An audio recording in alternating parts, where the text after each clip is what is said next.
day's finally come! We're off to meet the Tsaritsa of Snezhnaya! What is she planning? And why does she need the noseies? Soon, we'll have our answers! Guess this'll be the end of your journey that your sister mentioned. What is she expecting you to find there? Snezhnaya still feels like a long way away. Hopefully, there'll be plenty of time to relax, eat some good food, and have fun before we arrive. But whenever Paimon gets thinking about how our destination is right around the corner, all these questions come flooding into Paimon's head.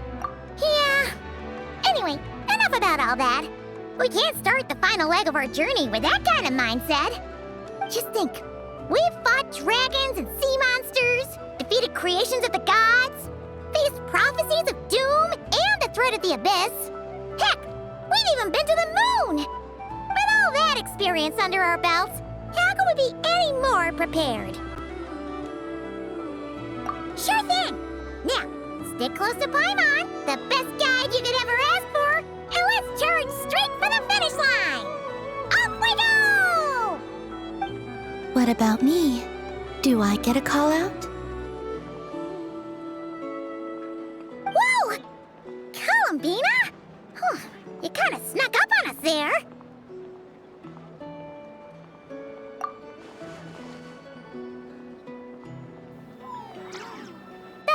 Don't look at Paimon! Paimon didn't sell you out this time. Oh, so it was you! Alright, guess there's no hiding it now. All your friends have gathered at the flagship to see you off. I invited Sandrone, too, but she said she had to go back to Snezhnaya. She must be busy. She had some nasty things to say about you before leaving. Would you like to hear them? She hasn't changed a bit. Alright, let's hear it. If they're heading to Snezhnaya, I'll bet it's to cause trouble for Her Majesty the Tsaritsa. Attending a farewell party for people like that would not be a good look for me right now. Also, please tell them not to count on getting help from a Fatui Harbinger in Snezhnaya.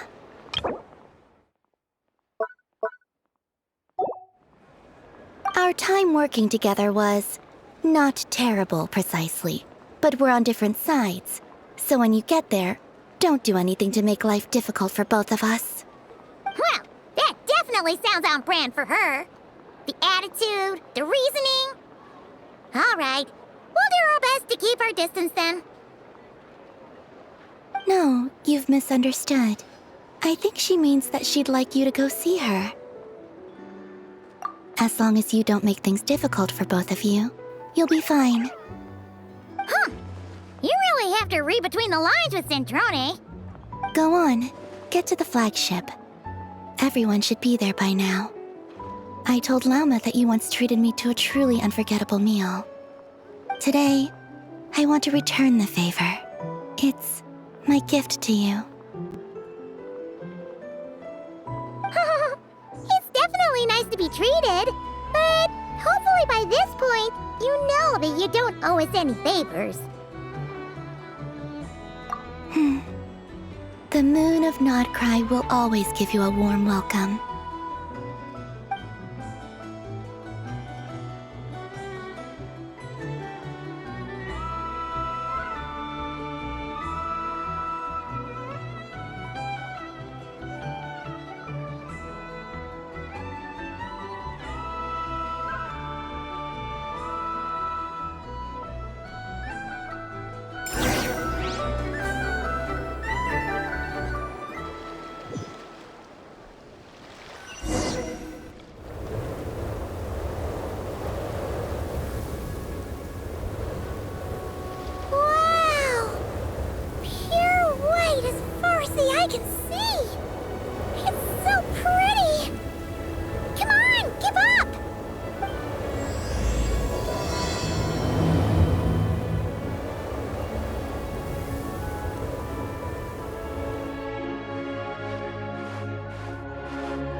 Lightning Blade!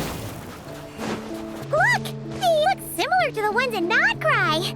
You know, just minus the effects of Kawaki. That's a sure sign that we're officially in Snezhnaya now.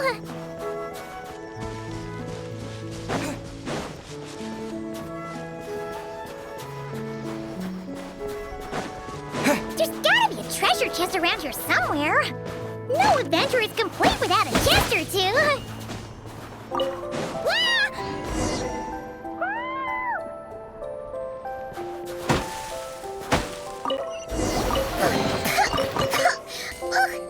Paimon got a mouthful of snow. It's so cold. Paimon's gonna snuggle up to you for a bit to get warm.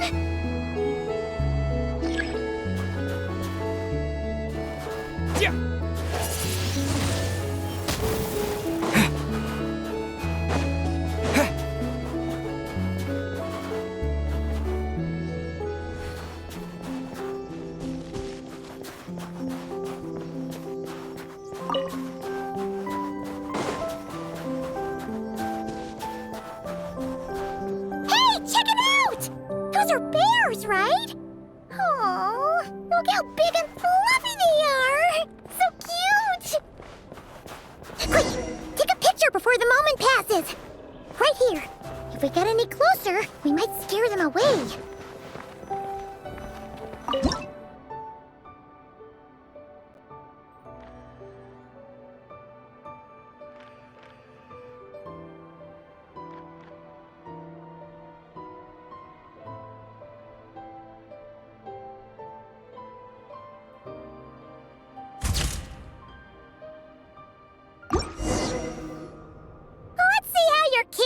Are these days?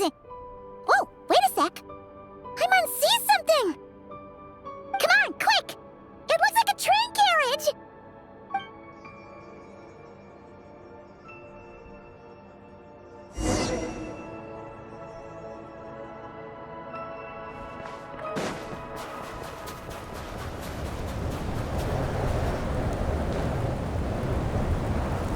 Paimon's heard that Snezhnaya has loads of railways and trains! This must be one of them! But why is it abandoned? Ooh, it's still so cold. Ooh, I don't know. Maybe. Also, is it just Paimon or is the snow getting heavier?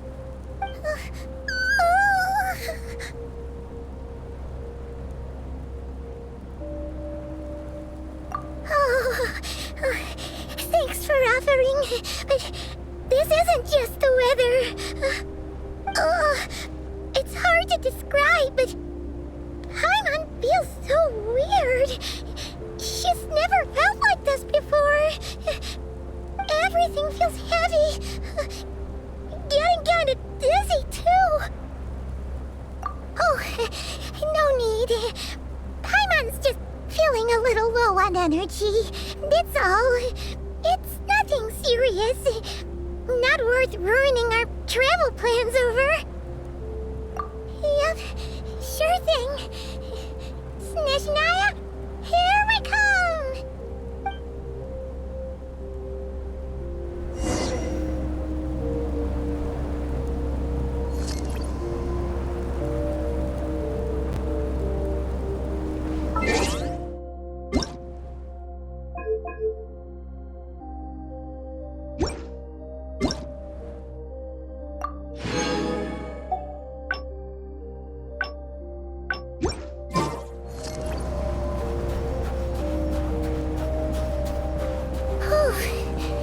Seems like the snowstorm is getting worse by the minute.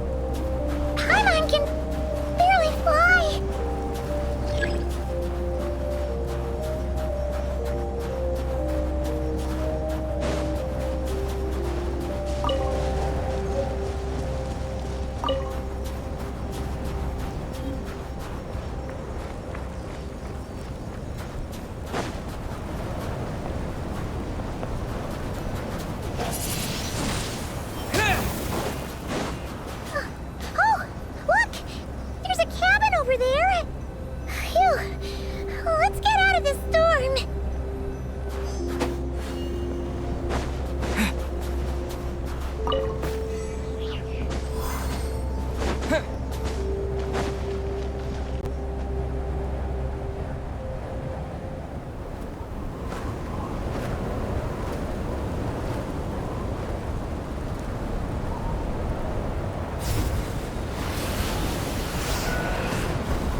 What is this place?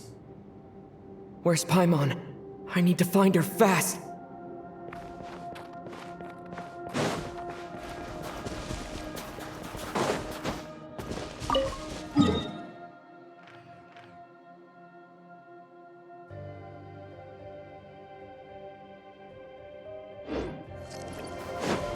Paimon! Paimon!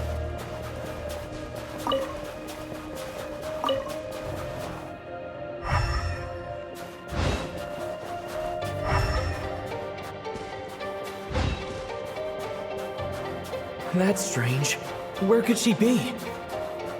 I guess I'll try further ahead. Hang in there, Paimon.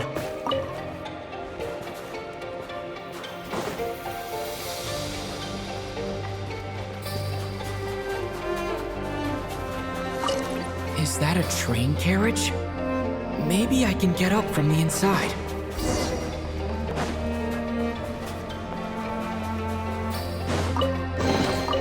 Is this an answer from this world?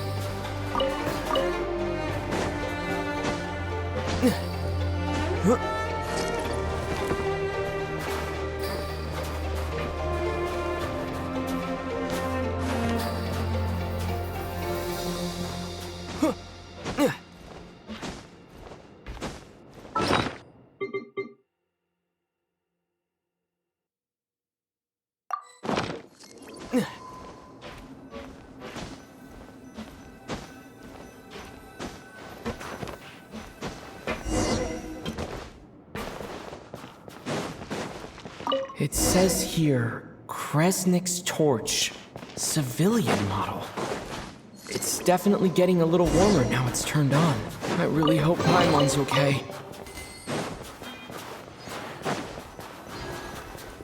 What was that strange sound? I can't tell if... Paimon? Paimon, is that you?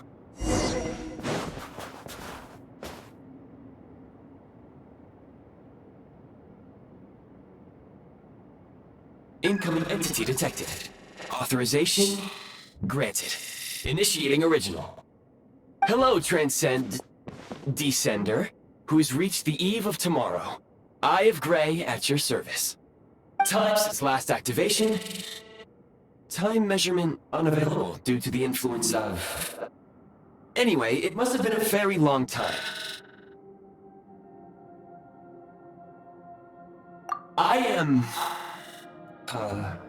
I was born to fulfill a mission. To reach tomorrow. To this end, I must... Strange. What was it? Wait, my body? Huh? Why is my body like this? I have been like this since I was created. And yet, I also have memories and an awareness of a physical form that I once had. But this contradicts my current status. Anyway, I was created so that humanity could reach tomorrow. But I am unable to load further details at this moment. Nevertheless, serving humanity remains my primary objective. I have detected a drop in your surface body temperature. You cannot remain active in this state for much longer. In accordance with my preset programming, upon reactivation, I must ask the one who awakened me the following question. Will you accept me, Transcender? I will assist you, protect you, and fulfill my mission until we reach tomorrow.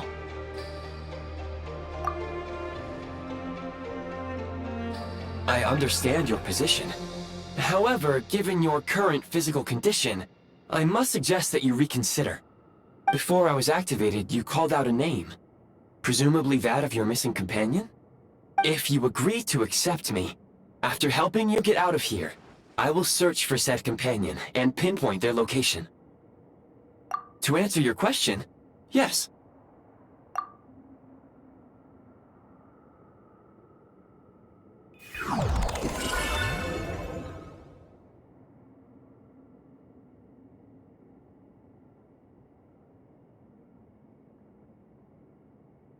You have made a very wise decision. Now that we have reached an accord, you will be my new user. May I ask your name? Very well. I will remember this name until the mission is complete. I need to recover my body, retrieve the power to unlock tomorrow, and help the suffering masses to reach the far shores where the empty Ark floats. I can sense my power scattered across this ice-covered land. I even have a vague sense of where it might be found. But right now, that is not essential. The key right now is you. You must survive and reunite with your companion.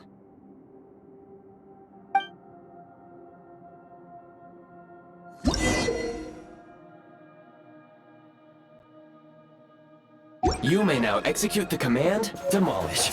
Use it to remove the Prime Ice blocking the path, and obtain Prime Ice unit count has been updated.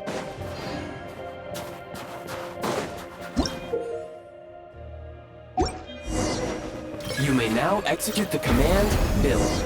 Use it to create a Prime Ice construct to prop up the door.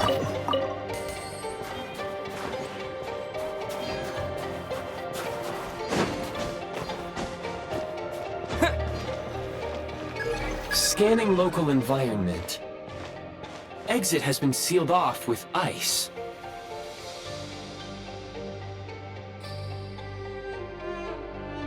That would not be an efficient approach. One moment. Usable construct blueprint detected nearby. You can use this to clear the solid ice ahead of you more quickly.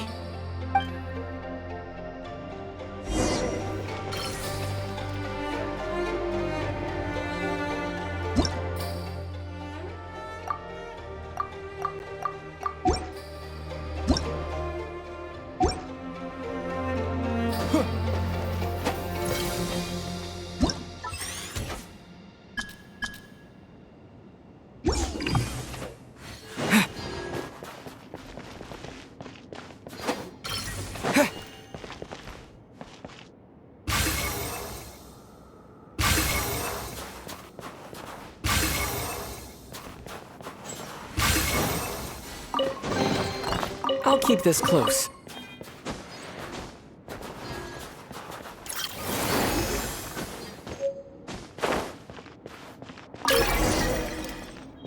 Construct blueprint added to records. You may now execute the command, Build Heat Source. Generate a temporary heat source to rapidly melt the solid ice.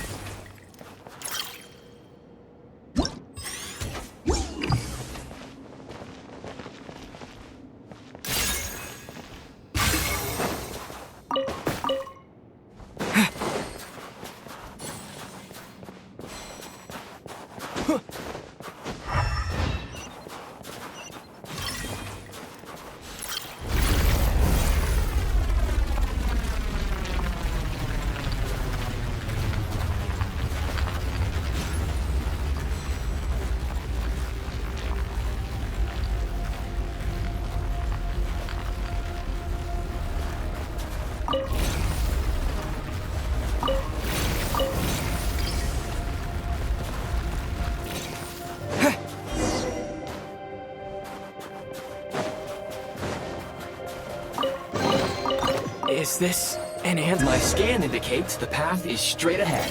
I recommend we proceed.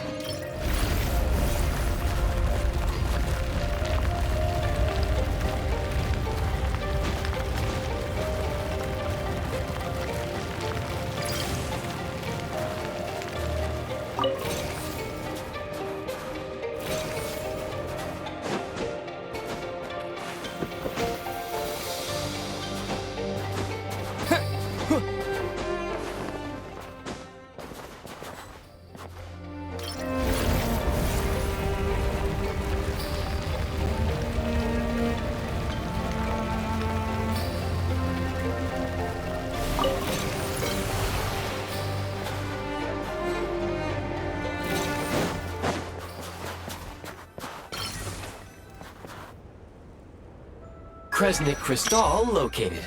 Please collect at your earliest convenience. The recent construct you built provides highly efficient heating by utilizing the unique properties of Kresnik Crystal. Unfortunately, Prime Ice constructs have a very short lifespan and cannot be stabilized during the development period. Hence, the authorization to use Kresnik Crystal was granted. That said, I have already forgotten what warmth feels like. Yes. Perhaps then, we can warm ourselves by the fireside together. But for now, all you need to remember is this. If you collect Kresnik Crystal, I can extract the energy within and use it to maintain your body's surface temperature.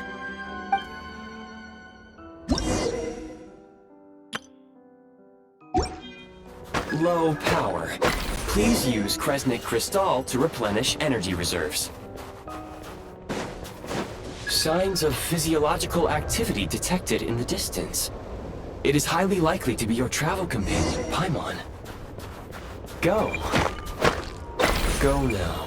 Be reunited and sing together.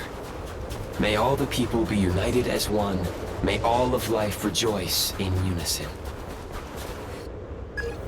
Approaching the target location, scanning for signs of life. Life forms detected. 2. Affirmative. However, that is not the reason for my confusion. According to my database, this location is a train station, meaning the number of life forms is unusually low. Real-time environmental data suggests that the train station may no longer be in use. But whatever the situation, please exercise caution.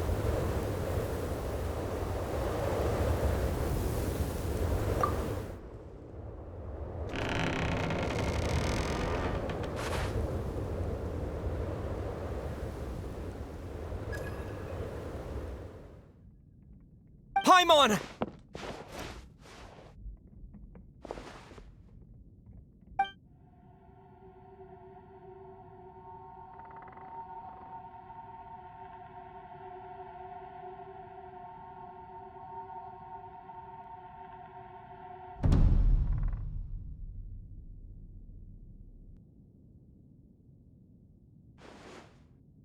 Who are you?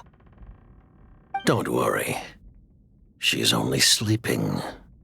You must be the Traveler. She called your name repeatedly while attempting to battle her way through the blizzard. Newcomers to Snezhnaya struggle to adapt to the sheer cold at the best of times. Lately, even the locals are suffering, with a powerful monster having summoned a bitter snowstorm.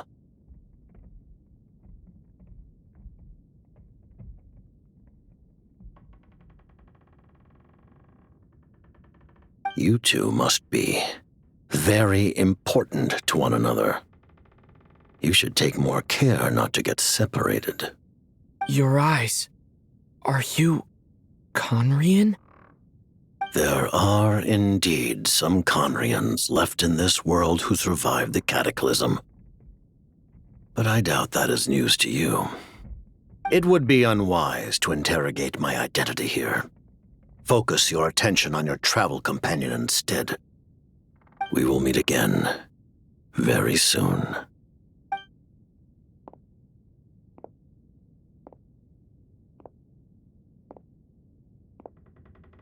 The unidentified subject has now left the area.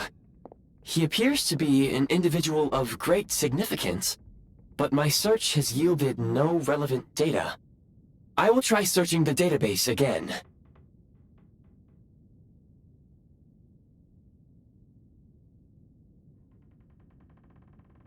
Against the odds, your companion is safe and sound.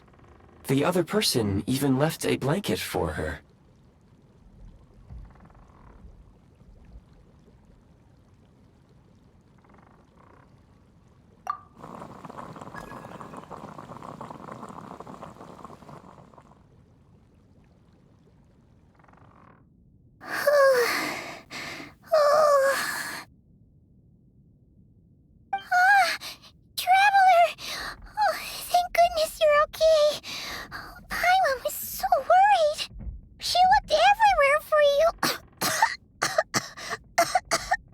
It's okay. Take it easy. Are you feeling all right? Pretty much the same as when we first got to Snezhnaya. Paimon must have caught a cold. She was feeling so faint. She just couldn't keep going any longer. So she She had to lie down and sleep it off. Wait, where did the jester go? Yep, the director of the Fatui. The Jester Piero. So, you met him? The Jester must know everything about the Tsaritsa's plans. But there's no way he'd tell me just like that. We might well have ended up clashing.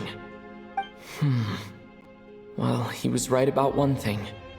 Right now, the most important thing for me is to take care of Paimon while she's unwell. He had no intention of explaining his motives, and he left in something of a hurry. Hey! What the? Who is that? It looks like half a pair of goggles. How amazing! A self-aware, talking pair of goggles. Snezhnaya was once the land of the Fae. There are many ancient creations here that I'm sure would broaden your mind further still. Mind you, my database is also expanding as we speak. You must be a rare creature yourself. Oh, wow! Well, thank you so much. You've earned yourself some of Paimon's favorite candy. Oh, but by the looks of it, you probably can't eat that, can you? Goodwill detected. Instead of candy, perhaps I can suggest my preferred strategy. Please clean me regularly to keep me operating at peak efficiency. Oh, that makes sense. Every pair of goggles needs wiping clean once in a while. Sure thing, mister. Anyway, back to the Jester for a second. Paimon's still confused about something.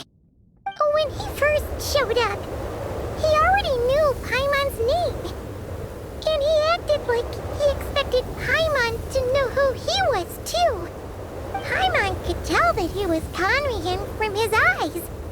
And he definitely seemed like someone pretty important.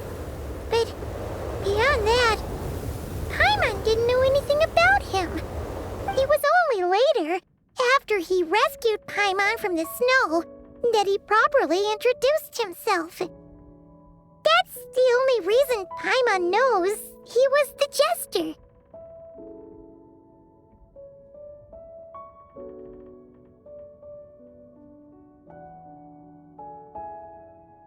Oh, seems unlikely. He ran into the snow following the sound of Paimon's voice, with a really anxious expression on his face. He didn't act like someone who knew she would be here in advance. And after bringing Paimon here, he just stared out at the snow. He didn't do anything to Paimon at all. In fact, he barely said anything. Wouldn't even answer any of Paimon's questions either. Paimon didn't feel unsafe around him, and he didn't seem to have any ulterior motives. For all we know, he might have just ignored Paimon's questions so she'd give up and go to sleep. Please allow me to interrupt. Fatui and director are unfamiliar terms. May I ask for clarification? Wait, you've seriously never heard of the Fatui? Oh, they're like the Tsaritsa's inner circle. Really powerful people. And the director is their boss. Understood. Since they hold elite positions and serve their god directly, it stands to reason that they would conduct themselves with due decorum. I am inclined to agree with your assessment, Miss Paimon. I did not detect any ill will from the gentleman in question.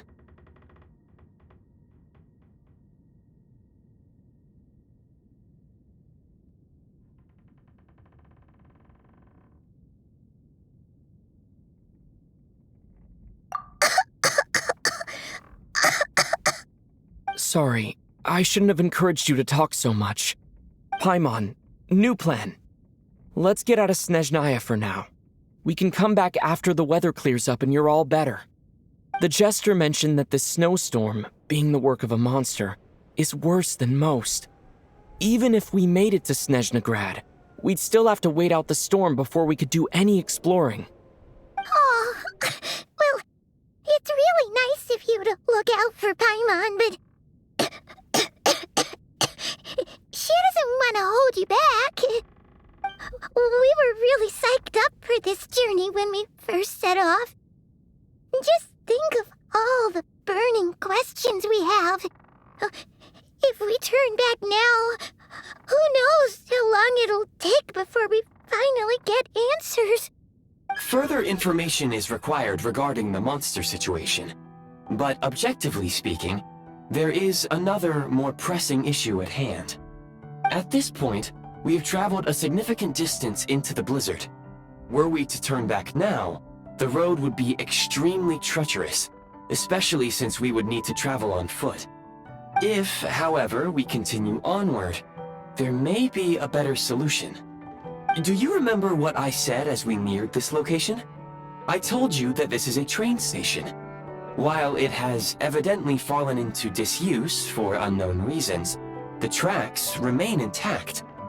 We can break through the blizzard and forge ahead by driving a train. That is the Snezhnayan way. There is a small town up ahead, which would be the perfect place for Miss Paimon to rest and recover. Paimon thinks Goggles here makes a great point. Let's do that!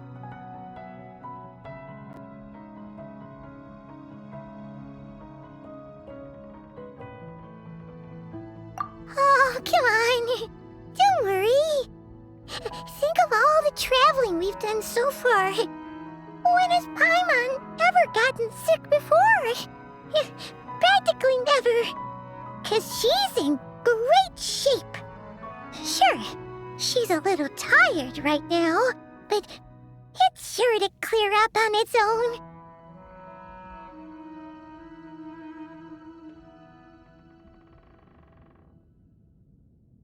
Affirmative. Should you ever need my assistance during your future adventures, please call for the Eye of Grey whenever you wish. Otherwise, I will remain silent to avoid causing any unnecessary distraction. Now, please follow me to the train tracks.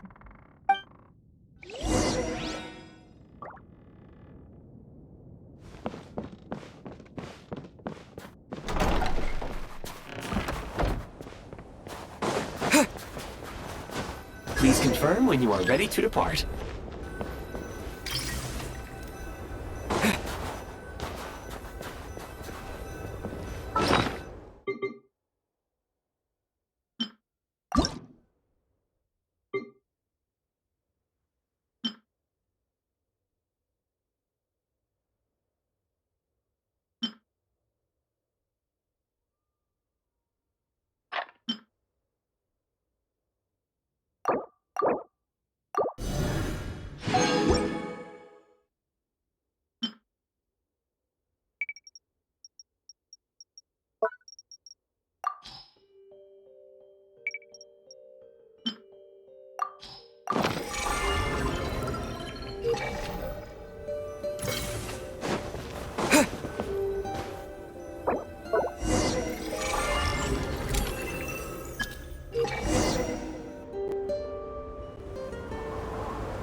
Heading north from here, we will soon arrive at...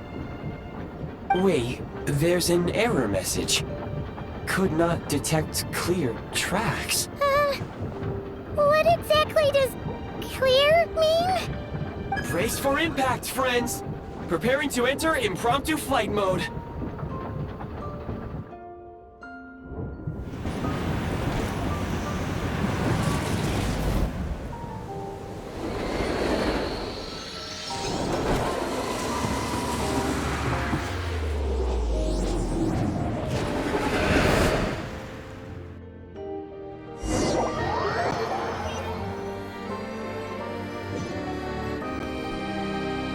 How strange. Not only was the station's status different from my records, but even the railroads and the terrain itself have changed substantially. Yeah. Thanks to your quick reflexes. My sincere apologies for putting you in danger. I'm afraid I'm as confused by all this as you are. Agreed. This is likely a consequence of outdated railroad data. The discrepancies between the old data and present reality are far greater than I anticipated. Fortunately, our crash landing has at least brought us much closer to the town. According to the data, anyway. Your data had better be right this time. I can assure you, it certainly is. Please look this way, and you will see a Kresnik's torch. It seems our ill-fated train ride was a blessing in disguise. We have taken the shortest possible route. Rest assured that I will take user preferences into account next time I plan a route. Next time, I will get it right.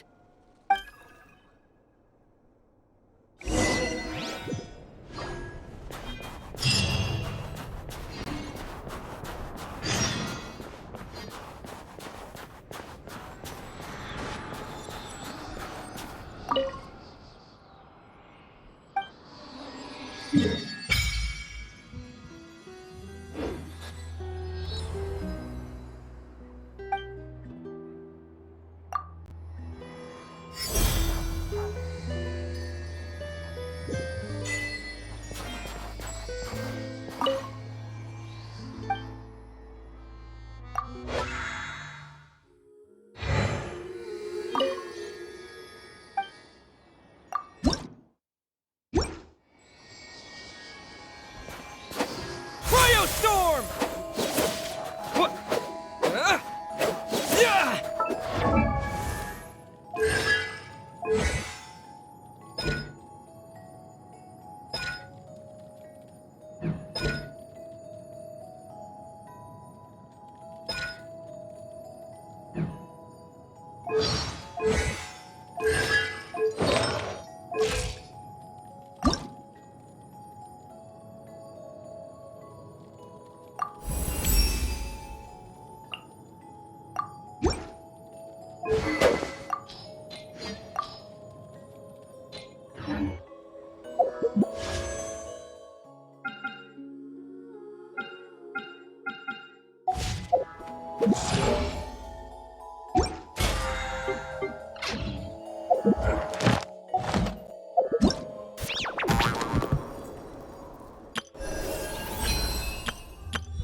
All geared up.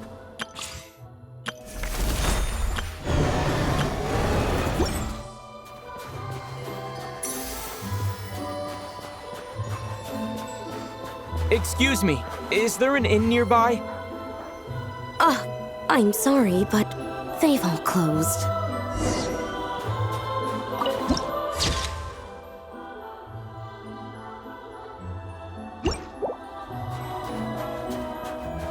And Kate!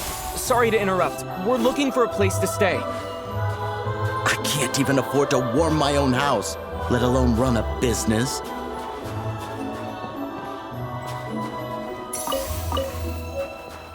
Excuse us.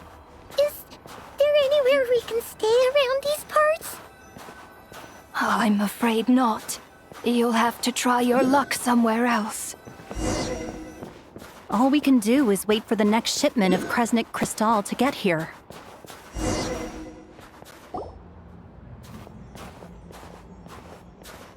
Hi there. Do you know if there are any inns still taking guests in this town? Doubt it. They're probably all closed. No one has enough Kresnik crystal to heat their own homes, let alone a business. Oh, what a bummer. I clocked you a while back. You adventurers or something? We don't get many tourists in inland Snezhnaya these days. Why is that? Because of the snowstorm? In part. But the bigger reason's Project Stuja. Since it's Her Majesty's will, we have to put up with it whether we like it or not.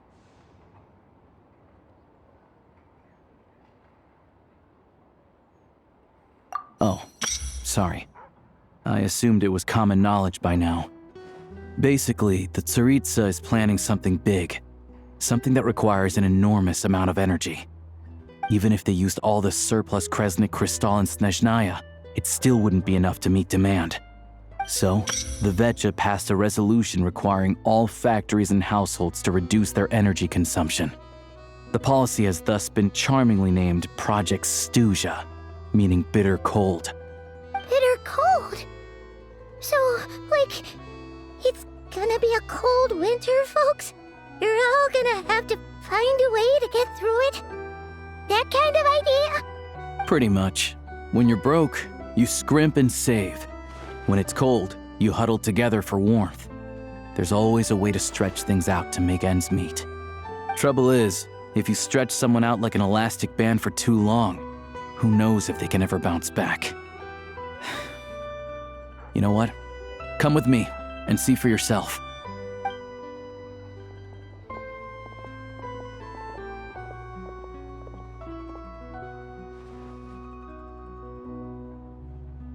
Can you please explain to me why the price of Kresnik Crystal has gone up by 1/3 again? Even as our purchase quota has gone down. You only come here twice a month. This won't even last us a week. The supply and pricing of Kresnik Crystal are based on current production volumes and price data. We Fatui are only responsible for delivery and security. I'm not in a position to explain to you how the figures are calculated, but I assure you, they are as fair and reasonable as possible. Oh, so our lives mean nothing to you? How can you expect anyone to survive a single night in this weather without heating?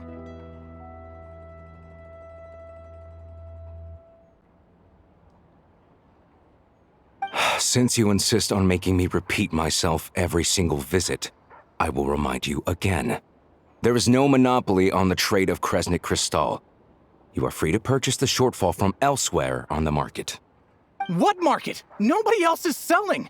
And when they do, they charge 8 times the normal rate! It's robbery is what it is!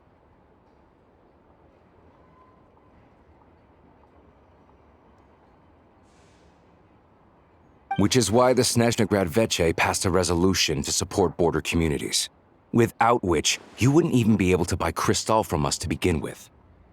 So if you're here just to argue, move aside and let the next person in line come forward. Everyone's feeling the cold here. You... All right, everyone, let's calm down for a second. A few words, if I may.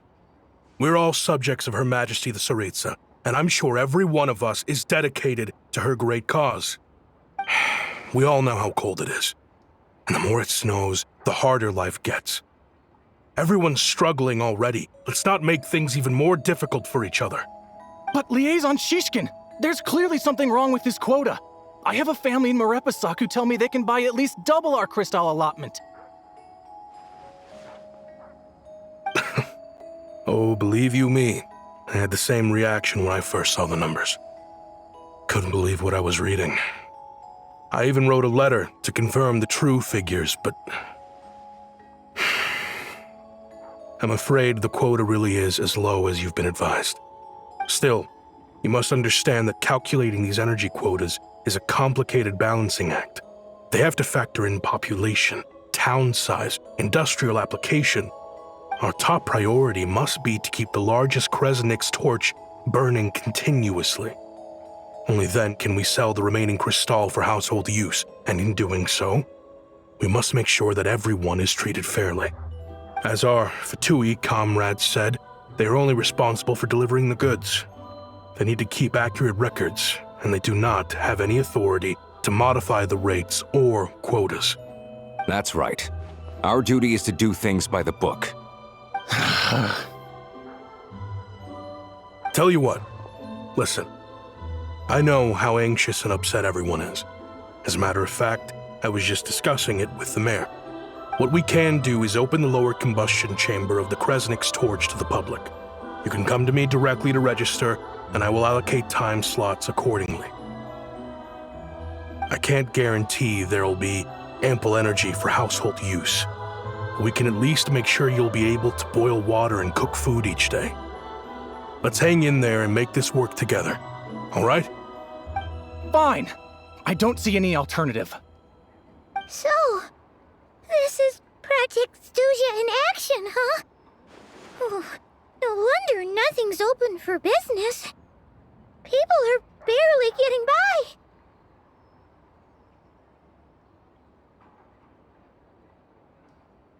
You were looking for an inn, right?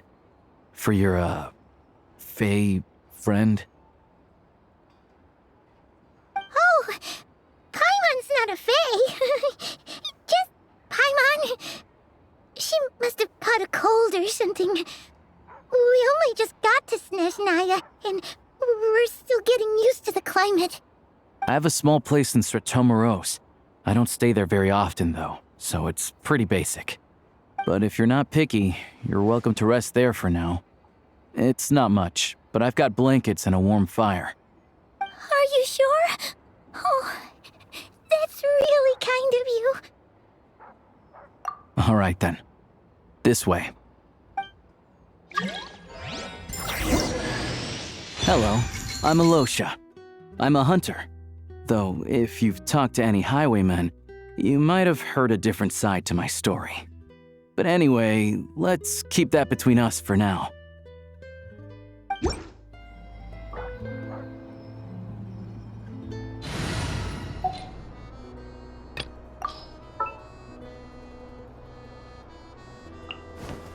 Eyes on the prize. I can do it.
Cozy and warm.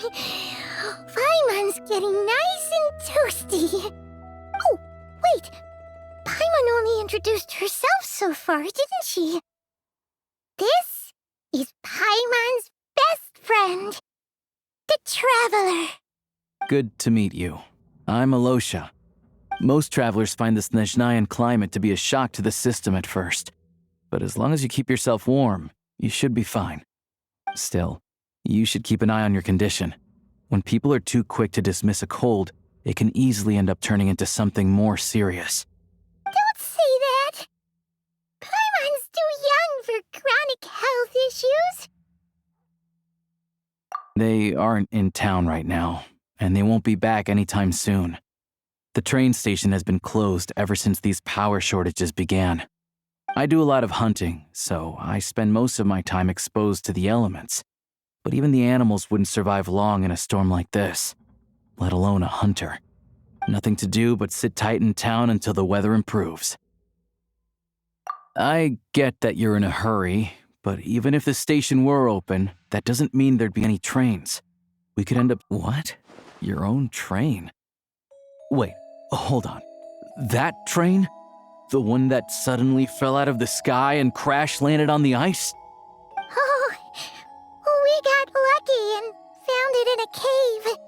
Oh, then our luck ran out and we had a little accident.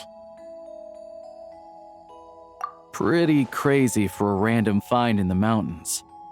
Well, as long as your train's good to roll, you might get to Snezhnagrad after all.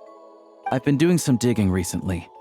Turns out, the real reason for the current energy crisis in Stratomaros is that some of the supply is being seized for a private stockpile. But to expose what's going on, I need to catch them in the act. So, I'm heading off to catch a rabbit. Huh? Wait, a rabbit stole the crystal? It's a figure of speech. Real rabbits couldn't pull this off. They'd prefer carrots to Kresnik Crystal anyway. Shishkin, Mr. Positive Attitude, let's all get along now, shall we? Him? Really? Paimon never would have guessed. Huh? You're coming with?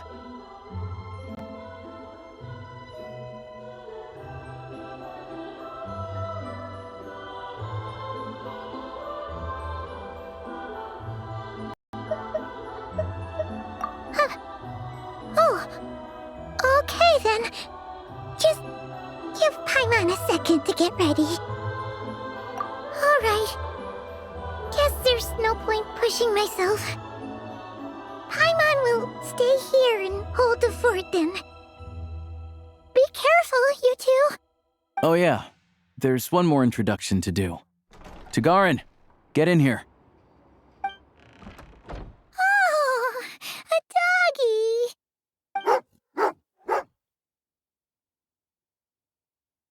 Oh, angry doggy. Oh, Tagarin doesn't like being petted then.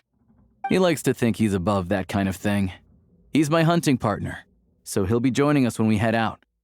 Carrots aside, we'll need to stay completely undetected. We can't risk spooking our rabbit, or there's no telling which burrow he'll scurry back into. First, we need to find a way into the train station and see if we can find any real freight data. Shishkin's figures can't be trusted. Then, we get Tagarin to catch a scent and find out which way the crystal went. What are you eating? Oh, check it out! When you're all out of carrots, try turkey!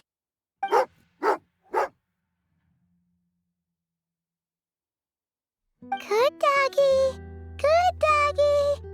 A fellow dog lover, huh? Yup, and rabbit lover. Carrots are great too, you know. Good to know. Eat up, Tagarin. We got a lot of work to do.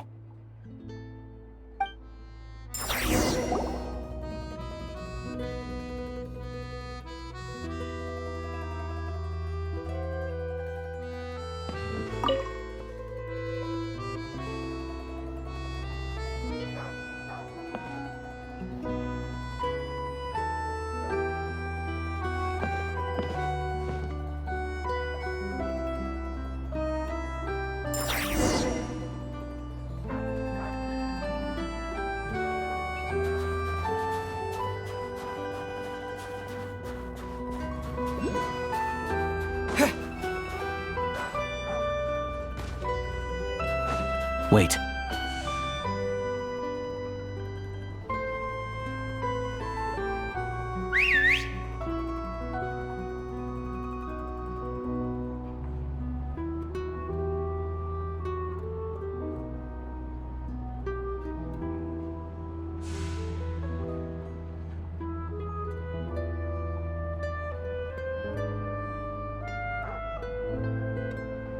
Nice work, Tagarin.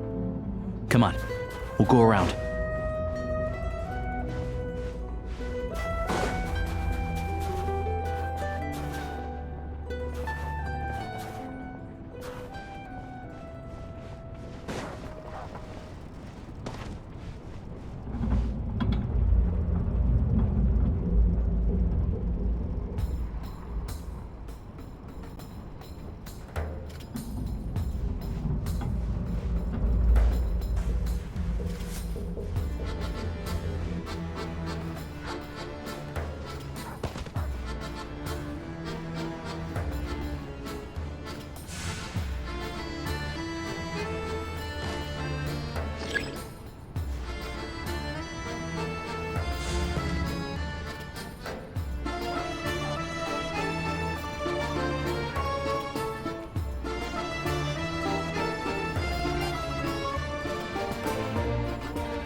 This way. We'll enter from the upper floor.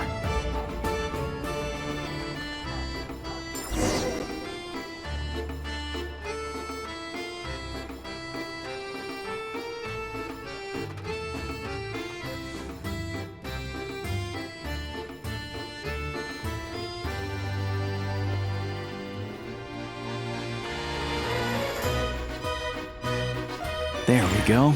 A freight list. Straight from the Fatui. So Shishkin won't have had the chance to doctor the figures. Looks as new as the day it was printed.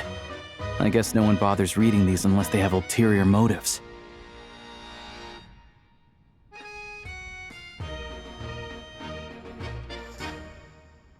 Yeah, this is all we need. Come on, let's get out of here. Then go track down the crystal.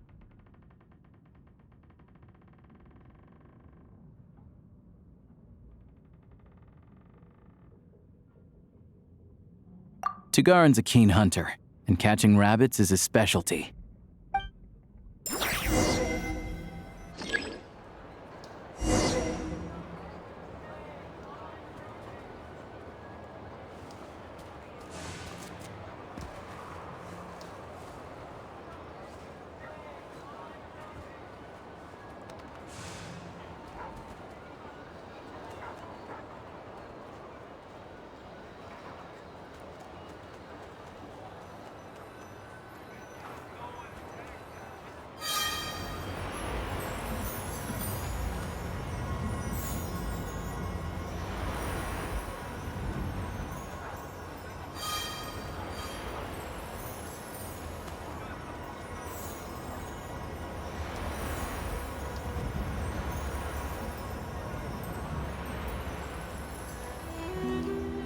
Anywhere there's a stove, there'll be the scent of crystal.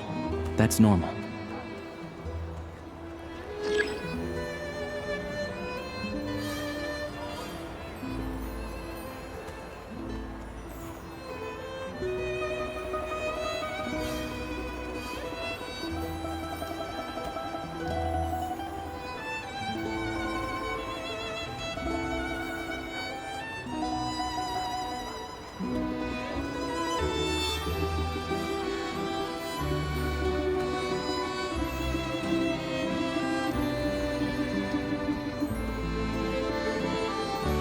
Picks up the scent of crystal somewhere and there's no stove around, that's how we know something's up.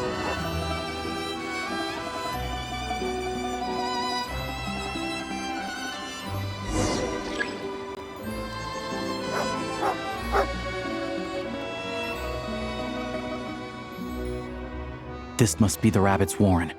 Good job, boy. Sure enough, there's a tunnel. You stay here and keep watch. I'm gonna take a look inside.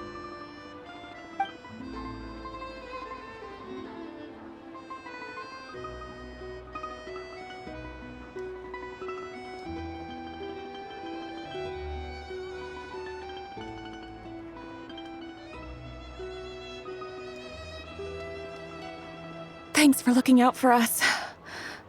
Things are getting tougher by the day. No need to thank me, it's my pleasure. Sure as Her Majesty the Tsaritsa watching over us, every sacrifice will be worthwhile. Let's grit our teeth until the blizzard passes. These days of hardship will be over soon. Maybe for everyone else, Liaison Shishkin, but for you, the hard times have only just begun.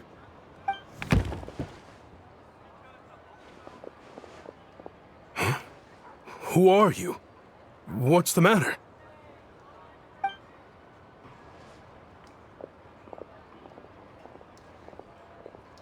I just had a question for you. Why, when times are as tough as this, would someone hoard more Kresnik crystal than they could ever use? All the crates here are from the most recent shipment, but they weren't brought here for sale. Instead, they were secretly stashed away. Would you be able to shed any light on the situation, Mr. Shishkin? Me? Why, I have no idea. But look at how much there is! It's quite a godsend. Now there will be plenty to go around. This godsend was found in a cellar adjacent to your residence following a tip from Mr. Alosha. And this is only a fraction of what we found down there. We're still taking a full inventory. The official figures will be finalized shortly. I've always been grateful for your efforts to mediate between us and the townspeople of Sret Tomaros. But now, Mr. Shishkin, it appears you were the source of the conflict all along. How could you do this to us? We trusted you to have our backs. You've been lying to us this whole time? Hey, I owe you all an apology. I'm sorry. I'm so very sorry. This isn't who I am. Please believe me, this was a one-time mistake that I will never repeat. We all know how difficult life has been since Project Stuja came into force. Energy is an increasingly scarce resource. People everywhere are getting desperate, but some places have been hit harder than others. I grew up in Alatir, a small village with no train station. Deliveries of Kresnik Crystal have ceased there entirely. If nothing is done, they're all going to freeze to death. You know as well as I do how downright impossible it is to buy Crystal these days. The thought of my poor mother and father, with no one to help them, I felt so afraid.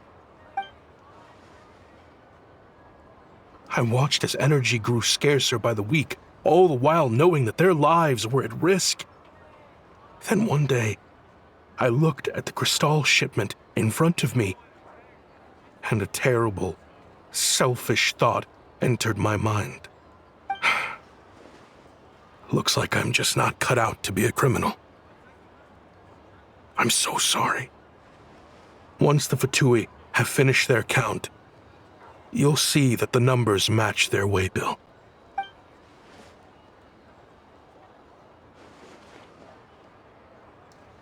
I have the official Snezhnayan quotas here. Anyone who has already purchased energy, please make your way over here to correct your transactions. I'll make a batch purchase of Crystal worth 3 months' salary for you all to use free of charge. As for Alatir, I'll think of something else. You don't have to go that far. Yeah, owning up to your mistake is enough for me. You've done plenty of good for the community in the past. I'm not looking for a handout. Drop the act. You claim this was a one-time mistake, but the real reason there's only 1 shipment's worth of stolen Crystal in your basement is that you have an accomplice. Reporting in, sir. We've conducted a full search of the mayor's house. As expected, we found many crates full of Crystal, half of which were still in their original shipping containers. This wasn't your first time at all. You've been colluding with the mayor of Stratomeros for a long time now.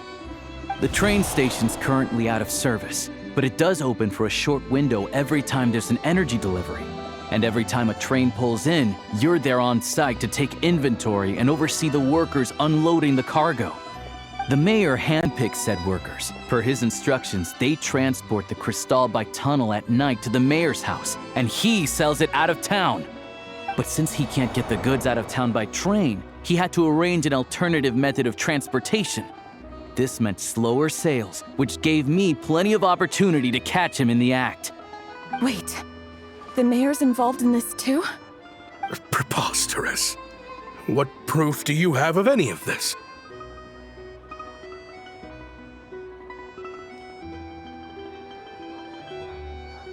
Basic math.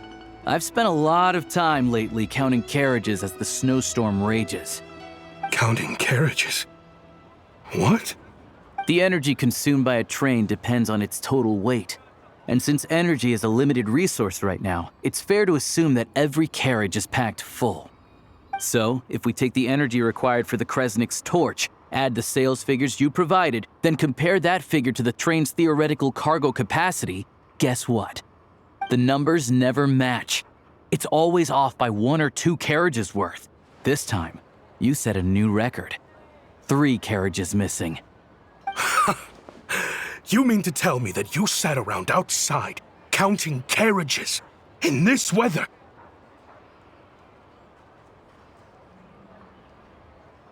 I'm a hunter. I have 2 options. Hunt or starve. Well, I've heard enough. The evidence speaks for itself. Take Shishkin and the mayor into custody and escort them back to Snezhnegrad.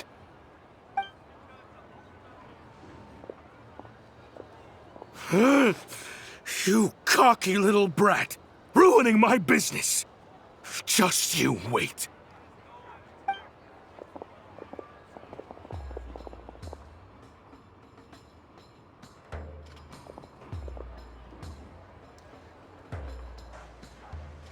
Yeah, something felt off, so I just followed my gut. Math isn't my strong suit, though. I'm lucky my dad made me learn enough to get by, but all this number crunching was a million times harder than the aim and fire work I'm used to. Thank you for your assistance. You're a brave lad. Shishkin was quite the cunning criminal, as I'm sure you can tell. He did all of this right under our noses, and we never suspected a thing. A wolf in sheep's clothing. He had everyone fooled. Even with that sob story he fed us. He was probably trying to keep the mayor out of it, not just mask his own motives. Without the compelling case he put together, even I might have fallen for it. Alosha, was it? Tell me, are you really a hunter? We can go find some wild animals if you want. I'll fire off a couple of shots, and you'll see whether I'm the real deal. I didn't mean to cast suspicion on your identity. It's just... well, I'm sure you've heard of the Rokot.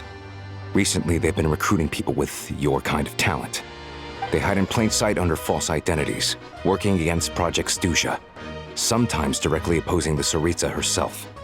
They aren't a violent organization, and their goal is to improve the lives of the common folk. But still, as a member of the Fatui, I wouldn't be doing my job if I didn't keep tabs on them. First I've heard of this. I don't really keep up with what goes on in the city. All I know is, people who don't mind their own business in the city end up paranoid about everything. As for me, I just couldn't stand Shishkin. I'm from Alatir myself, and I can tell you, nobody's lived there in years. Why would an abandoned village need Crystal? Of course, no one really cares about the fate of that place. I'm guessing today is the first you've heard of it. I see. It does sound quite tragic. Really. Well, thanks again for your assistance, and your friend here too. I will report this incident to Snezhnegrad. The Fatui will take over energy distribution until new officials are appointed. We'll also ensure that the train station resumes normal service as soon as possible. Looks like it's my turn to brush up on math now. I never liked it as a kid either.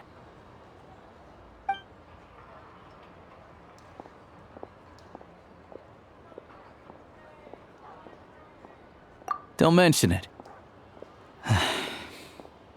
Isn't the soldier overseeing the delivery supposed to verify the quantity of the goods?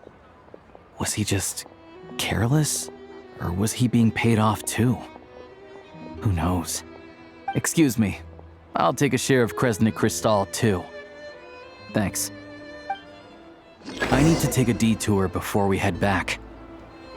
There's someone I have to deliver this crystal to.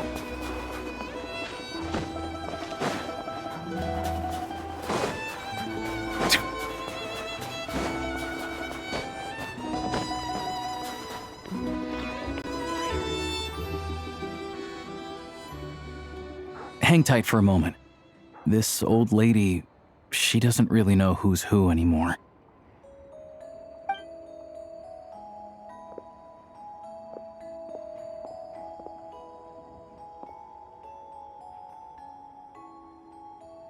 Oh, grandson. It's so cold today. You must be freezing. Ma'am, it's me, Alosha.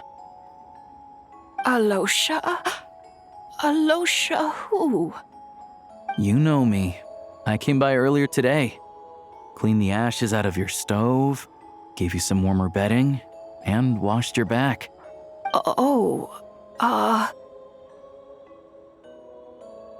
I'm sorry, I don't remember. Now, how often do I get to see my grandson? Come on, take a seat and relax while I fix you something to eat. It's okay. You just rest. I'm fine. Oh, you. It's nice to come and visit your old granny once in a while, isn't it? Sretomaros, a good town.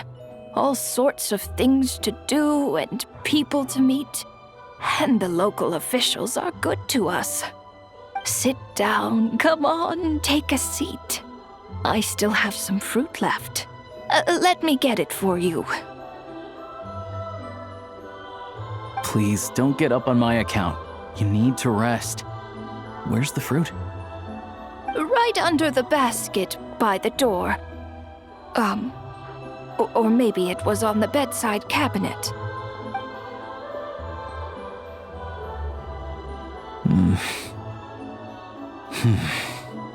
Well, grandson dear, do you like it?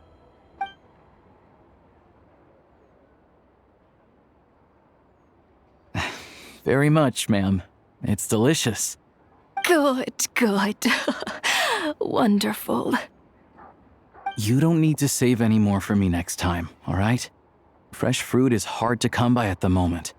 You should eat it as soon as you get it. Oh, I don't need it. I'm fine. But if you like it, come back for some more soon.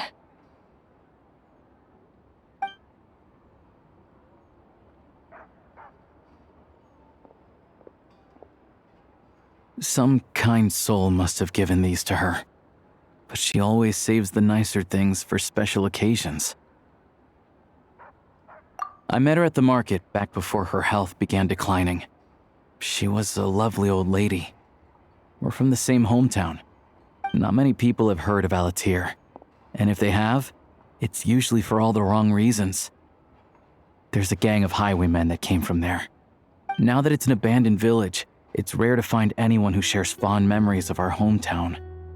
So after we got talking and realized we were from the same place, we decided to keep in touch by letter. I first learned of Stratomoros's energy supply problems from a passing comment in one of her letters. Then, after her health went downhill, I started visiting more often to check in on her. The town's been in decline for a while now, but because of her memory problems, she thinks of it as the bustling, prosperous Stratomoros still in its heyday. That said, I kinda appreciate her optimism. There's not much of it going around in this world of ice and snow.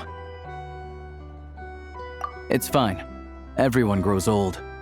In Snezhnaya, some people believe that in your final moments, you'll sense a familiar presence by your side. You turn to look at them, but their face is blurry. So you focus hard, trying to make out who it is. And when you finally see their face, the Grim Reaper reaches out and takes your life. She still calls me grandson, though. So at least I'm not a blurry face in her world just yet. Come on, let's get back and see how Paimon's doing.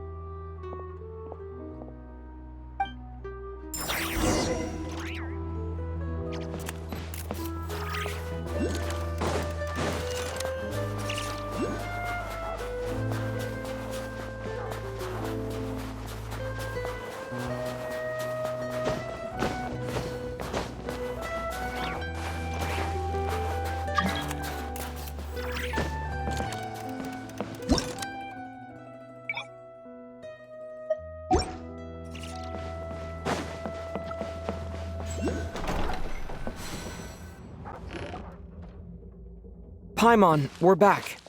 Are you feeling any better? Yep. Paimon's not cold anymore, but she's still a little dizzy. Flying probably isn't a good idea right now. Paimon might lose her balance.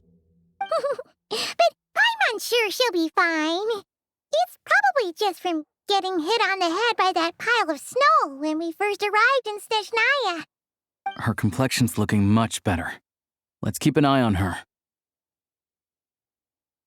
Sure, but enough about that. How did everything go on your end? Are you all set? Did you have any trouble? I'll explain. It's a bit of a long story.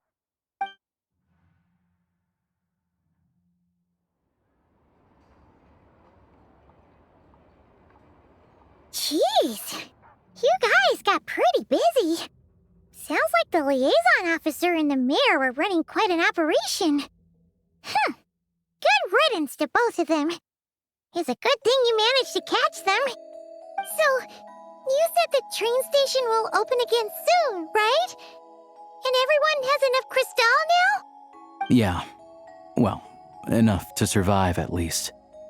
Project Stuja isn't going away anytime soon. People will still have to scrimp and save to make ends meet. Don't know. The goal of Project Stuja is to gather energy for the Tsaritsa, but no one knows where that energy's going. It's never been made public. The thing is, We were told that the project would only last for 6 months, but time and time again, they keep extending it. Extending it? Does that mean that Tsaritsa's plan isn't going very smoothly? That's what everyone suspects. In principle, any proposed extension needs to pass by majority vote in the Snezhnograd Veche. But even though opposition has been growing, any detractors end up caving into political pressure from the rooster, Pulcinella. He's the chair of the Snezhnograd Veche and a key figure in the voting process. He has the backing of many powerful and influential people. How come the Fatui are picking on ordinary people even here in Snezhnaya? I don't see it like that. Fundamentally, the Fatui will always think and act in the Tsaritsa's interests. But that doesn't mean they don't care about the plight of the common folk. The only reason Sratomiro still receives Crystal shipments is because of a relief proposal put forward by the Rooster himself. Then there's the Fatui soldiers providing support in every corner of the nation. Even the Northland Bank provided some mora for disaster relief, and they're as conservative and indifferent as they come. It's just that the rich and powerful in their fancy palaces live in a completely different world from us. There's always going to be some conflict when those worlds collide. Yeah, well, even though we all believe in Her Majesty the Tsaritsa, there are still many differences of opinion on how best to tackle the big issues of the day.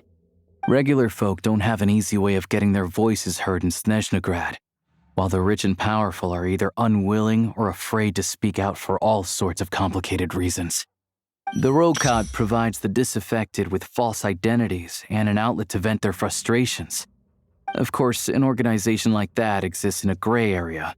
The moment the Veche think they've crossed a line, there's sure to be a crackdown. But so far, they've been doing their best to help the common folk.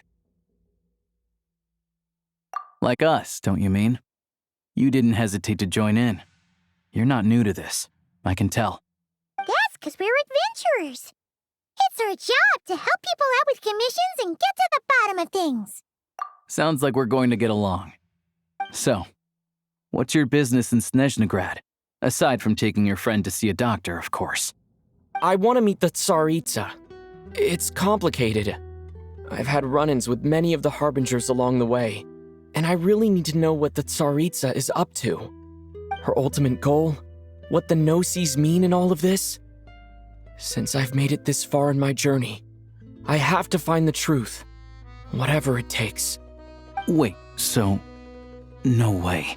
Are you who I think you are? Sounds like you've heard of us then. We're getting more famous by the day. I didn't realize I was in the company of giants. Honestly, we're all as curious as you are about what the Tsaritsa's planning, and why it has to involve us freezing to death in the snow. But getting in the same room as her won't be easy. The common folk aren't permitted to meet her at the best of times, and right now, she's probably not even in Snezhnograd. Word is, she's heading east on a campaign to slay a monster. Yeah, so you've heard of it. A wild, unpredictable monster with the power to summon snowstorms. It also absorbs everything around it into its body, so it's growing constantly. Now, it's so big that the Tsaritsa has deemed it the #1 threat. Luckily, as it grew, it became increasingly less mobile, so it doesn't pose an immediate threat to this town or to Snezhnograd. I'm sure the Tsaritsa and her personal guard, the Druzhna, won't have any trouble defeating the creature between them. It's just a question of how long it'll take. Suffice to say, you won't be seeing her anytime soon. You'll have to wait until she gets back. Fair. Well, the Fatui will be taking over management of the train station for the time being. Things should be up and running by tomorrow. Once it's open, we can see about getting your train towed to the station. Whoa! That's gotta take a lot of manpower. Are you sure we can talk them into it? The Fatui aren't exactly spotless in this whole mess. Plus, we helped them out. Should be easy enough to negotiate. As far as I know, all the paperwork is dealt with upon manufacture. I've never seen anyone check it, so I wouldn't worry. Having a train makes everything much easier. We'll reach Snezhnegrad in no time. I need to head there myself anyway. Got some game to trade for Mora. I know a good doctor in the city. I'll introduce you when we get there. Oh, thanks so much. Let's get a good night's sleep ahead of our big trip tomorrow.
Drive carefully, all right? You don't want to end up in this situation again. Also, I don't think I've seen a train like this before. Is it a new model or something? Not a fan of small talk, are you? Anyway, take this. It's an up-to-date map of the Snezhnayan rail network. All the track switching is automated, so as long as the train's moving, you don't need to worry about collisions or anything. We'll leave you to examine the train's conditions yourselves. Fingers crossed nothing's broken. I doubt Sir Tomoros has any engineers with experience working on this model. Shouldn't be a problem. Thanks for everything. All right then. Have a safe journey. And make sure to check everything's working before you set off.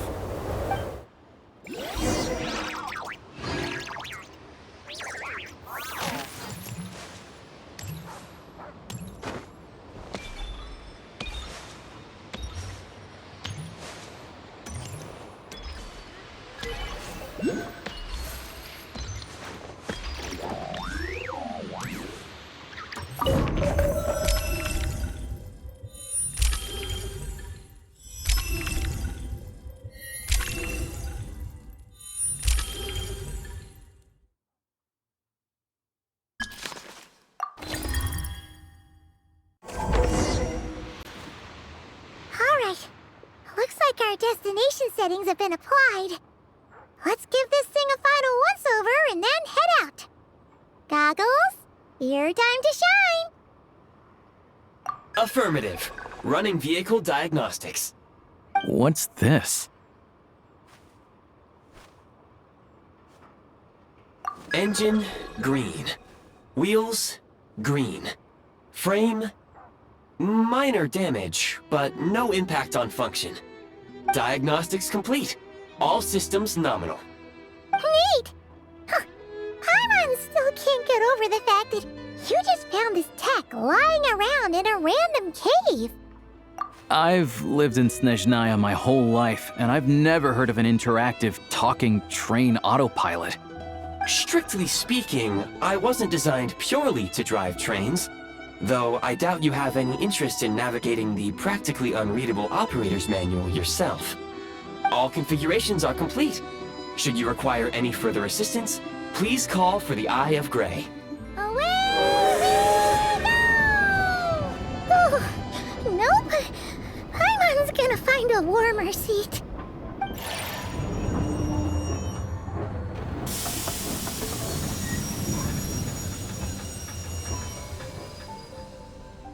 Huh? What's going on?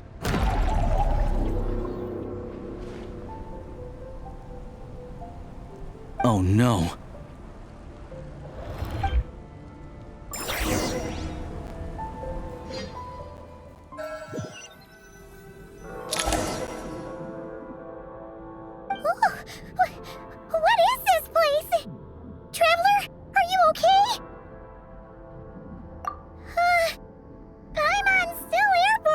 Just our luck.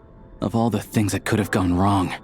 Halosha, you're Snezhnayan, right?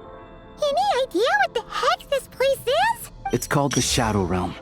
A place where no wind blows, no light shines, and no elemental energy flows. Even time itself doesn't exist here.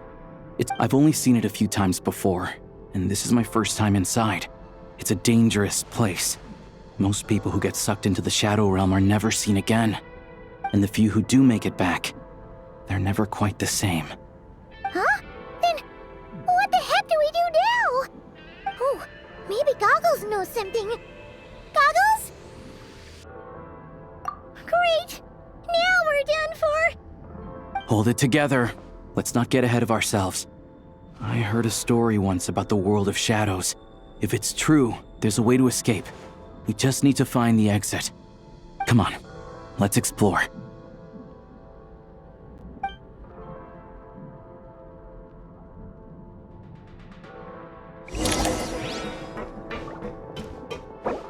Look at these Psu!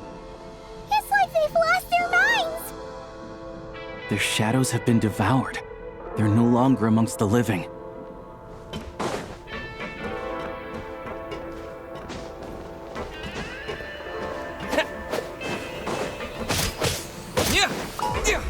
I can't channel elemental energy here, but I have a few gadgets that still work.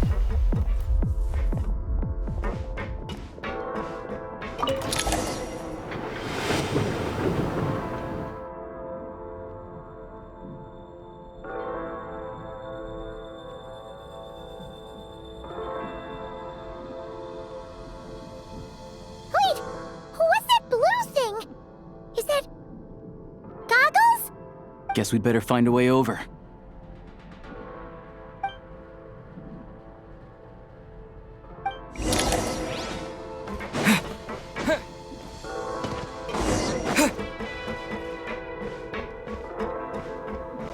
Go now! Advance!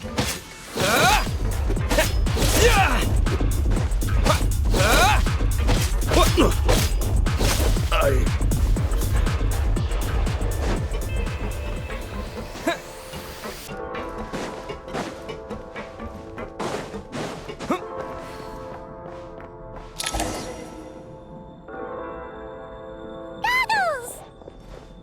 Hello. I am glad to see the three of you safe and sound. For now, at least. But things aren't looking too good. Correct.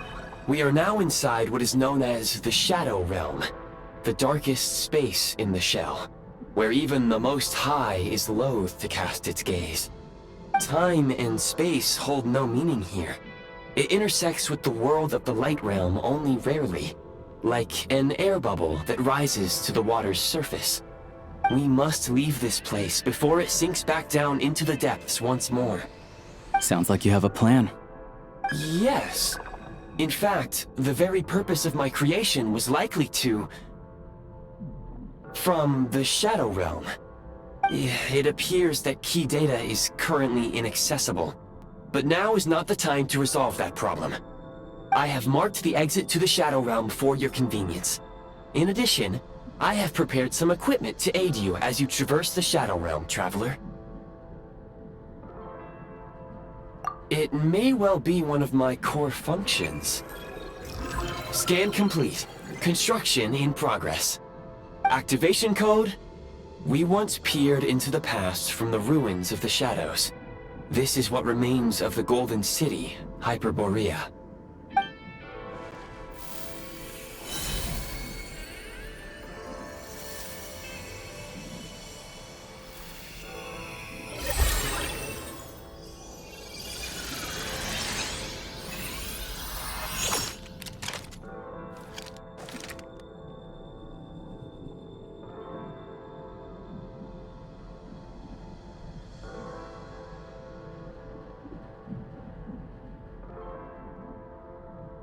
Whoa! Now go. Arm yourselves with weapons of the spirit. Bring down the walls of the stronghold, and extinguish the flaming arrows of the wicked. Is this a gun?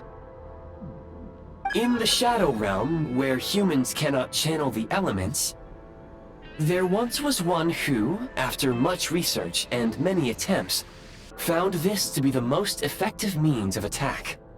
Let's go. We don't have much time.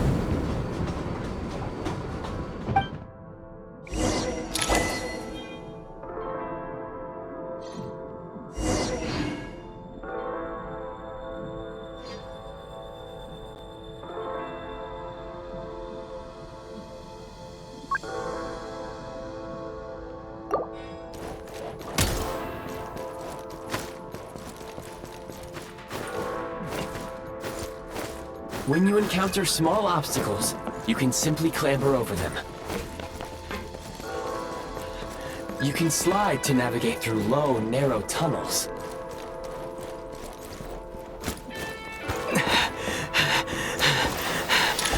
Obstruction ahead. You may be able to use...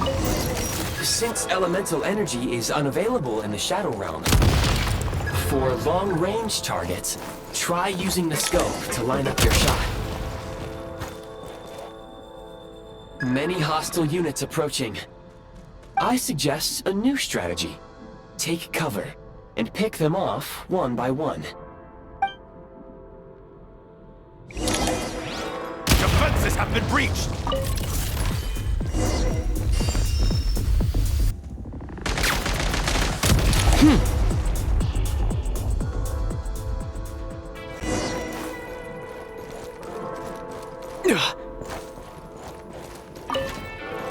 More enemies detected. Try attacking with the newly unlocked Assault.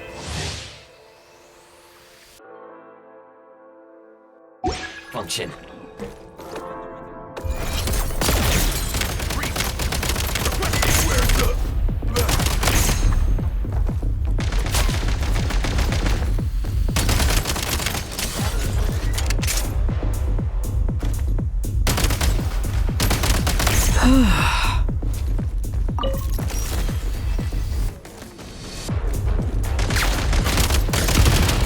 Light him up! Over. Yeah. Back in business.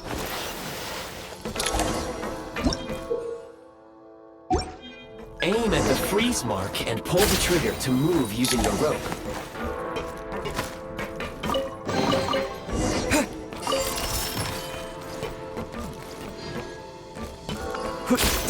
Defenses have been breached! Reload!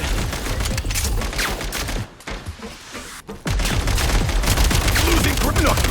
Where's the...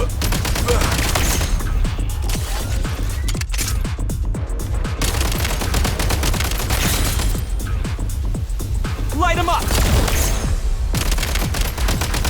Some supply points can restore a small amount of stamina. Press on.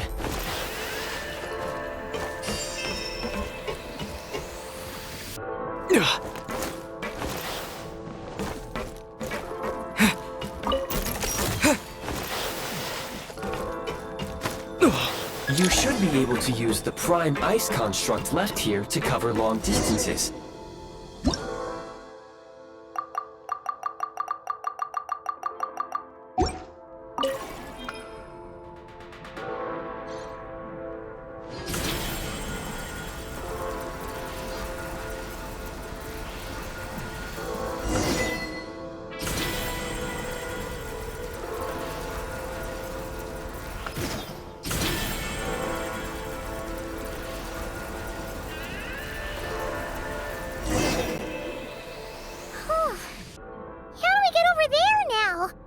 I recommend using this grappling gun. Such devices were originally used to secure structures in the Shadow Realm. If you detach the connected hook, the grappling gun will automatically fire a rope to another nearby hook. Okay. So, we just remove this hook, right?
Sprint at the prime ice launcher to reach high places with ease.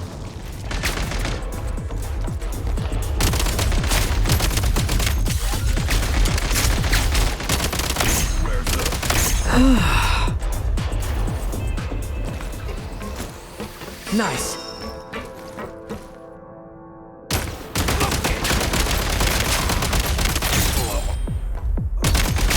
Gotta recharge! Over. Usable munitions detected. Frag crystal.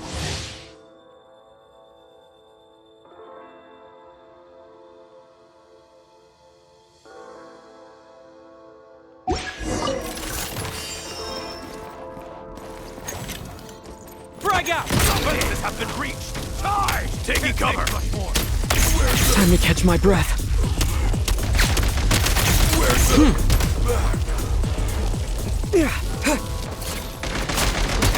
Fall back! Demolition time!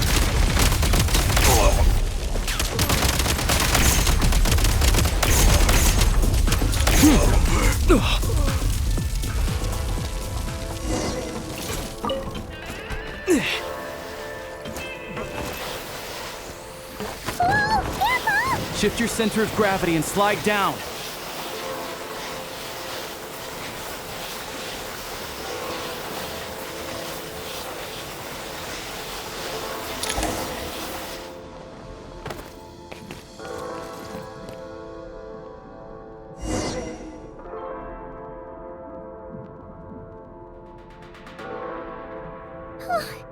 How much longer is this gonna take? The exit is right ahead. We are very close now. However... It's like they're trying to keep us trapped here. That platform and the carriages are swarming with undead Fatui. Guess we gotta storm through.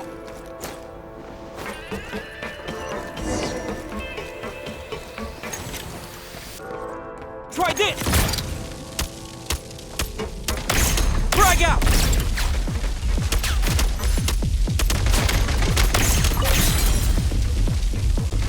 Back in business.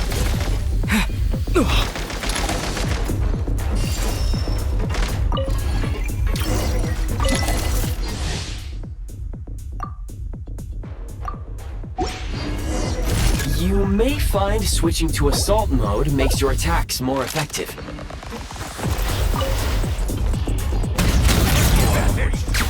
Time to catch my breath. Where's the... back?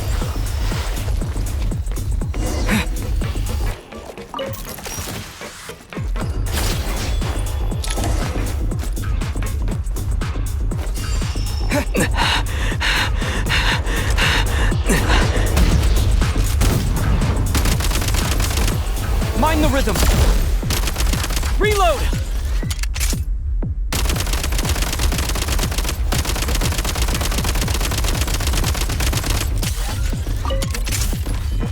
Come on! We're almost there!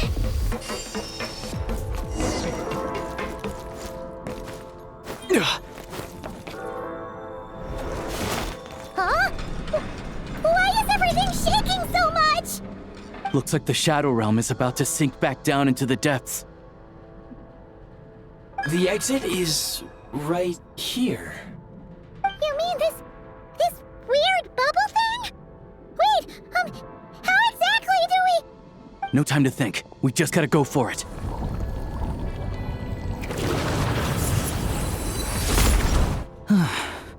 Looks like I was right.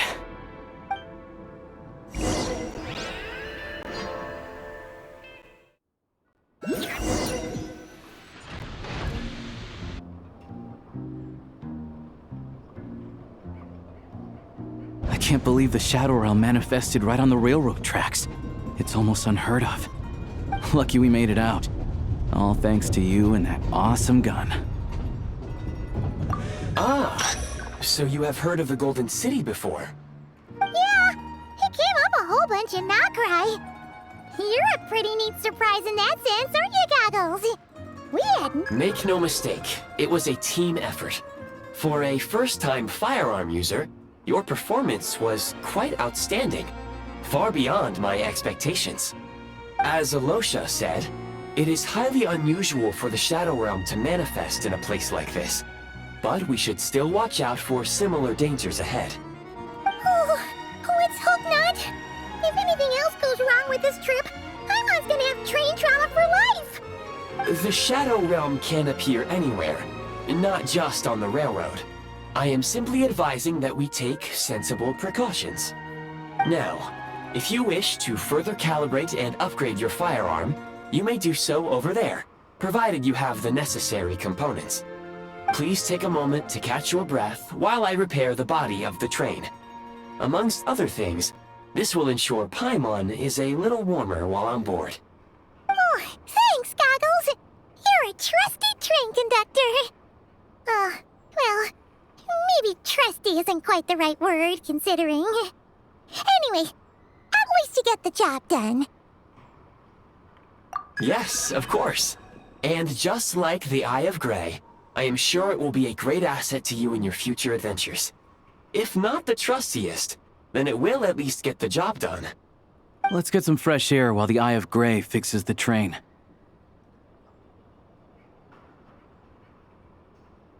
Yeah, sure. Paimon wants to forget all about the Shadow Realm. It was so creepy in there. Stretching her legs might help take her mind off things.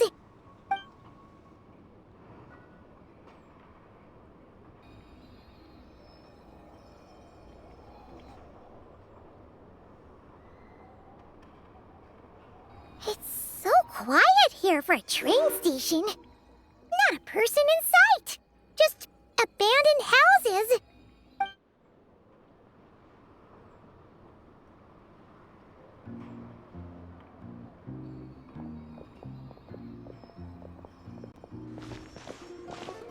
Huh? So much for repair? You've swapped our train out for a whole new model! My plan was to restore the train to its original appearance per my records as quickly as possible. Now that the repairs are complete, the train offers optimized performance and a significantly improved trendiness level. Huh. Didn't know trendiness was a parameter. According to my calculations, parameterization is the most effective way for the Eye of Grey to understand trendiness. Hyperborea, huh? I'm sure I've heard of that in a story somewhere. What an incredible little gadget you are.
You might want to avoid looking down if you're afraid of heights. No,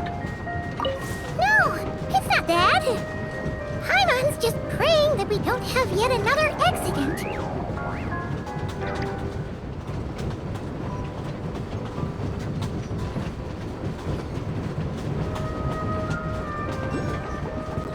That mountain is breathtaking. Reminds Paimon of Dragonspine. They say this mountain's the domain of a Snegovic lord. A lot of the Snegovic retreated there to live in seclusion, so it's a pretty mysterious place. You hear all kinds of stories. Even the residents of the nearby town of Svietla Lidovka steer clear of the summit, and they make a living off of harvesting prime ice.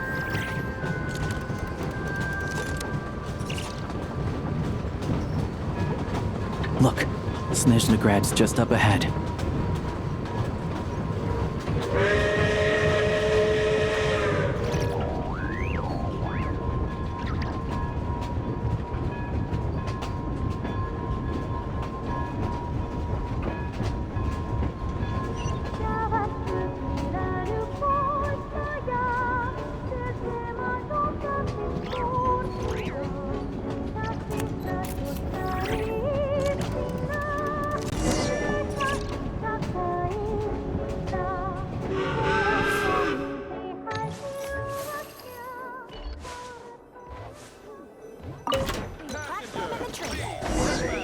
Others off before boarding and...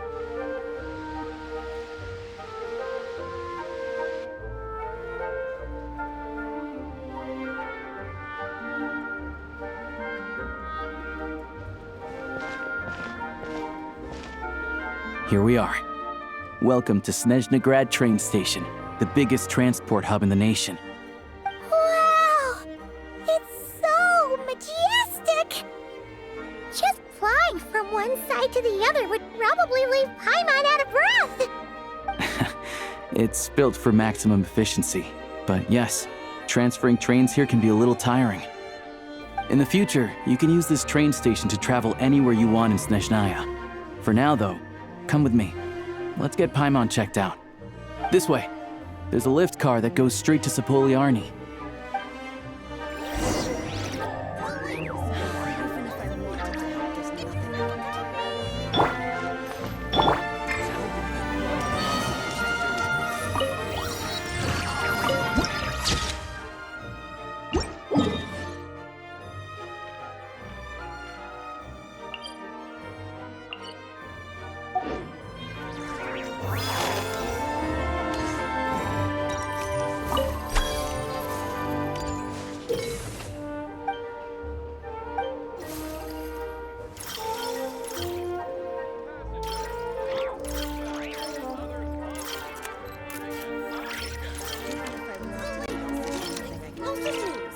Get yourself a copy!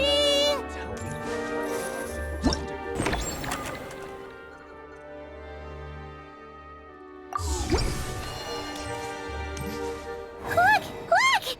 They have really funny-looking heads! And those ones are about the same height as Paimon! But it looks like they can't fly! Those would be Volkudlak and Domovoy. You'll also see the winged Vila and the snowborn Snegovic amongst others. No wonder! We'd heard that Snezhnaya used to be the realm of the Fae. Paimon can really see it now. Delay. I have to come up with a foolproof plan. You've heard about it too? You're not wrong about that.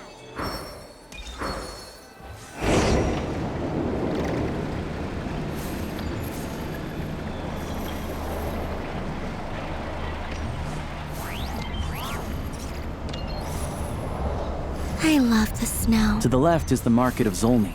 They sell everything there. You can often find some nifty little trinkets. To the right, you'll see the Korolyevsky Theater in the distance. Look at that! Incredible!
Snezhnegrad is stunning!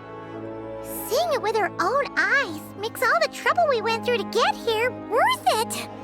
I found it pretty stunning when I first came here too.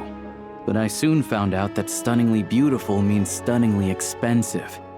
The prices here are crazy. I'm just a small-time hunter, so Zolny is where I spend most of my time. This way will take us to Podvorier restaurant. They offer food and lodging there, so you can get settled in while I fetch the doctor. Is that gonna be stunningly expensive too?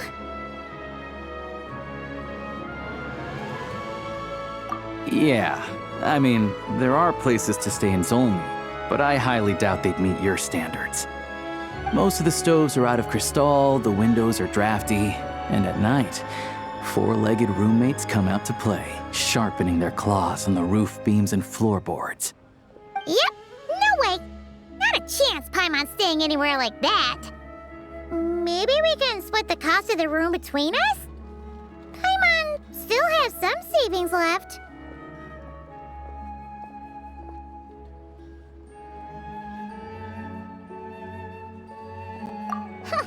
Fine then. It's your treat. Paimon will save her money for buying a nice little cake. Don't worry, you'll get some too. I'm glad to see you've perked up. If you find yourselves in the mood for some sightseeing later, there's a few places around here worth seeing. This way leads to Zapoliarny Palace, which serves as the Tsaritsa's audience chamber and also her personal quarters. The adjacent block is kind of a city in its own right. That's Glupov, the headquarters of the Fatui. Inside, there's a munitions factory known as the Armory Palace, producing a constant supply of all kinds of equipment for the Fatui. A lot of important research happens there too. And over there is the Snezhnegrad Vecha, where all the big shots meet regularly to make policy decisions. These places are best admired from a distance. I'm sure I don't need to explain why. Yeah, they probably have super strict security. We're not looking for trouble right now. The downtown area is near the center of Zapoliarny. That's where you'll find the restaurants, bookstores, and gift shops. Another place of interest is the Northland Bank, which is over this way. Oh, and I'm sure you'll want to make contact with the Adventurers Guild at some point, right? That's right here. Ooh, speaking of adventuring, we use alchemy quite a lot. Do you know where we can find a crafting bench? No one practices alchemy at Snezhnegrad, I'm afraid. Apparently there's some historical reason for it. Oh, we'll just have to use the one on the train then. Kinda inconvenient. Wait, how come there's one on the train if that's Snezhnayan too? Yeah, I don't know. Not my area of expertise. Still, I wouldn't say the absence of alchemy makes life here any less convenient. Anyway... Finally, there's Zolny in that direction. It's mostly residential buildings and factories, but there's a few shops too. Worth a look around if you're interested. That's about it. You guys go ahead and get checked in while I track down my doctor friend. Sounds good. Thanks for all the recommendations. It'll be good to get out of the cold wind. Paimon's starting to feel another headache coming on. Podvorier restaurant is right this way.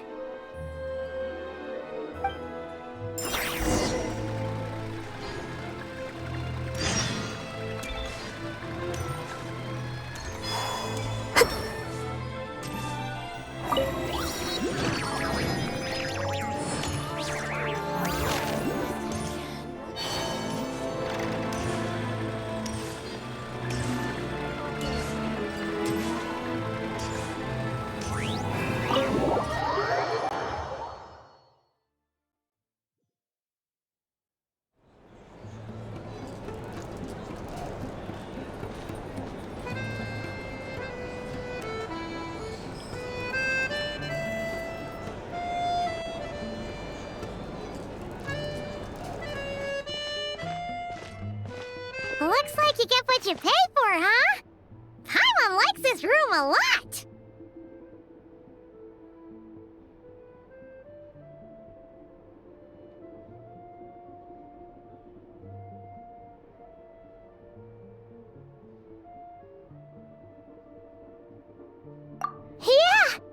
much better now that we're out of the cold.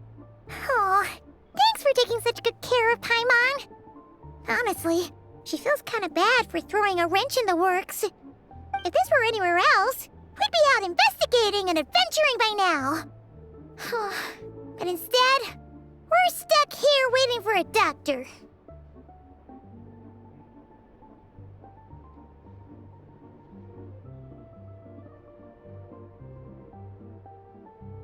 You're right. No need to push ourselves too hard for no reason. A lot happened on our way into the city. Let's review what we've learned so far and try to figure out what to do next. Obviously, the million-more question is, what is this Tsaritsa planning? Everything else leads back to that.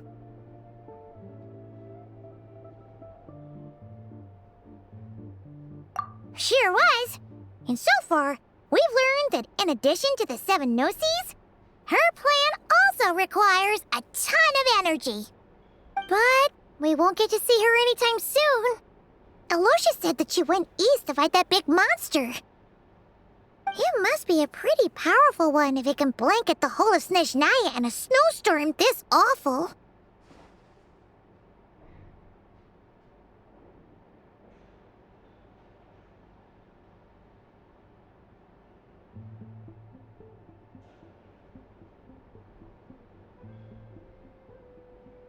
To be honest, what we're really lacking right now is information.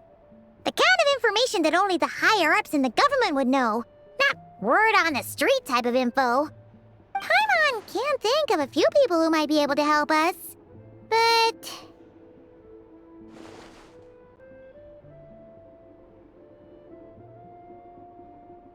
Right! And when we left Nogcry, Sandrone specifically left a message reminding us which side we're on. So, it's unlikely they'd tell us anything confidential about the Tsaritsa's grand plan. Yeah, fair point. Besides, that Gloop-off place is right nearby. We've got nothing to lose, so it'd be a waste not to go. There's gotta be someone there willing to talk to us, right? Maybe Arlecchino or Sandrone? Or possibly Tartaglia. But it's unlikely we could sweet-talk Arlecchino, let alone Sandrone. She basically told us to stay in her lane already. Yeah, the last time was all the way back in Fontaine, right? Too bad we missed him in Nogcry. Apparently, he came to help out. Hello. Is there a traveler in Paimon in there? That's Alosha! Come in! Hello, I'm Dr. Luneva. Alosha mentioned that one of you is feeling a little under the weather.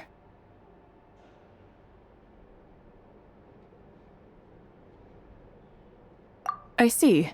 So you're my patient today, yes? And you're, Faye, I presume? Good question. Paimon's not too sure either, but she's definitely not the same kind of Fae as the ones we saw at the train station. Is that gonna be an issue? Not exactly. It's just, I'm used to treating human patients. Fae tend to be far more resilient than even the healthiest and most long-lived of humans. But don't worry, I do have some experience treating Fae. I've even diagnosed plenty of cats and dogs in my time. Safe to say, I have a fairly eclectic range of expertise.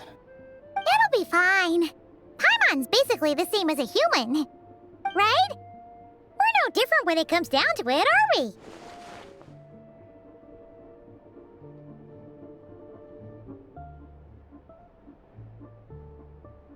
That's just because Paimon knows how to eat.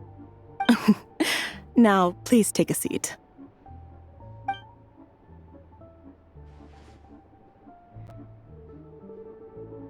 Okay, vital signs are good. Test results are all within normal ranges. I don't think it's anything serious. More than likely, you've just caught a cold. I can give you some medicine to tide you over, but as long as you rest properly for the next couple of days, you should feel better. Make sure to keep an eye on your temperature, though. If you find yourself with a persistent low-grade fever, or if your symptoms don't improve, Just contact me again. Sounds like there's no cause for alarm.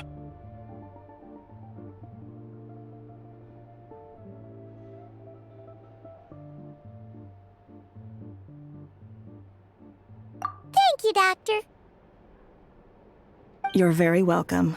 Just doing my job. I'll leave you in peace now. Time to visit my next patients. Take care. You heard the doctor. Best you rest up here for a couple days. No sightseeing for the time being.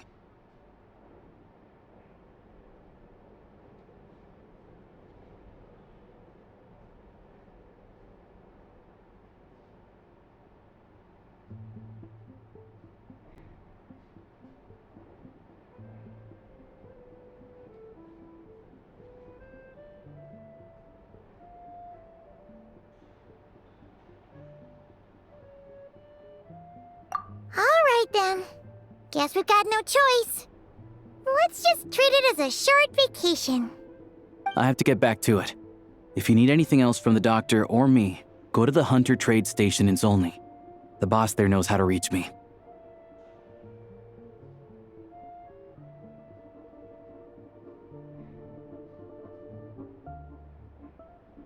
Hey, no big deal.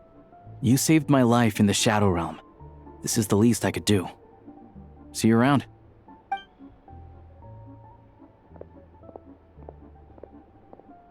All right, time to find Child and see what he can tell me.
Hold on. Please display your invitation letter or permit. Glupov does not accept meeting requests without a prior appointment. You'll have to apply per the advertised booking process and wait until your invitation letter is issued. Might I ask who you're hoping to visit? Another one who thinks the rules don't apply to them.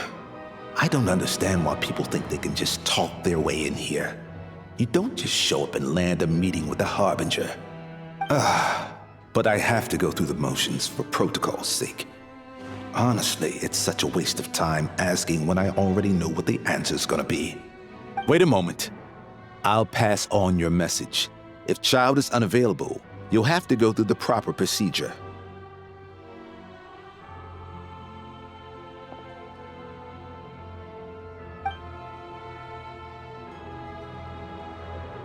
Lord Child is a busy man. He's probably not in Glupov at the present. If I were you, I'd cut your losses. No point in waiting any longer. Even if you two are old friends as you claim, please understand that the Psu Harbingers are often busy with their official duties. They tend not to stay in Glupov for extended periods. Next time, stick to the rules. You'll make life easier for both of us, Greetings, Lady Marionette. I'll take care of our guest here. It's his first time in Snezhnaya, so it's no surprise that he doesn't know the rules yet.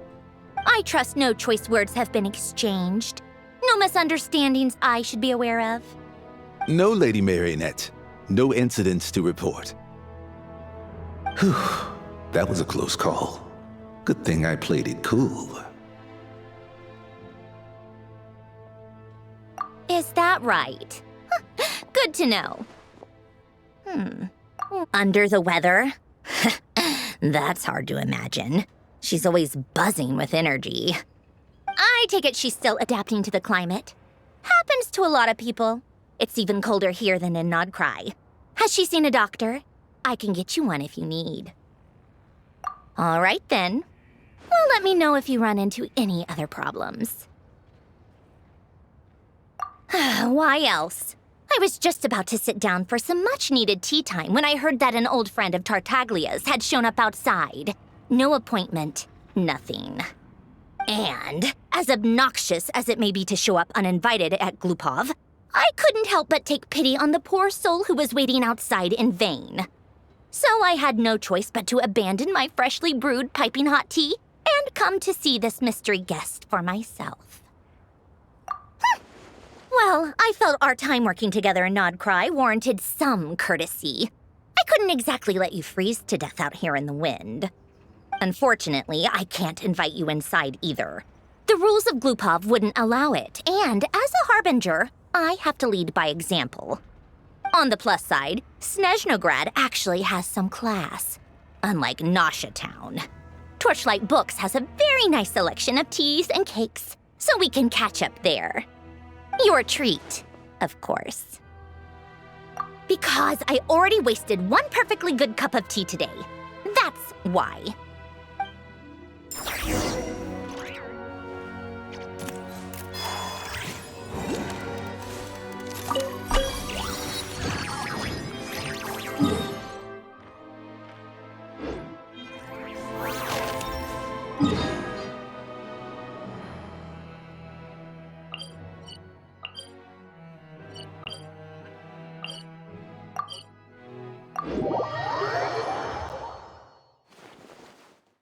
I love the snow. It's so beautiful and peaceful. And I can have snowball fights with the Kuhenki.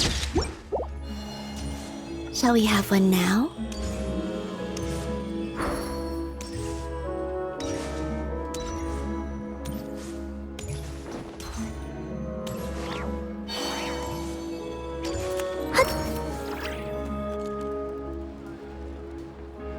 I've ordered for the both of us.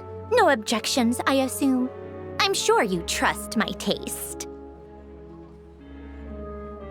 Okay, let's get down to business. I'm guessing you don't actually have any urgent business with Tartaglia, per se. You just want information, right? Wanna take a guess?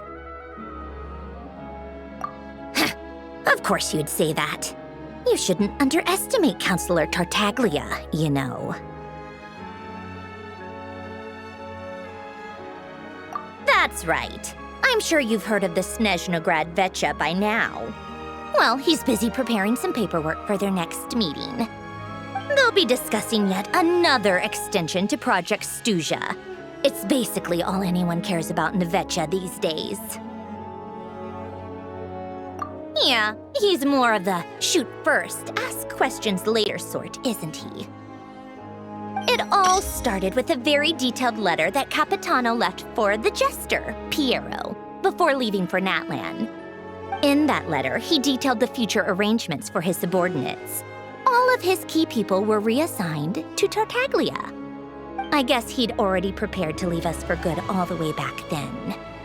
But Piero didn't reveal the contents of the letter until the events in Natlan had concluded. That was his reaction, too. Why me? With a bewildered look on his face. He'd always assumed Capitano looked down on him. He was a man who kept his thoughts to himself and barely spoke to him the whole time they'd known each other. But he occasionally brought Tartaglia along to my tea parties back in the day. So to the rest of us, it was clear that Capitano had quite a lot of respect for his young comrade. By the rest of us, I mean my tea party regulars. Arlecchino, Rosaline, and... actually, not Columbina. She was probably oblivious to it. Anyway, then the Liu-S situation happened. Normally, it took a lot to get under Capitano's skin, but that time he was furious. It's not really my place to talk about it, though. You can ask Tartaglia about it sometime. Basically, Tartaglia probably had the wrong idea about Capitano all along, right up until Piero revealed the letter he'd left behind. Capitano believed that despite Tartaglia's immaturity, he showed great potential. Plus, he possessed a kind of purity rarely seen among members of the Fatui. Yeah, it's one of the few things that I'd agree those two have in common. But there's one other reason why Capitano chose Tartaglia to assume command of his troops. He knew that after he was gone, several of the others would swoop in on his army like vultures. With the ones who stood to benefit the most being the rooster, Pulcinella, and Regrator. Once they divided Capitano's troops between them, they'd be more powerful than ever.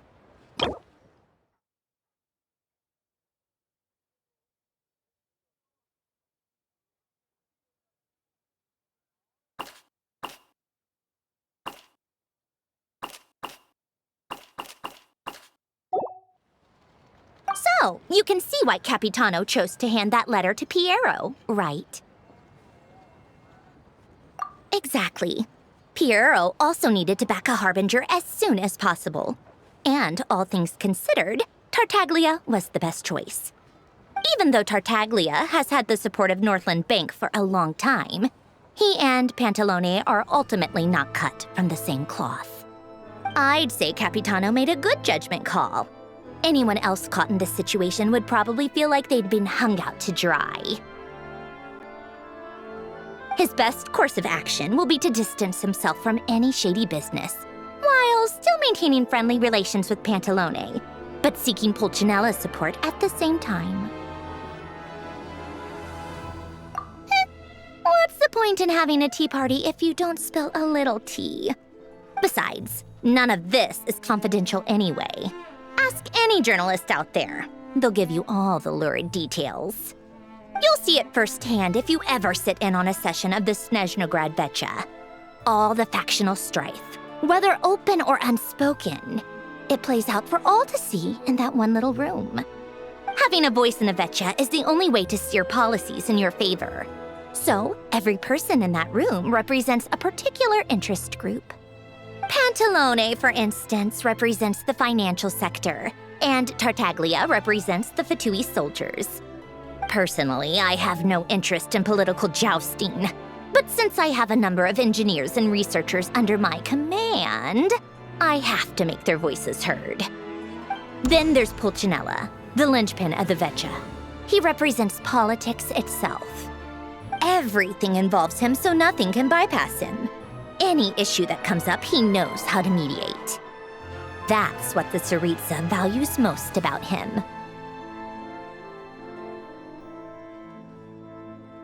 I'm starting to see why everyone is so frustrated with the way things are, but also powerless to change it. A complex web of interests connects all parties involved, and the Tsaritsa sitting at the top adds another layer of complexity. It must be nearly impossible to come up with a perfect solution.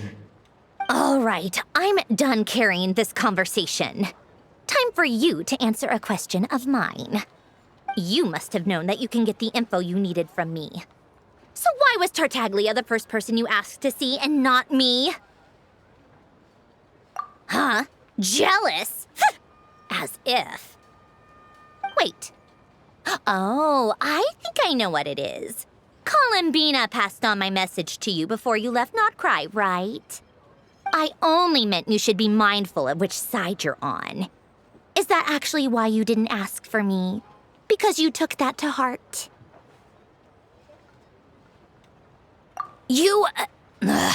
Fair enough. It's not your fault. I blame all these politicians I've been hanging around with lately. Always beating about the bush when they talk.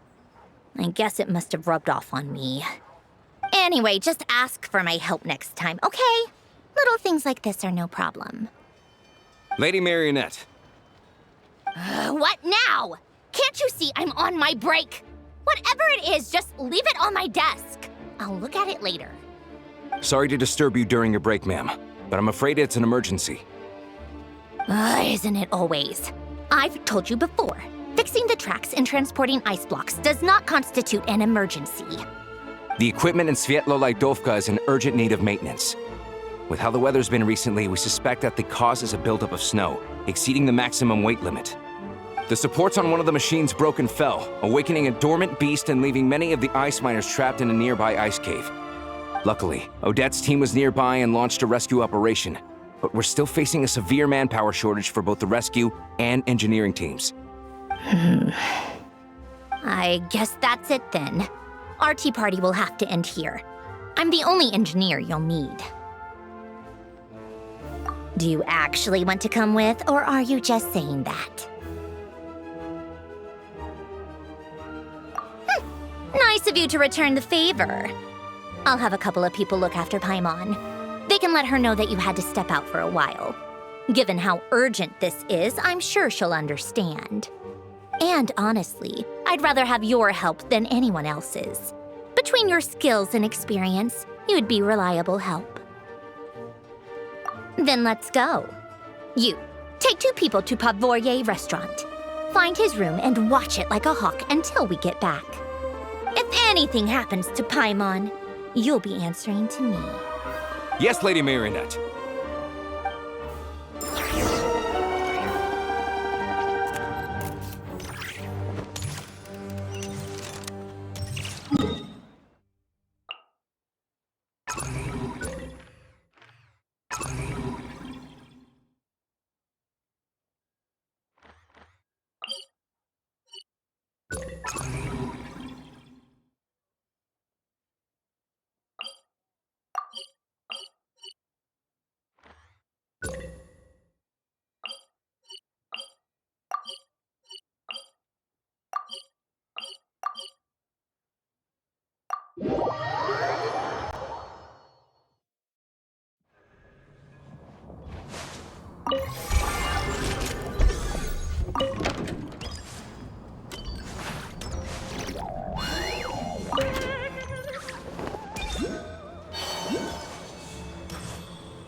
They weren't exaggerating. This is really dangerous.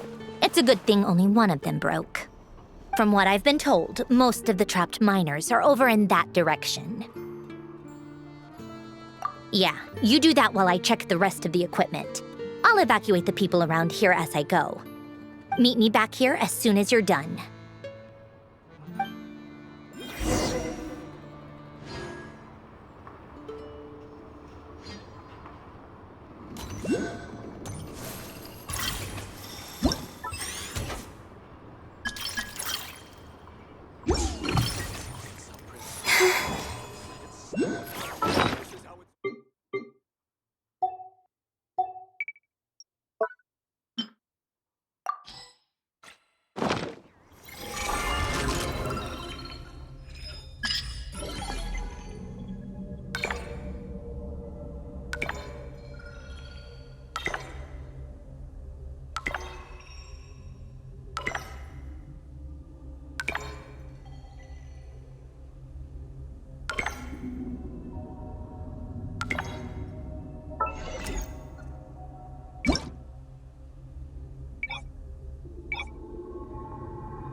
have to be getting close.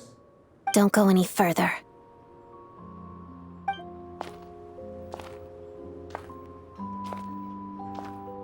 It's too dangerous here. There's a highly aggressive monster on the prowl.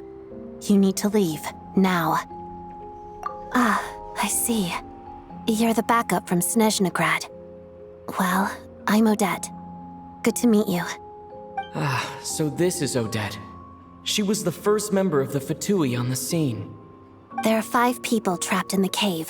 Monster type is unknown, and so is its location. Let's go. Every second counts.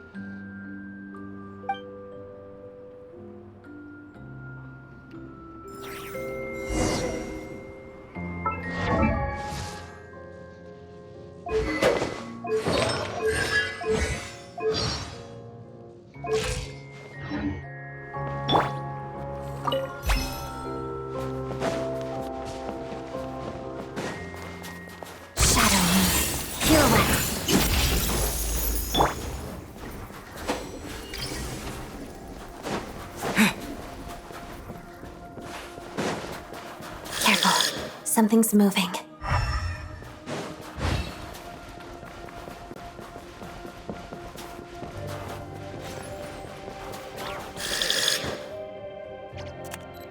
This must be the monster's shadow. Looks like a tough opponent. Together.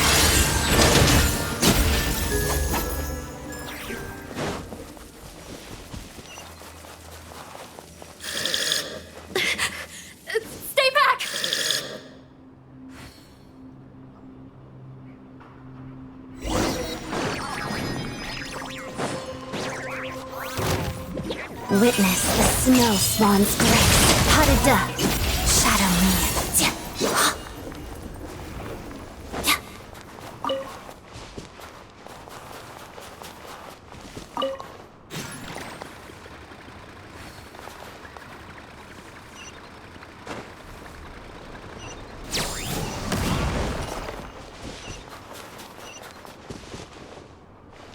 I see them. They're right behind the monster. The monster seems very agitated. It could attack at any moment. Let's make the first move.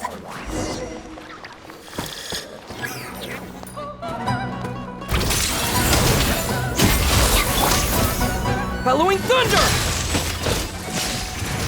What?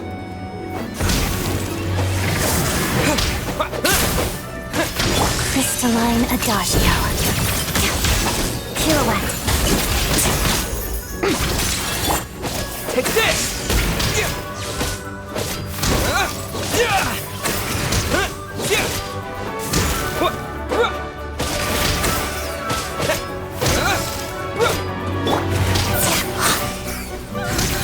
Let's begin. Harada.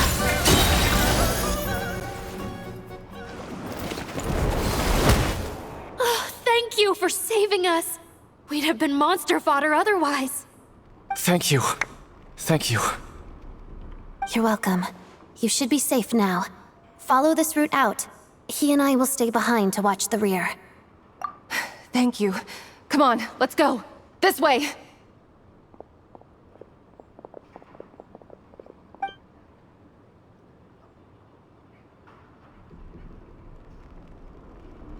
I've searched the area. Pretty sure the monster made a tactical retreat. Yeah, but with us here, it won't be coming back anytime soon. It may be small, but don't be fooled.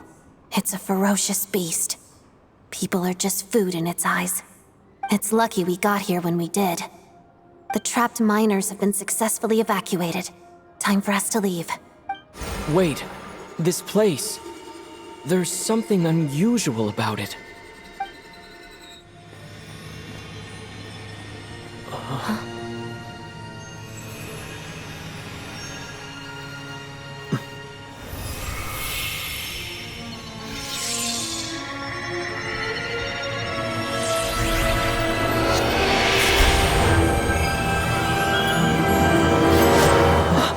What is that? I don't know. It's back? Guess it has family.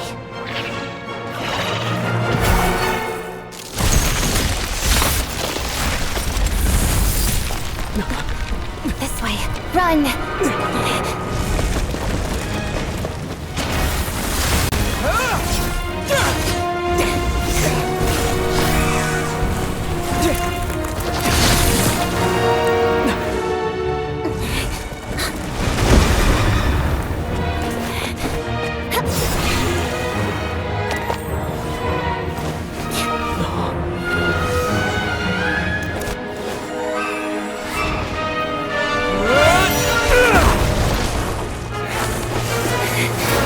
Thanks. Let's get out of here.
Everyone's accounted for.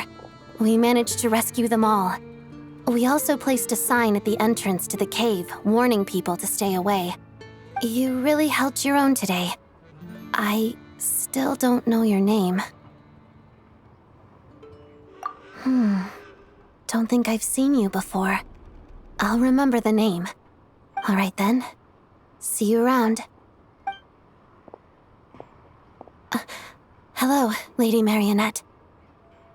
I hear the rescue operation was a great success.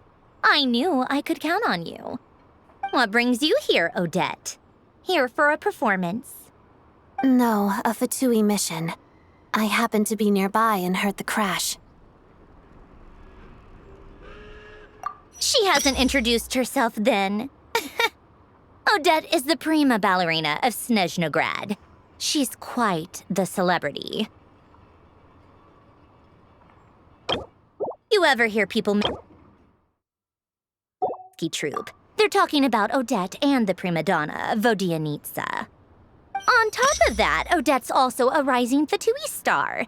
It's looking likely she'll inherit the title of the Fair Lady. She learned all her combat skills from Rosaline herself. Used to be one of her most valued subordinates, too.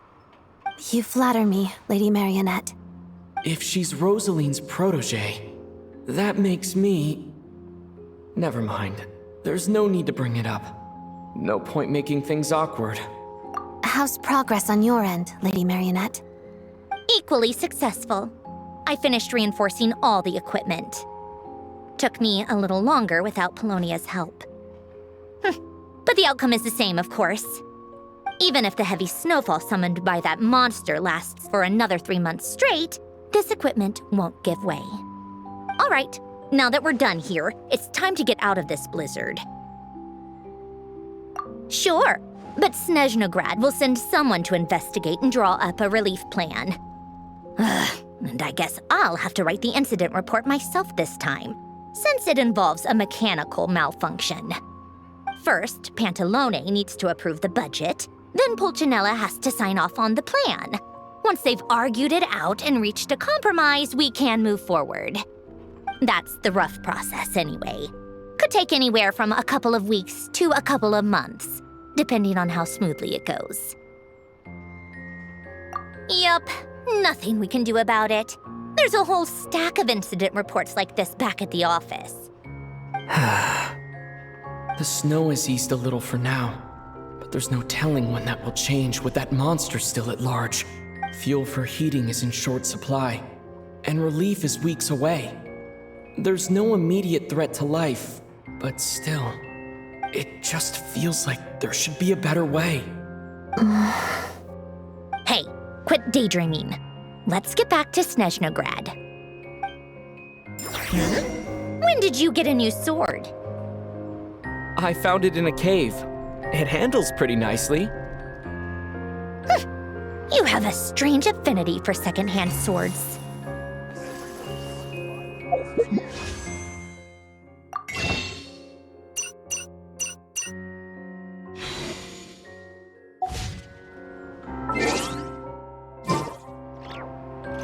I used to take long walks in Silver Moon Hall every day. So don't worry about me. I can...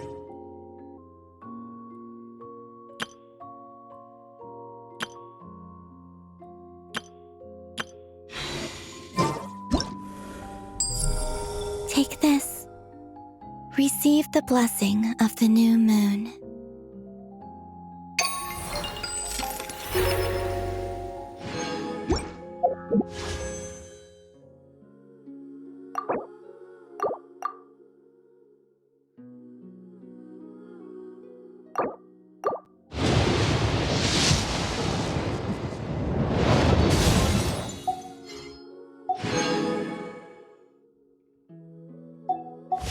I don't sing for...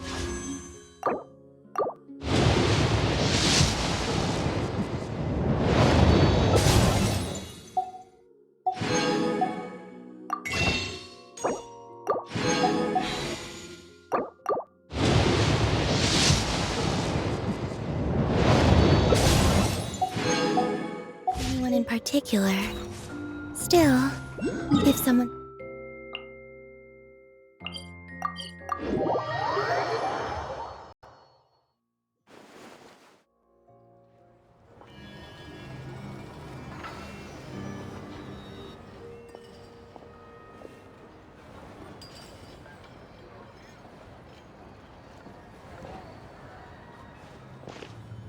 Huh. Well, if it isn't Counselor Tartaglia, Mr. Big Shot himself. Go easy on me, all right? I'm still recovering from the interrogation the real Big Shots put me through. Hey, comrade, it's been too long. I heard you came looking for me earlier. Nicest surprise I've had in a while. Good to see you too, Odette. I'm guessing you guys just got back from Sviatlo Laidovka. How'd it go? Crisis averted? It went fine. How about you? Any new developments? Not really. Same as ever. Growing opposition to Project Stuja, and the usual rebuttals are starting to ring hollow. The results of the mock vote were pretty dire. Pulcinella was fuming. I've never seen the old man so angry. That's not good news. It takes a lot to rattle him. Yeah, obviously if push comes to shove, there are ways to crack down on dissent. But... Sorry, I have to ask something. This is going to sound blunt, but may I? Huh? Of course, fire away. It sounds to me like everyone's tearing their hair out trying to figure out how to deal with opposition to Project Stuja. But what exactly is this project's purpose? And how can it be so important that even people like you two refuse to stand up for the ordinary people of Snezhnaya? Interesting. I gotta hand it to you, comrade. You sure don't mince your words. Excuse him? What does he mean, refuse to stand up for ordinary people? Oh my gosh. How does he dare speak to the Harbingers like that? Are you interrogating us now? It's okay, Sandrone. Let me explain. I think I understand where he's coming from. If I could, I'd take your side right now. In fact, my position's very similar to yours. I've only held back on casting a dissenting vote in the Vecha because the Tsaritsa would never let me get away with it. Still, I have a responsibility to the Fatui armed forces, so I do what I can to make their voices heard. Most of them are just regular folks from small towns far from the capital. I'm sure you've seen how much those kinds of places are struggling right now. Oh, and for what it's worth, I'm from Arepasak myself. things aren't going so swell there either. The Tsaritsa wants to create a better, safer future for the people of Snezhnaya, but she's thinking long-term. I don't doubt that from where you're standing, Project Stuzha seems to be creating all sorts of issues for everyone. But considering the Tsaritsa's vision for the future, these are sacrifices worth making. Sounds cold, I know. But I promise it's not as black and white as it seems. Maybe Sandrone and I can't oppose Project Stuzha outright, but we're constantly raising our concerns in Vetcha meetings. And even though we can't put an end to it, there are plenty of other ways to make a difference. We're trying everything we can think of, and so is Pulcinella. I respect Her Majesty, the Tsaritsa, and trust her decisions. But at the end of the day, I'm still just a normal guy who cares deeply about my homeland. And my family, who all live here. There's no way I would ever abandon them. As contentious as things can get within the Vetcha, there's no selfishness or malice behind it. Everyone wants to get through this period as smoothly as possible. The issue is that there's no way of pleasing everyone under the present circumstances. Most of the time, we're trying to decide on the lesser of two evils, which obviously isn't a great look. But that is not the same thing as being blindly loyal to the Tsaritsa. No one's got their head in the sand here. We're all well aware of the way things are. We're just doing our best to make it work. In fairness to Sandrone, she rushed to Svietlo Lidovka's aid the moment she heard that people were in danger. And even Tartaglia, who used to only care about the thrill of the fight, is clearly doing his best to rise to the demands of his new role as counselor.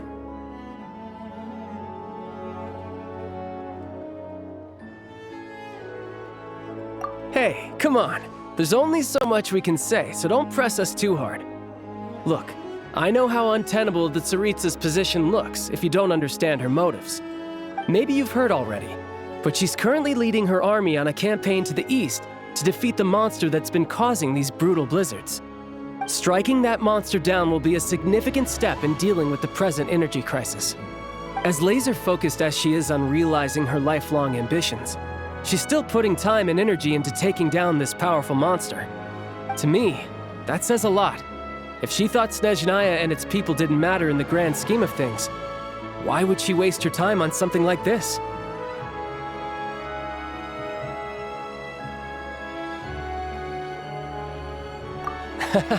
Thanks. I meant every word I said, though. I wasn't just trying to placate you. I've already done more than enough diplomacy for one day. I still think this adventurer raises a very important point. Our two harbingers have made their positions very clear. But there are many others in the Vetcha who must feel trapped and forced to vote against their conscience. I think it's a very valuable quality to be willing to speak one's mind, despite the risk of offending powerful figures.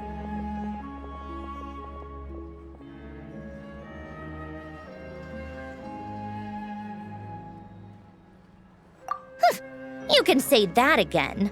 I highly doubt we'd feel the need to explain ourselves so much if we didn't know you so well.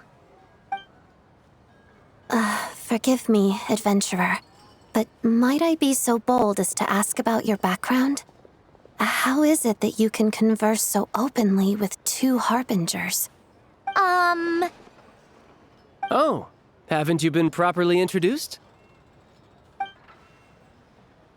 Easier said than done. I like to think I'm not the kind of person who goes around busting open people's old wounds.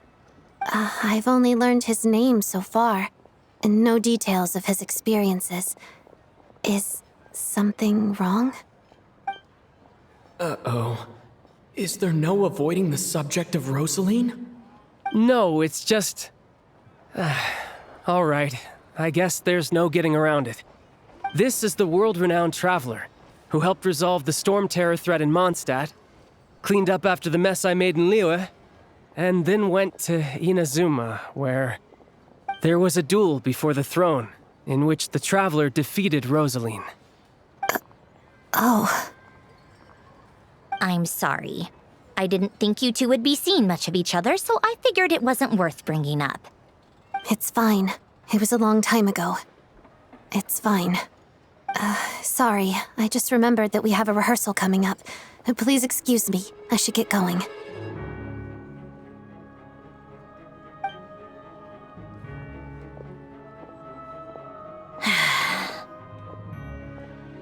I've mentioned this to you before, remember?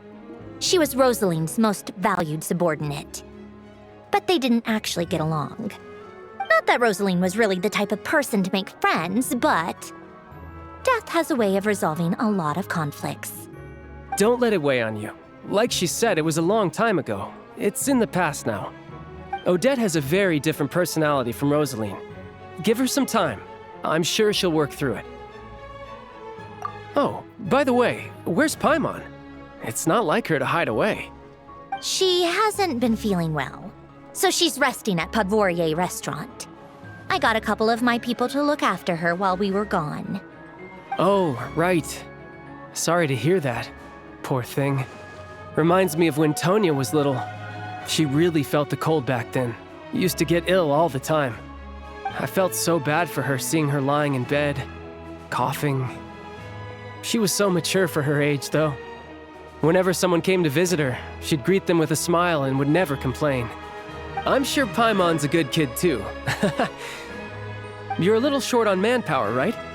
Let me have a couple of my people take over for yours. I'll send my most capable and reliable. They'll make sure Paimon can recover in peace. Well, that would be great. Your people are more qualified. Hey, don't mention it. I'm sure you have things to do. Hopefully this takes a load off your mind. So no more accusing me of not being on your side, all right?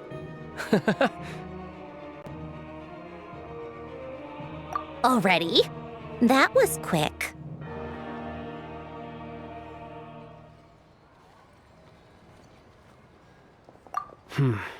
I'm afraid I can't help you there.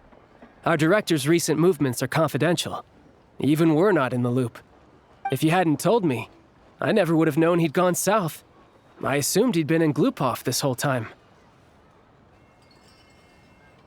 Well, I guess I'd better go sort out Paimon's security situation. I have some other work to catch up on at Glupov anyway. Me too. I have an incident report to write up. Let's leave it there for now.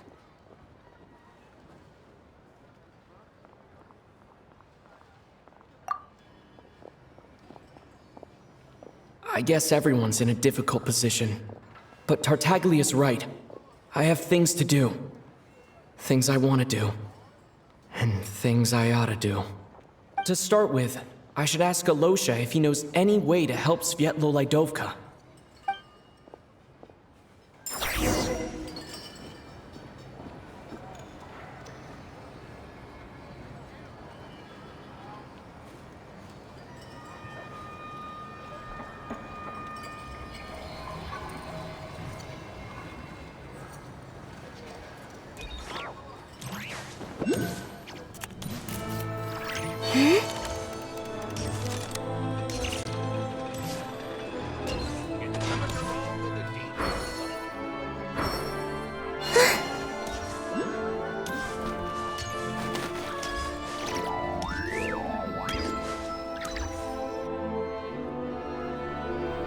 How strange. This sword seems to be vibrating of its own accord. It's a very faint vibration, but it's getting stronger as I get closer to the statue of the Seven. Does this sword have some connection to the statue? But all it does is vibrate, even when I touch it. That place I got this sword from was definitely out of the ordinary. Maybe I should try channeling the power of cryo.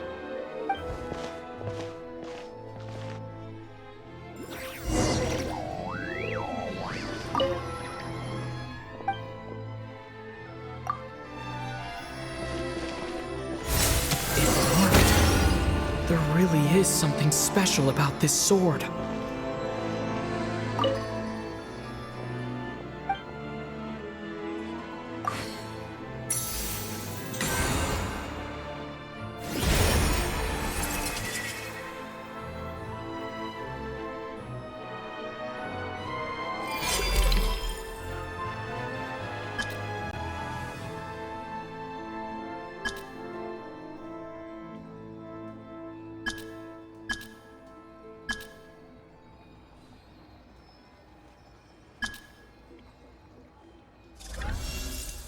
I don't really understand what just happened, but I'm pretty sure this sword just got a little more powerful.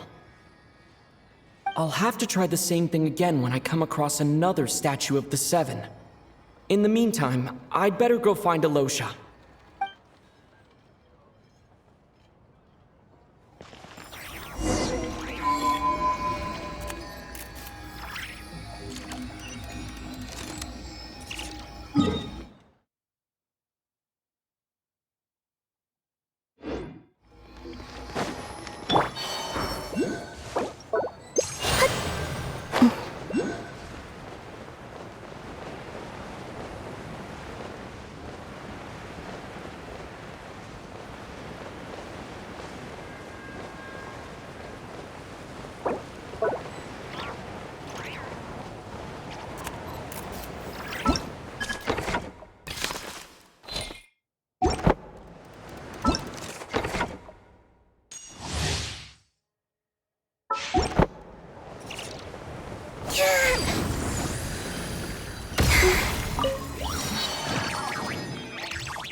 Hello there.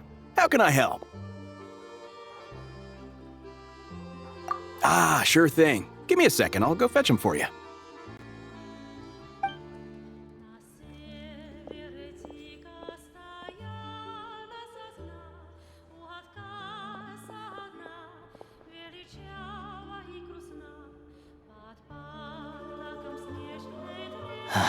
It's a familiar story. I've had similar experiences. Although Snezhnegrad doesn't deliberately delay or withhold relief, those first few days of waiting for help are always the hardest.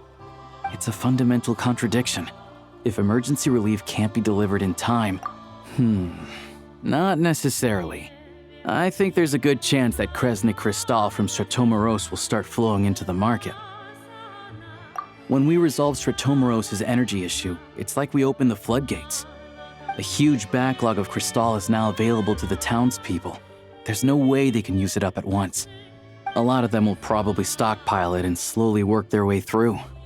Probably a good idea. Exactly. At the current prices, selling Crystal is an easy way for an ordinary person to make a fortune. Hey boss, how much do I have left in my account? 1 second, let me check.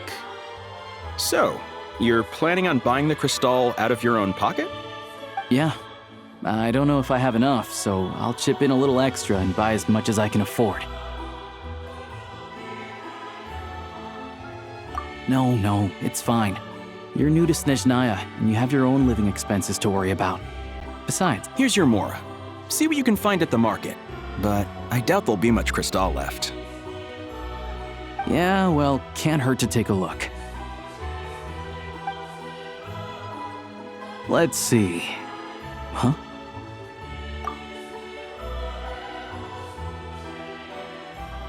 Oh, Alosha, and... Hello? I didn't realize you two knew each other. Yeah, I take on some odd jobs in the city to supplement my hunting income. Sometimes I work as a cleaner or prop hand at the theater where Odette is one of the big stars, so I've met her a few times. When the weather's as bad as this, it's better for a hunter to adapt than to keep looking for game. Yes, and we sometimes need extra help.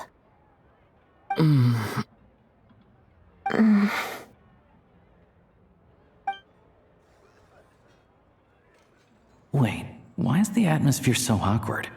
I thought things went pretty smoothly in Sviatlo-Lidovka. So, what brings you here, Miss Odette? Looking for some new props? No. After I got back to the theater, I couldn't stop thinking about the situation in Sviatlo-Lidovka. It bothered me so much I couldn't focus on my dancing. So I decided I'd come here and see if there's anything I can do. You too, I presume. I suppose that's why you're here. I didn't feel comfortable expressing my true opinions in front of the Harbingers. Not least because ordinary Fatui like me don't even know what Project Stuja is all about. Without knowing the full picture, I can't make sense of it. And at some point, if things aren't making sense to me, I can't just keep going along with it. So many people feel the same way. They wish they could do something, but all kinds of reservations hold them back. Explains why groups like the Rokot are springing up to fill the gap. Yes. Well, that's one option. But there are risks to consider with organizations like that. The Fatui does not encourage their activities. Right, because things can get out of hand, and it's hard to hold the right people accountable when they do. I've heard about a few cases like that. Sandrone said Odette was on track to inherit the title of the Fair Lady. If so, she'll be able to find out what Project Stuja is really about. Still, it's probably a little soon to ask her about that. There may be more to the story. What's on your mind? I think we can both agree that no matter which side you're on, it can't stop you from doing the right thing. Where there's a will, there's a way. I know what Rosaline did while she was abroad. You made the right decision, so no hard feelings. So, what's your plan? Oh, we were gonna buy some Crystal. I heard there's some on the market right now. Funny. I had the same idea. In that case, let me pay. I can claim it back as mission expenses. The real issue here is that government relief is behind schedule. Surely it makes more sense for the state to cover these costs than for us to pay out of our own pockets. True. It's a huge expense after all.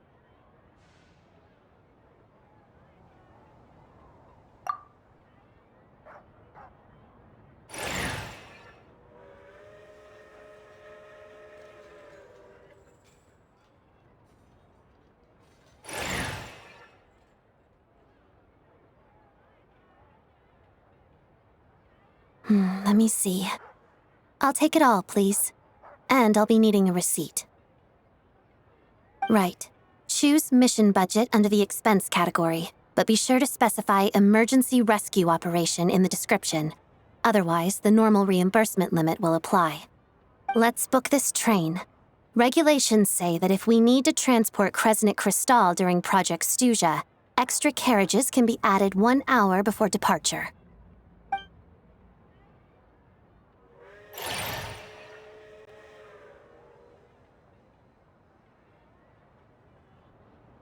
That should do it.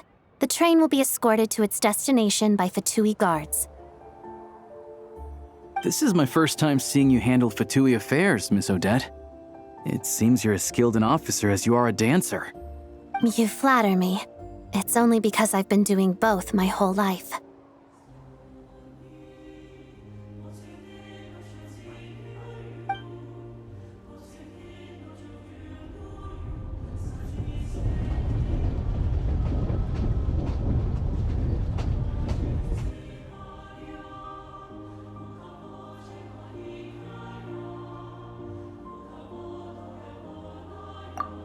Anyway, I bet you've been non-stop today, am I right?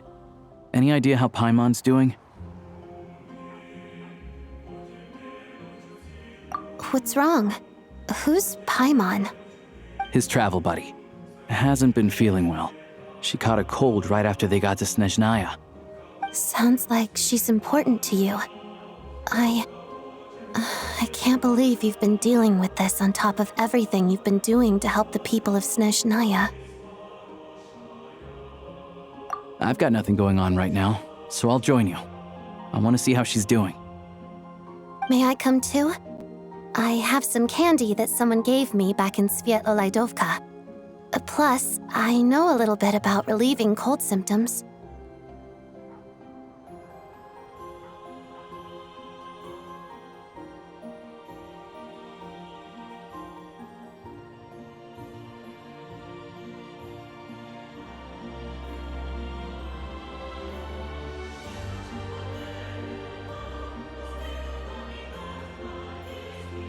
All right then, let's go.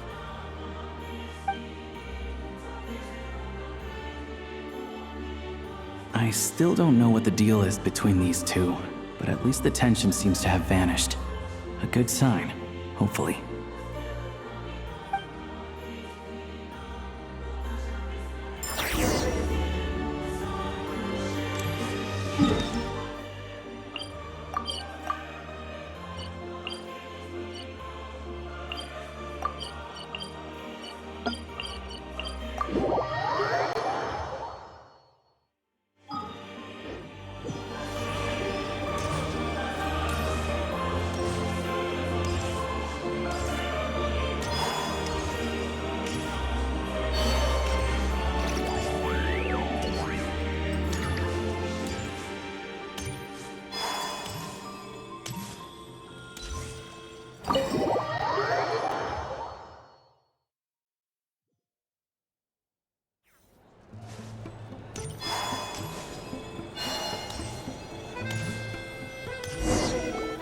Hello. Sorry, but there's a sick person recovering in this room. Can I help you? What happened? Oh, please, excuse me. Are you the Traveler? Could I take a quick look at your Adventurer Handbook? Master Child said I should verify your identity.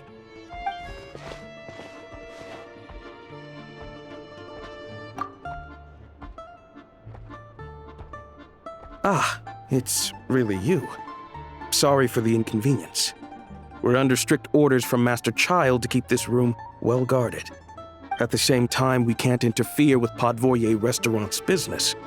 That would only seem all the more suspicious and draw unwanted attention to this room.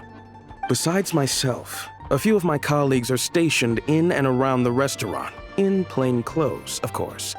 Rest assured, you're in safe hands. I didn't expect such a high standard of protection. Well, Master Child handpicked us for this special assignment. We're not about to let anything go wrong. Anyway, I won't keep you any longer. Please, head inside.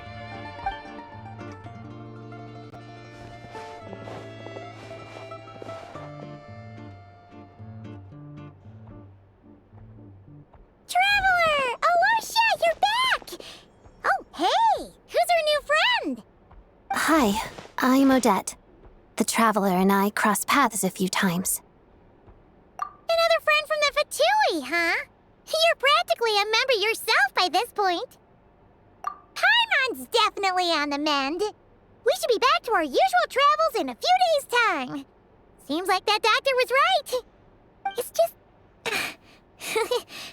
Paimon's limbs are still feeling a little chilly. I have just the thing. Whoa! What's this? Is that a flame inside an ice cube? Wait, is this real ice? How's it not melting? And how does the fire keep on burning? All keen observations. You're right. This is called core ignis. Whenever I've caught a cold in the past, I found I recover much more quickly if I place this by my bed. You're welcome to borrow it. Awesome! Wow! It's so nice and warm! Oh, it's like magic. Your name was Odette, right? How did you two meet again? Looks like she's in pretty good spirits. That's a relief. Any progress with your investigation yet? No surprises there, I'm sure. They're not likely to let anything slip. The Rokot, huh? Let me think. Members of the Rokot keep their true identities hidden, but I think there might be someone I can introduce you to. Leave it with me. Meet me at the Korolyevsky troop tomorrow, and I'll tell you how it goes. Would anyone like a drink? I'm gonna head to the bar. Paimon will have... maybe some hot milk? Yeah. Enough with the secret chat, you two. Let's catch up properly in a minute. Paimon, it'll be kinda like tabletop troop. No reason why listening to a story can't be an adventure.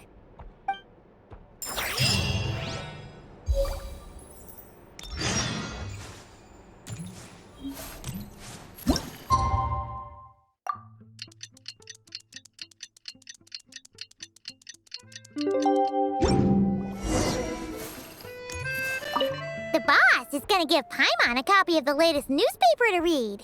That should keep Paimon entertained.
you made it.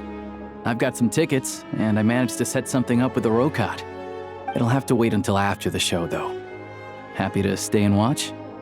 I doubt you've seen the Korolyevsky troupe on stage before. Pleasure. Here, this is the way in.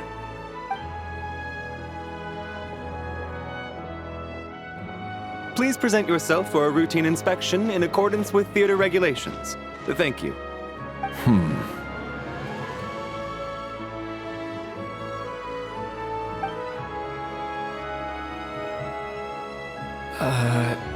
Is that guy with the Fatui? Looks like he's waiting for something. Okay, all done. Thank you for your cooperation. Please proceed through to the theater.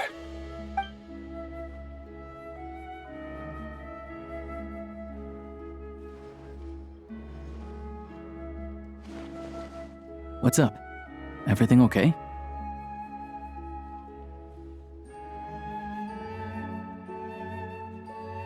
Snezhnaya's business and political leaders are always passing through here, so it makes sense that security's tight. Still, it's a little unusual to see the Fatui's Armory Palace guard here. You saw him, right? The guy right at the back. Strong, silent type. His name's Valeri. He's part of the Special Assignments Battalion, but I only ever see him here for one thing: to look for a guy named Mitya. Supposedly a researcher, though he never seems to put much time in at the office. The theater is one of his favorite places to hang out when he's playing hooky from work. But that's not for us to worry about. Let's go. The show's about to start.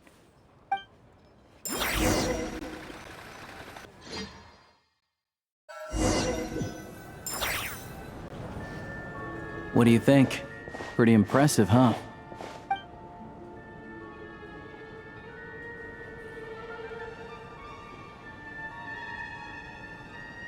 Oh, the one in Fontaine? I hear it's iconic. Never seen it for myself, though. Here we are, just in time. Sorry, coming through.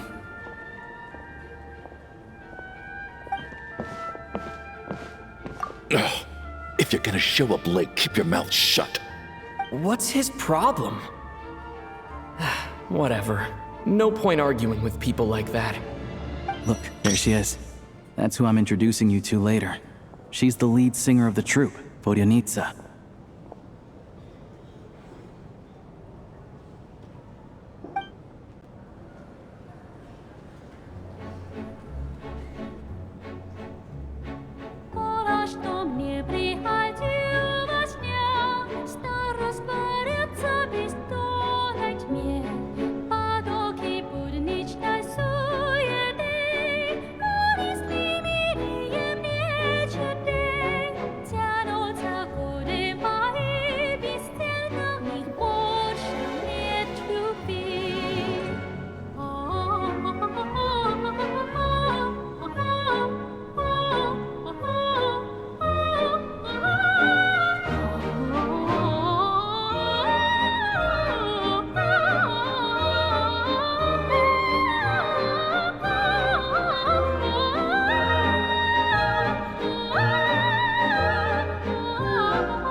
This leads directly to the green room. They're expecting us. Vodyanitsa will be waiting for us there.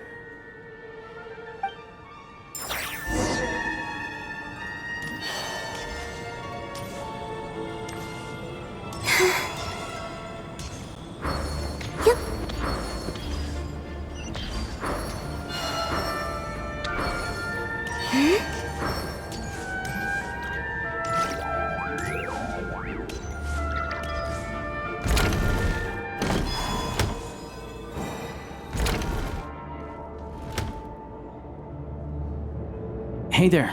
Excuse me. Ugh! Can you believe it?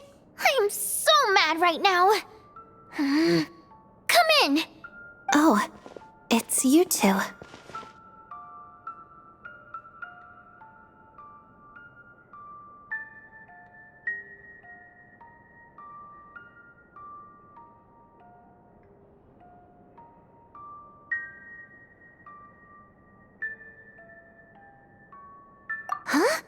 You know each other? Oh, wait. Is this who you were telling me about? The one you met yesterday and couldn't stop thinking about? I never said that. Yes, you did. Why are you denying it? It was right before I went on that rant about the moody factory owner. Oh, I remember it so clearly. Might I ask what brings you two here? Oh, I just brought him here to see the show. And when it finished, he was full of praise for Vodionitsa's performance. So I thought I'd try my luck, see if we could get the chance to chat for a bit. Maybe get an autograph? You work here. You of all people ought to know that's against the rules. It's not what the green room is there for. Oh, what's the big deal? Come on, don't be shy. I can give you an autograph. You can take a picture too if you want. Do as you please. I finished all my shows for the day. I'll leave you to chat.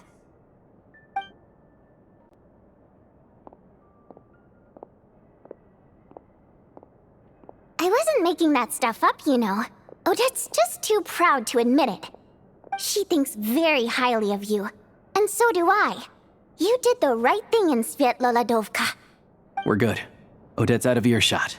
I'll lock the door. Confidentiality, of course. The Rokot is very strict on that. Whoa, Alosha! Not out loud! Not with an outsider here! Relax, I've taken care of it. Look at this. The President's reply sent this morning. Wait, so he's been approved to join? You told me last night that you wanted to get intel from the Rokot. Unfortunately, Rokot intel is only available to members. But ever since you set foot in Snezhnaya, we've been working together.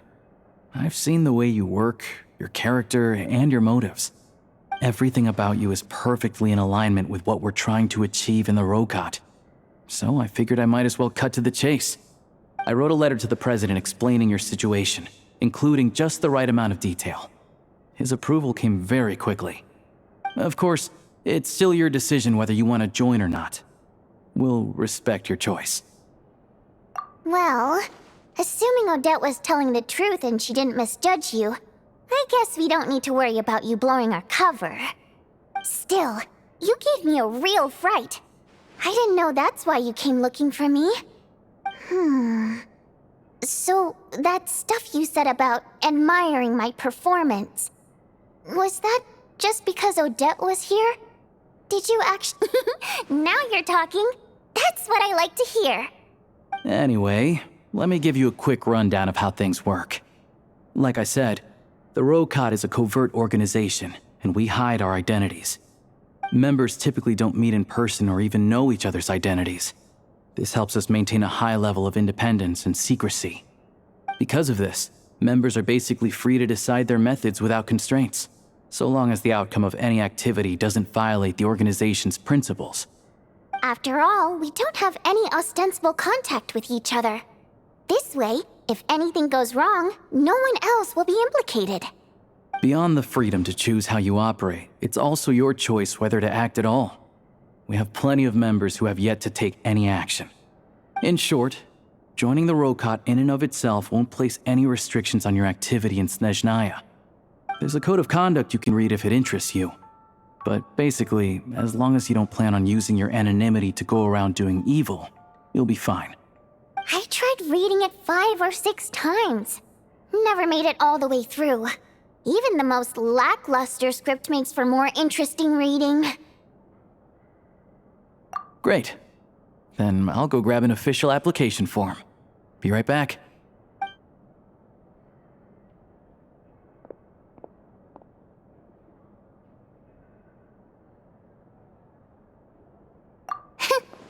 Well, Alosha has this pet dog, you see. His name's Tagarin, and this one time, Alosha brought him backstage. Tagarin took quite a liking to me, so I played with him for a little bit and fed him some treats. Then, the Rokot was out on a mission one day, and even though we were all in disguise, Tagarin recognized me right away. Just a coincidence, really. We didn't report it to the higher-ups, though, to avoid dealing with the fallout. Like... My job at the theater, for instance. I really need it to make ends meet. By the way, what were you complaining about just before we came in? Did everything go okay with Chuganov? Everything did not go okay. That's why I was so mad. I tried to make some small talk with him before I went on stage to fish for intel about the Iskra manufacturing plant. But he wouldn't take the bait. No matter what I said, he kept dodging the question. And then he started complaining. He said he didn't appreciate his second-rate seat in the stalls because he usually gets a private box. I mean, what did he expect? Everyone knows that if you want a box seat, you buy a ticket well in advance. But instead, he sends me a letter the day before the show when we're practically sold out. I had to juggle things around just to get him a half-decent seat, hoping he would appreciate the gesture enough to share some information.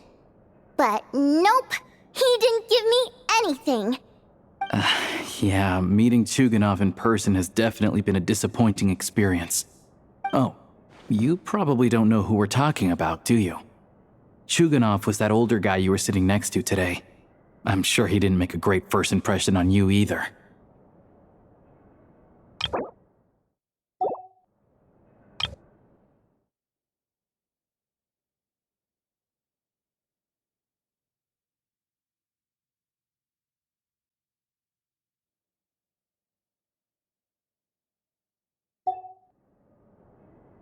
To the citizenry, he's a family man and a kind boss.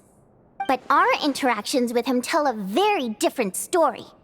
It's one thing to ask for a favor, but he acts like it's his right. He always expects special treatment. Take the ticket situation, for instance. I've actually gotten him a private box in the past. But not only was he not even grateful, now he's acting like I've sold him short this time. Not to mention that he's never paid for a single one of his tickets. And another thing, if he's such a big family man, why doesn't he bring his wife and daughter to see the show once in a while? I've never seen them here, not even once. Calm down, Vodyanitsa. If you won't do it the easy way, we'll have to try the hard way. But first things first, here's your application form. Go ahead and fill it out.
Looks like I'll need to make a few little tweaks here and there. But other than that, you're good to go. We'll hold on to this for you. All right. Now that we're officially Rokot comrades, I can tell you. Chuganov is the target of our current operation. Recently, we've done some recon work at the Iskra manufacturing plant, which pretty much confirmed that their energy consumption is way beyond the legal limit. All we need now is some direct evidence to present to the Vetcha, so we can demand that they shut the plant down. That way, the Kresnik Crystal can be allocated to where it's needed most. I was hoping he might let slip during one of our chats, but he's too tight-lipped. We'll have to find another way. I'm meeting another regular theater goer tonight, Mitya.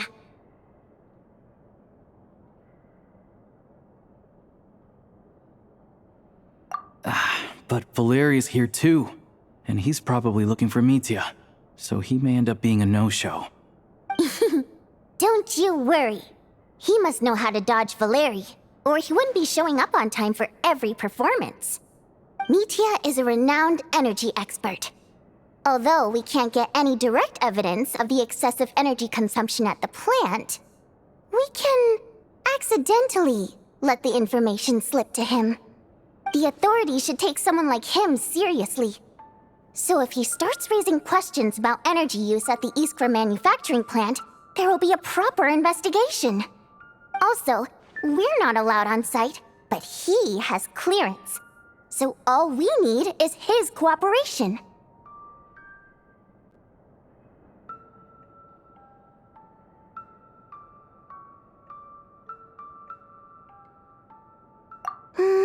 Yeah, so that's the other thing we're trying to figure out. Though I think we're far less likely to make any progress on that front. Still, I hear that Mitya is a bit of a chatterbox. So, who knows? Maybe if we catch him in the right mood, he'll let something slip. What do you think? Sound like something worth your time?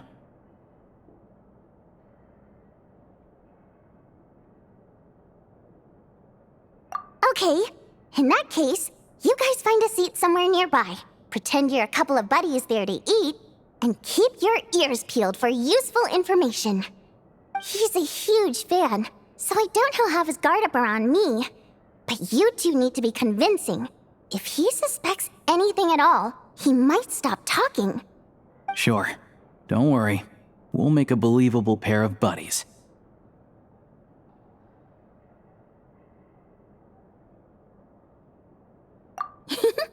Perfect! You've sold me already.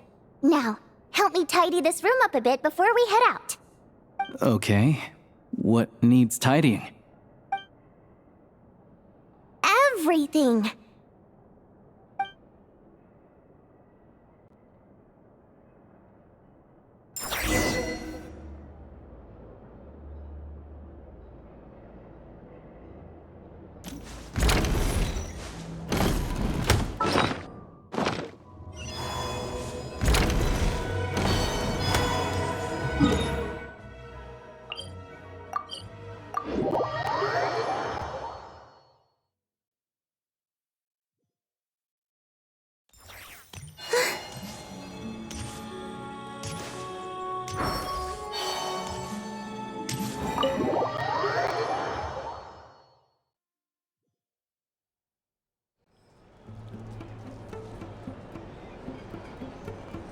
We come here often, so we shouldn't stand out.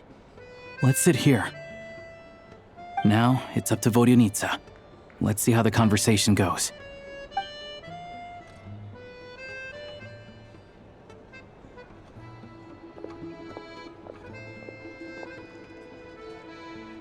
Mr. Mitya! Over here! Over here! Oh, sorry. I got a little held up on my way here. Now we have even less time than we planned.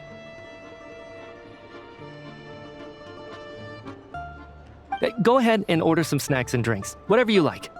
Let me see. According to my schedule, we still have 25 minutes left. You're really pressed for time today, huh? I was imagining this would be a leisurely chat. If you'd prefer, we can always reschedule for another afternoon when you have more time. No need. Getting to meet the lead singer is a very precious opportunity for me. I'm not about to pass it up. I've already had to decline your invitation several times because our schedules rarely align. If I don't grab this chance while it's here, who knows when the next one will come around? Well, it's very kind of you to make time just for me. I'm not too sure, to be honest.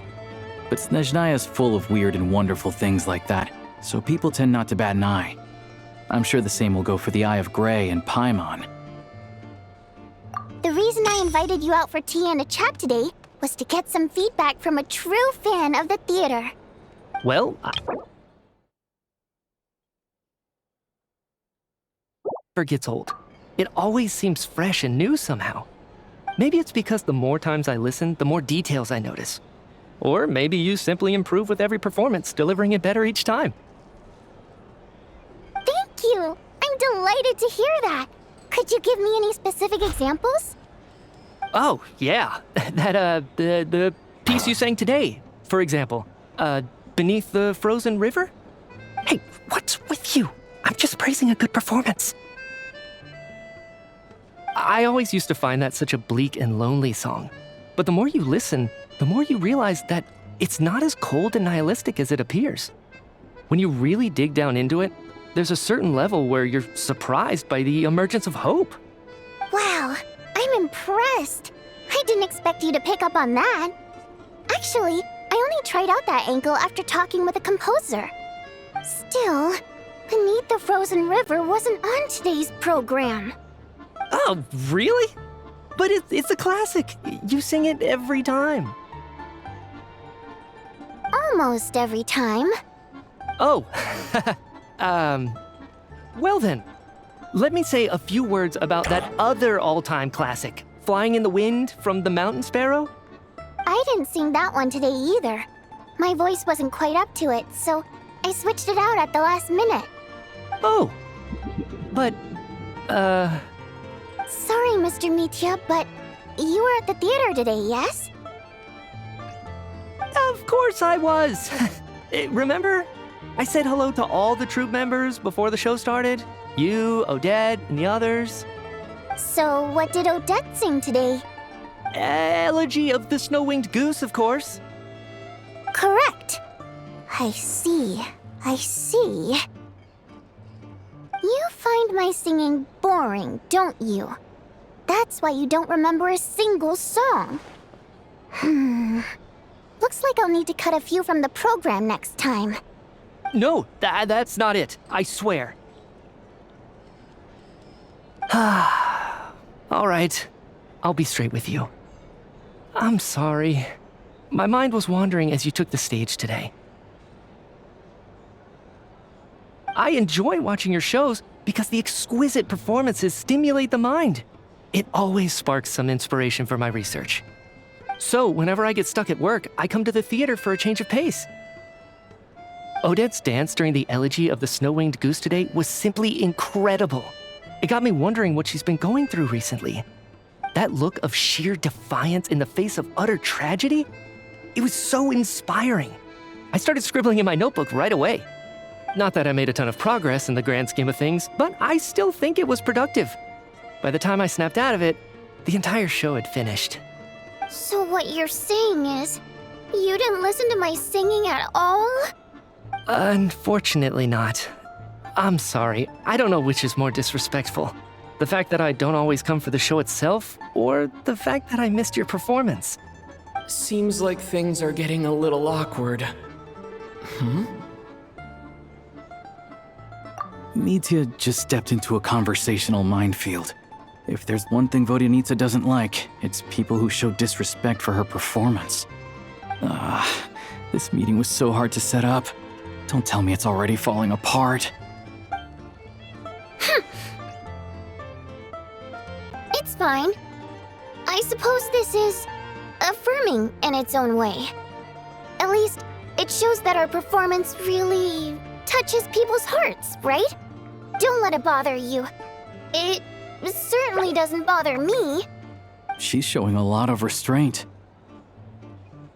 Well, I'll be sure to let Odette know how much you adored her performance. Please don't say that. I always love your performances too. It's just that inspiration struck at the wrong time today. I'm usually all ears. I know, I can tell. That's why I value your opinion. I'm sure some people can't stand it when others praise their coworkers right to their face, but not me. No, sir. Fair enough. I still feel kind of bad, though. But you know what I really can't stand? People who only show up to the theater to pretend that they're cultured. Makes me sick to my stomach. Oh, yeah, 100%. There are too many of those people around. By the time they're walking out the door, they've forgotten all about the show. What's wrong? You look furious. I don't know if you've heard about the boss of the Iskra manufacturing plant. He isn't even a theater investor, but he always demands the same privileges as actual investors. Box tickets only, premium drinks, even the right to request specific songs. Well played, Vodyanitsa. Seems like she's harnessing her rage to steer the conversation back on track. Now that you mention it, I've interacted with that guy before. I gotta say, everyone holds him up as an example of a benevolent businessman, but I don't know. I don't see it. Yeah, he couldn't care less about what's happening on stage. He's just there to flaunt his social status. I hate that I have to prepare programs for guys like that. What's the big deal with that factory he runs anyway? I asked around a bit and heard some pretty shocking stories. Sounds like he's just another greedy capitalist. Oh, really? Yep, the things people are saying are pretty damning. Low wages, insanely long working hours, equipment running around the clock. And as if that's not bad enough, he also strictly forbids his employees from giving any kind of interview. Project Stuja has now been extended so many times, we're at the point where crystal rations for the common folk are barely enough to survive on. Yet he even wants to get his greedy hands on them just to boost his own profits. If the rumors are true, he's in serious violation of the law. Interesting. So you've heard about it too? What? So it's really true? Who knows? I've only heard the same rumors you have. But there's no smoke without fire. The Rooster's been coming down on us hard lately, demanding that we track and trace every single batch of Crystal. My coworkers in the Department of Energy have been tearing their hair out over it. The Rooster? I didn't realize he cared that much. Yeah. Even though there are no restrictions on Crystal trading, the poor will wind up freezing to death if we let the rich buy as much as they want. That's clearly unfair. Looks like we'll need to arrange an investigation into the Iskra manufacturing plant as soon as possible. I never knew you kept up with current affairs beyond the theater, Miss Vodyanitsa. You really have a heart for the common person. Most Fae in your position have long been indifferent to the plight of humans. Well, those of us who choose to live in human cities are naturally going to pay attention to any significant upheaval. Isn't the Rooster a Fae himself? I'm just surprised to learn that even someone with as much experience as him is getting so stressed out over Project Stuja. What is the end goal of this project anyway? This is it. We're finally going there.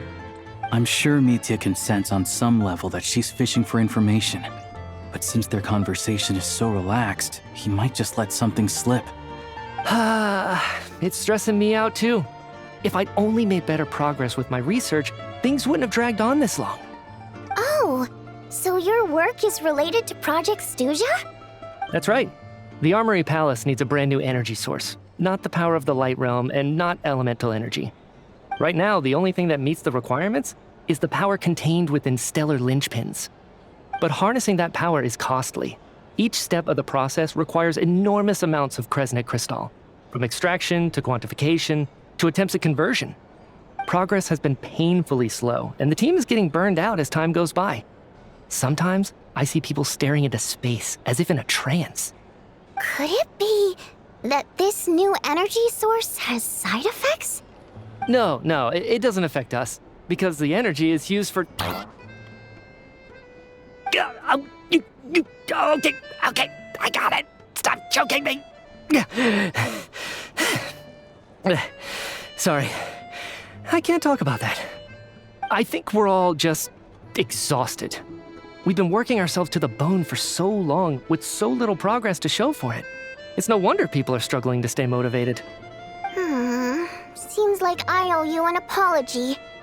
I shouldn't have gotten so mad at you for not paying attention during the show. Don't worry about it. I count myself lucky, to be honest. I don't envy the people who work closely with the Tsaritsa herself. I'd much rather be in my current position. At least I don't have to shoulder any major responsibilities. So they're trying to develop a completely new kind of energy.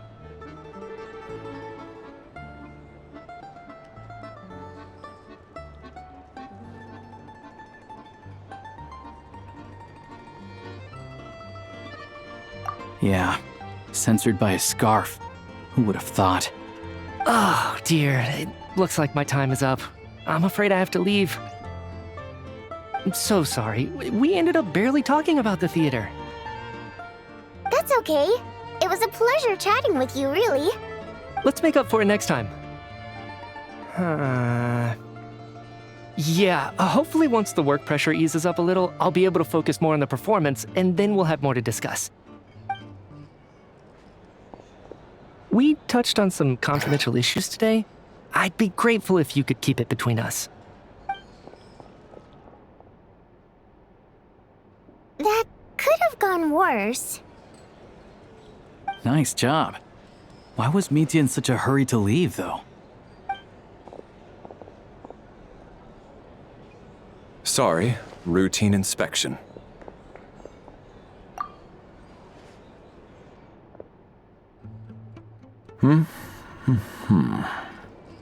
Okay, let's go.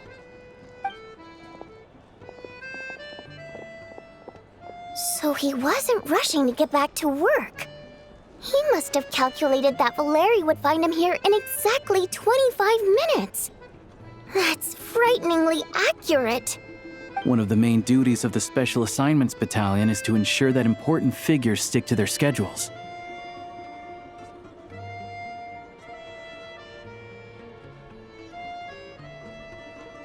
All right, time for us to get going too. Excuse me, check please. We'll settle our check too, then. Oh, hello there. Mr. Mitya paid the check before leaving. He also asked me to pass on a message. He said it was an honor to share his tea break with Miss Vodyanitsa and her two friends. Wait. So he knew we were here all along? This raises a lot of questions. Did he deliberately mention the new energy source so that we'd overhear it? Maybe his work isn't confidential after all. Maybe the key here is the purpose of this new energy. I guess that's the next thing to look into.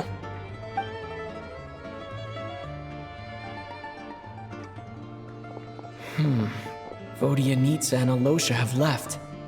Time to head back and call it a day.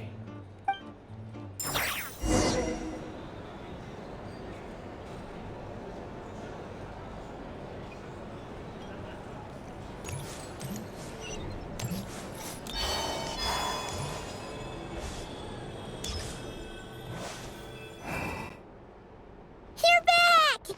You're pretty early today.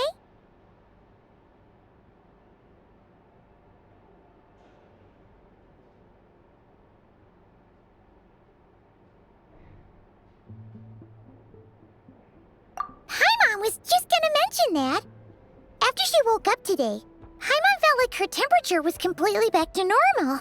But her strength still hasn't returned. Still, there's some good news. Paimon thinks she might have figured out the source of the problem. It's like there's some kind of mysterious power affecting Paimon.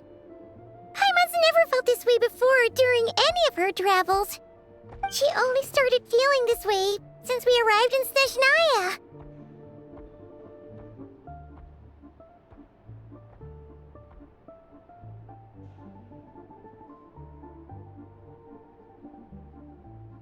That's right. The Armory Palace needs a brand new energy source. Could that have something to do with this? What is it? You're making that face again. You know, the one you get whenever you have a light bulb moment?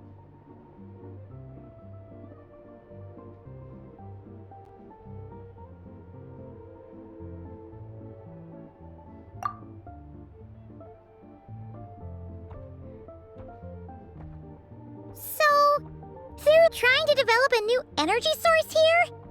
And you think that might be why Paimon's feeling unwell?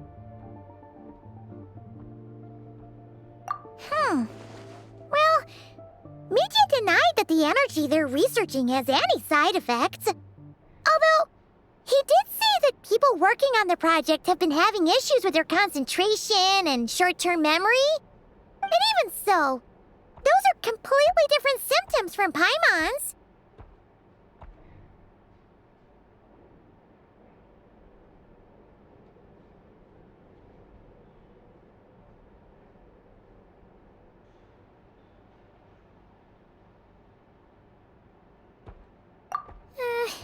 It's pretty faint, so it's If anything, it seems like it's coming from roughly the same direction as the Armory Palace.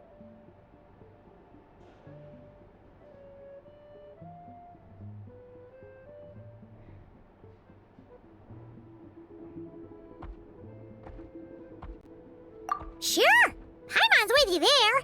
But how, though? The Rokat only has a limited amount of intel.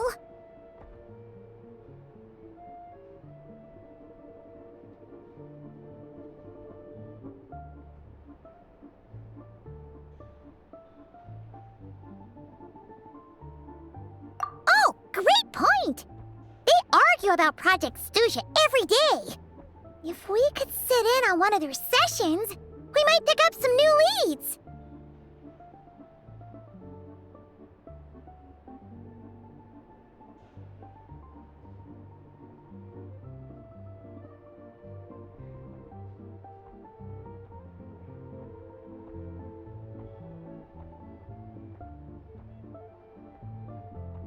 Good idea! Oh yeah, while you were out, Paimon tried all the yummiest looking desserts in the Potforia restaurant. This one seemed right up your alley. So, Paimon saved some for you. Come try it once you finish writing your letter.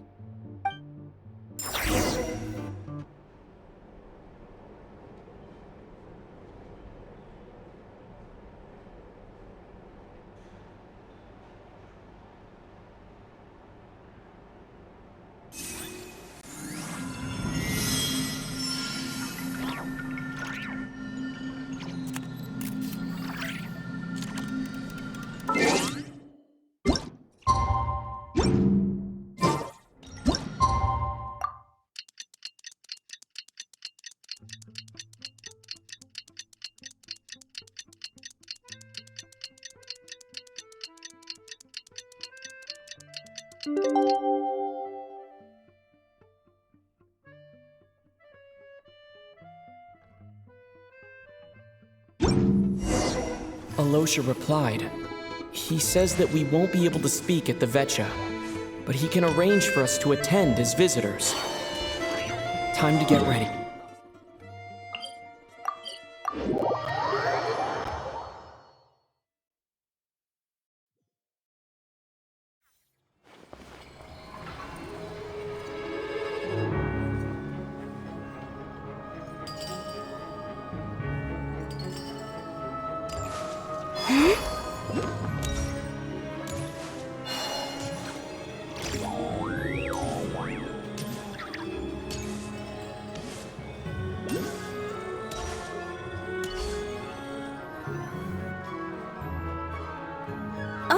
Miss Vodyanitsa, prima donna of the Korolievsky troupe.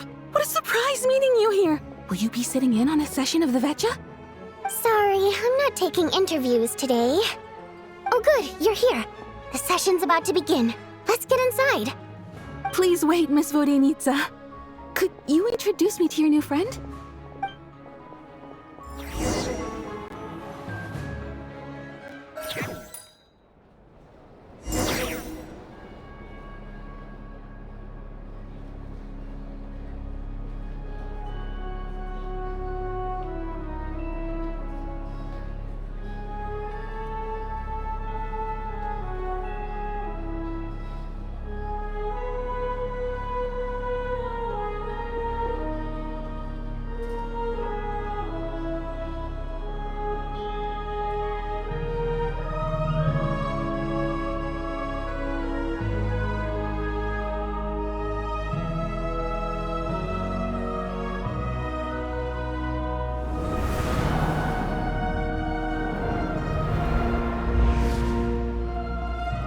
In summary, the energy management commitments made for the outgoing period have been delivered upon.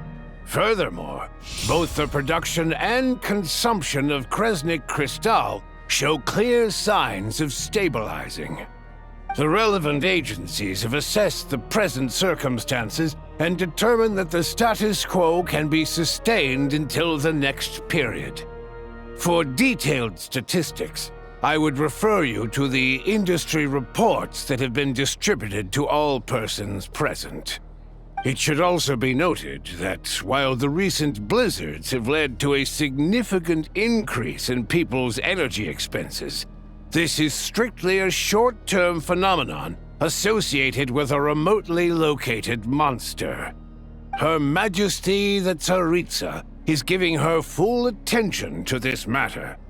We should have every confidence that it will be dealt with swiftly and conclusively.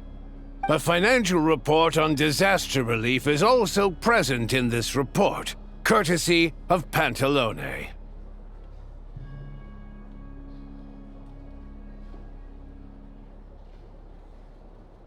They cover the same old ground every single time.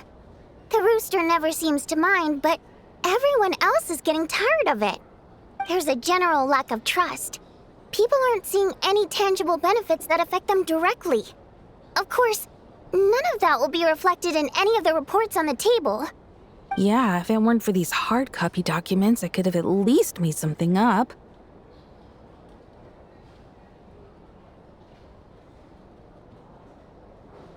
Oh, don't mind me. I'm just out here trying to hit my interview quotas. Bring out the kvass. Ever read it? Best-selling newspaper in town. If I remember correctly, you guys don't even have a sales permit. You have to sell from stalls on the street. Okay then, best-selling street stall newspaper in town. Still counts.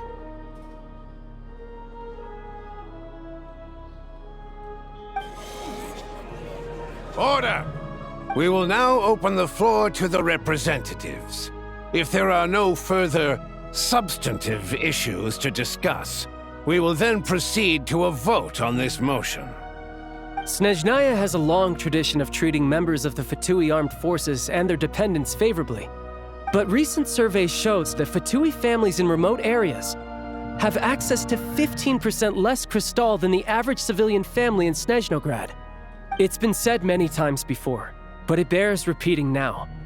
There needs to be a clear and consistent rationale behind how crystal is allocated, or we will soon face immense public backlash. Perhaps you wouldn't need to keep repeating yourself if you would hear me out for once. I say again, true consistency exists only in principle. In the real world, fairness is relative. You appear to treat resource allocation as a simple function of production and population. So what about when the equipment used in production breaks down? Have you factored that into your equation? And do you even know how long it's been since Snezhnaya last conducted a census? If I knew the answers to questions like that, I'm sure I'd be a very wealthy man. And I doubt I'd be going by child. I'd like to bring the focus back to the specific issue I raised. Or do you wish to deny that favorable treatment for Fatui dependents is our long-standing policy? It's easy to be a critic when there's no accountability. That seems to be a running theme in the anti-Project Stuja cohort. Defeat the ringleader and all other problems will magically resolve themselves. That's what they seem to think. But in case you aren't aware, not one jot in my report would change whether Project Stuja continues or not. So you have no intention whatsoever of finding a solution to this problem? On the contrary, I'm the only one here who ever brings solutions. Child opened by speaking up for the armed forces. Regrator struck back with style and a war of words ensued.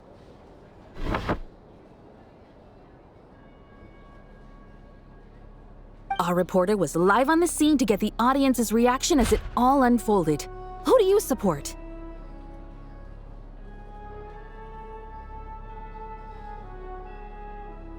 The people have spoken! Child received raucous applause from the crowd as he pushed Regrator onto his back foot with a relentless barrage of questions. It had to be seen to be believed. Now you see why they don't have a sales permit.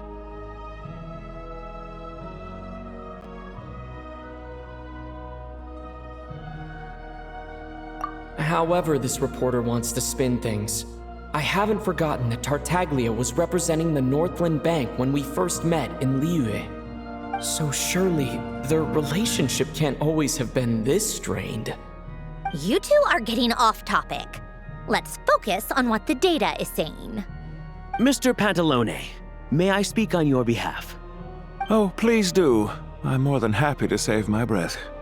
Crystal distribution policy undergoes modifications with each new period.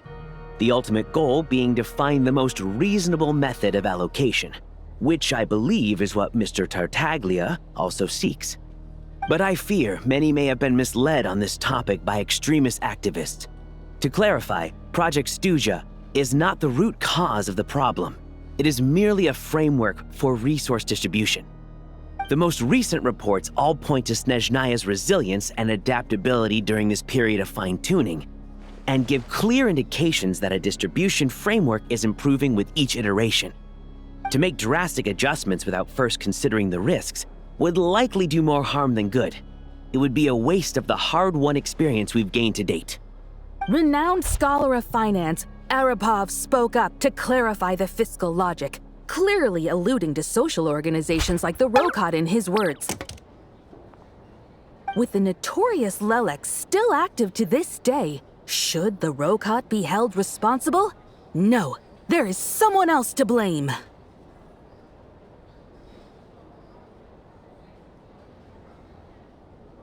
She's just rephrasing what Mr. Pantalone said. The Rokot are the critics he accuses of taking no responsibility for their actions. As for Lilac, you won't have heard of him yet. He's currently the most famous member of the Rokot. Well, more like infamous. Ending Project Stuja has become an obsession for him. Unlike the more decent ones among us, he believes that votes in the Vetcha are all that matter. So whether it's threats, coercion, or bribery, he'll use whatever means necessary to get people to change their vote.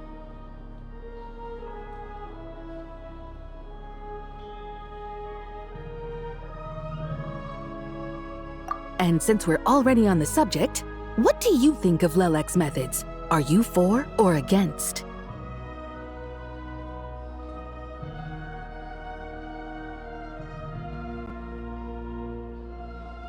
Well, whatever the story is, his actions benefit us all. We stand with Lelek. At least someone here wants to take this discussion seriously. I've been considering that issue myself. What you really need is more precise regional data, right? I think it would be easiest to let the Fatui handle it, since they're already in charge of Crystal shipments anyway. We may as well get them to collect some data while they're at it. Whatever you need, you can ask the Fatui to look into it for you. In terms of supervision, I think the Druzhna would be a good fit. I had hoped to discuss this with Miss Vesna, but sadly, she's not present. I will be happy to take a note of your suggestions and present them to Commander Vesna for a decision upon her return. The Commander has always taken a keen interest in Project Stuja. However, given the Druzhna's demanding workload, I'm afraid it may prove difficult for them to provide any practical support. Let us refrain from jumping to conclusions until a concrete and actionable plan is in place. My apologies, Lord Rooster. There are numerous issues to address here, including manpower, time sensitivity, and reporting lines. Nevertheless, I support drafting a proposal. Follow the usual procedure, and it can be raised as a new motion for all parties to evaluate at the appropriate time. In that case, I'd like to share one thought before the proposal is drafted. The issue of time sensitivity was raised just now, which I presume relates to the official reports.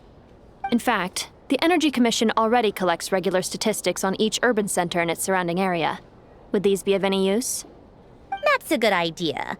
I read every issue of Sviet Lolaidovka's report, and although my focus is mostly on the section about equipment operation, the energy consumption statistics also yield a lot of insights. Be that as it may, does no one see an issue with using local data to determine Crystal quotas? In the long term, it seems like a very risky solution. Not if they are used purely for reference. So long as we have the report from the Northland Bank's headquarters to corroborate it, no one will be able to fool me. Very well then. It appears that this arrangement is acceptable to all parties. Yeah, sounds good to me. The members reached a provisional consensus on the issue of improving treatment for Fatui soldiers.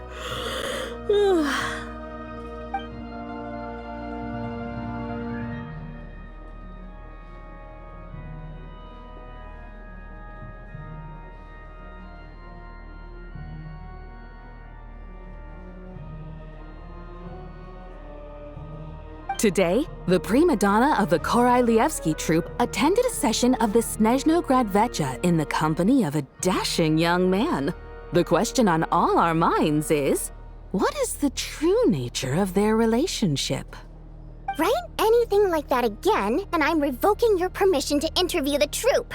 Got it?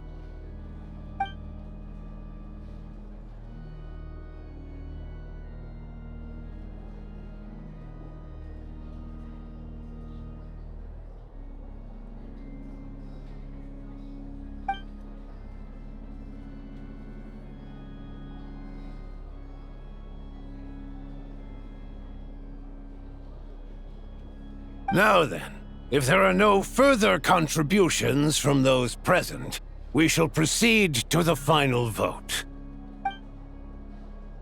Hey, check it out!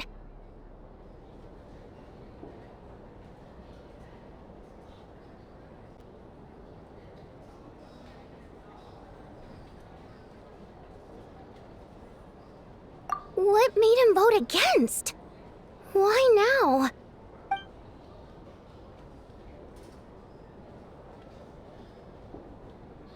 The votes have been tallied. Those in favor of continuing Project Stuja total 61%, securing a clear majority. That was too close. The margin has shrunk yet again. Chuganov was a huge loss. I'll bet Lelek is behind this. I wonder how Pulcinella will respond this time. Chuganov. I see. Lelek strikes again. Yes, go, Lelek. Once Project Stuja is defeated, our unwavering support at Bring Out the Kvass will finally pay off when we make our comeback. I can taste our victory already! In accordance with the result of this vote, Project Stuja will remain in effect until the next Vecha period. Finally, may I remind us all, we debate only for the greater glory and solidarity of our nation. May the aurora shine ever on, and the tundra always stand firm. The session is concluded.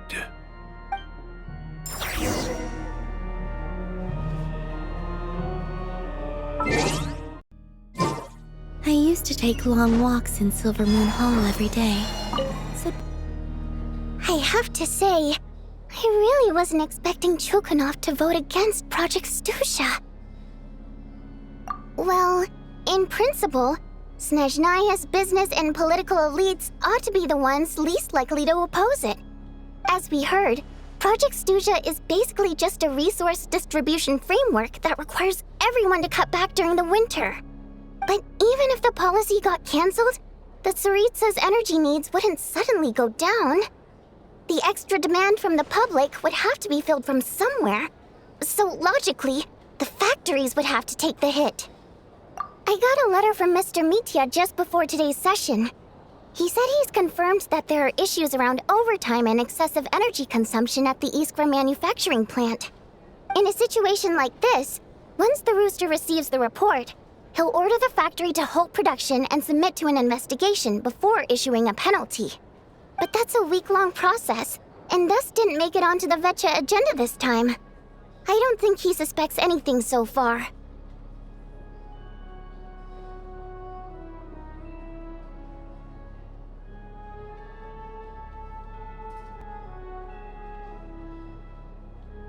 Exactly. And as you know, he's a very selfish person. I was originally gonna try and flip him after he received notice of the official sanctions. My plan was to convince him that the whole thing was completely unfair. Rather than just sit back and take the hit while his factory stopped production, he'd be better off voting to end Project Stuja. At least that way, no one else would be able to make any money either, because all the factories would suddenly have more limited energy to work with. But now, he's already voted against it, which means someone must have used more forceful means to change his vote, just like with everyone else who flipped.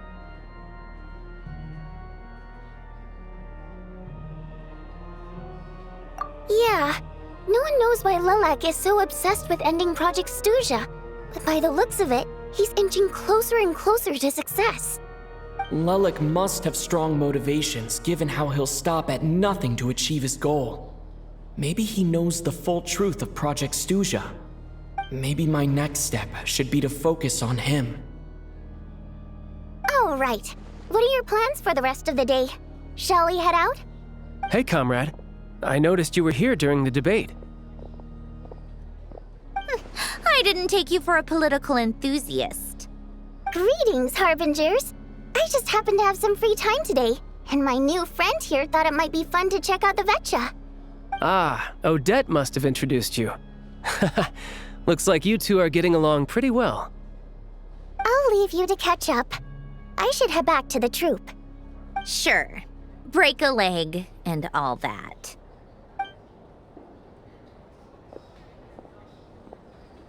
Thought it might be fun to check out the Vetcha, did you? Things are never that simple with you, Traveler. There's no way you're here for kicks and giggles. Tell me I'm wrong. Oh, yeah. To some, he's a captivating enigma. To others, he's the bane of their existence. No one ever thought that some anonymous nobody from the Rokot could cause such a stir.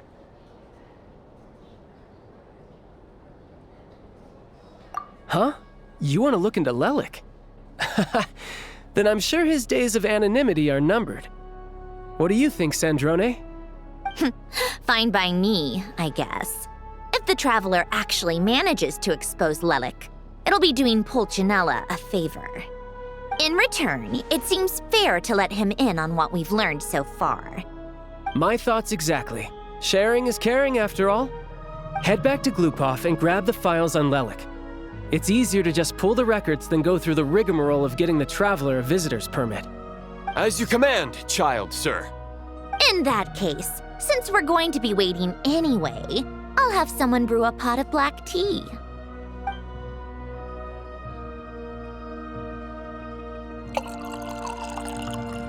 One common thread among the many incidents Lelik has been involved in is that the victims are all too scared to share any real information about him. Clearly, he must have threatened them in some way. His modus operandi is to silently infiltrate the scene and leave a threatening letter behind. But neither the letters nor the crime scenes ever yield any clues to his identity. So all these files have to offer are short statements by the people affected. They don't give us a lot to go on. If nothing else, it shows we're dealing with a trained professional who's versed in counter surveillance. Yes, and to that point, he often strikes in highly secure locations. The victims are high-ranking and influential people who take their personal security very seriously. Somehow, Lelik slips right into their rooms without making a sound. There's never any eyewitnesses, nor the slightest trace of a break-in. If he can get in and out undetected, it means he can strike without warning. Not that that's ever happened so far, but the thought is enough to scare these people sleepless. It's hard to believe that a human being could pull this off flawlessly every time, so they switched the focus of the investigation to Faye. Unfortunately, no one's found anything yet.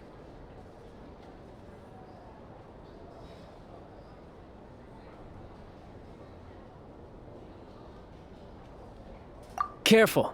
Don't underestimate me. Although, truth be told, I'd probably find it hard not to blow my cover. Direct confrontation is more my style. We haven't ruled out the possibility of Lelik being human. It's just, there can only be a handful of people in all of Teyvat who'd fit the profile. Faye, on the other hand, plenty would have the ability, but few would have the motive. No, not as strong as me. You'll never find the culprit with criteria like that. Let's go with a little weaker than me.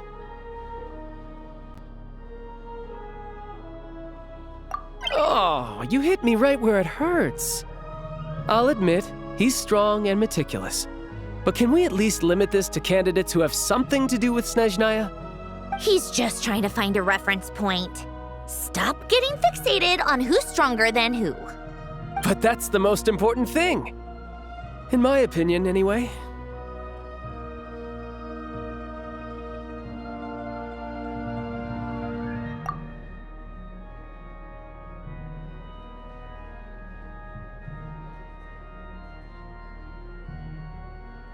Odette? Yeah, that seems about right. Her skills are solid, and she's always calm under pressure. Except she's Fatui, so the likelihood of her working against us is pretty low. But yeah, much more accurate than your previous example, at least. No, wait a moment. Maybe we should interrogate that assumption. What do you mean? Which assumption? Her Fatui identity doesn't necessarily exonerate her. And when you think about it, the Rokot would be precisely what she needs to conceal her identity. Plus, she wouldn't need to be such a pro at covering her tracks. She'd already know where the Fatui will be and when, so she could choose the perfect time to act. Oh, yikes. I was just thinking out loud. Why is this starting to sound like such a convincing theory? Still, what reason could Odette possibly have for trying to call off Project Stuja? Arlecchino would be the best person to ask. She knows Odette best. Unfortunately, she isn't back yet.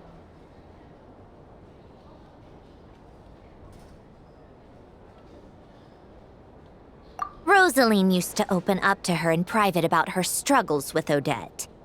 As I'm sure you can imagine, Arlecchino is quite a lot better with children than Rosaline was. She gave her some tips on how to handle the situation, and Rosaline managed to reach a settlement with Odette before leaving. So I suppose there were at least no lifelong regrets left behind. Beyond that, I don't know the details about that side of things. But I do know that Odette definitely has a motive to hold a grudge against Project Stuja. The reason being, her father passed away during the early stages of the project. That was back before it had been named Project Stuja, when things were still being worked out. But in essence, it's remained the same ever since. Huh, the more you know. Rosaline was always so self-centered. I never understood why she started paying so much attention to Odette.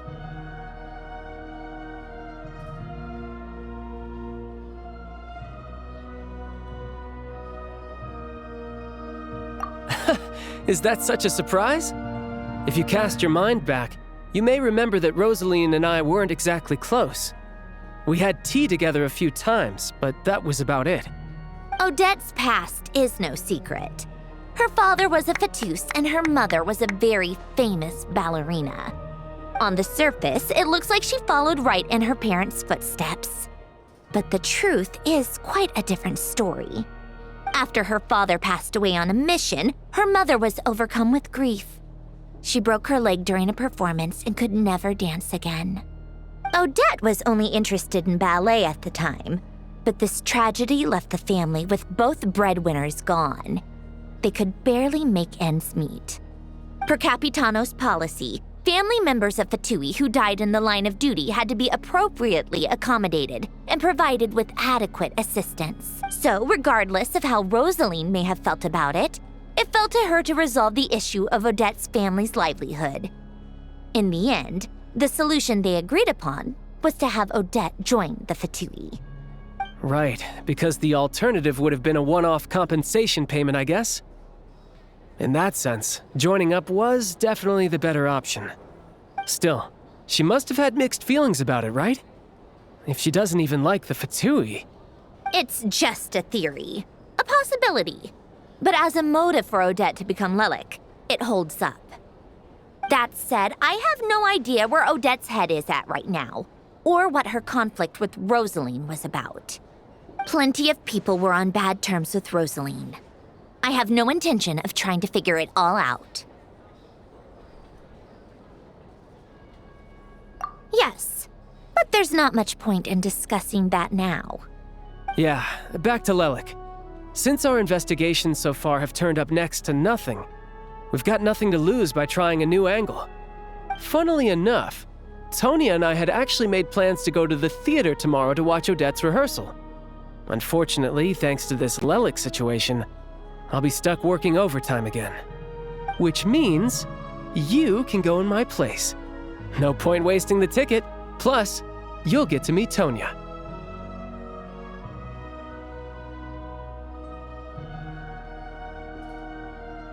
Spirit Seeker. Quite the classic ballet. It was passed down through Odette's mother's family for generations, though it hasn't been performed in years. But Odette's been practicing it diligently, and it's finally ready for a return to the stage. Excitement is through the roof. Tickets for the official performance sold out long ago. Tonya's excited for it too. She's desperate to see it no matter what. Personally, it's not really my kind of thing, but since she's my little sister, I had to figure something out. I've actually seen it several times before. The story's pretty straightforward. The lead character follows a trail of clues left behind by a spirit, gradually recovering her memories along the way. It's a tale of love and regret. So not exactly reinventing the wheel, at least by today's standards. But when that classic melody kicks in and the lead character begins to dance, it always gets me. It really is beautiful. Not an easy dance to do justice to, though. I know it's always been Odette's dream to perform this piece, but I'm not sure she's really ready.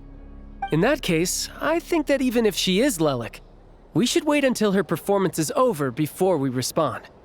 I'll let you take it from here, comrade.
You made a ton of progress today. It's good that everything's going so smoothly. Next step is to head back to the theater and get a clear answer from Odette. Either way, Paimon doesn't get the sense that she's a bad person. Sure, she might have done some pretty extreme things, but Paimon bets she has her reasons. Maybe this is going too far, but with everything she's managed to do so far, wouldn't it make more sense in theory to be even more, heavy-handed? Why leave a letter when she could, we know there are plenty of other ways to keep people in line, right? The point is, she could have gone further, but she didn't. So, if it is her, she's got some principles at least. Yeah! Well, all you can do is follow the facts wherever they lead. No change, really. But that thing Paimon told you about yesterday? Paimon feels like she can sense it more clearly now. Hearing you talk about your day makes Paimon itch for an adventure. If only she could be there with you so we could experience it all together. Yeah, I wish you could be there too. I'm not used to adventuring alone. But don't worry, we'll get to the bottom of this. Guess it's just one of those things. Never mind. Paimon will behave herself and keep resting.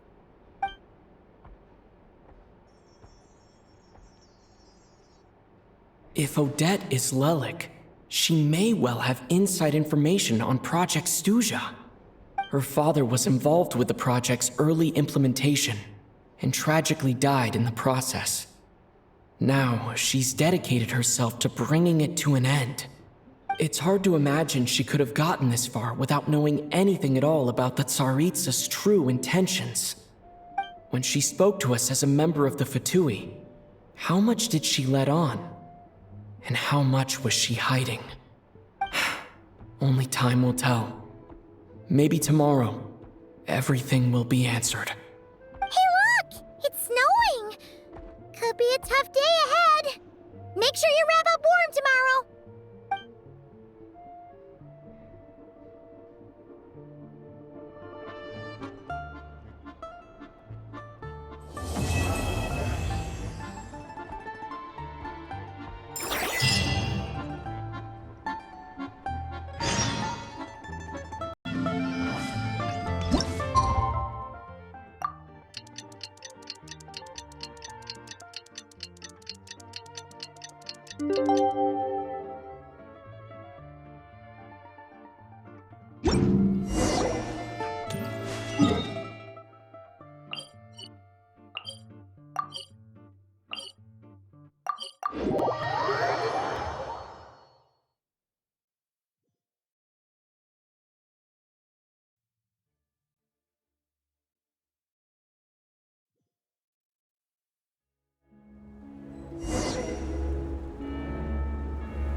Ooh, it sure is cold today. I wonder how much heavier the snow's gonna get. Here to see Odette? I just need to see your tickets for the preview. Perfect. Thank you. I'll hold on to your tickets. Come on in. It's freezing outside.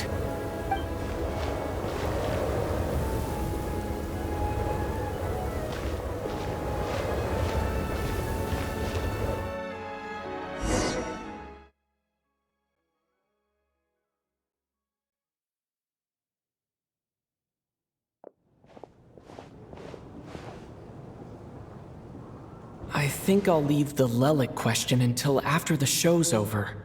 Then I'll go find Odette.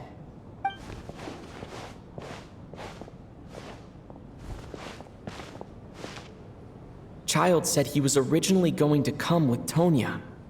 So I'm guessing Tonya's already here somewhere. Is there anyone here who looks like a Tonya?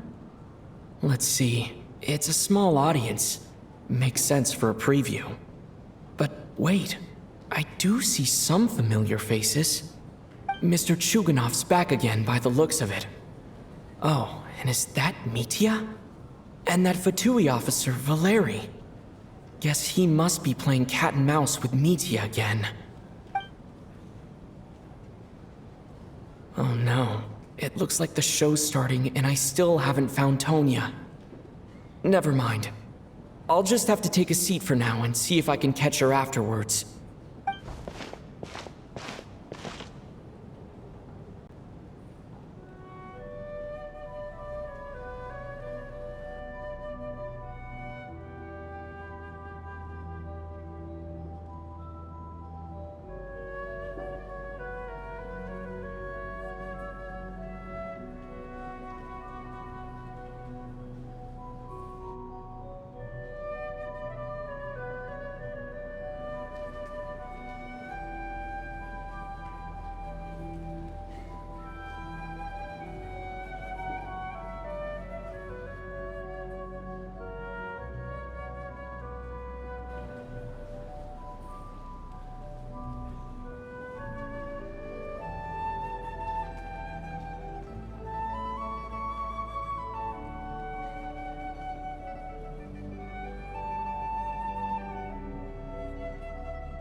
Members of the audience, I'm a staff member here at the theater. Today's performance was a very special one for us, as it marks the first attempt in a long time to revive the classic Snezhnayan ballet, Spirit Seeker. To commemorate this occasion, we would love to take a group photo of the cast, crew, and audience members present today. Could I kindly ask the audience to please come up onto the stage?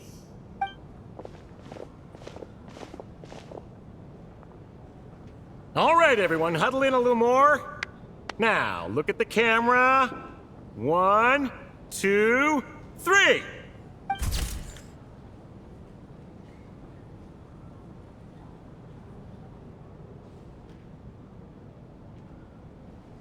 Are you quite satisfied, Mr. Energy Scientist? I rather hope you don't have any other escape plans to add to my workload today. What are you talking about, Sarge? This was simply my way of inviting you to watch Miss Odette's new show with me. And wasn't the performance spectacular? In the future, I heartily encourage you to take a leaf out of my book. Find some soul-nourishing pastimes to enrich your time outside of work. It was indeed a fine performance, but I must correct you on one point. This is not time outside of work. These are working hours. Working hours and non-working hours are just a social construct. Human technology can never advance if we're too rigid in our thinking, Sarge. May we leave now? Already? I mean, I was kinda hoping to soak up the atmosphere for a little longer, but... No? Okay, guess I'm pushing my luck. Didn't seem like too much to ask, but fair enough. Off we go then, Sarge. Back to the land of working hours. Lead the way. That has to be her. She's the only person in the audience around Tonia's age. Excuse me, are you Tonia? Huh? Your brother's busy today, so I took his ticket. Don't worry about him, he's fine. Oh, okay. Sorry for the trouble. What's wrong? Are you sick? No, I'm fine. It's nothing. Maybe she caught a cold on the way here because of the weather.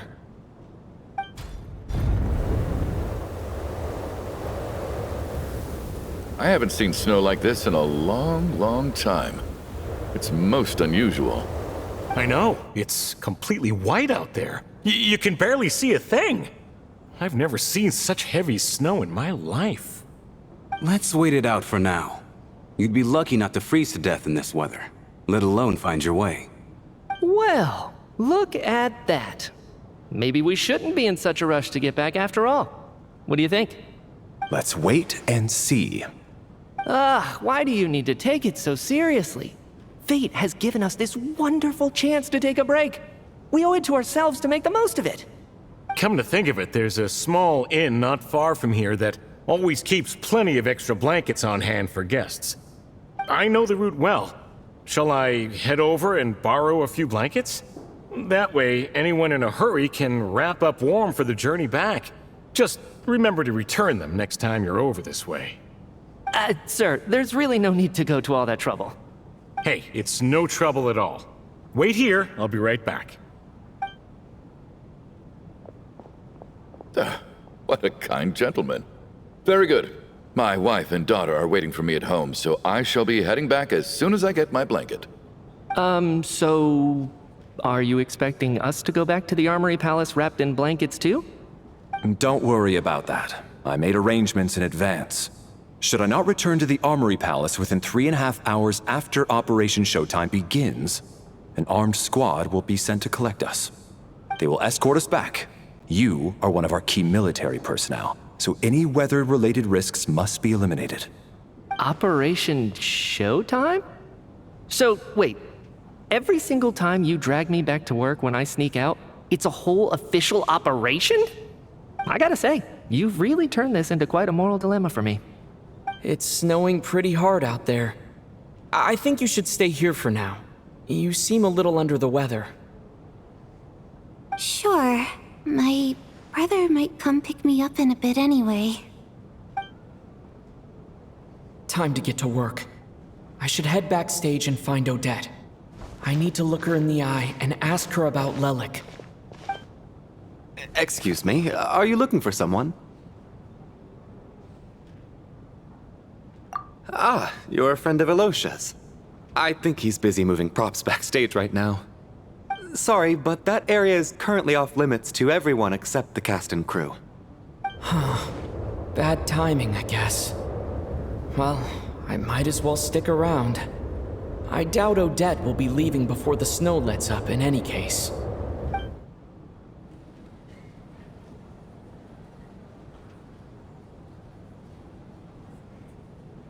What happened to the gentleman who went to fetch the blankets? How has he still not returned? I was thinking the same thing. It's still snowing very hard. Do you think something might have happened to him? Whatever the reason for his delay, I must say I hate nothing more than people who make empty promises and fail to deliver. Well, I have to treat my employees like that on occasion, but that's different.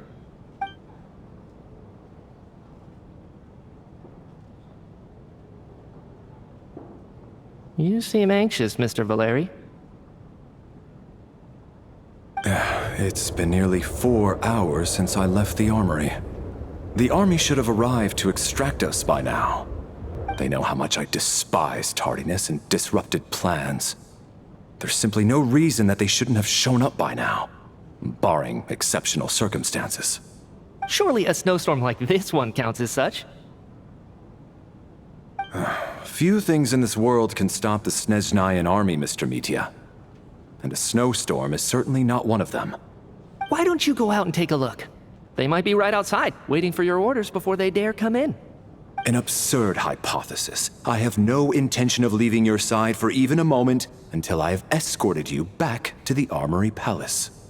This doesn't look like an ordinary snowstorm to me. That guy who left earlier, it looked like he just vanished into thin air. Either that, or my eyes were playing tricks on me. A man-eating snowstorm? Come on.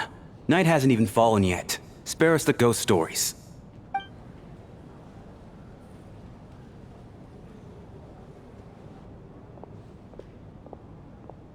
Traveler, didn't know you were coming today. How come you didn't say anything? What is it? Something the matter? Tell me, I can help. Whoa, that's quite a snowstorm out there. I've been working backstage this whole time, so I didn't even notice. No wonder the audience hasn't left yet. Is weather like this rare, even in Snezhnaya? Yeah, snow like this. I'm sure I've seen it out in the wild before, but never in the city. Actually, I take that back. I don't think I've seen snow this bad even in the wild. This is something else. It's not normal. If even Alosha thinks snow like this isn't normal, could it have anything to do with that monster people have been talking about? We can't stay cooped up here forever. Someone needs to go out and take a look. No need. I have plenty of experience with snowstorms. Besides, I work here while you're an audience member. I should be the one to do it.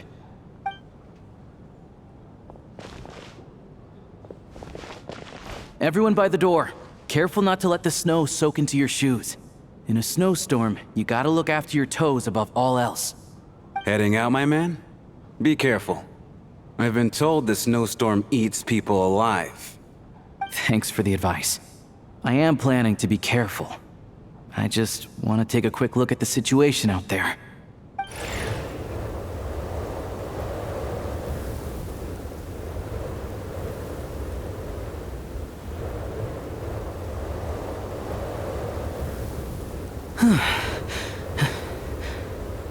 He's back! He's back! How was it? What's going on out there?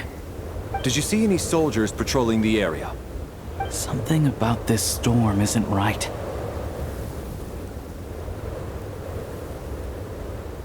There's no one out there. I didn't see a single soul. And something in the air gives me the creeps. This isn't your average snowstorm. I suspect it might be related to recent events in our nation. I strongly advise everyone to stay here until the snow dies down. Are you serious? So all of us are trapped here now?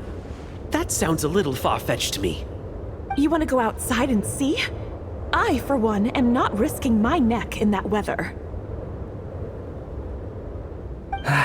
This just turned from a minor delay into a major hassle. We can only hope that our friend who went to fetch the blankets just ditched us and went home. Is it really that bad? But my daughter, I won't be able to read her a bedtime story tonight. Huh? What are you all still doing here? Whoa! It's snowing hard. So now we're stuck here? Oh, this is terrible. Luckily, it was just a dress rehearsal today, so there aren't too many people here. On the bright side, the theater's always well stocked with supplies. If the snow still doesn't let up as we get into the evening, you can spend the night here, everyone. At least, I assume that's alright? Odette? Fine by me. This seems like a sensible backup plan under the circumstances. My thanks to the theater for being so accommodating. What are you staring outside and praying for, my man? You anxious to get home too? Oh, Your Majesty the Tsaritsa, I beg you, please do not let tonight's snowstorm stop. This is a golden opportunity to spend the night under the same roof as the 2 top stars in all of Snezhnaya. It's a once-in-a-lifetime experience. I think I've changed my mind. Sir, if you so much as look at us funny, you'll be seeing stars in a whole other way. Behave yourself, or you'll be begging for that blizzard. It's getting colder. We need to keep the indoor temperature up. Close the door and lock it tight. Let's head somewhere warmer.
And then there's the aristocrats.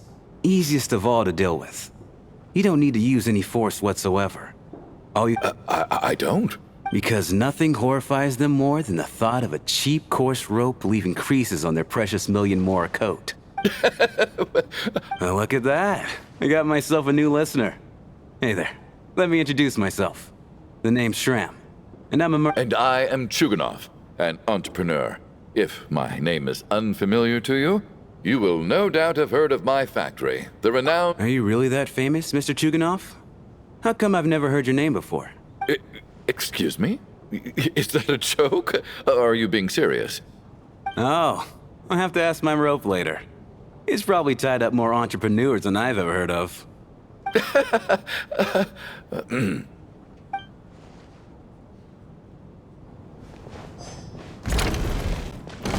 How are you feeling, Tonya? I'm fine. Sorry to worry you. Child must take great care of his sister. He's never mentioned Tonya's illness, though. You know, I actually find stuck in a strange place thanks to a snowstorm. Having to spend the night with a bunch of interesting characters. It's kids, huh? My brother always says I'm not mature enough. Maybe he's right.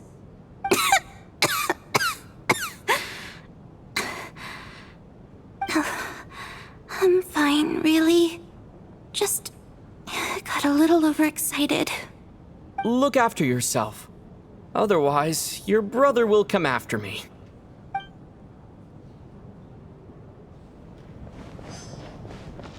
My husband has major trust issues. To him, I doubt— That's the price of marrying into— hello?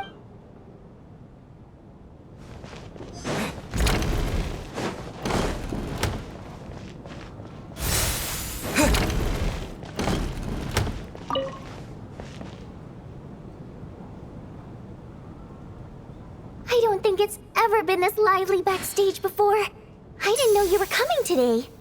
Hey, have you seen Chuganov? I heard he was coming today. Have you spoken to him at all?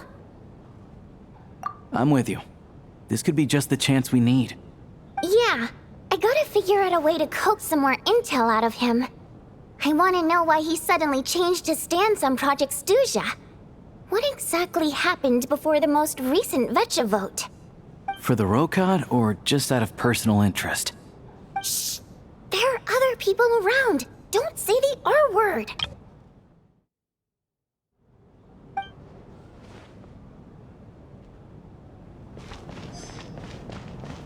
This is highly irregular. A delay of over an hour during an operation like this theoretically warrants a Harbinger-level response. I wonder what the issue is. The storm, or something else.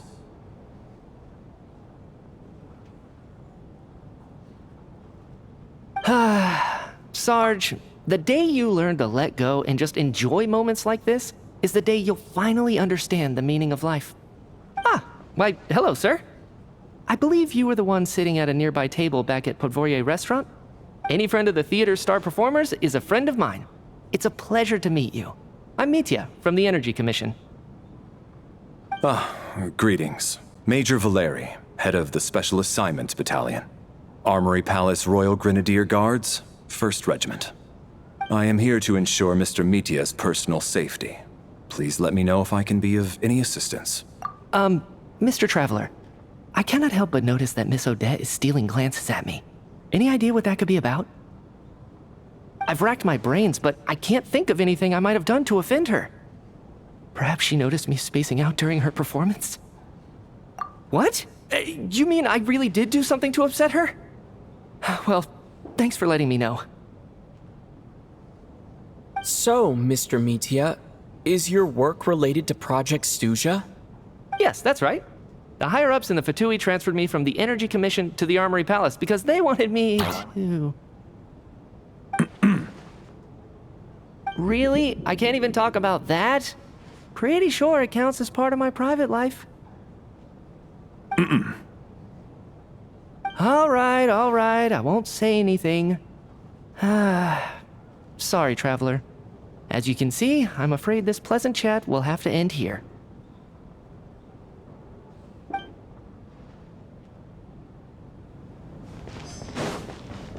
I have to say, even though today was a rehearsal and there were some hiccups along the way, Miss Odette's performance was one of the best I've ever seen, even compared to an actual show. I couldn't agree more, especially considering the weight of the subject matter.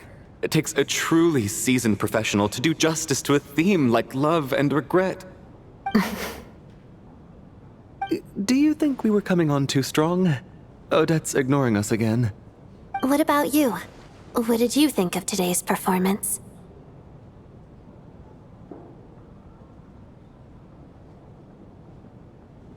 Huh. That's actually a more insightful critique than I was expecting. My mother would agree. She's always thought that was my biggest flaw. Maybe I need to work on making my facial expressions appear more natural. I'll make sure to save a ticket for you when the show's performance ready. This doesn't seem like the time or place to bring up the subject of Lelik. I need a chance to speak with her in private. So unfair. Talk about double standards. And now it looks like I've been spotted.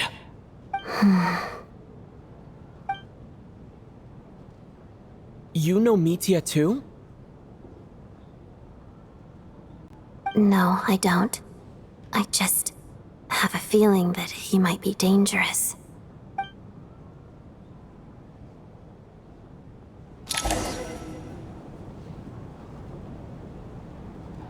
How's it looking, Alosha? No change from this afternoon.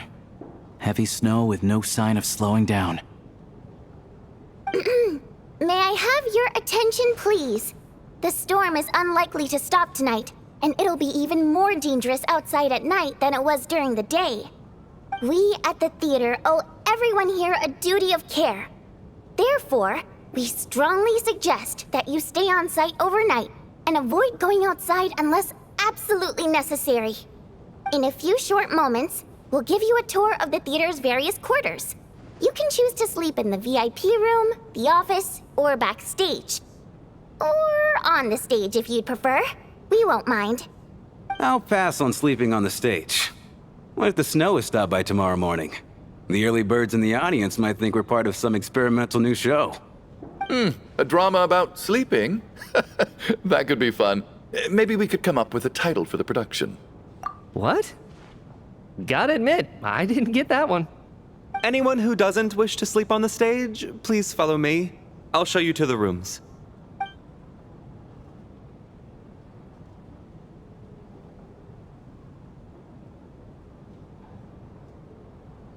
I guess I'll call it a night. Though I feel like I won't sleep very well without Paimon here. I'm sure she'll be worried that I haven't made it back yet. But as long as she looks out the window, she'll probably realize what's holding me up. I wonder if she's feeling any better yet. At least she hasn't been getting any worse. Still, I should try and get back first thing tomorrow morning.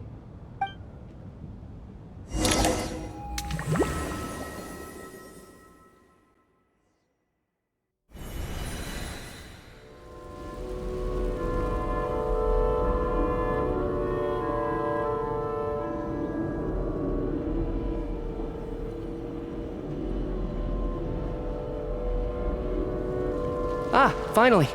Welcome back to the world of the living, lazy bones. I was about to wake you. The black mist is almost on us. Still waking up, huh? You know, the black mist. It's been chasing us from below ever since we were born. You're just dozy. There's no way you've forgotten. Come on, let's keep heading up. Onwards and upwards is the only way to survive. Don't listen to a word those black mist cultists say. Here we go again. The endless march toward survival. What's going on? That black mist down there is creeping me out. And it's rising. Guess I should head upwards and get away from it. The black mist cultists believe that being swallowed by the black mist leads to everlasting peace. But if you ask me, they're just lying to themselves. We're the only heretics left. The only ones who refuse to give in. We have to keep going. But how do you actually know that they're wrong? Dangerous question there, Torgov. The moment your faith wavers, you start a chain reaction that ends in the collapse of your will. Put the question out of your mind. Stay strong and believe that the black mist means certain death. Okay, but it's not my mind that's the problem. My body's about to give up on me. It's already starting to falter. I can't do this anymore. I've had enough of being forever on the run. What's the point of it all? All this will pass eventually, I promise. Keep fighting. It will be worth it. You accuse the Black Mist cultists of being liars. But you're lying too. There is no end to this path. It keeps going up forever. There was never any hope to begin with. The cult of the Black Mist has poisoned your mind, Sobolova. Are you thinking of giving up as well? I am. I think I'll take my chances with the Black Mist over this perpetual torture. As much as I detest the Black Mist cultists, I'm just too weary. Then I bid you both farewell. Let me put my personal opinions aside for a moment and say, I hope that you both find peace within the Black Mist. Fate always appears so impossibly complicated. But at moments like this, its raw simplicity is laid bare. Their fate was sealed from the instant they entertained doubt. From then on, the outcome was both inevitable and irreversible. Let's go.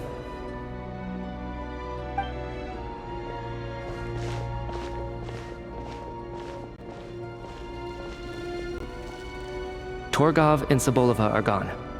I never thought the day would come when even they would be swallowed by the Black Mist. It's just you and me now.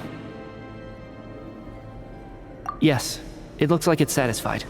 For now. This happens from time to time.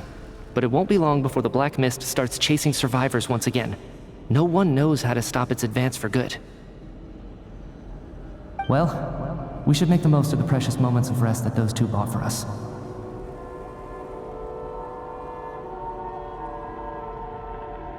Huh? Are you really that sleepy, traveler?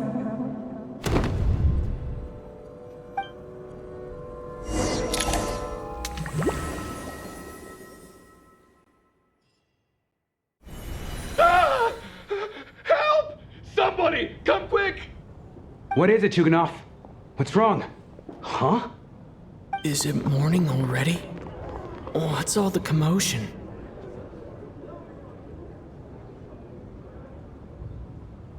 Sounds like it's coming from next door. I should check and see what's going on.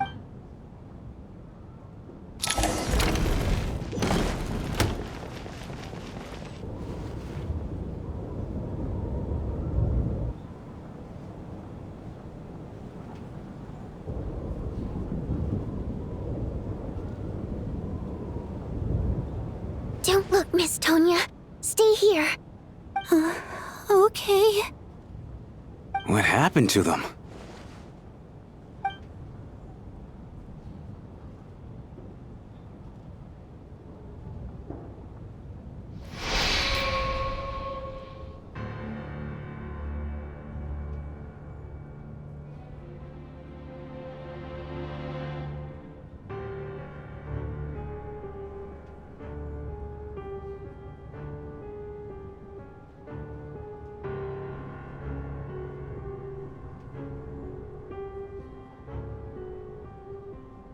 These two people have passed away. And the strange thing is that somehow, I knew this was going to happen. I knew that they would be the ones to die. Have I seen this moment before? Or did I have some kind of premonition? I can't remember what it was. Let me take a look.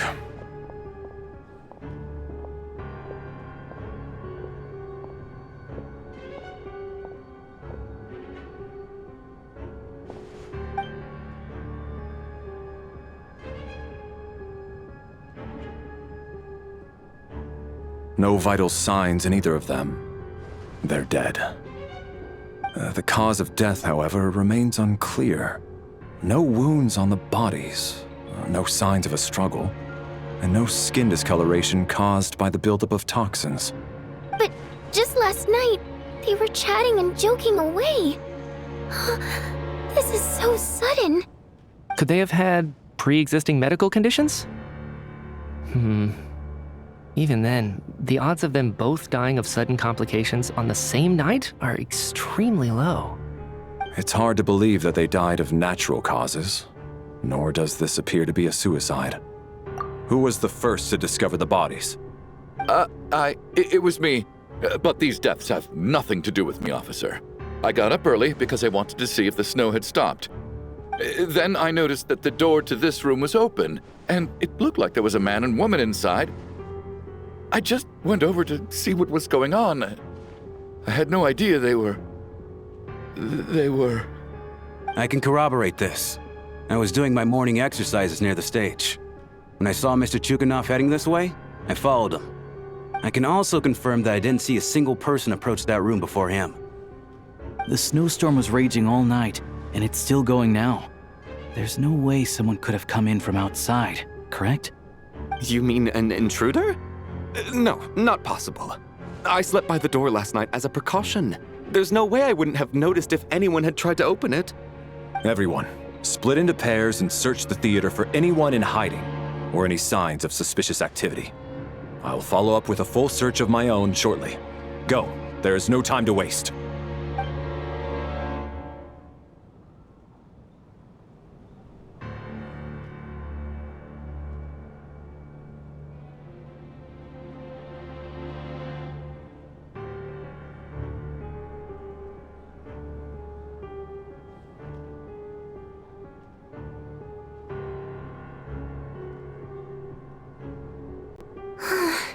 Nothing on your end either?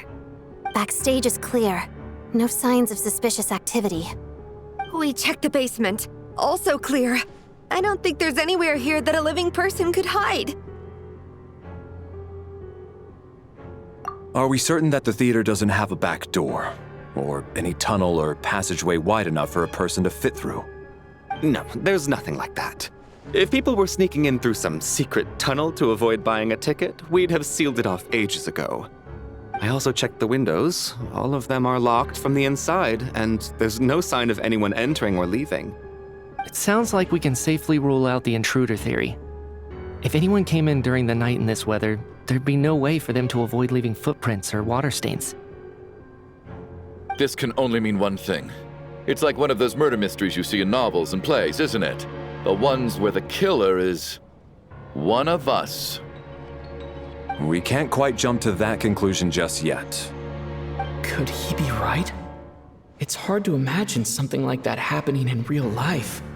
Set in a theater during a snowstorm, a murder takes place, and the killer is among us. It's such a classic trope that it seems unbelievable. Looking at who the killer targeted and the clean entry and exit, it all adds up. I know what this is. It's obvious now that I think about it. What is? What have you figured out?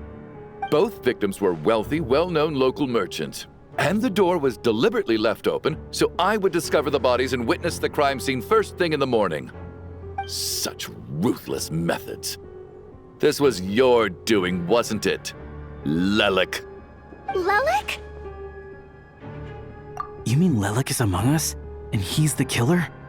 Lelik. I know this code name. Member of the Rokot, anti-Project Stuja. Always works alone. I've read the case files at the Armory Palace. Walk me through your reasoning, Mr. Chuganov.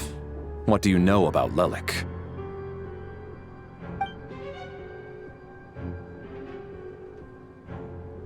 What now, huh? What now, Lelik? What more do you want from me? I already voted against Project Stuja at the Snezhno Gradvecha. You snuck into my house the other day while I was asleep. Left a threatening letter. And I did all that you asked. But Project Stuja cannot be so easily shaken. Not with the rooster in charge.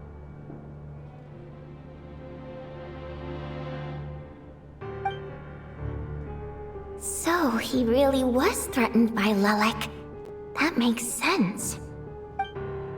And now you're resorting to murder to threaten me. Isn't that right? I knew it. The Rokot despises the rich. The lives of the wealthy are but refuse in your eyes.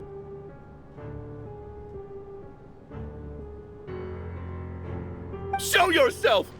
Which one of you is Lelik, Tell me! I'll do whatever you want! Just stop playing these mind games!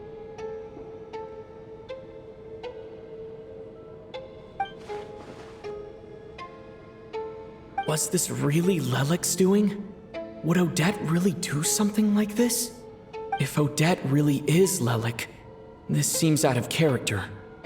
But then again, how well do I really know her?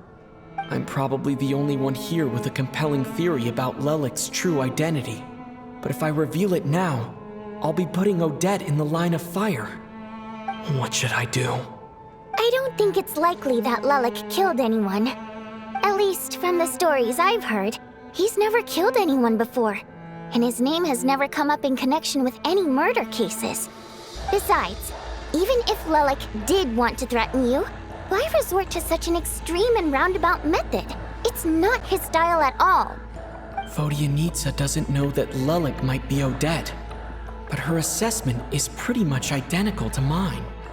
Miss Vodyanitsa, why do you suddenly feel the need to speak in Lelik's defense? Defense? Oh, no, it's just... I'm worried that we're jumping to conclusions here, so I wanted to share my point of view. Also, I don't think the Rokot is as bad as you're making it out to be. Well, if you think I'm so wrong, what's your theory then, Why don't you tell us who the killer is? The case is still evolving, Mr. Chuganov. Please do not prevent others from expressing their opinions so early on in the discussion. Even so, there's no denying that the recent threat received by Mr. Chuganov may well be an important clue.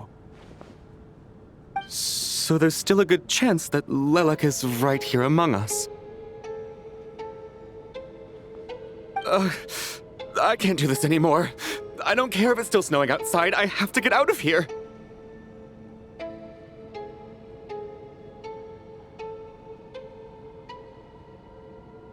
Whoa, take a beat. We all know it's far too dangerous out there. Even the soldiers couldn't get to us. Go out that door, and you might not live to tell the tale. And whoever this Lelik is, they're surely not going to murder anyone in broad daylight. Be sensible, my man. You're safer inside.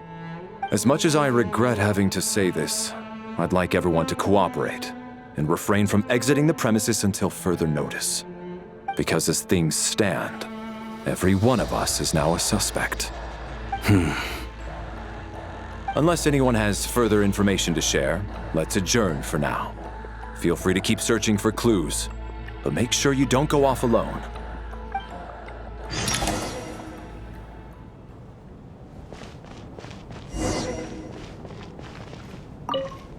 You seem to be very comfortable taking charge, Major. You took the reins as soon as things went south. I simply made an executive decision that someone needed to take control of the situation on the military. No, quite the opposite.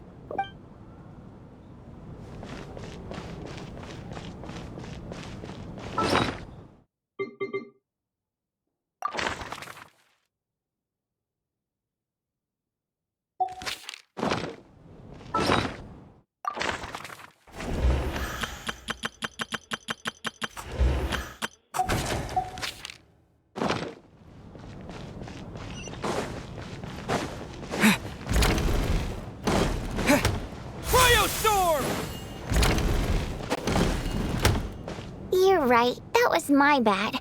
It was a knee-jerk reaction. I didn't think it through. Luckily, no one suspected. Oh, phew. It's just you. I thought someone was eavesdropping. Since Vodianitsa and I were on the same page earlier, I think I should share my thoughts with the Rokot members first.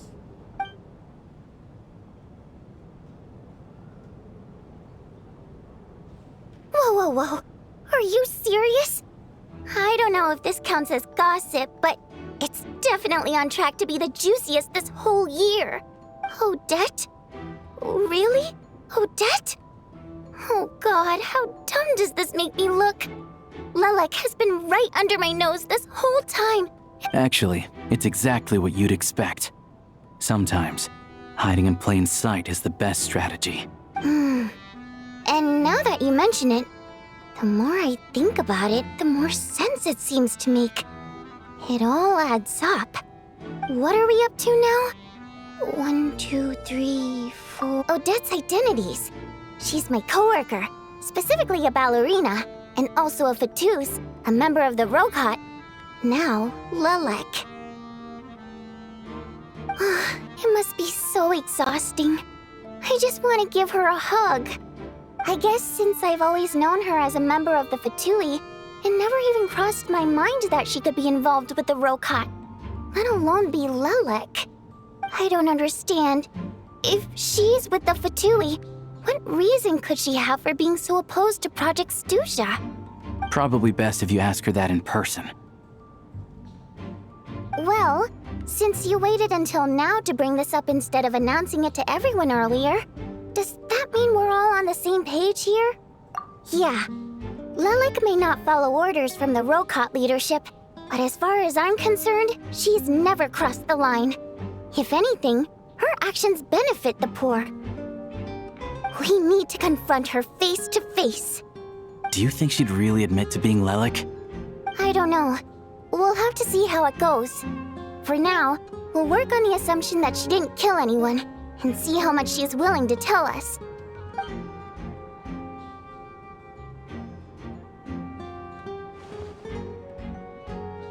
Now's her chance. Odette's alone. Let's go. Hey, Odette. What is it, you guys? Shh. Keep your voice down. We need to talk. So, you're Lelik, aren't you? All right, fine. You don't have to say anything or explain yourself. Just hear me out first. None of us believes you kill innocent people. Whoever murdered those 2 people last night, it wasn't you.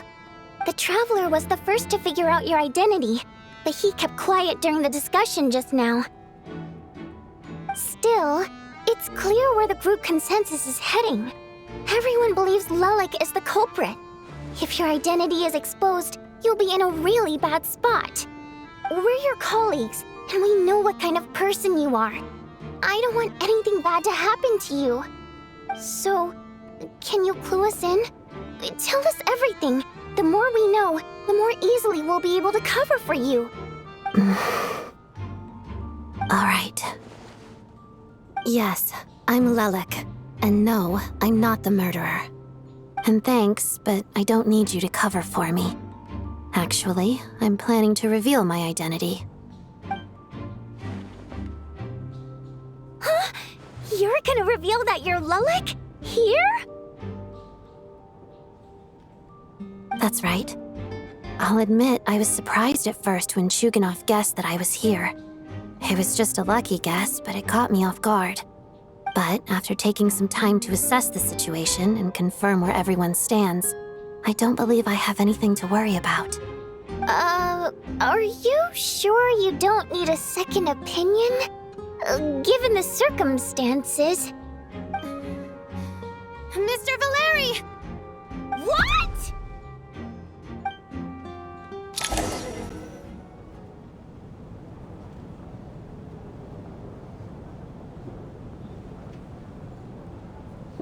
So... Odette is Lelik? I don't know what game you're playing, but you've got a lot of nerve. It's just one identity. So what if it's exposed? I can disappear and adopt a new identity anytime I please. I made my peace with this when I chose to become Lelik. But more importantly, I promise I am not the murderer, which means that someone else is. So, if anyone still insists that I did this, you'd best produce the evidence now. Otherwise, I suggest that you bite your tongue. Because if you really believe I killed 2 people without making a sound or leaving a trace, pointing fingers at me would surely only make you my next target. Is this really the truth, Miss Odette? That's confidence, all right. I believe you. A real no-nonsense attitude. I can see why Marionette said that she's on track to inherit the title of the Fair Lady. Are you seriously buying this? Hey, officer! She just admitted to being Lelik. Aren't you going to do something about this? I do have one question, Miss Odette. Why have you chosen this moment to come forward and reveal your identity? If I didn't say anything, everyone would be focusing all their efforts on finding Lelik. And that is exactly what the real culprit wants. I don't want to be the scapegoat who lets the murderer get away with this crime. Despite all the accusations, she made the smart choice. A remarkable display of rational thinking under pressure. Clearly, Odette's talent extends far beyond the art of dance. She thought so far ahead. Why do I always feel like I'm one step behind her in everything? You've convinced me. Dealing with the murder case remains the top priority right now. Let's put the name Lelik and all related incidents aside until further notice. Nevertheless, the group still considers you the prime suspect. I assume you have no quarrel with that, Miss Odette? I understand. You're welcome to keep an eye on me around the clock. I have no objections. Mr. Chuganov? For my wife and daughter's sake, I'll let you off the hook for now. But don't think you're forgiven for breaking into my house and threatening me. Just wait till we get out of here, Lelik. We'll settle the score then.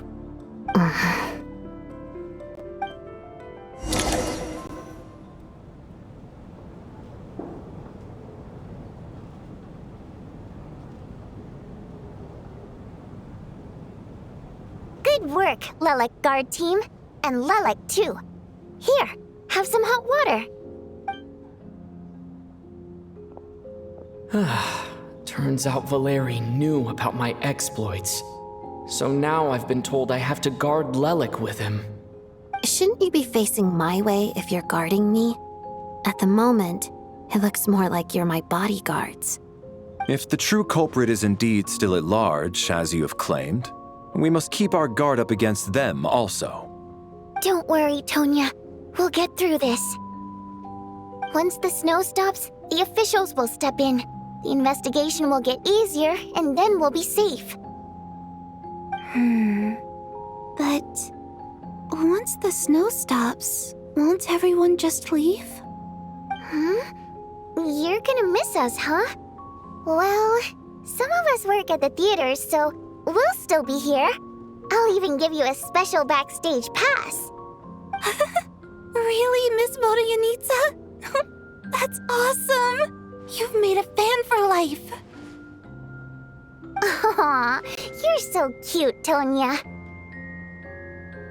All right, let's swear to it. I promise to give you the pass, and you promise to never change your mind about being my fan. Promise. Don't indulge her, Tonya. You don't have to swear an oath over things like that. You really do get carried away sometimes, don't you, Miss Vodyanitsa? Hey, mind your own business.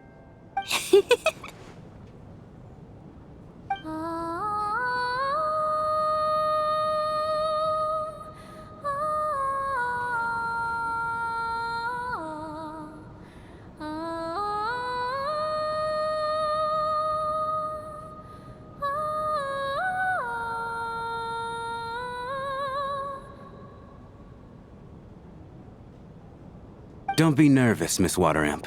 Everyone's here. There's nothing to be afraid of. Excuse me? Do I look nervous? Don't be ridiculous. No. You sound nervous, lass. Oh. Wait, but how... Okay, plenty of people know that I'm a water imp, but still...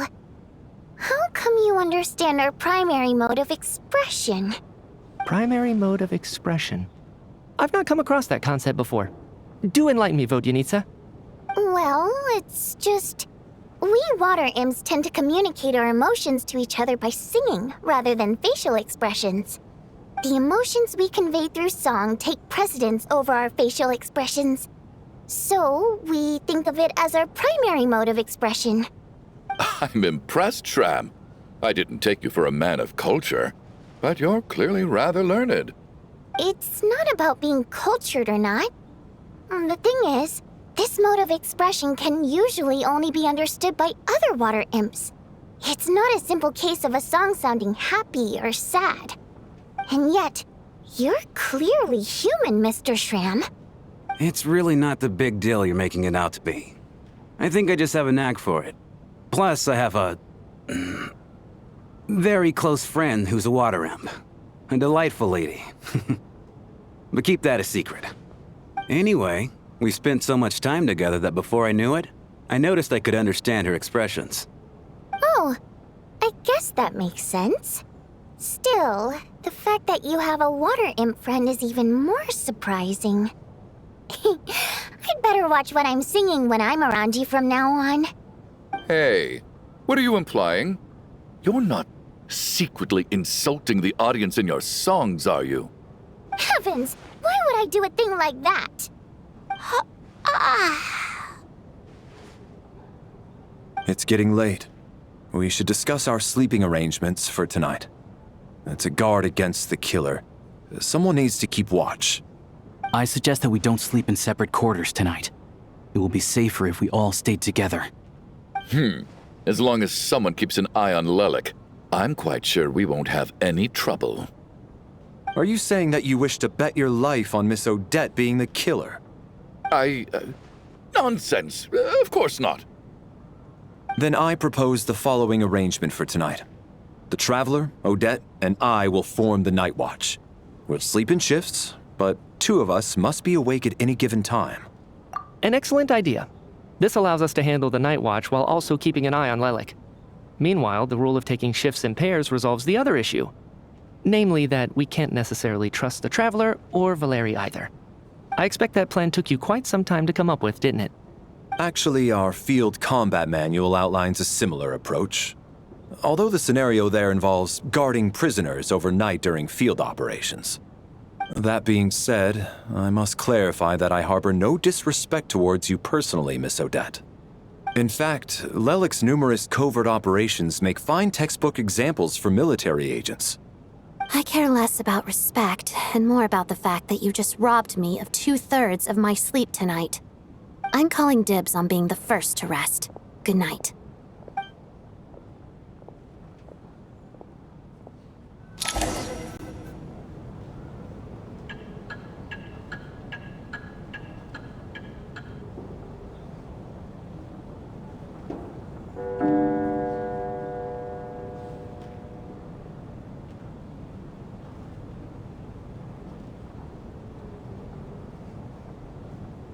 It's almost time. We should wake Odette. How are you faring? Oh, not going to argue with that. I'll take a quick nap. If you start to feel sleepy, wake me up anytime. It's finally time for Odette and I to share the night watch. I should wake her up.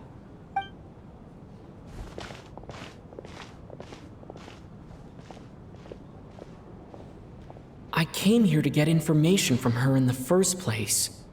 Maybe I should think about what questions I want to ask before she wakes up. How long are you gonna keep staring at me? Couldn't sleep. My mind's been running haywire.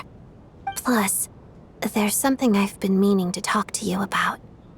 I had a hunch that you wanted a conversation too. Let's take this chance to clear the air, shall we?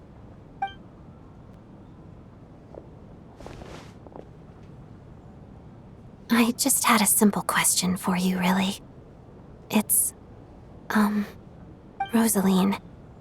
In her final moments, did she have any last words or anything? I see. Well, that was all. I have no other questions. No. She was utterly ruthless in pursuing her goals. That kind of person should be hard to miss. And yet, even though I never approved of her methods, and she was an abrasive person, the fact remains that I am indebted to her. Oh, she told you. I guess that makes sense. I think she and Rosaline were on pretty good terms. Yes, Rosaline wasn't the kind to gossip about this sort of thing. Not that it's any huge secret to me, though. When I was a child, I had to join the Fatui for the sake of my mother and me. I trained under Rosaline. It was extremely grueling, and it didn't exactly come naturally to me. All I could do was try to ignore the biting cold and practice. I was a newcomer who'd managed to make a good first impression on a harbinger. There was pressure to live up to her expectations, to be worthy of the fair lady's reputation. Every day was a struggle against the cold, pain, and fatigue. And most nights, I struggled to fall asleep. After enduring all that, I've become almost immune to the sensation of pain. I suppose that was the cost of survival.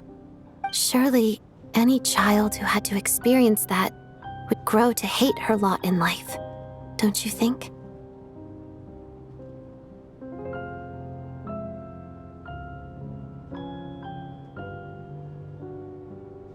So, I put an equal amount of effort into my ballet.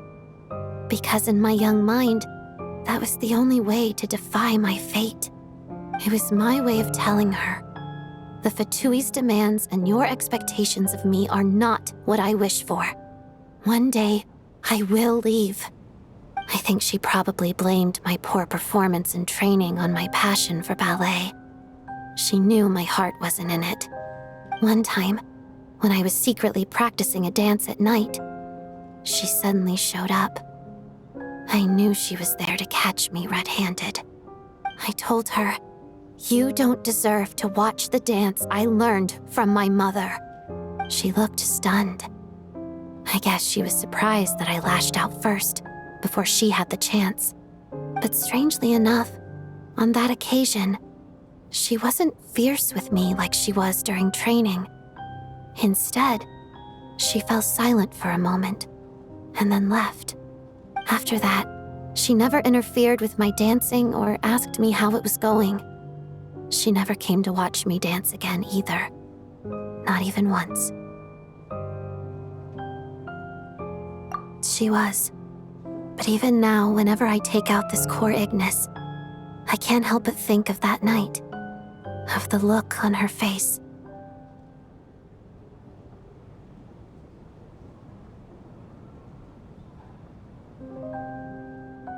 Sort of. Although gift might be too kind a term. This is her flame sealed within ice. A symbol of her favor, yes, but also her way of keeping an eye on people. She knew the location of every piece of core Ignis. If any recipient started acting suspiciously, she'd be on to them immediately. Trust her to make even a mark of approval feel suffocating. So, when news of Rosaline's death reached Snezhnaya, many people immediately crushed their core Ignis. It gave them a profound sense of relief, like they'd broken free from her shackles. But I kept mine. With my sensitivity to pain being as dull as it is, the warmth from this core Ignis is one of the few things I can still feel clearly. I still wonder, did she really come to stop me that night? I wasn't sure, but I was scared, so I said some really awful things. I guess she didn't leave anything behind. Not that I expected her to. It's fine. It's just a bit of a shame that we couldn't settle. She did. Are you sure she was talking about this event? No, she didn't. I didn't even find out that she'd gone to Mondstadt until a while after she'd left. Wait, in that case...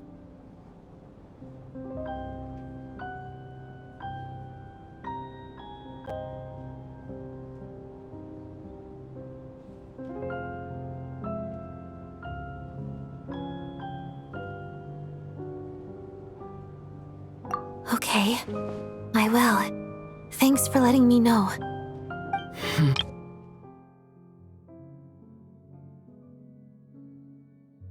Fact that Paimon's mystery illness is being caused by the energy research behind Project Stuja. Paimon's very important to me, so I have to get to the bottom of this. I figured that since you're Lelik, you might know something about all this. The ultimate goal of this energy experiment is to create a weapon for the final battle. The weapon's construction was completed in Nodkrai. Now, all that remains is to arm it with a sufficiently powerful energy.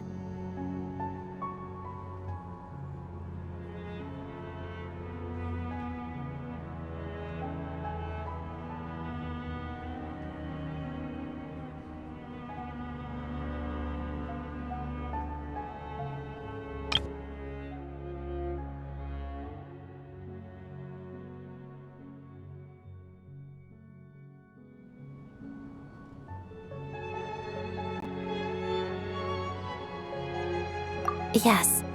The weapon's development and all the related experiments are overseen by Lord Piero, the Jester, and the lab is located deep within the Armory Palace.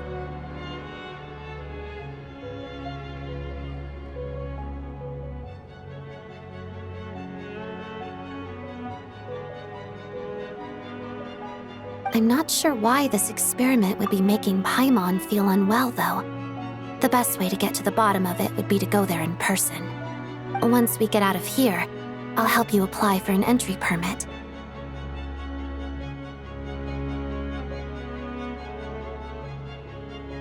And I'm hardly the organization's proudest member, as you know. You answered my question about Rosaline. I want to do you a favor in return. It's that simple.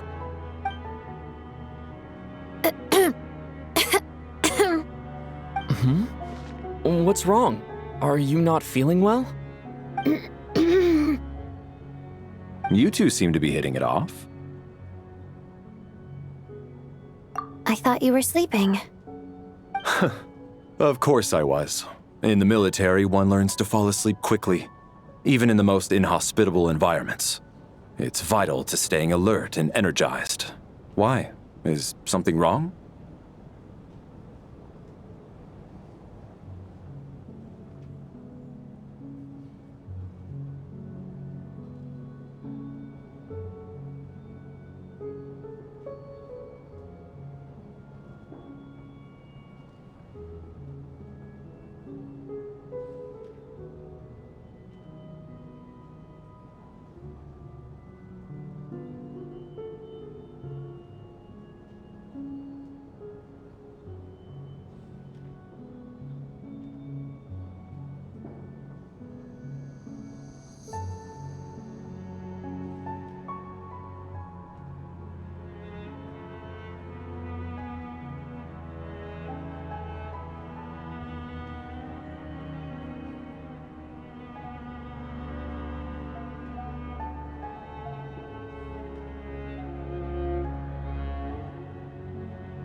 Even if he was awake, he can't have overheard us, right? Well, thank you both for keeping watch. Traveler, I'll take over for now. It's your turn to get some sleep. Sure.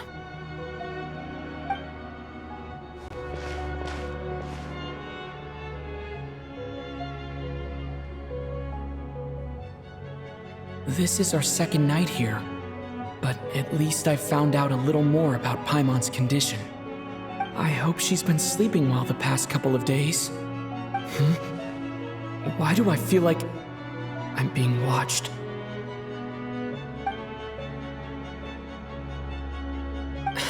Seriously? Is this payback for when I stared at her earlier?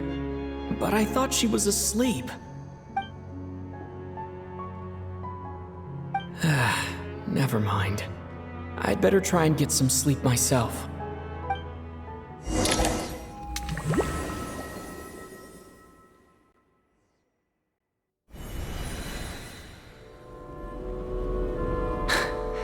Hey, what are you spacing out for? Are you reaching your limit too? How long have we been walking for? Do you remember? Time's lost all meaning. Ever since we noticed that thing above our heads. What was it called again? A star key? Or key star? Anyway, the person who named it was swallowed by the black mist.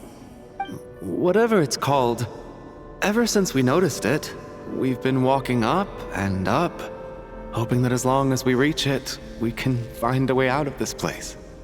But it seems like no matter how far we walk, we never get any closer. Well, we've come this far. You never know. Maybe we're almost there? Come on, enough moping. Let's go. The black mist is catching up.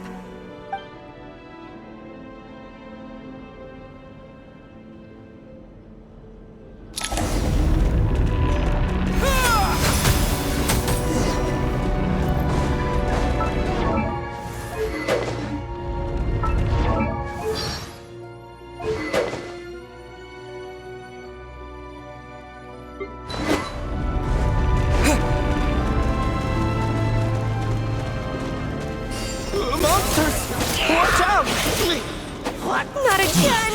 I've lost count of how many times we run into them. Be careful! What the? Straggler. What? And Kate! What the?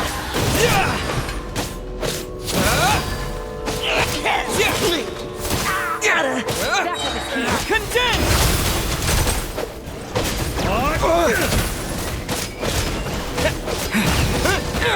Cryostorm!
monsters ahead of us, the black mist behind us.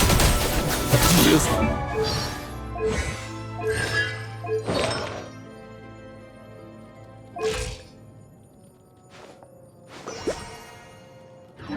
Fine.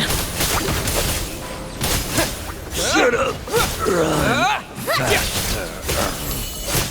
Here.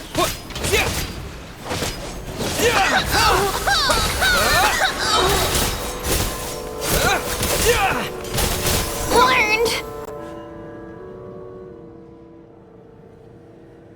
Are you hurt, Coolish? No. I'm fine.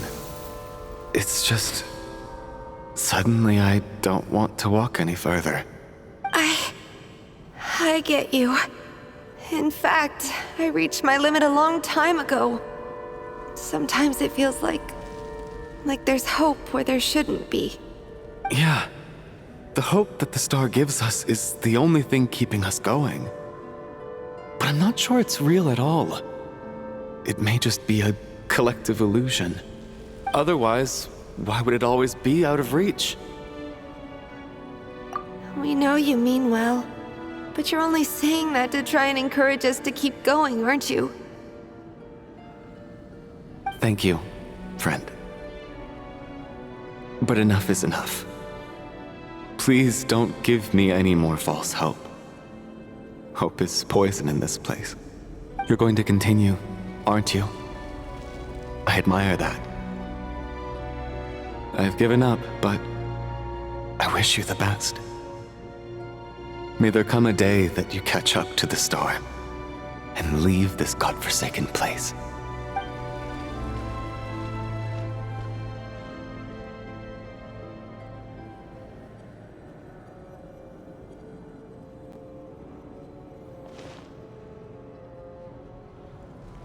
It's not an illusion.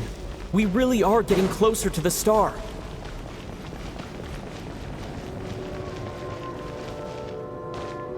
Congratulations. You're the first person to make it here.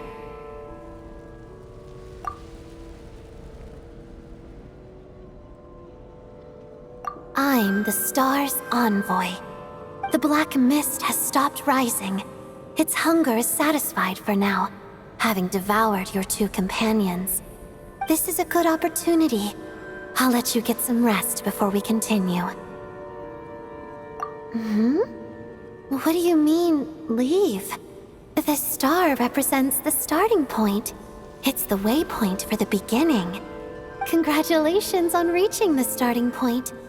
Once you are ready, we will head out and walk upwards.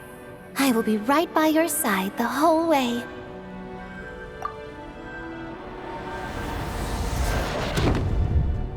Huh? What's wrong? Hey, don't give up before the journey's even begun.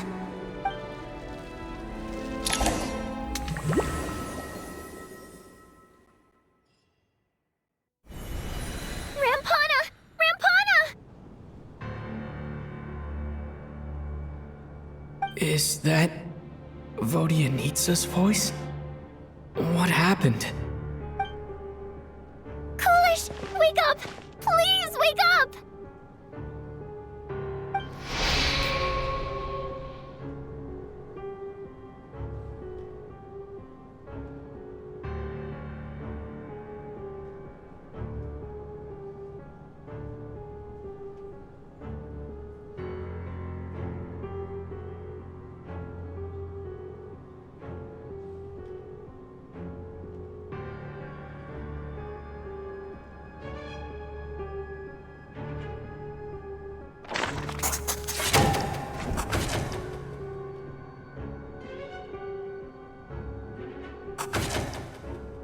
The situation is identical to that of the two casualties yesterday. We cannot ascertain the cause of death. At least there are some elements that we can rule out this time. They slept on the stage with everyone else, so I suppose the surrounding environment can't be a relevant variable. Rampana. Coolish. Weren't some of us keeping watch last night? 3 of us, in fact. How could you not notice something was wrong? I'm as confused as you are. Certainly nothing unusual happened on my watch. Likewise, and from what I've observed so far, both Miss Odette and the Traveler can be trusted. To be honest, I didn't get a wink of sleep last night. I couldn't help but think I was the target, so I just laid there with my eyes closed. I heard the Traveler and Lelik chatting, but otherwise I don't recall hearing any commotion during the night. Me too. I didn't want to wake everyone up, so I was concentrating hard, trying not to cough. I hardly slept at all. If anything had happened, I'm sure I would have noticed. Then, what could possibly be causing this? Once was bad enough. I can't believe it happened again. I worked closely with Rampana and Coolish for so long. I never imagined that one day they'd... And on the stage of all places... Florianitsa... 4 victims in just 2 days, and we still don't have a single lead. I need to get to the bottom of this as soon as possible. And above all, keep Tonya safe. I'd never be able to look Child in the eye again otherwise. Still snowing? Yes, I just checked. Still no sign of anyone outside either. So we only have ourselves to rely on. If you ask me, this killer can clearly strike whenever they please. The Night Watch was a useless endeavor from the start. Lelik must be an expert in poisoning. Clearly she used some poison that can't be detected on the corpse. Here we go again. Listen, I was already thinking to myself last night, was Lelik's reason for revealing her identity the real story? Well, now I have my answer. It most certainly was not. She's been playing us for fools. You get off on this, don't you? Revealing your identity, only to carry on with your killing spree? That's a hideous thought. One that only a hideous mind like yours could dream up. How dare you? That's enough. Yesterday, you named Lelik as a suspect because the victims were both wealthy merchants. Lelik might have had a motive then, but today's victims were just ordinary people. Not to mention that they were colleagues of Odette and mine. What reason would she have to murder them? Let me guess. Just to scare you? Who knows? Maybe you don't know her as well as you think. I implore you all to ask yourselves, how many people are there really in this world that have what it takes to kill another person? Not many, I'd wager. Lelik is well known to be a ruthless operator, and now she has revealed her identity. How could it be any more obvious? Everything you've said so far is still just conjecture, which doesn't constitute a concrete lead. You need to back up your claims with some evidence. How can you defend her, officer? What did she say to you while you were on Night Watch? Maybe I shouldn't be so surprised. You military types are always colluding with criminals to target the rich.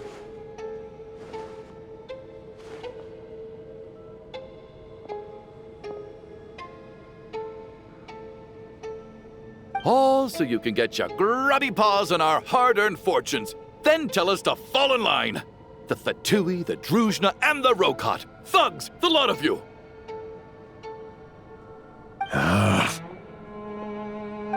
Don't you dare!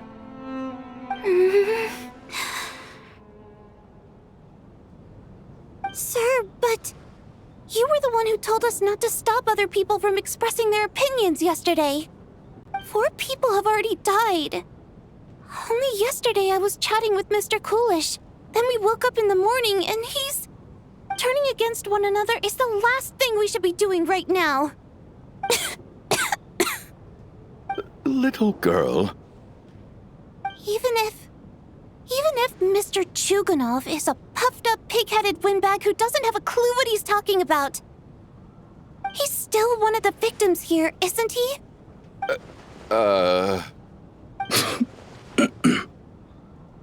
Quite. I had no intention of resorting to violence. But you're right, Miss Tonya.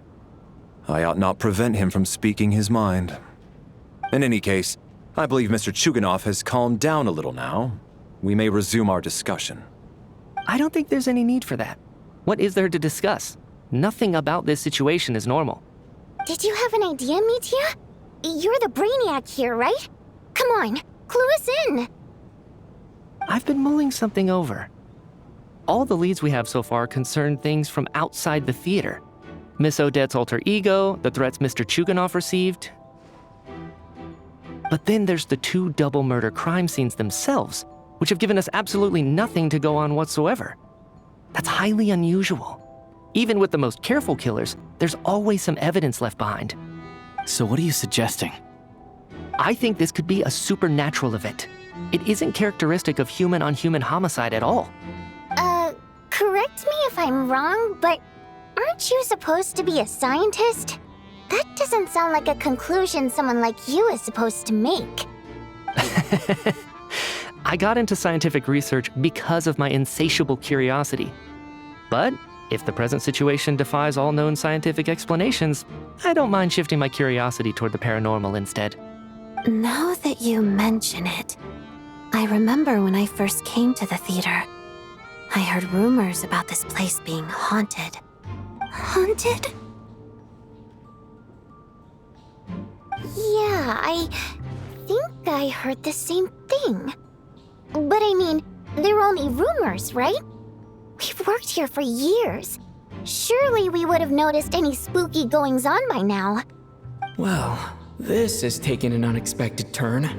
A haunted theater? If Paimon were here, she'd probably be hiding behind me in fear right now. Why don't we take this opportunity to look for clues again with a more open mind? Maybe a different perspective will help us see something different. Very well. Whether it's criminals or ghosts we're looking for, the same rules apply. Everyone needs to tread carefully. I'll move the bodies into the same room for now.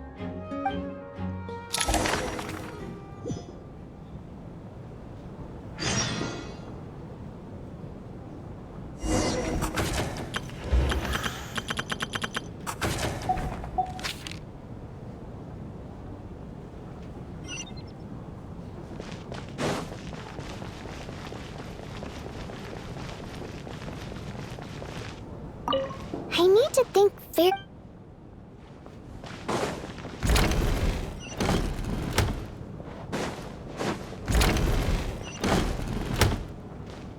Tonya, Not yet. Still looking. So... this looks like... Well, it doesn't... Alright.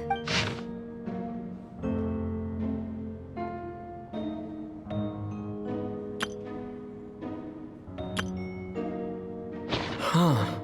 This has to be Vodyanitsa's writing. Maybe it's a little rude for us to peek at this. I feel like I just read someone's secret diary by accident. It sounds like she's writing this for her parents, right? Because her water imp parents belong to the aristocracy, who were driven out of Snezhnaya by the Tsaritsa long ago. And now they live somewhere new, where the postman can't get to. We're sorry! It's fine. My fault for not storing it properly. I can't leave things lying around and expect them to get ignored when everyone's scouring the place for clues. All right, give me my notebook back. I'll take over the investigation in this room.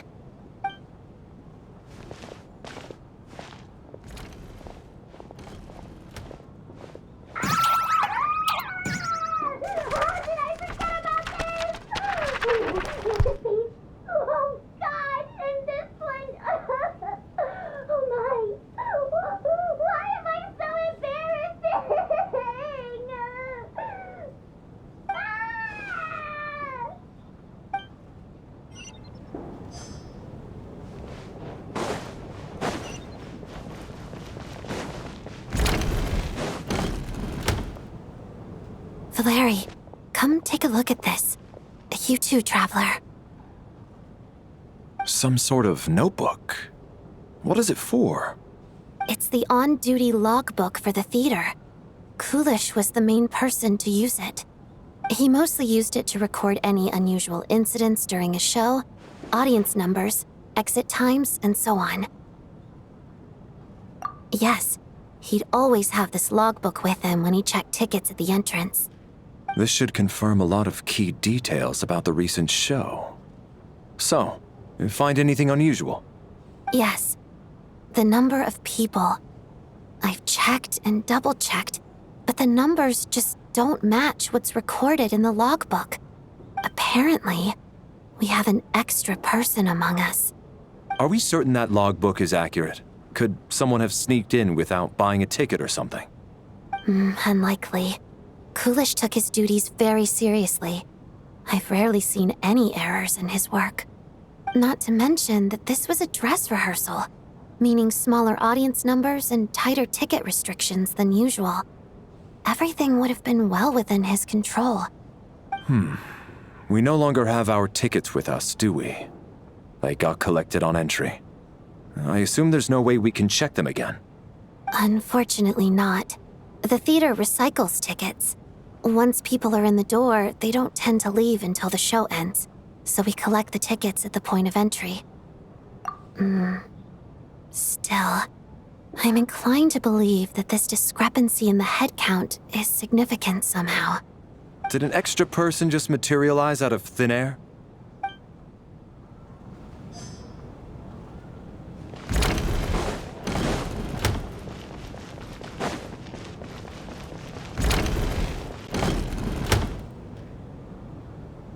Ah, Traveler. Since you're here, come take a look at this. Alosha found it.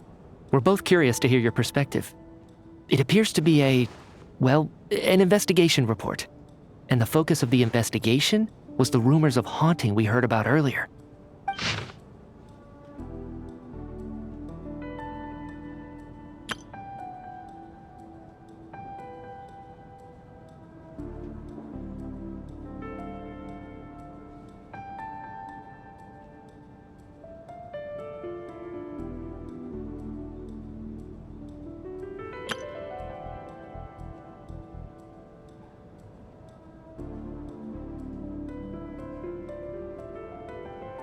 An investigation report, huh? Looks quite old. This person's name looks to be of Sumeru origin to me. Was the investigator from Sumeru? The theater manager must have hired an investigator once specifically to look into this issue. But it doesn't look like anyone ever looked at the report. Presumably, the manager wanted to know if the supposed haunting was dangerous while also being fearful of word getting out in case it affected the theater's business. Anyway, the bottom line is, the haunting is actually real after all. It's caused by an obstruction in the ley lines. Is there any chance this is the key to finally making some progress with the murder cases? Ley line problems are pretty unexceptional to me by this point. And while it certainly offers an explanation for the ghosts, it's hard to imagine what connection it could have to these two murder cases. Some of the language that appears at the very end of the report caught my eye. Angel civilization, ley line renovation? My area of research doesn't touch on any of that, so it's completely outside of my wheelhouse. Huh? A piece of paper just fell out from the report. It landed right by your feet.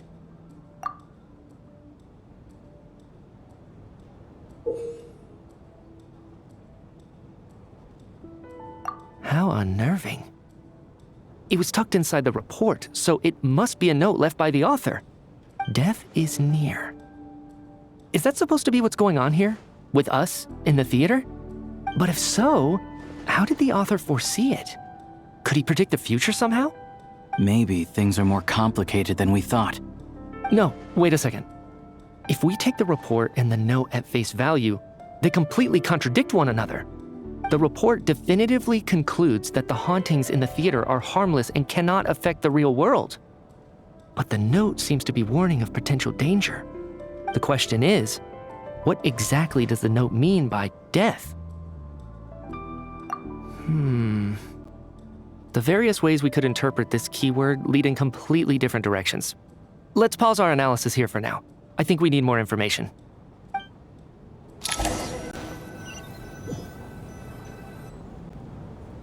If we take all this together, it's not impossible, is it? If anything, it's the natural conclusion.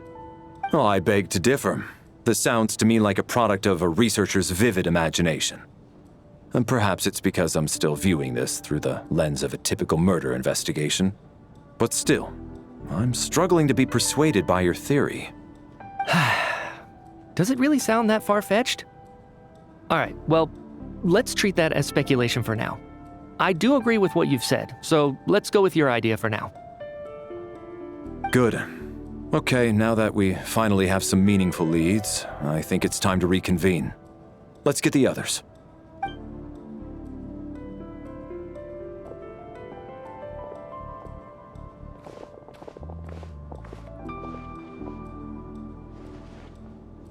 So, that's about everything we've discovered so far. I'll share my theory first. Based on what we've learned from the logbook, I believe the extra person among us is most likely the killer. If the killer had simply bought a ticket, it would have greatly increased the risk of their identity being exposed. I expect he or she either hid in the theater ahead of time, or found a way to slip past the ticket inspection. They then blended in with the group and waited for an opportunity to strike.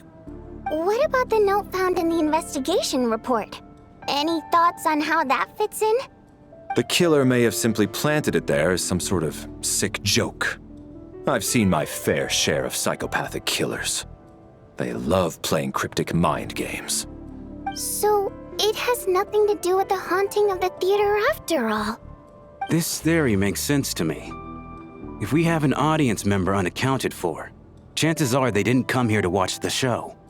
Could it really be that simple? So, in other words, all we have to do is find out who got in here without a ticket, and all our problems will be solved? Then let me make one thing clear. All the theater staff should be well aware that I came here for the rehearsal legitimately, yes? There's no way I'm the one who didn't have a ticket. It's true. I hear you used every trick in the book to get a hold of that ticket, too. Everything short of throwing a temper tantrum and rolling around on the floor at the entrance. I most certainly did not degrade myself in such a way. Probably a stupid question, but I might as well ask. Did anyone here get in without having their ticket checked? Hmm? Guess it was naive of me to expect them to just admit to it. Especially after the unprompted Lelic reveal. Once was already a miracle. Twice would be unfathomable.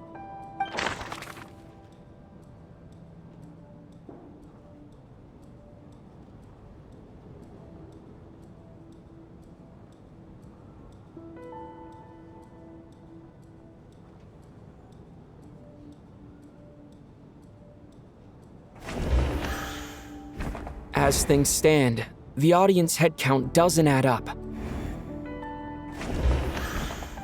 I don't believe any of... Mr. Schramm, did you really go through the ticket inspection to get in here? Huh? Me? Why am I being singled out, my friend? Do I seem that suspicious?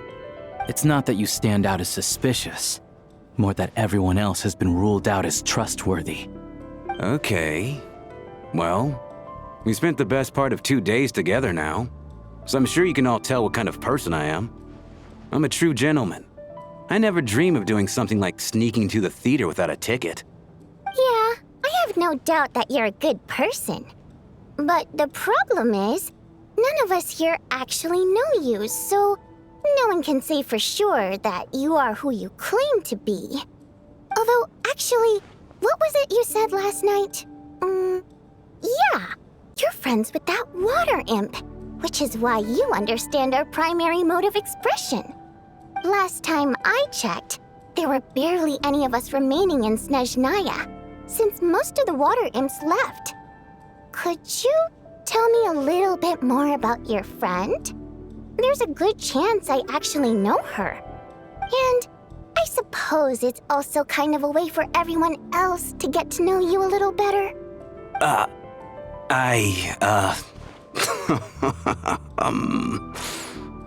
Good grief. Are you blushing? Pull yourself together, man. Stop giggling like a teenage boy. It's revolting. Hey, revolting is a little strong. All right, fine. I'll admit it. That water imp friend of mine, the truth is, we're dating. I was just a bodyguard hired by our family. But the stars must have aligned because sparks began to fly between me and their daughter. Never in my wildest dreams did I think I'd get so lucky. We don't need details. Just get to the point. Okay. I'm just a little hesitant to reveal her name, that's all. You know how it is. These are delicate times. Even with me to protect her. If word gets out that she's dating a human, both the Fae and human factions will give her a hard time. Really? Wait, no. That can't be. Huh? Shram, what the devil are you talking about? Why is everyone looking at me like that? Surely you can understand where I'm...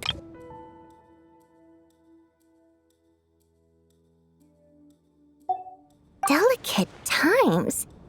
Factions? Yes? You know, the Civil War? Last time I checked, the Fae and the humans were still at each other's throats. If I'm not mistaken, the last significant civil war in Snezhnayan history was over 400 years ago, when Her Majesty the Tsaritsa had just taken the throne and was consolidating her reign. What do you mean, 400 years ago? What's going on here? Is Shram from the past? All right, Mr. Mitya, you win this round. As far-fetched as it is, it appears that your theory may be correct. I'm just as amazed as you are. I didn't even believe it myself, to be honest. Is someone going to explain what's going on here? From the look on your face, you figured it out too, haven't you, Traveler?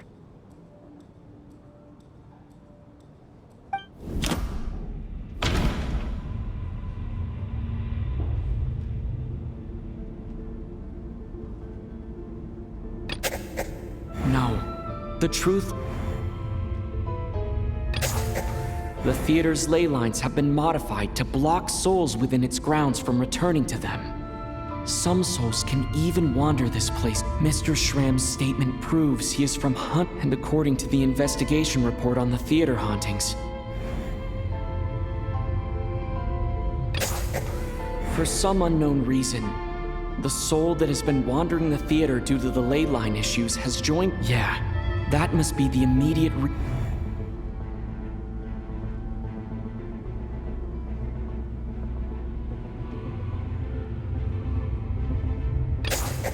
The contents of the investigation report have been verified. Death is near.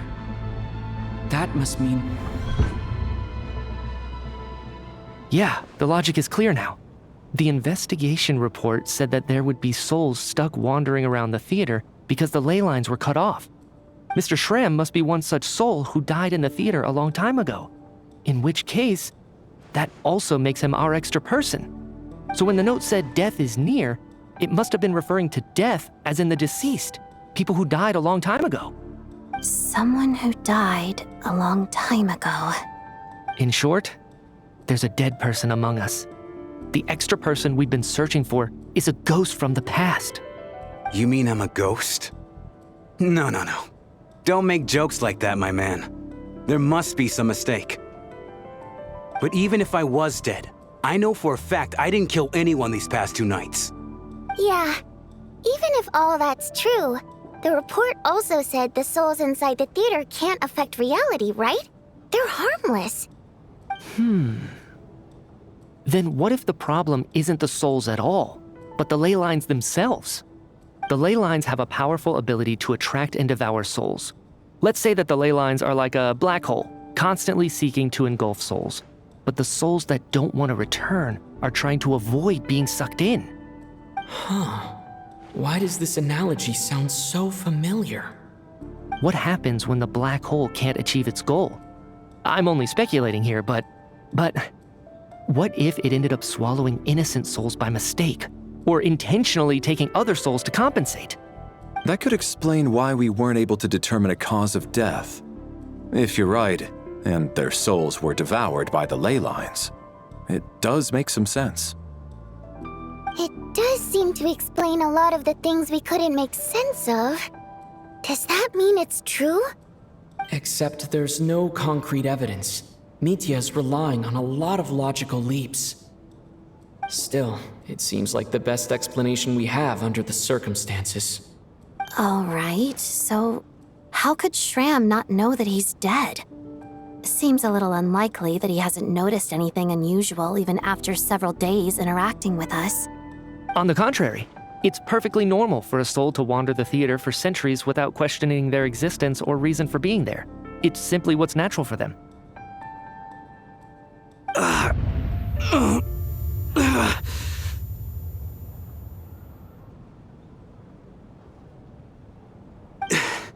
You know what, Mr. Brainiac?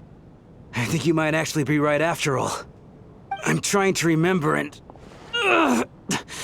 even though my head feels like it's going to explode, I think... it's all coming back to me.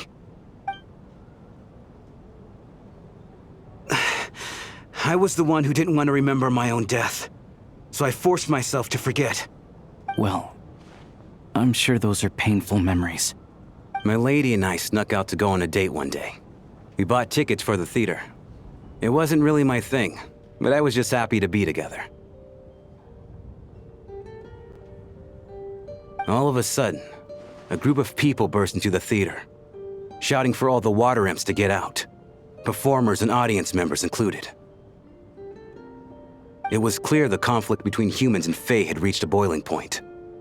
This time, the extremists were even coming after the water imps who had nothing to do with the war. I thought I could pull one over on them, so I took off my jacket, draped it over my lady, and tried to sneak out amid the chaos. But I got caught. They started shouting, calling me a traitor to humanity. But I was going to do whatever it took to buy our chance to escape, no matter how many people stood in my way. I had to, both as their bodyguard and out of love. It's all right, friend. You can stop there if you want. You don't need to dig all that up again. It's just... even now, I'm still struggling to accept the truth. How could I be dead? I'm sorry, everyone. If I'd known I was a dead man walking, I wouldn't have dragged you down with me. If I'm the cause of all this death, then punish me however you see fit. But, Mr. Shroom... No. I refuse to be a burden. I know what I have to do. You said I've been wandering the theater for centuries, right?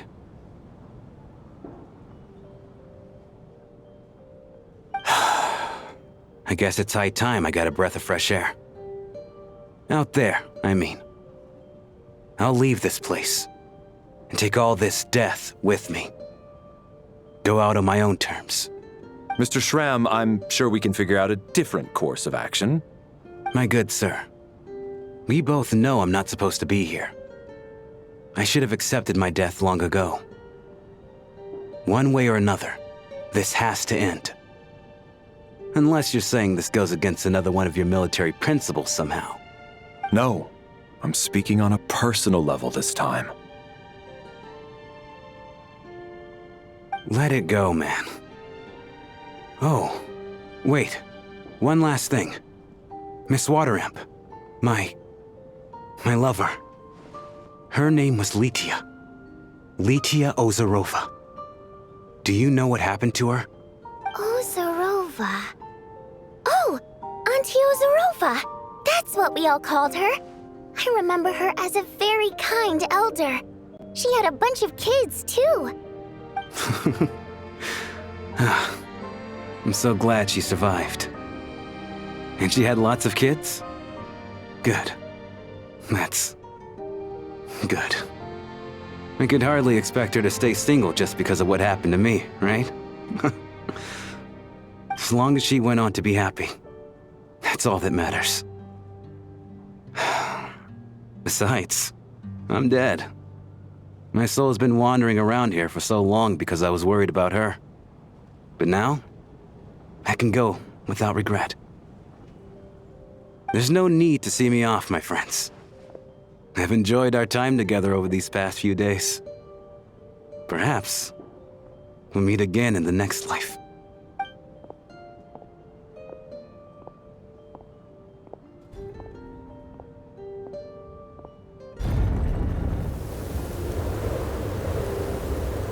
Take care, my man. I knew Mr. Shram was already dead, but I still feel so sad. Death is cruel, no matter how we might try to make sense of it. So, was the conflict between Fae and humans really that bad back then? I was only little, so I don't remember much. It's terrible to think that so many innocent people had their lives turned upside down. Even the historical records about that time period don't say much about it. All people know is that the Tsaritsa founded the Fatui, drove out most of the Fae aristocracy without explanation, then used her terrifying power to suppress the humans. It seems to me like the Tsaritsa chose to make herself the enemy. She downplayed the conflict, directing whatever animosity both sides had for each other at herself instead. That's also why, despite how brutal the conflict was at the time, there hasn't been much lingering tension between humans and Fae since. Things have been fairly harmonious for the past few centuries. So, the Tsaritsa banished the Fae to protect the Fae living in the city? She offered herself up to be hated in exchange for peace. Maybe it's not quite as bad as it sounds. I don't think Her Majesty is too concerned if mortals hate her or not. And besides, there are very few who truly do. All this time, I had no idea. All right, if Mitya's theory is correct, then I think we can consider this matter settled. Let's all take a break.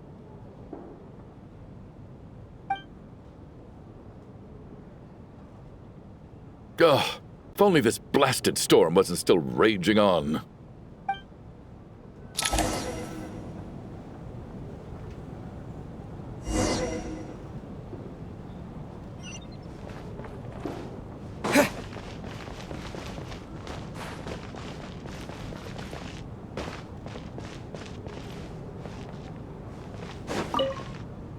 Well, The information he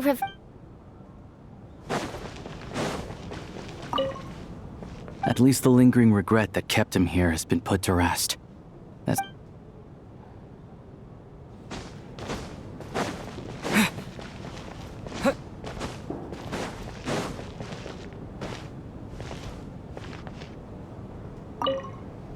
Even though Shram was already deceased, his decision to walk into the snowstorm was still a sacrifice, and a very brave one. This is one of the few times I don't feel at all happy to have my theory proven true.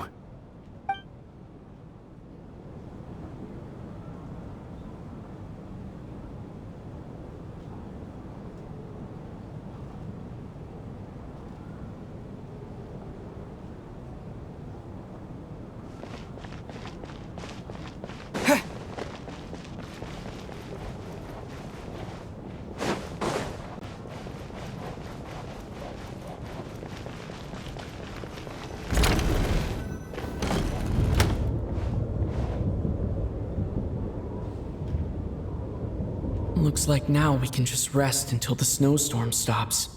I still can't believe Shram turned out to be a ghost who'd been in the theater for hundreds of years. To think he was dead this whole time. What a strange turn of events. Knock, knock. Huh? Knock, knock. You know the door isn't closed, right? You don't have to knock. Think of it as a signal then. When I'm entering someone else's room and I knock, I'm here as Odette. If I don't knock, it's Lelik. Thanks. So, why did you come to find me? Is there something I can help with? Vodyanitsa said you knew about my secret identity from the start. But when everyone was discussing who Lelik could be, you were worried that revealing what you knew would be unfair to me, so you kept it to yourself. right?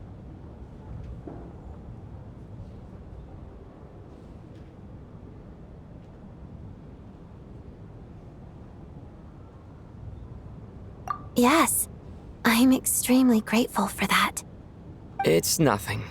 I mean, you didn't hold what happened with Signora against me, so I should thank you for that as well. Actually, there's something else as well. I found myself in a situation similar to the one you were in when you helped conceal my identity. So I thought I'd come and ask you for advice.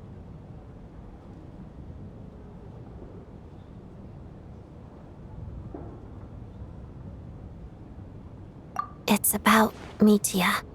Before all of this, the last time I saw him, he was dead.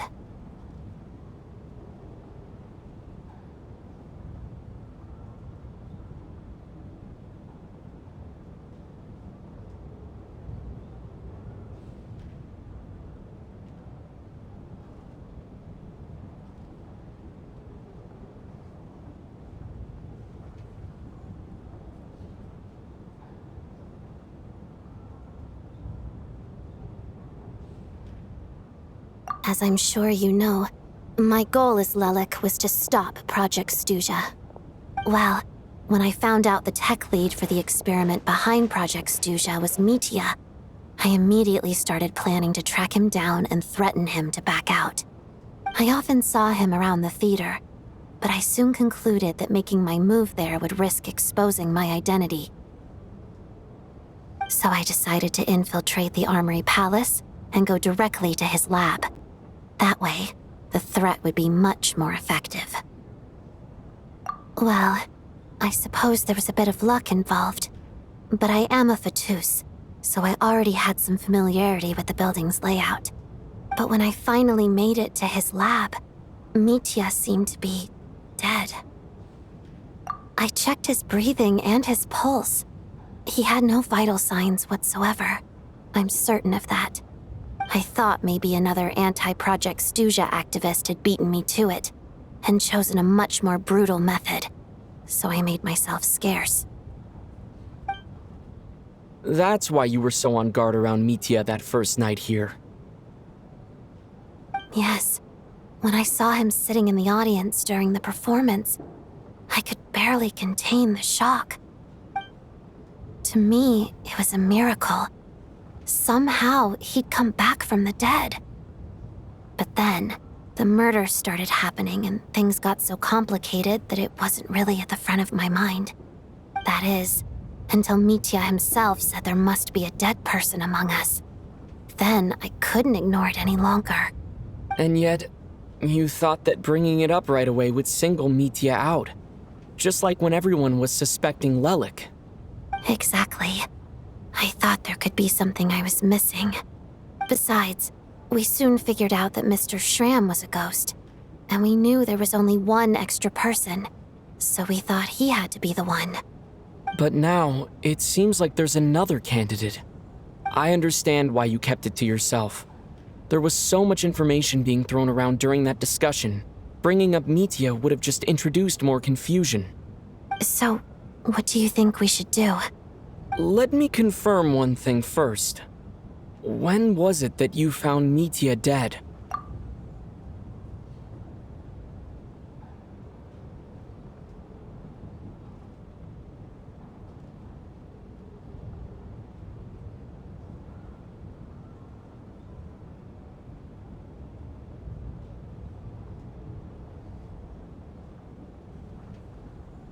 Around a week ago, sometime in the afternoon. A week ago? That's earlier than I thought. I saw him just a few days ago at a restaurant. That definitely would have been after you found him dead. He seemed completely normal to me, chatting with Vodyanitsa, trying to avoid Valeri. So he was definitely alive on that day. Huh. Well, all I can say is I know what I saw. Here's a thought. The reason we even suspected a dead person could be among us was because of the problem with the theater's ley lines. But Mitya's death happened inside the Armory Palace. The ley lines affecting the theater shouldn't reach that far. You're right. I guess he doesn't fit the profile of the person we were searching for. I think the chances of it being him are very low. Surely he can't have died for real in the Armory Palace. Unless... Unless what? Unless he really did come back from the dead. You're right. Do you think we need to disclose this to the others? Huh, what's this? A private meet and greet? Where do I line up? That's not what's going on here. Well, I was just making the rounds. Thought I'd try to lighten the mood a bit. Vodyanitsa's handing out food if you're hungry.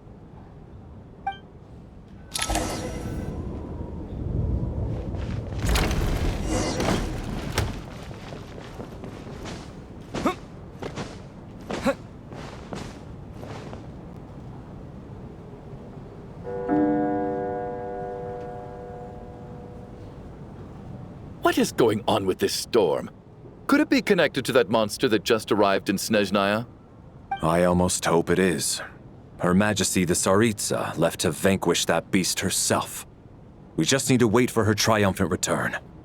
Do you think people still feel the cold after they die? I'm wondering about Shram. Oh, maybe we should have given him a coat before he went out there. Death itself is cold, isn't it? I'm sure the storm will embrace him. Well, I hope he has a safe journey. I'm going to miss him, I think. It's not like we can blame him for Rampana and Kulish's deaths. Thinking back on it, we barely made it out alive ourselves. Once we get out of here, how are we going to explain what happened to their families?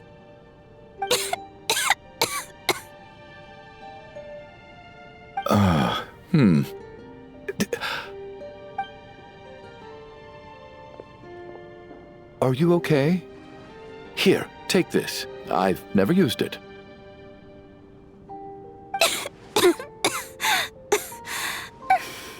Thanks. Look who's Mr. Nice Guy all of a sudden. Is it because Tonya stood up for you this morning?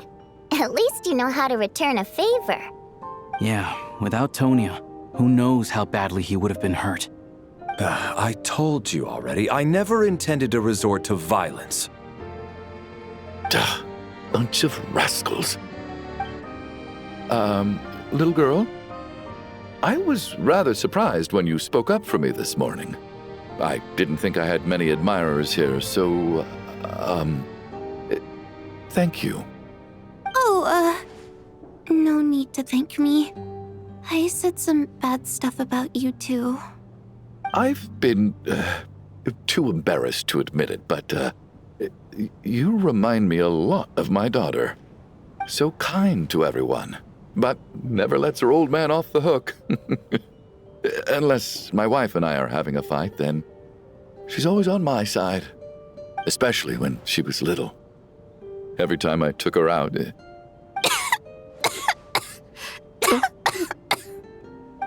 All right, easy now.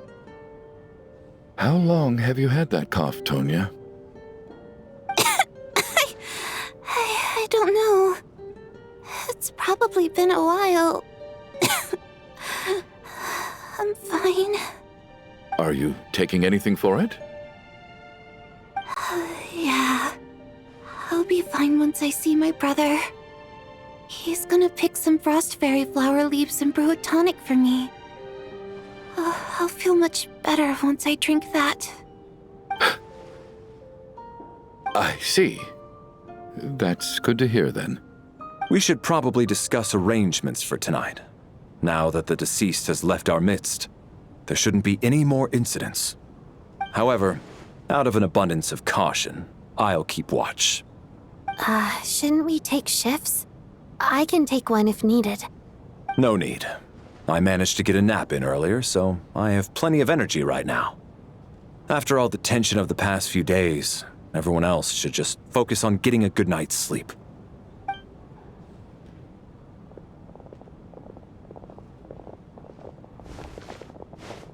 What a long day. This whole situation turned out to be way more complicated than I expected.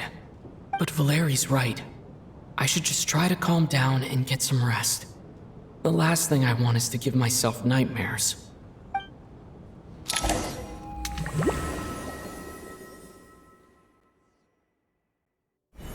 He's awake! He's awake! Get over here, you big lug, and take a look! If you must call me something, call me Mr. Door. The Black Mist is coming. You need to go. Are you all right? Can you walk?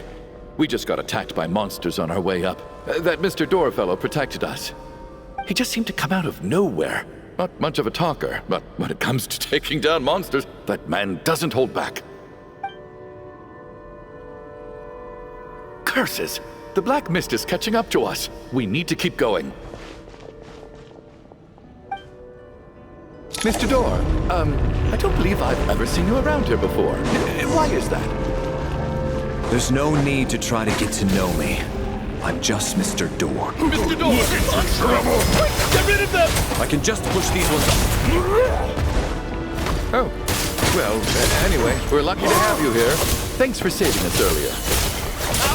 No need to thank me. This is where my duty lies.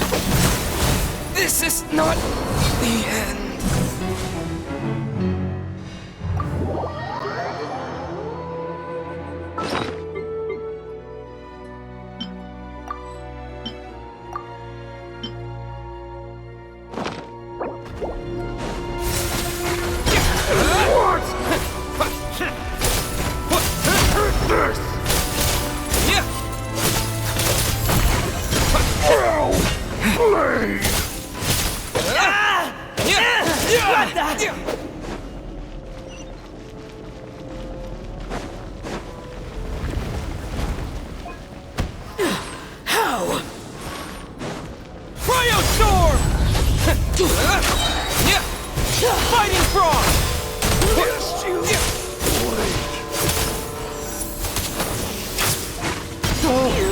Remarkable work, Mr. Door.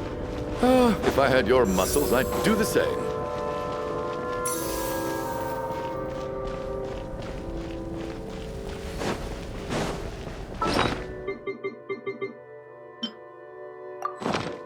Are none of these doors the one you're looking for?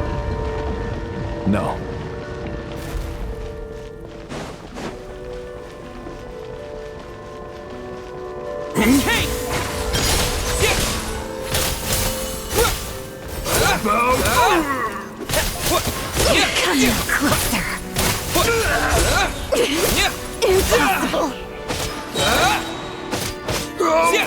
Come closer. Impossible. Impossible. I'm so exhausted. And the Black Mist is still rising. Oh. Wait, look! There's more monsters down there. Are they coming from within the Black Mist? No, no! They're gaining on us! Quick, keep going, or they'll be at our heels any second!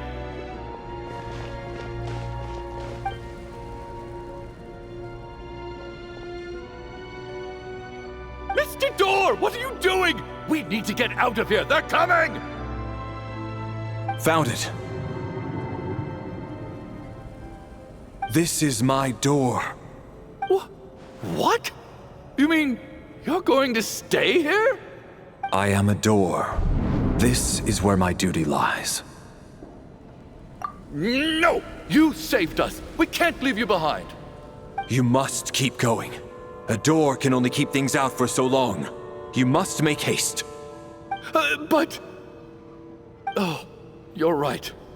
Let's go. We can't let Mr. Door's sacrifice be in vain.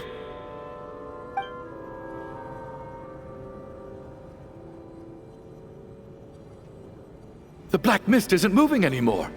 Looks like both the monsters and Mr. Door are gone. I didn't just imagine all that, did I? Surely I wasn't so scared out of my mind that I hallucinated. Oh, okay, good. There's no way we both hallucinated the same thing. Getting sleepy? Well, looks like we're safe for now. Go ahead. Let's get some rest.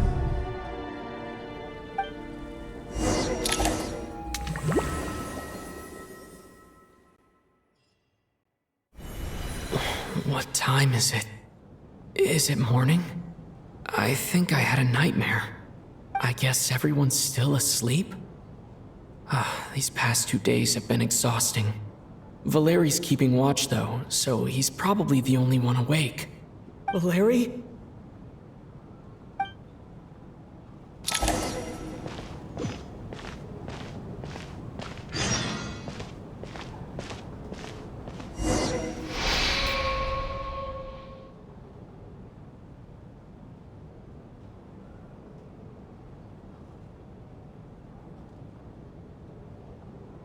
Wake up!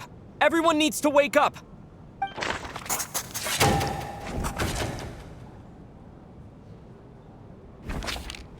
Just like the last 2 nights. No clear cause of death. I've been a real thorn in your side, haven't I, Mr. Valeri? Now you can rest in peace. But for me, life will be all the duller for not having to run away from you, my friend. How's Tonya? Is she okay?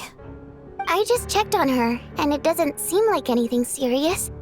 She's just exhausted from the past couple of days, and she's still recovering from her illness. We should let her sleep a bit longer. That means Valeri was the only one who died last night.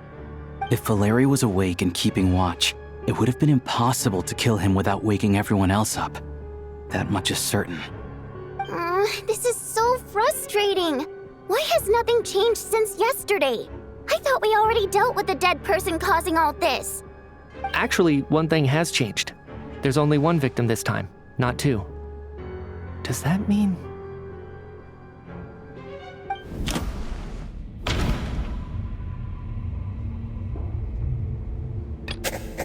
No similar cases have...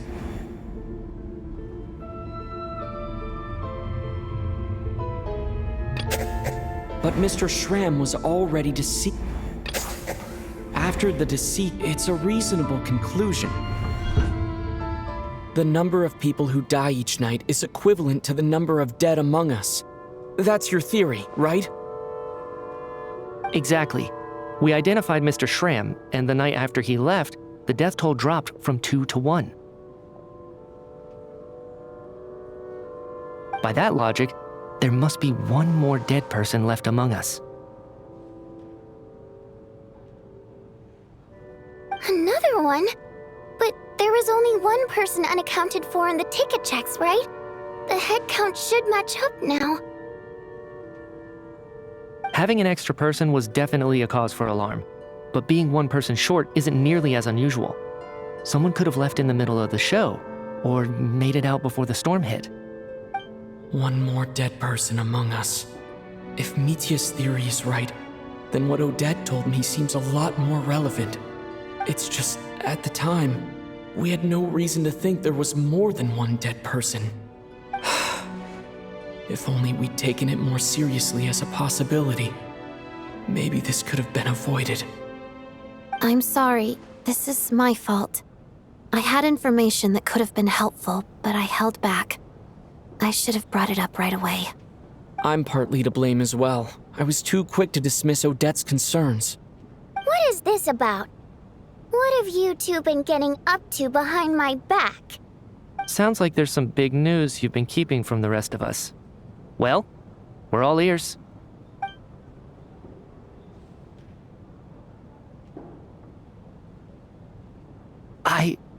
I'm the dead person? Wow, that's certainly news to me. Odette and I talked about it yesterday, but we thought it just wasn't possible, so we left it at that. Yeah, I don't blame you. If I'd been there, I probably would have reached the same conclusion. It just sounds too unbelievable. Let me just try and verify this. I just scoured my memories trying to think back to the afternoon Miss Odette mentioned. But I honestly have no recollection of dying. That's where I'm different than Mr. Schramm. Having seen Mr. Mitya a few days ago myself, I also find it hard to believe he could be the other dead person among us. Well, if it isn't Mitya, then who? Do we vote on it? If you don't mind me asking, Traveler, I believe you mentioned that you know Tonya's brother. Had you ever met her before all this? No, never. Wait, are you saying... Now, just 1 minute. I know where this is going. You can't just randomly point a finger at anyone you want. You're in the hot seat, and all of a sudden you want to divert our suspicions onto somebody else? Trying to pick a fight, Mr. Chuganov? Whenever you open your mouth, all you do is attack people, and I've had enough of it. If you don't want to engage in a civil discussion, you can shut up.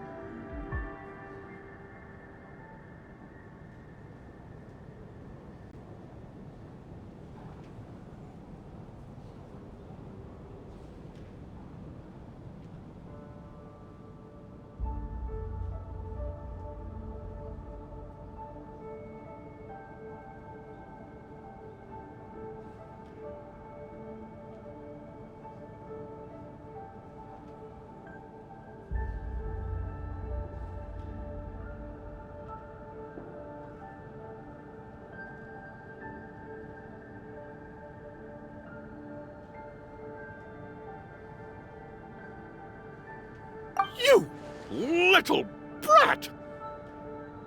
Did Mitya ask about Tonya because he suspects her? I suppose I only identified her by age, and nothing else. Could that mean... I'm just saying, you're going around casting suspicion on people for no reason. How could Tonya be dead? I can vouch for her if nothing else. I've seen her before. She's the sister of that Harbinger, isn't she? The one called Child. Oh, really? You're telling the truth? Since being here, I don't think I ever mentioned she was Child's sister specifically. Does Chuganov actually know her? If Chuganov can vouch for her, then it can't be Tonya either. In which case, it seems unlikely that there's another dead person among us at all. Miss Odette, could you go over that afternoon with me one more time, when you found me dead? No problem.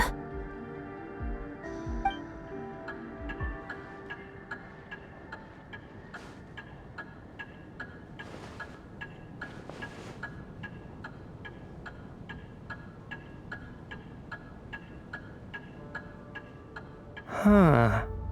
No matter how hard I try, I just can't remember anything about dying. But I do remember something else. Miss Vojanitsa, during our last meal together, I told you how some of the researchers were suffering from temporary memory loss. Do you remember that? Oh, yeah.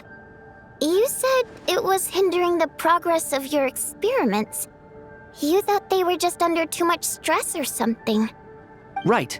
And even though I don't remember dying that day, I'm pretty sure I experienced something like amnesia.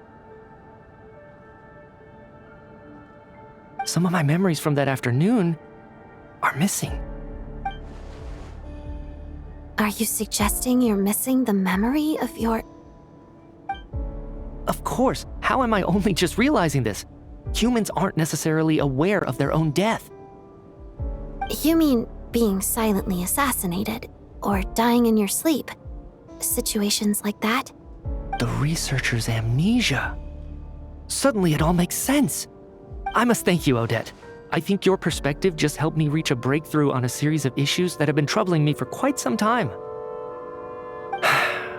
All right. It's decided then. I'll be the one to leave today. Oh, leave? Hey, wait a minute. Aren't you rushing into this? What if you're wrong? You'll pay with your life. Come on, kid. Aren't you gonna fight for your life? This seems like a rash decision. I have other reasons beyond what's been discussed. In fact, thinking back, I remember during Miss Odette's performance, while I was sitting in the audience stalls, a brilliant new idea for my research popped into my mind. But then, my train of thought suddenly cut off. I can't remember it now at all, and I didn't take any notes. I guess that must be another instance of temporary amnesia. No, on. I see where you're going with this. You're suggesting that each instance of temporary amnesia is a death, right? There's a glaringly obvious flaw in that idea, no? How can one person die so many times? I believe Miss Odette's account. During the period where my memory is blank, I must have been either dead or in a similar state. All it would take is for the same thing to happen in the theater, and I would come under the effect of the ley lines in this vicinity. This increases the likelihood of me being the deceased, does it not? But... There's no evidence to suggest that anyone other than me is a candidate for the deceased. So allow me, as a scientist, to treat this as an experiment. Please relax, everyone. I don't think things are as bad as they may seem.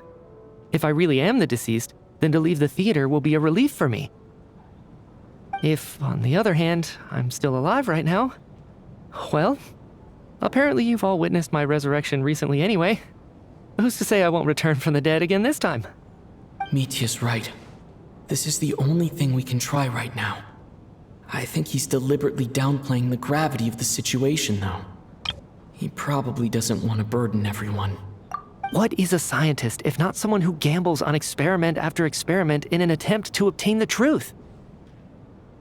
With this snowstorm, the ley line phenomenon, ghosts of the dead, and my amnesia, we've been paralyzed by not knowing and powerless to do anything about it. It's a terrible feeling. But if I do get resurrected, you can be sure that I'll come back with the truth of all this. Just you wait.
Poor Mr. Mitya.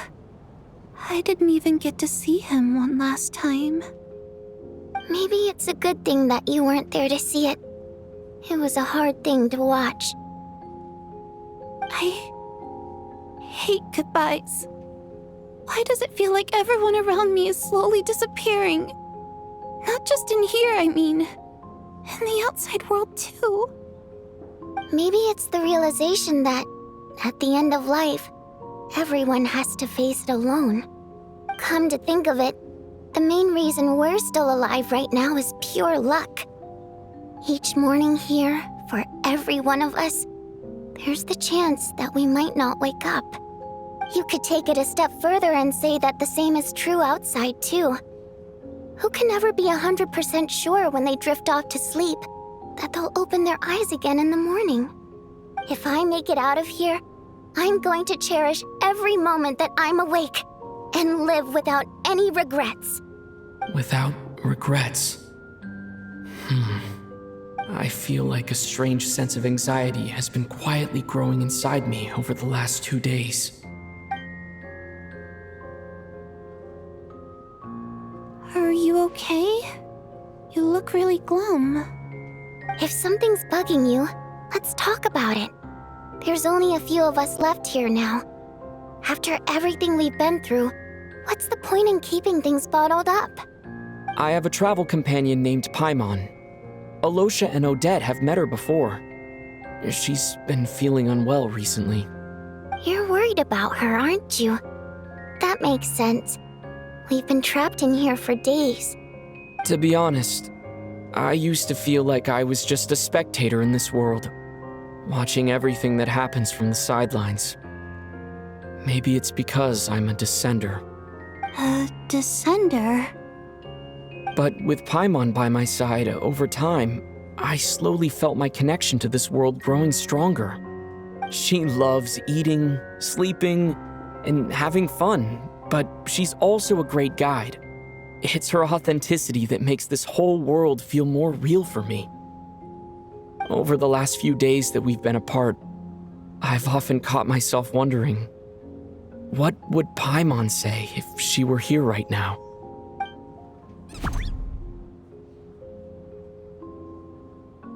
But by the time I snap out of it, the conversation has already moved on, and I'm still in my own little world. I'm trying to overcome this sense of detachment, but I really miss Paimon. I guess, in a way, she means the whole world to me. I bet she misses you when you're not there as well.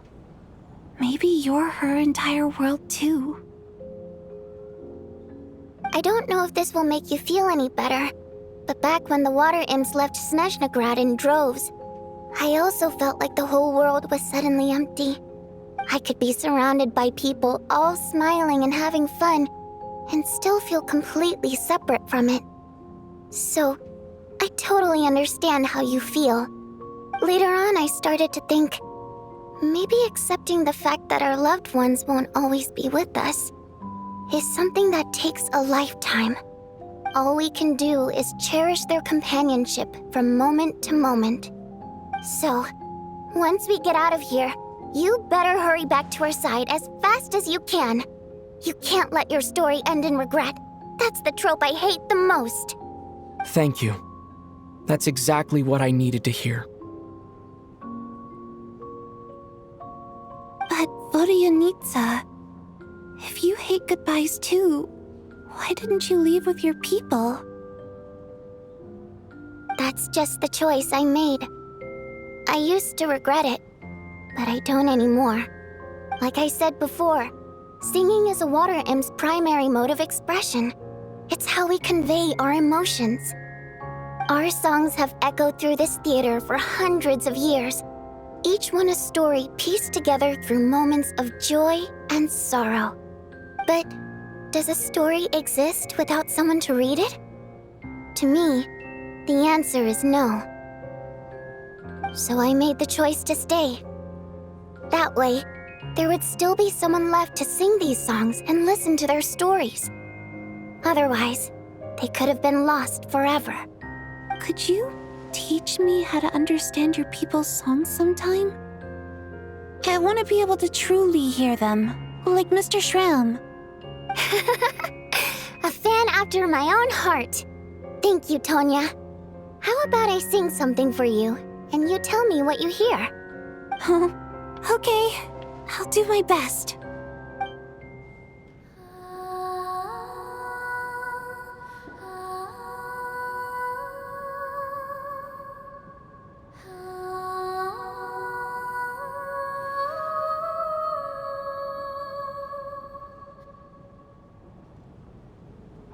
I've never heard that one before. I feel like I can hear a sense of longing somehow. I wonder why that is.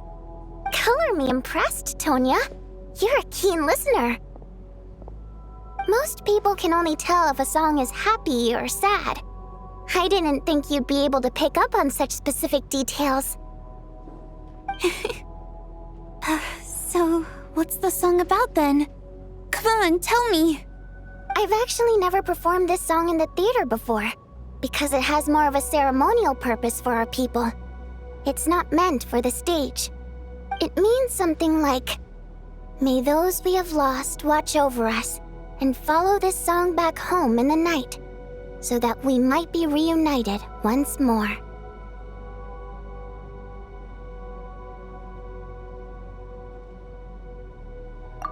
wonder I could hear that sense of longing. You sing it for loved ones who have passed away. I hope it reaches them. It's getting late, Tonya, and you're not well. We should all turn in early. I suppose there's no reason to keep watch tonight. Okay. But, before I go to bed, could you sing that song a couple more times for me, Vodianitsa? Of course. Anything for my #1 fan.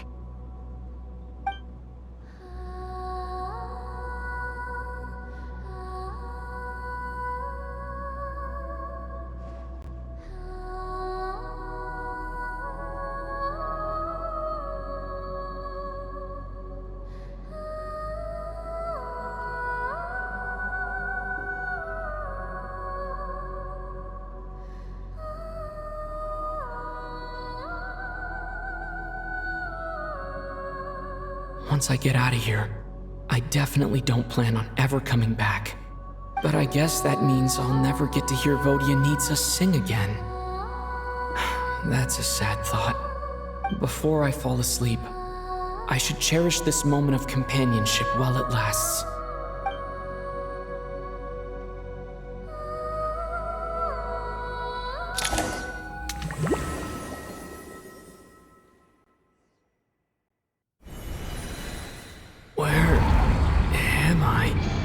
It's so dark in here, and I feel kind of dizzy. Am I alone?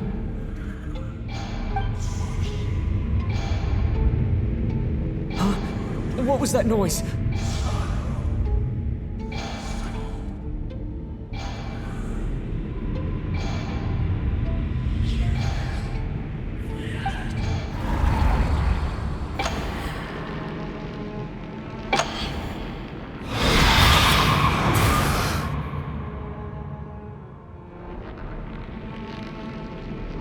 Return, O spirits.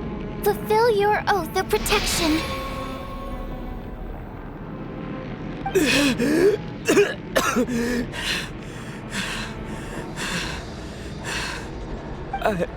I'm alive? What just happened? No time for questions. Quick, over here. Turn on the switch. We need to bring back the light.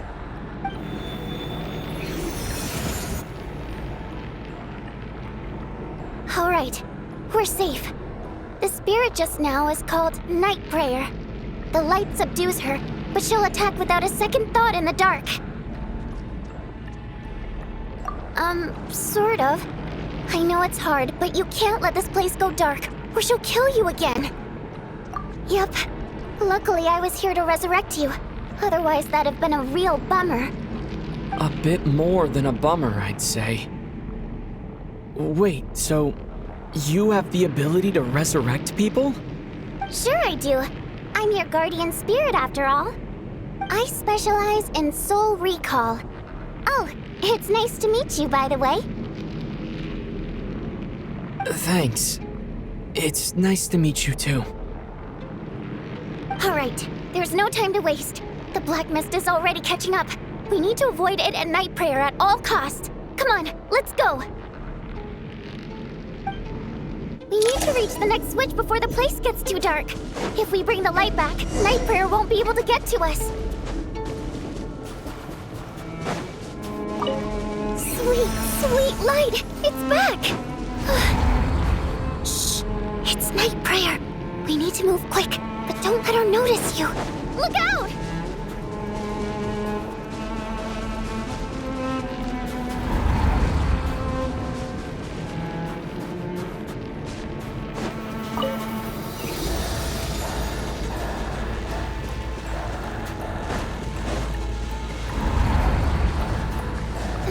Which is over there.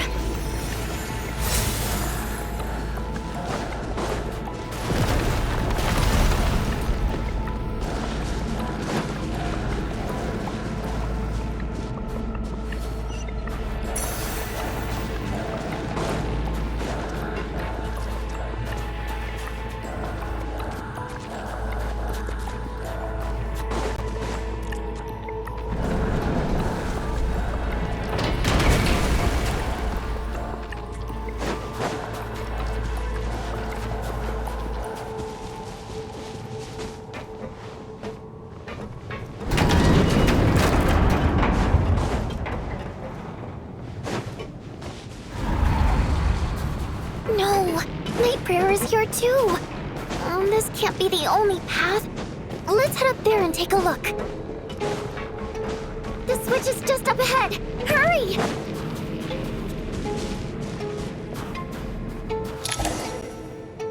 It's too dark. We're not gonna make it. Come on, faster!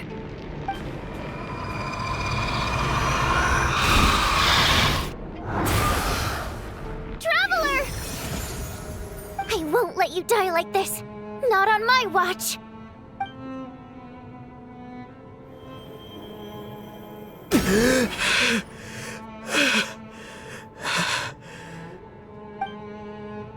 Even though it's not permanent, dying is definitely not a pleasant experience. Great. You're back. Yeah, thanks to you. Time for you to get out of here. Quick, before the light runs out. What about you? You're not coming with me? I can't. I've already been used up. A guardian spirit's skills are finite. I can only resurrect someone so many times. I might not look any different, but my essence has been exhausted. Now, I will slowly start to fade away. I can go no further. The black mist is where I belong. It's okay. Why didn't you tell me sooner? Because it wouldn't have changed anything. That knowledge would have just burdened you. And a guardian spirit's role is to protect. But... Go. Now, before it's too late. I already hear Night Prayer approaching.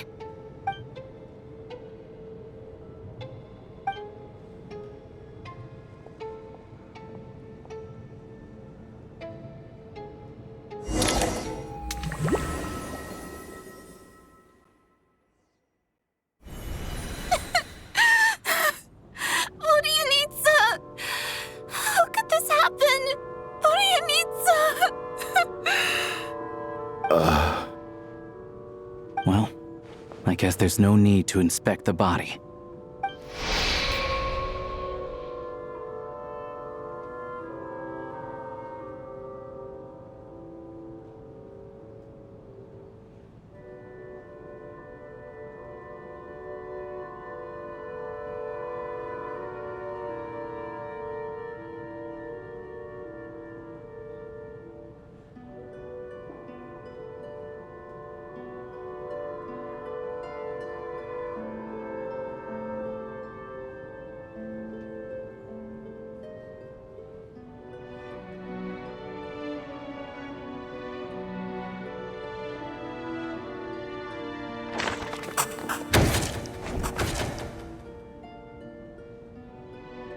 This wasn't supposed to happen. You lied to us, didn't you, Chuganov? You've been lying from the start. Take a long, hard look at yourself before you go around accusing other people. I suspected you on day one, Lelik, and now look where we are. By some strange coincidence, you've never been targeted. You just happen to have survived this long? No, you should be the prime suspect. And you, little hunter, ever so content with staying on the sidelines. Yet you were the one who stopped us from leaving from the start. Why are you trying to keep us here? Now you're just lashing out indiscriminately. That's either a sign of anxiety or a guilty conscience. Where was all this passion and bravado before? Decided to fight until the bitter end. Is that it?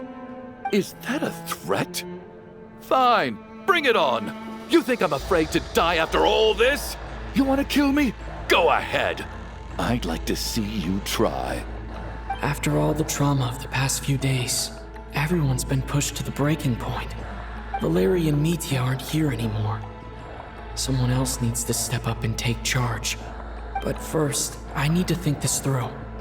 Considering everyone left, who's the most likely candidate for the deceased?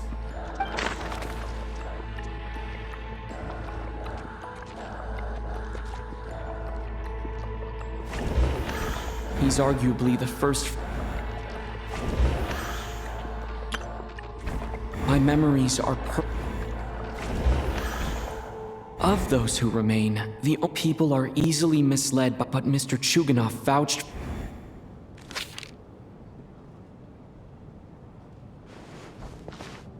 Tonya, how's Tusser been lately? Tusser? Your brother Ajax must have mentioned me in his letters home, right? Did he say anything about a blonde traveler? No. And my brother's name is Razik, not Ajax.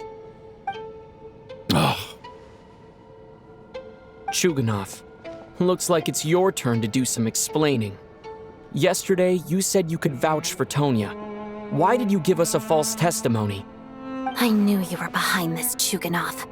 You've been lying through your teeth from the start. Everything about you is fake, down to the wife and daughter you're always talking about. Your entire family man persona is a charade, isn't it?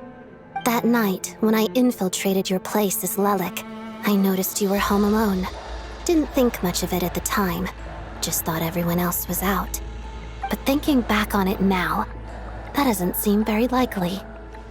My guess is, you live alone, don't you?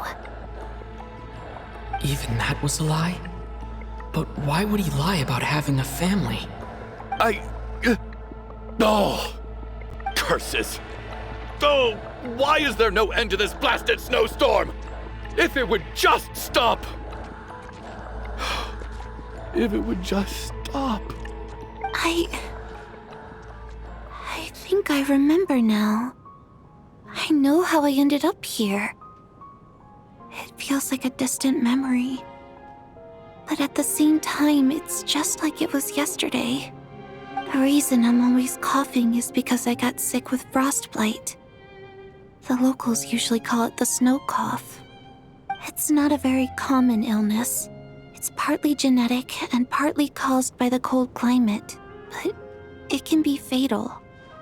They sent me to the hospital as soon as they found out I had it, and I spent so long lying there in that hospital bed. After a while, I felt myself growing weaker and weaker. Nothing seemed to be working anymore. Neither the treatment that the doctors were giving me, nor the medicine my brother was brewing from frost fairy flower leaves. So one day, I told my brother that I wanted him to take me outside for once, so things could be like they used to, just for one day. I wanted to meet loads of friends, experience new things. He agreed. He snuck me out of the hospital, and we escaped. We got to the theater, bought tickets, and went inside. Oh, it was all so exciting. I remember the show very clearly. It was amazing. But I found myself getting sleepier and sleepier. Oh, Tonya. When I woke up, I couldn't find my brother anywhere, so I guessed he'd already left. But there's no way he'd leave me behind. So I decided to stay here and wait for him. At the time, I figured he'd probably gone to brew some more medicine for me.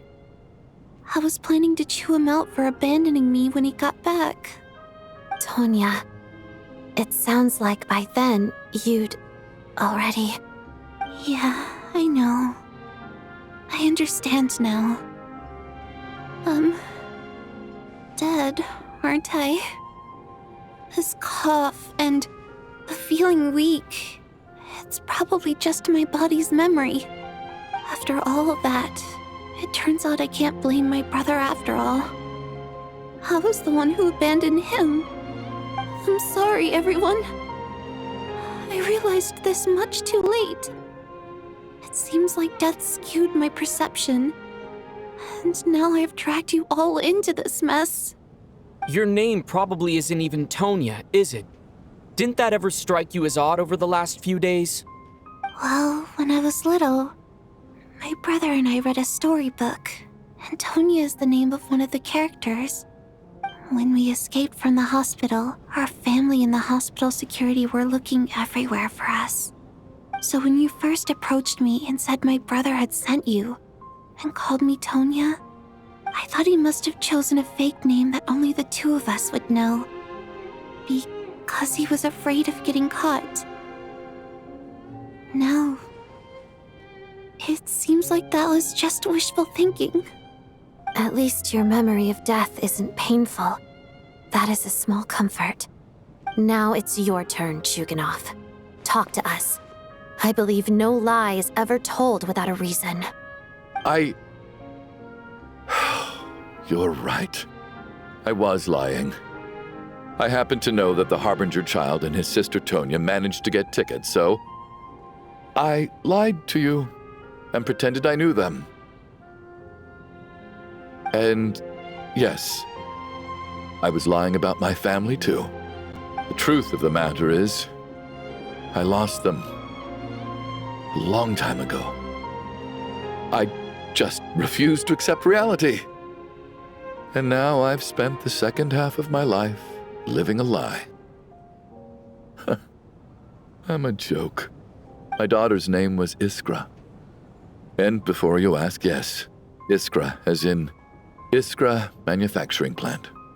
She also died from the snow cough. She was just 6 years old. If she were still alive today, she'd be around the same age as little Tonya here. After Iskra passed, my wife couldn't bear to face those memories either. So she chose to start a new life without me. One day when I came home from work and saw the empty room, I felt like I couldn't breathe. Subconsciously, I started to imagine that they were still there. I soon discovered that this was the only thing that made me feel any better, so I just embraced the delusion. Nothing more than a pathetic means of escapism, I know. But at least it's not a crime. So explain your false testimony then. The night before last, when I was chatting with Tonya, she mentioned that her brother would brew medicine for her from frost fairy flower leaves. Combined with her various symptoms, I suddenly understood everything, including the fact that she was deceased. The snow cough used to be an incurable illness. I would pick frost fairy flower leaves to brew medicine for Iskra too. It took hours and hours on the stove. But the year after my daughter passed away, the jester of the Fatui announced that a cure for frost blight, also known as the snow cough, had finally been developed. It turned out that all previous treatments were completely ineffective. No better than random concoctions. That was the final straw for me. I just couldn't take it anymore. Just one more year. One more year, and everything would have been okay. So, more than anyone, I know full well that in this day and age, no one in their right mind would still be using frost flower leaves to brew medicine for the snow cough. Poor Miss Tonya, therefore, had to have been from an era when snow cough was still a terminal illness. So, you projected your daughter onto her? Even though you knew she was one of the dead?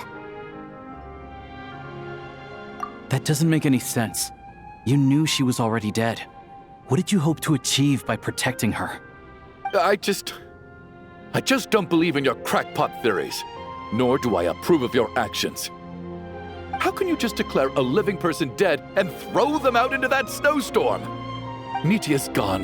My good buddy Shram's gone. And now it's Tonya's turn, isn't it? The others I can make my peace with, but little Miss Tonya, here she is, standing right in front of us, alive and breathing, and fighting her own battles. Yet you're quite happy to say she's dead? I just want her to live. Once this snowstorm is over, the very moment it stops, I'm going to march out that door and find someone who can fetch the very best medicine for her snow cough. I'll be damned if I'm gonna let you cast her out into the snowstorm before I have the chance to cure her. Not again. Not this time. Not when the cure is right within our grasp. I'd never be able to forgive myself. Mr. Chuganov, stop. I can't let you do this. Tonya. By the sounds of it, you've known I was dead since the night before last, right? I really liked Mr. Valeri, Mr. Mitya, and Miss Vodyanitsa. And now they're all dead because of me. I'm not happy about that. The reality is, you've been trying to fight your own demons through me. But all you've really done is trap me inside your delusion along with you. No! Listen to me. I want to save you. I do! Well, at this point, I'm quite sure that I'm dead. I don't need to be saved. The time I got to spend with all of you is more than enough for me. Despite all the bad things that kept happening, I got to meet so many interesting people and spend so many days and nights by your side. Since the day I escaped that hospital until now, this has been an adventure I never even dared to dream of. I'm very fond of you all. If it were only possible, I'd trade my soul to bring back the ones who died. If it meant things didn't have to end like this. And that's why I'm not fond of you at all, Mr. Chuganov. I'm sorry. It's them that you owe an apology to, sir. Not me. Well then, I suppose this is it. It's time for my adventure to end. I've caused enough trouble. You're leaving already? It's still early. Don't you want to stay a little longer? No thank you. Oh, and by the way, my name is Patashka. It was nice meeting you all. Feels strange that we're only being properly introduced now that it's time to say goodbye. Tashka.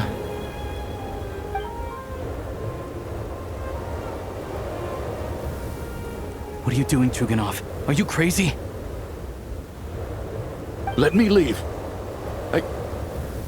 I can't keep lying to myself anymore. In your dreams. Don't think you're getting off that easy when you had a hand in the deaths of so many people. The Fatui have honed quite an array of enhanced interrogation techniques since they were founded. Once we're out of here, Lelik will personally give you a taste of every last one.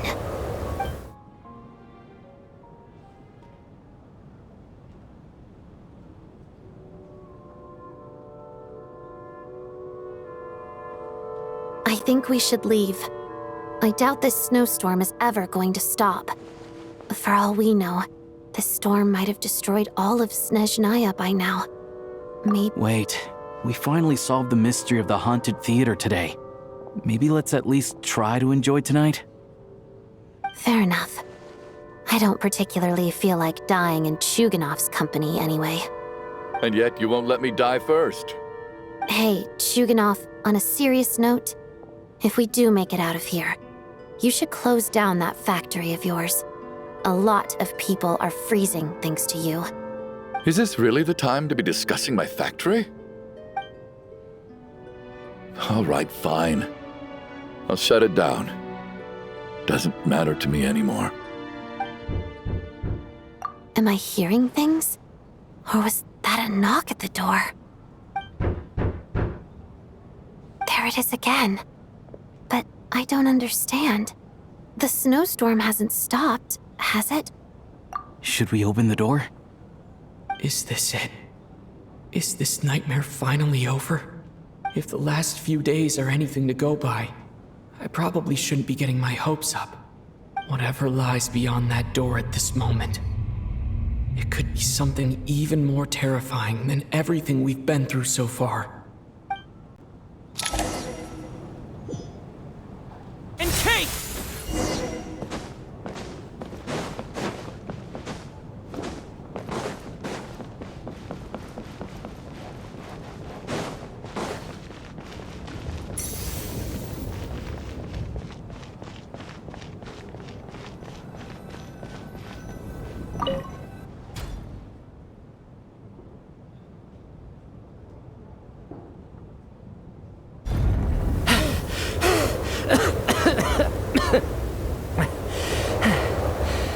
Hey everyone.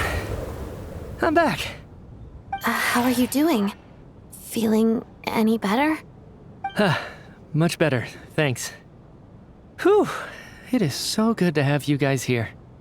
I was a little worried that the theater would be empty by the time I got back. Let me see. Tonya and Vodyanitsa are missing, which means... Vodyanitsa died last night. And then you discovered that Tonya was the other dead person. Am I right? Not Tonya. Pitashka. First, tell us how you made it back here. Given the conditions outside, no one should be able to return alive. You're right. The thing that got me back safely was... a song. I heard someone singing. After walking into the snowstorm, my mind grew hazy. I don't know how long I walked through the storm before my mind completely slipped away. Then, suddenly, I heard the sound of singing. The voice instantly brought me back to my senses, and I regained consciousness. So I followed the voice, searching for the source of the singing. I searched and searched, until finally, just a few moments ago, there was the entrance to the theater, right in front of me. I've actually never performed this song in the theater before, because it has more of a ceremonial purpose for our people. It's not meant for the stage. It means something like, "May those we have lost watch over us, and follow this song back home in the night, so that we might be reunited once more." That must have been Vodyanitsa's Requiem. Who knew it actually worked? That song is meant to guide the souls of the dead. Mitya, that must mean that you... Huh. No kidding. Seemed like I guessed right then. This is what I've been so desperate to tell you about. When I first stepped out of the theater, I was still quite lucid. My memory of it is still pretty intact. I remember the outside world being completely different than what I'd expected. It was like this was a world where only the snowstorm existed. There wasn't a trace of any humans or buildings ever having been there. I don't know how else to describe it, except to say that it just didn't seem like the real world. And as for the Requiem, if I was guided here by Vodyanitsa's song, it can only mean that I must already be dead. And this is my soul, not my body. But I didn't experience a clear moment of death while I was out there. Nor do I feel any different now than before I walked into the snowstorm. You don't seem any different to me either. In fact, this is something I've been wondering about for a while now. If souls aren't physical, shouldn't they lack tangible form? Both Shram and Pitashka were clearly deceased, and yet their souls didn't look or feel like ghosts at all. They were visible, tangible, no different than you or me.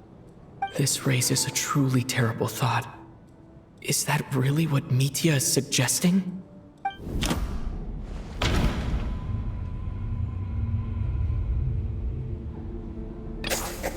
Mitya's soul was summoned back by... Of course. Then maybe we've all been dead from the very...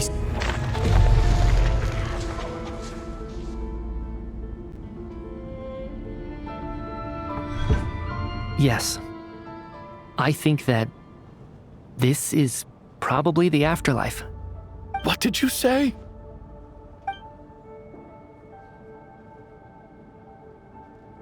You heard me. We died in the theater. All of us did. But due to an obstruction in the theater's ley lines, our souls are trapped here, while an endless, infinite snowstorm rages outside. It's ironic, really. All that time, we were working so hard to figure out who the deceased among us were, when the truth was, we were all deceased. The only difference being some of us died more recently than others. Do you remember that note, "Death is near"? Seems like we misunderstood what it meant after all. Death was nearer than we wanted to think all along. The note simply meant that all of us were already dead. So all our attempts to survive, our search for the deceased, it was all for nothing? Hard to say. At the very least, we helped 2 lost souls find clarity and go to where they belong. The presence of those 2 is probably what caused our souls to be drawn in by the ley lines. In which case, the deaths we've awoken to over the past few days were just souls returning to the ley lines for good. If what you're saying is true, doesn't that make us the lost souls now? Huh, no wonder. This afternoon, when I was moving Vodyanitsa's body, I noticed that the other bodies in the room hadn't decayed one bit after all these days. That's further proof that those aren't physical bodies at all, but merely our shells here in the afterlife. Am I really dead? This doesn't feel real to me at all. No, that's impossible. This cannot be how it all ends. I still find it hard to believe that all of us are dead. How exactly did we die in the real world? None of us have any memories of dying, right? Not even knowing how we died is preposterous. Good grief! Surely there has to be some reason. Exactly. It's hard to rest in peace when you don't even know how you died. It gave me lots to think about as I strode out into the snowstorm. I racked my brains trying to remember the cause of my death, the exact moment I died, the root of all of this, right up until my consciousness faded. Wait. Hold on. Right before I lost consciousness, I think I saw something. I can't remember. And I think I lost my notebook and pen. Mitya, your hand. Is that blood on your fingers? Huh? You're right. There's blood on the fingertips of my right hand. Looks like it's already dried. When did that happen? What the? I guess this was what I saw. I must have desperately drawn it in my own blood right before losing consciousness. What's wrong? Do you recognize the symbol? It's Renova, the ruler of death. Alosha, do you still remember that Snezhnayan folktale you told me about? It was about the Grim Reaper. When someone's about to die, he appears as an incarnation of someone familiar to guide their soul into the afterlife. And as soon as you recognize his face, your life is over. I heard a similar tale when I was little. You think the Grim Reaper in this story refers to the ruler of death you mentioned? That's right. In which case, death is near could also mean that the Grim Reaper is here disguised in a familiar form. Death, the deceased, and the Grim Reaper? So it's a triple entendre. When I first saw this note, I thought it contradicted the investigation report. But now it seems like that was the whole intention. So the Grim Reaper deliberately misled us. Then, we started suspecting each other and searched for the deceased while they hid in plain sight. By that logic, the one person most likely to be the Grim Reaper incarnate is...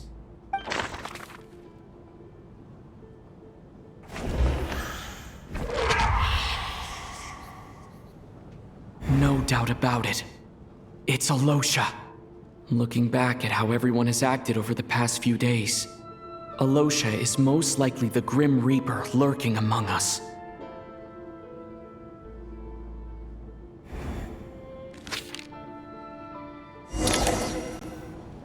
Is it you, Alosha?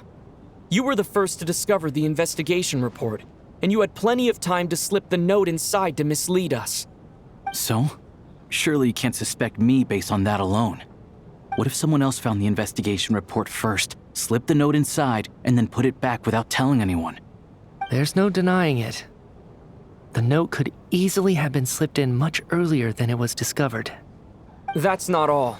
I've also noticed that although on the surface, Valeri, Mitya, and sometimes I were the ones taking charge of the situation, looking back now, even though you didn't say much, you were always subtly guiding everyone from the sidelines.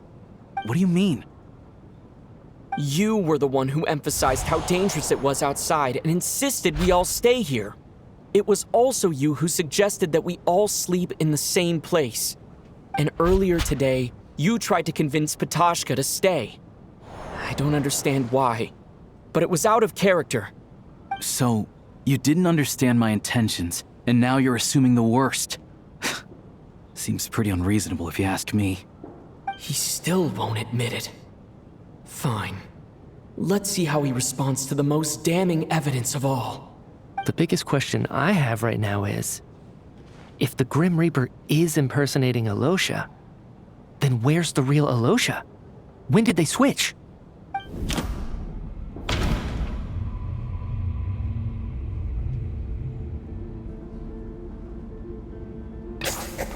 That's right. This was the moment. Right at the start.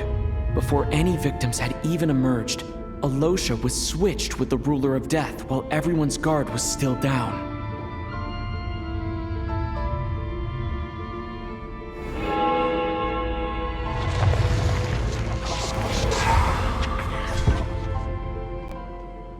When all this began, right after the performance ended and the snowstorm began to pick up, no one suspected anything unusual. We just assumed we were snowed in. It wasn't until we discovered the bodies the morning after that we realized something out of the ordinary was going on. But it's clear now that the oddities actually started earlier than that, when Dimov walked into the snowstorm and never came back. Right. So Mr. Dimov was the first victim, not Sobolova and Torgov. And if we pinpoint that moment as the beginning of this incident, then one thing becomes clear. Alosha, you are the only person who walked into the snowstorm and came back without the help of Vodyanitsa's Requiem. More precisely, Alosha never came back at all. The one who came back was the Grim Reaper.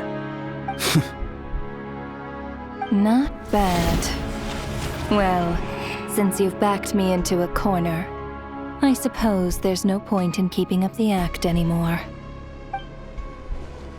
Alosha? You're the Grim Reaper? I am no such tired cliché. Mortals should address me as the ruler of death.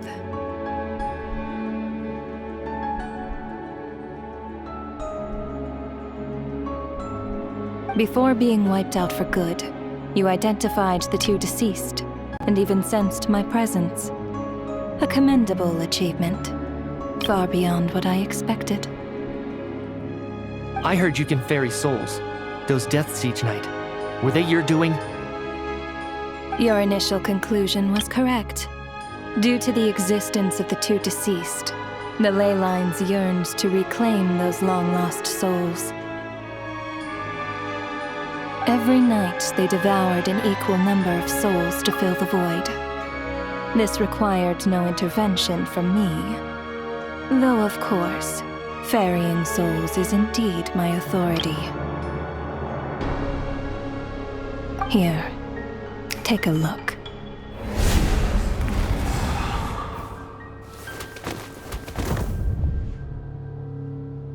What are you doing? That takes care of today's too. Don't get so worked up. You are already dead, and your souls must return to the ley lines. I know we're already dead. You murdered us, didn't you? Murdered? No. Murder is when mortals usurp my authority. Death is my jurisdiction.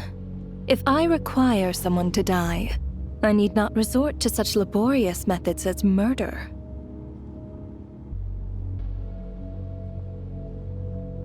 You simply met the criteria to trigger my curse of death. I know about the curse of immortality. So there's another death-related curse too? You cursed us? When? And why would you do such a thing? So often, humans pray to me, begging to know when their death will come and what form it will take. But few people ask why.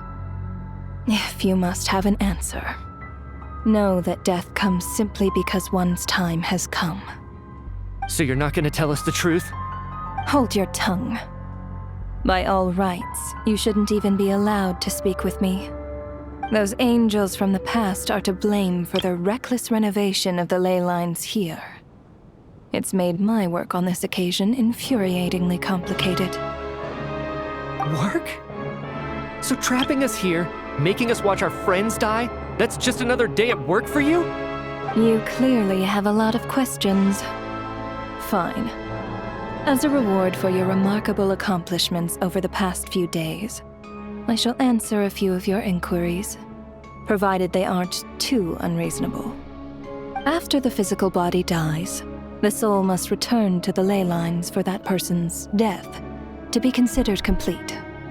My work encompasses the entire process of death, including, naturally, the guiding of souls into the ley lines, with which you are now so familiar.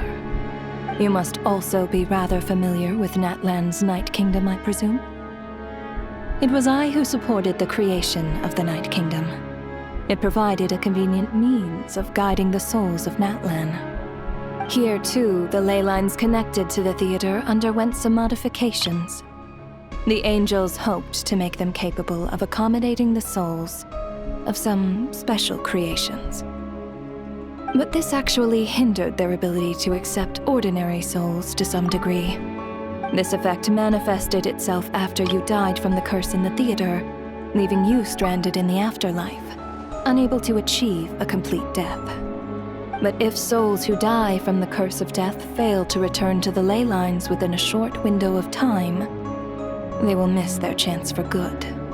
Then, they will remain forever suspended between life and death, no longer subject to the authorities of either. So if you don't resolve this matter soon, and see all our souls return to the ley lines before long, we'll escape your control.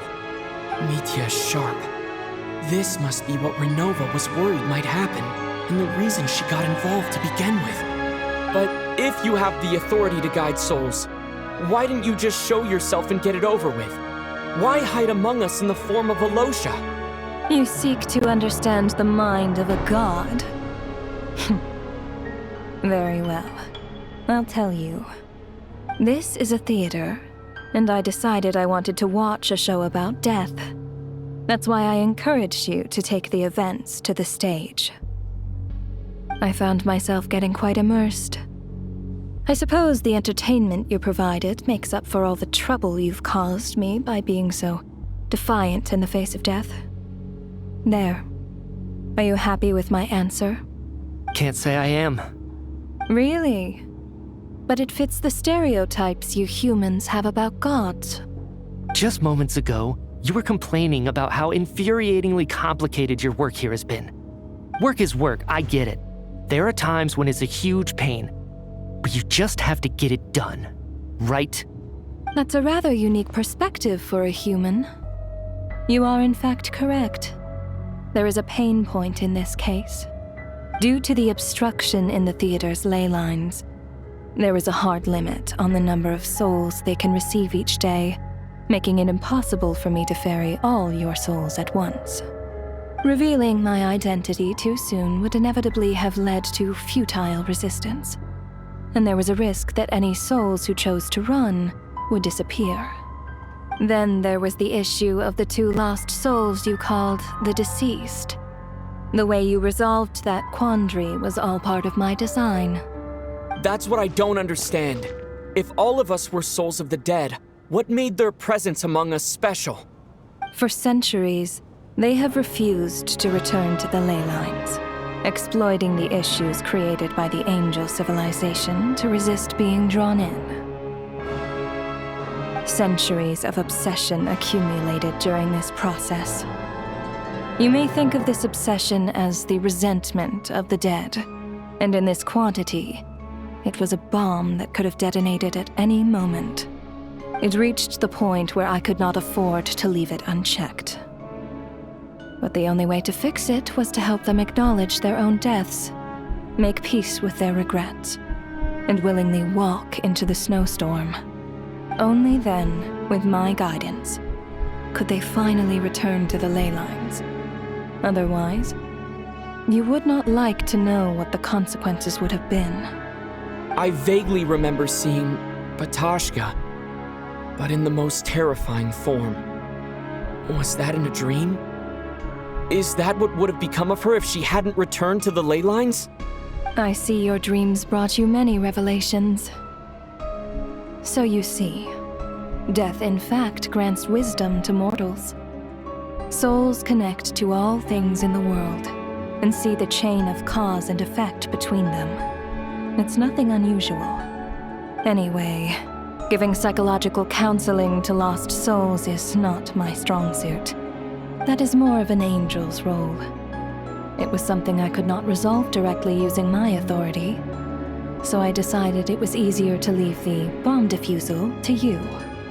Meanwhile, of course, their presence caused the souls of other members of your party to return to the ley lines each night.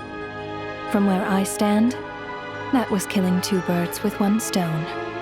As both issues slowly resolved one another without me having to lift a finger, all I had to do was stay close by and keep the situation under control. Then use my authority to wrap things up at the end. And, of course, while I was at it, I thoroughly enjoyed watching this drama, dealing with death from a mortal perspective, play out on the stage. Sounds like you had it all figured out, Grim Reaper. I just did the math.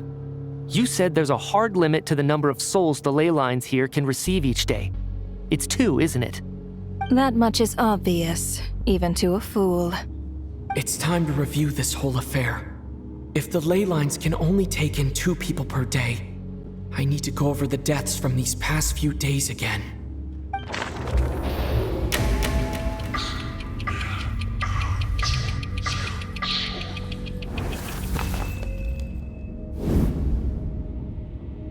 Looking back now, none of us had the faintest idea at the time.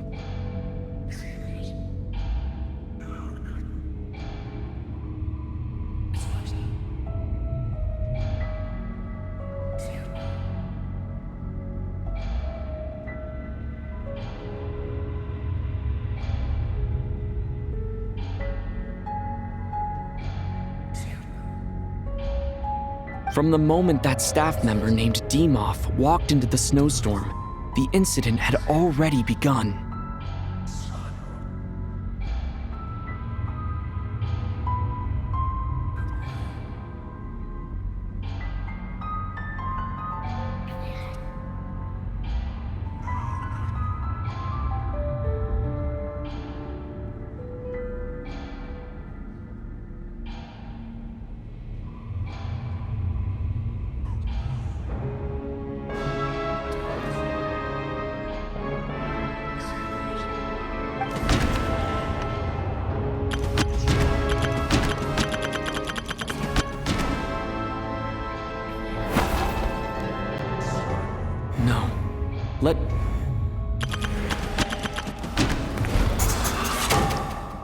Alosha was the second to walk into the snowstorm after Demoff to investigate.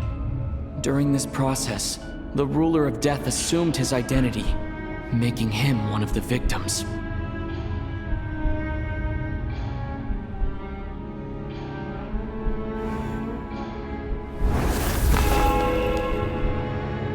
During our first night in the theater, everyone was caught up in the novelty of it all. No one could have expected there would be victims the very next morning. Despite all the confusion, and with the help of hindsight, we finally began to realize that something was amiss with the snowstorm.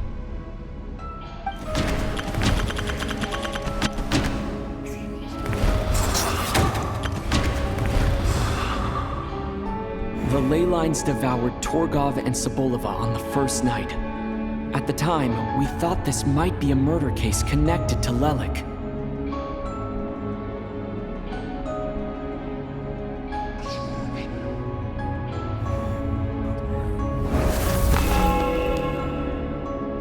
Odette and I spoke a lot that night. 3 people were on watch, but in the morning, we discovered that someone had fallen victim all the same.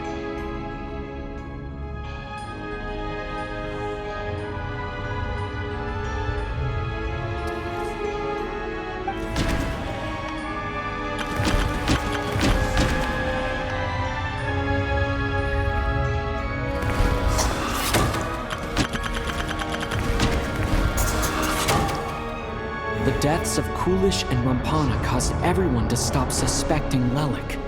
Unexplainable phenomena occurred one after another, leading Mitya to suspect that we were caught up in a supernatural event.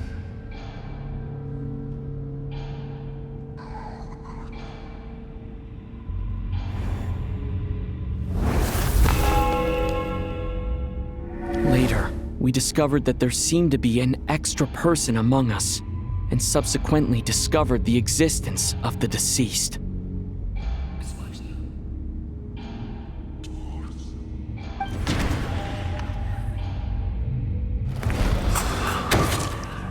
Mr. Schramm realized he was the deceased and walked into the snowstorm to return to the ley lines of his own accord.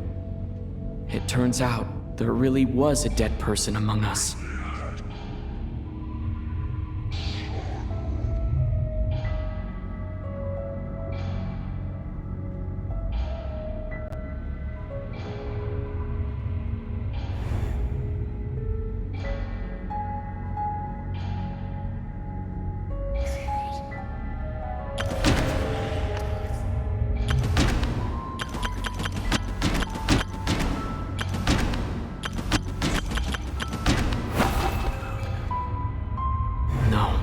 Let me go.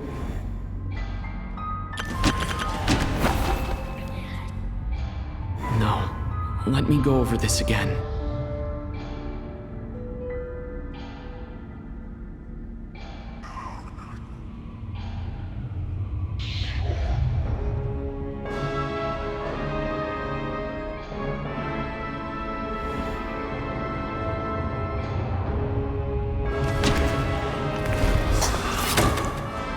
I thought it was all over, but Mr. Valeri's death was a rude awakening for everyone. The ley lines consumed him during the night regardless. A lot happened today. Mr. Valeri's death led us to discover the connection between the number of deceased and the number of victims during the night.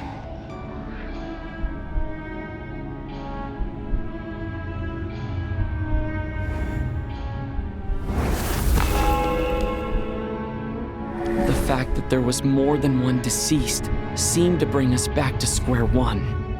Odette revealed some information she had been keeping to herself.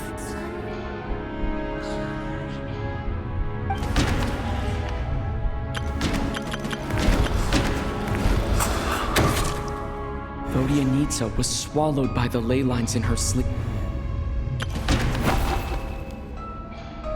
Although Mitya did, the void in the ley line.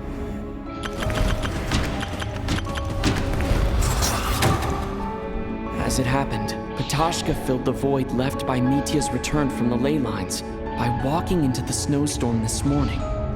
The girl I thought was child sister Tonya turned out to be another of the theater's deceased. Come to think of it, Patashka was about to walk into the snowstorm at that time. And Renova, unaware that Mitya would return, was concerned that her soul would overflow from the ley lines. That's why she used Alosha's voice to try and persuade her to stay behind. Looking back, I suppose that was an early slip-up on her part.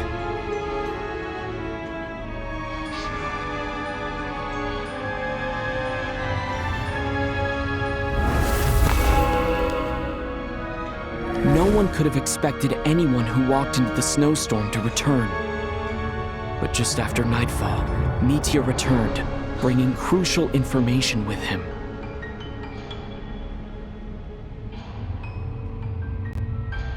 Various truths began to surface, including that all of us were already dead and that the ruler of death was here among us.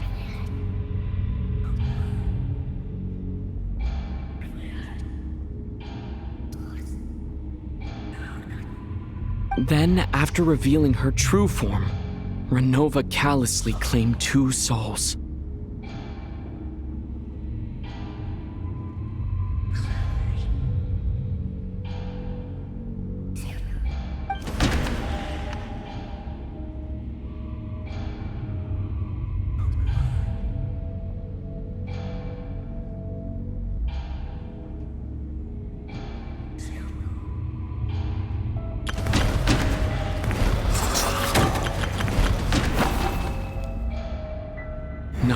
let me go.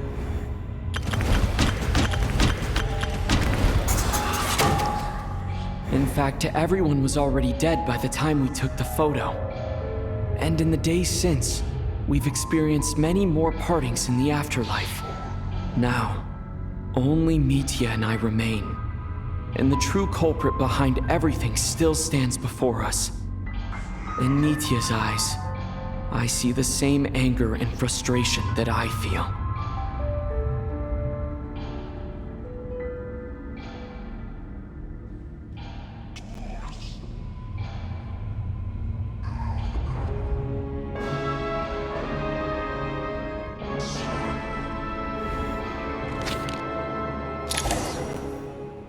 That covers everything. It's all clear now. Your work isn't finished here yet, is it? The Traveler and I are still standing here, safe and sound. The water imp's song threw things off a little, but it is of no consequence. The ley lines have already anchored your soul, and the first ray of light tomorrow morning will take you back. I, meanwhile, need to review my attitude towards the water imp race. So the reunion in the night that Vodyanitsa mentioned, I suppose that was never meant to be a permanent reunion. That just leaves you, Traveler. My power only allows me to temporarily separate your soul from your body. The ley lines of Tevat would not accept you, and your soul is firmly anchored to your body by your will. For a descender like you, who is not bound by Tevat's rules, your death can only be brought through the most violent of means, such as directly destroying either your body or soul.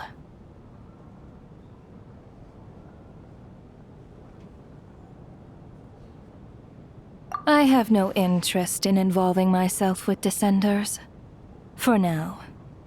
Although, this may change if Asmodee remains missing, or you insist on interfering with our affairs. One last question then. All our struggles and sacrifices here, they were meaningless from the very beginning, weren't they? Death abides no reason. Besides, what you call sacrifice is merely a concept created by humanity. To me, it is nothing more than a self-indulgent charade in the face of death. Mere mortals fantasizing that their actions could reclaim something from my grasp. A truly laughable idea.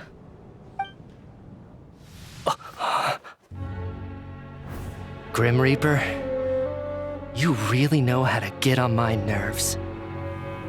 I'm not here to ingratiate myself with you. I kill merely because your deaths are necessary.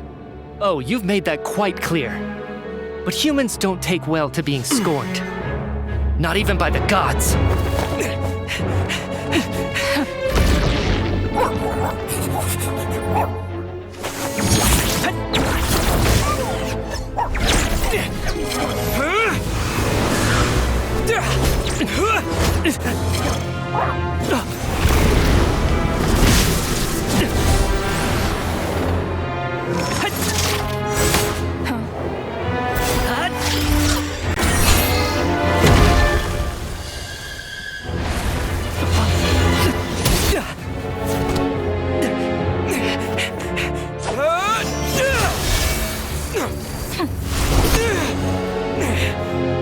This is futile. You must know that you are powerless against me in my own domain. I suggest that you save your strength. For what? Maybe we can't change anything. But if nothing else, we can at least teach you to have some respect for the dead. Audacious.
How are you holding up, Odette? What happened to me? How much do you remember? What do you mean? Is the performance over? I can't seem to recall what happened. Has Odette already forgotten?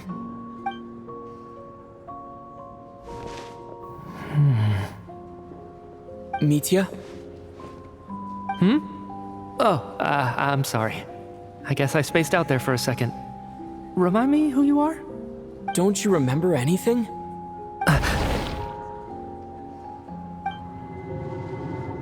Yeah, I remember now, comrade. Looks like we guessed right. Just like me when Odette found me at the Armory Palace, for some reason, everyone killed by the Ruler of Death eventually came back to life. Just with one catch. They forgot what happened while they were dead. Odette and the others have already forgotten everything. Why were you able to remember this time? Could this be the reason? You said this is the Ruler of Death's symbol, right? I don't see anything there. You don't? Huh. Okay, I guess that makes sense. I carved this into my hand in the afterlife, so it's not visible in the physical world. Does that mean I carved this symbol into my soul? What an unsettling thought. Still, at least I get to remember what happened. I suppose it's a blessing in disguise. What about you, though? The Ruler of Death mentioned that you're a descender? Is that why you can remember? A full explanation would get complicated very quickly, but that's essentially it. Well then, now that it's all over, let's figure out what we've learned. The first thing I notice is that everything here is precisely as we left it, right before our deaths. This confirms that time passes differently in the afterlife than in the real world. They say that right before death, time slows down, and your whole life flashes before your eyes. That must be how you know you have one foot in the afterlife by that point. Anyway, clearly the few days we spent in the afterlife probably only amounted to a few short minutes in the real world. This also aligns with previous reports of widespread temporary memory loss among the Armory Palace personnel. Now it seems likely that those were all brief deaths caused by the Grim Reaper's so-called curse of death. To those unaware of the truth, dying and coming back to life must feel similar to a short bout of catatonia.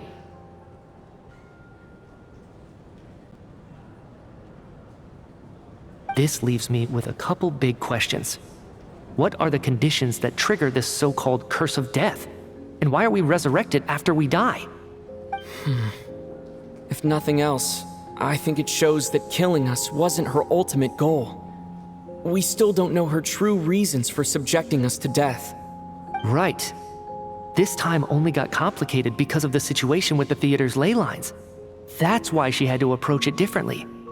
If the previous incidents of amnesia among the researchers are anything to go by, killing us is usually a pretty routine matter.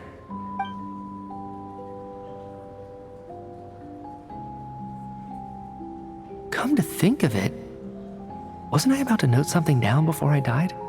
I can't remember what it was, but I think it was something related to my research project. Sorry, Traveler. I'll catch up with you again later. Right now, I have to make a trip back to the Armory Palace. Sir, if I may, no one of your description has ever shown up in my investigations into Mr. Mitya's friends. Yet, you two seem very familiar with each other. Could you perhaps tell me where he was in such a rush to get to? And, by the way, have we ever crossed paths? Forgive the presumptuousness, but I feel a vague and indescribable sense of familiarity about you. I can explain everything. Could you help me gather everyone in the theater in one place?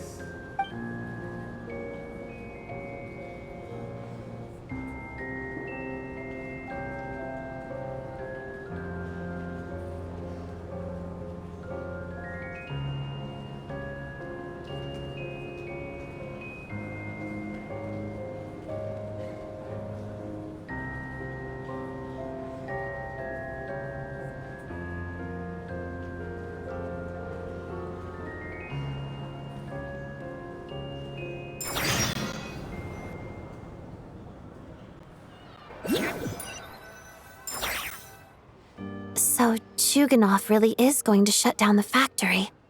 I guess this theater incident actually did us some good after all.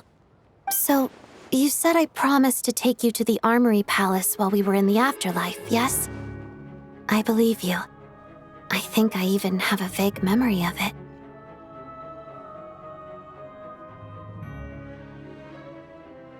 Agreed. Let's check in on her first. The whole reason for our trip to the Armory Palace anyway is to figure out what's going on with her health.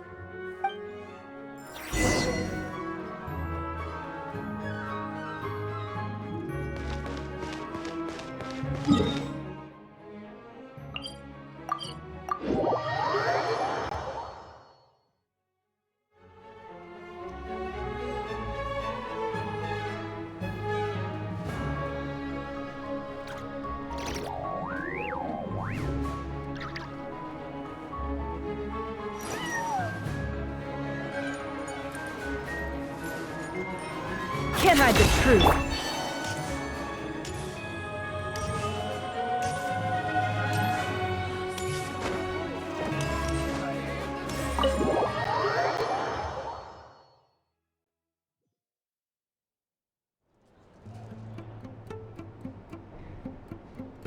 I'm finally back, even though a long time has passed from my perspective. As far as Paimon's concerned, I probably just went out to watch a very short show. I should keep my emotions in check when I see Paimon again, or it'll seem weird. Wait. The atmosphere here feels off.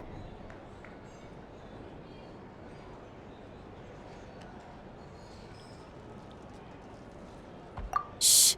Stay quiet. Let's go inside and take a look. Have we still not been able to notify Child yet? We need new orders. What if that person comes back again?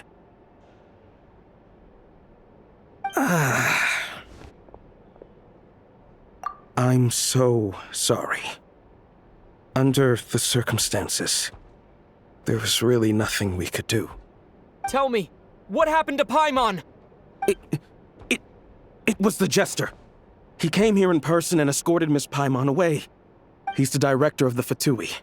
His authority supersedes all others and cannot be questioned. There was nothing. How long ago did he leave? And what was Paimon's status? It was about an hour ago. Miss Paimon was fast asleep at the time. The Jester simply walked off with her as if it was only natural. I assure you, he absolutely did not use any force. Do you know where they went? The Armory Palace, most likely. Lord Piero, the Jester, has been overseeing the experiments there lately, keeping a close eye on their progress. Everyone in the Fatui has heard about it by now. I'm surprised he came in person. Whatever his reason for taking Paimon, he'll most likely return to the Armory Palace first, which is exactly where we were headed anyway. Then lead the way, Odette. Okay, let's go.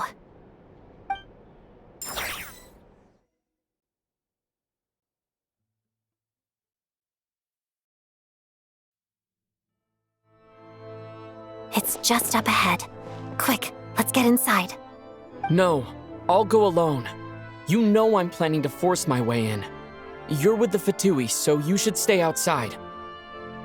I was hardly planning on taking you through the official channels anyway. I'm here to force my way in, just like you. I may be a Fatus, but I'm also Lelek, enemy of Project Stuja. Paimon's safety is paramount right now. With me around, you'll have an extra pair of hands. There might be devices inside that are easier for an insider to deal with. If you say so. Let's go. There's no time to hesitate.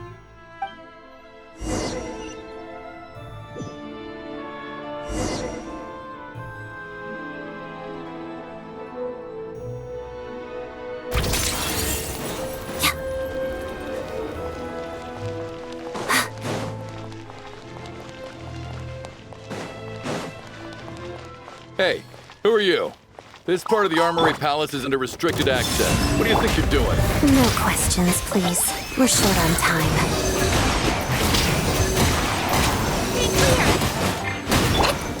Together.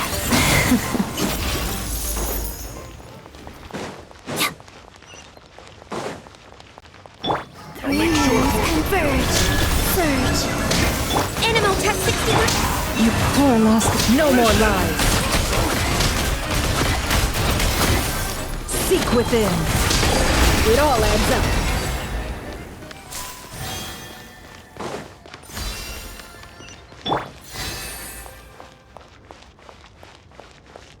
The footsteps of the Empire. Stay clear. A true one. Walls of the snowflakes. Leave this place with one heart. A moonlit night for all. Surge. Enhanced animal life. The mystery unravels.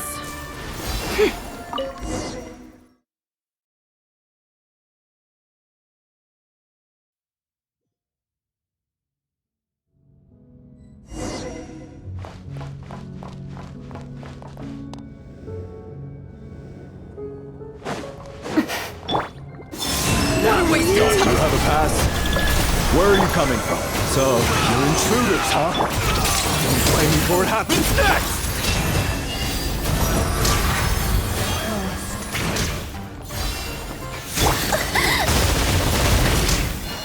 Wayne.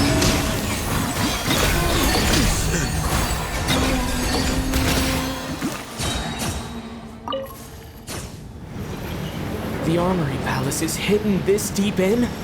This place is much bigger than I imagined. They're conducting top-secret research, after all. The deeper it's hidden, the better, is standard Fatui logic. The style doesn't really look like the Fatui's handiwork, though. They must have requisitioned some structures from a past civilization. Intruders! Stay alert! That's it, shadow me. Absorption test. Receive my Let's see what you're made of.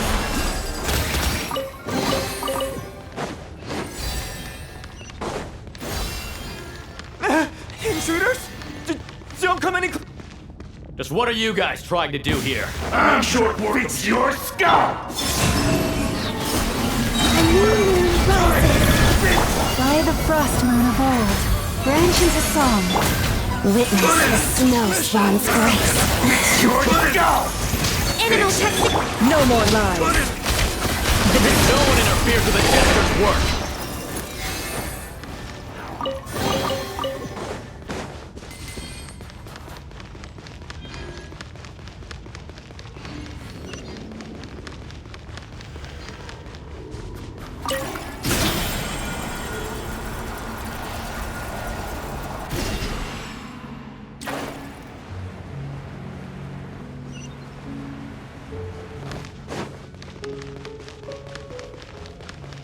Looks like no one's guarding this place. There's something off about that decoration over there.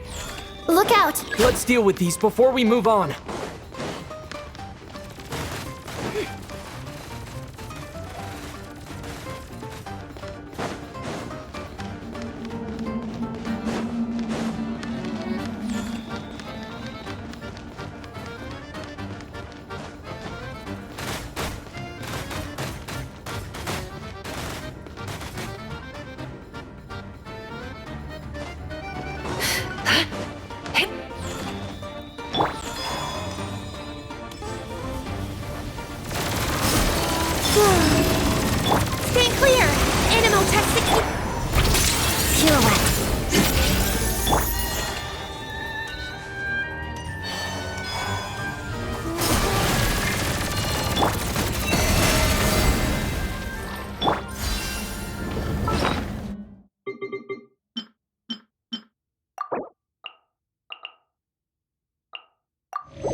The researchers here probably don't know that we're uninvited guests.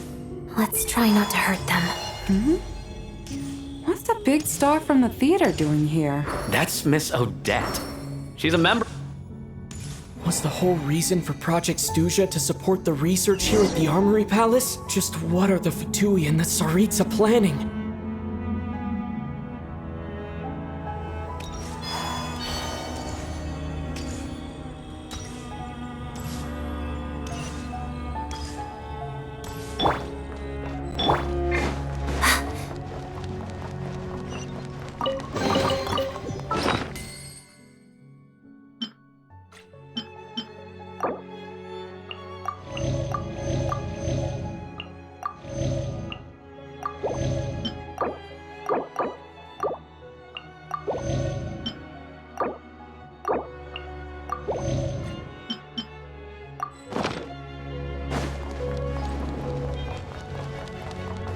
Whoa!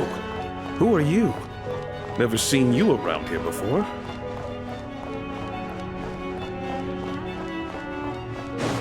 Looks like there's no way through here. Maybe using the power of this prism could help?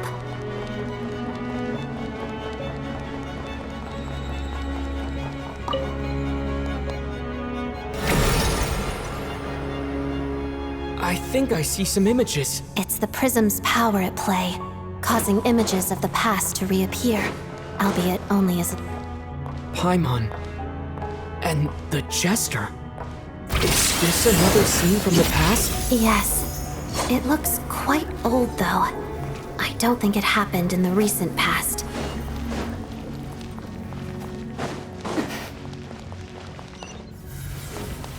What's going on here? What happened? The source seems to be the Armory Palace. They must have started some large-scale experiment. Wait, what if this has something to do with Paimon? We need to hurry!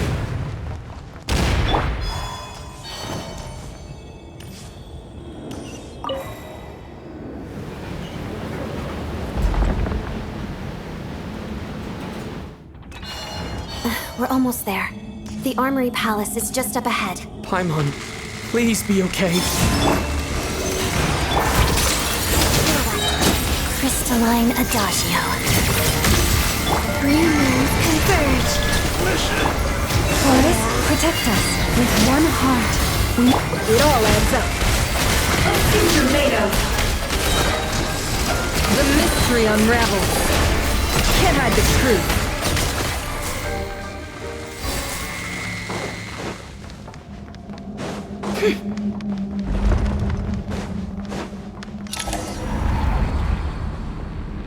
What's going on? Wait, I remember this feeling. It's the curse of death. No, not now. Why is the curse of death striking again already?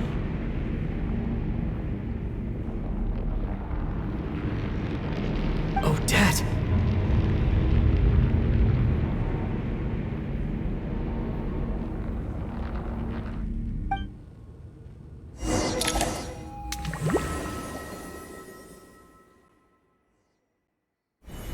Is this the afterlife again?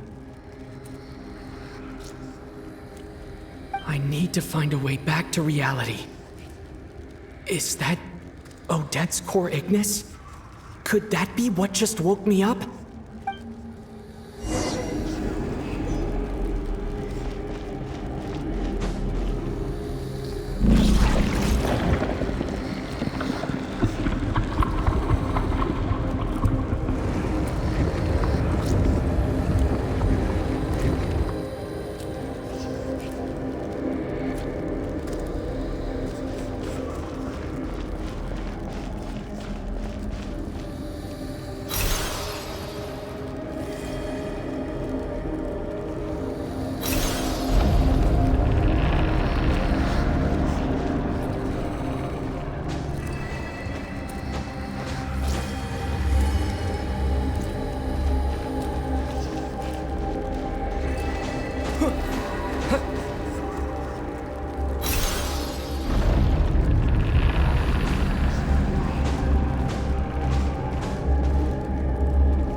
Odette? Odette! No signs of life. But past experience says that she should be resurrected before too long. Right? Did Odette intentionally use her core Ignis to guide my soul? I feel like something similar happened in a dream I had before. Thank you, Odette. If not for you, my soul wouldn't have found its way back to my body so quickly, but I'm sorry. I don't have time to protect you. I have to use the time you bought me to get Paimon back.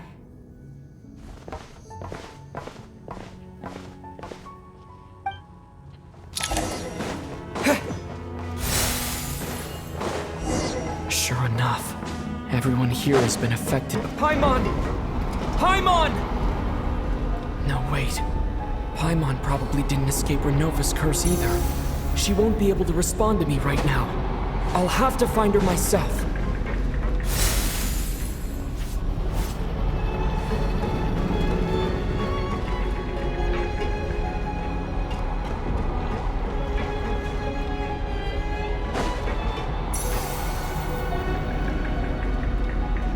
Mitya!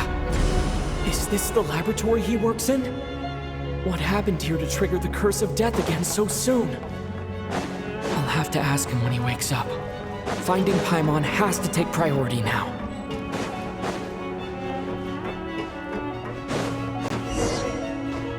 Found her! Paimon really is here!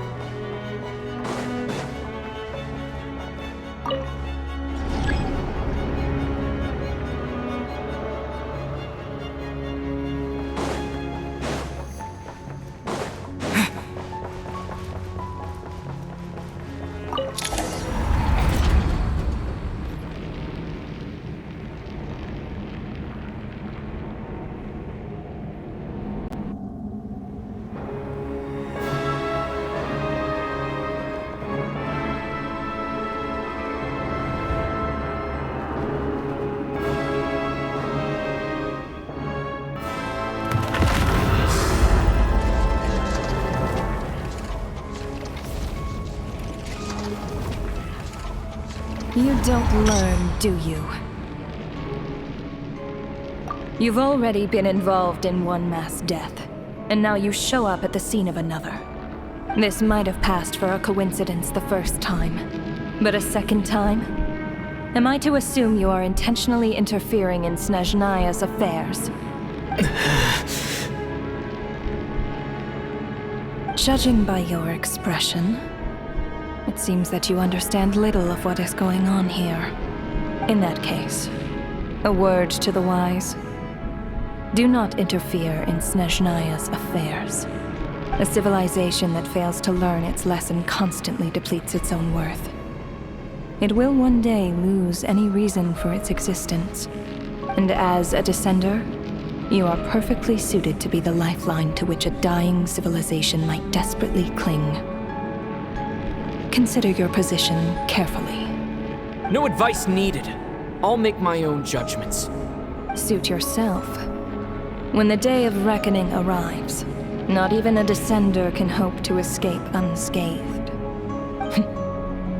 The time for resurrection fast approaches.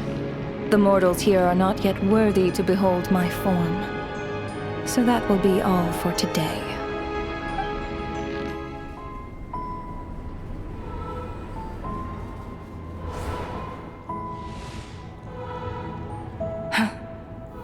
That thing is coming with me.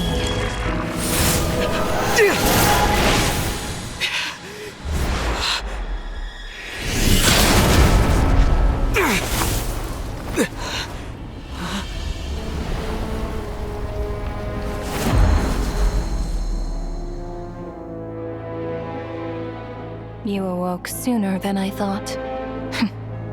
The curse of immortality is stubborn, unable to enter the ley lines, yet not content to remain a spirit.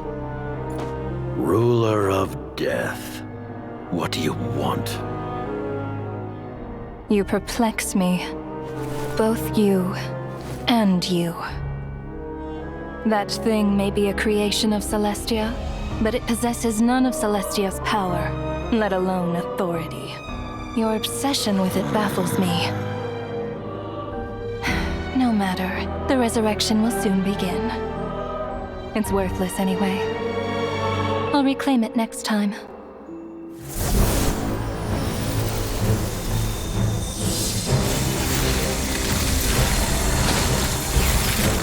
Hey, who says there'll be a next time?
I missed you, Paimon.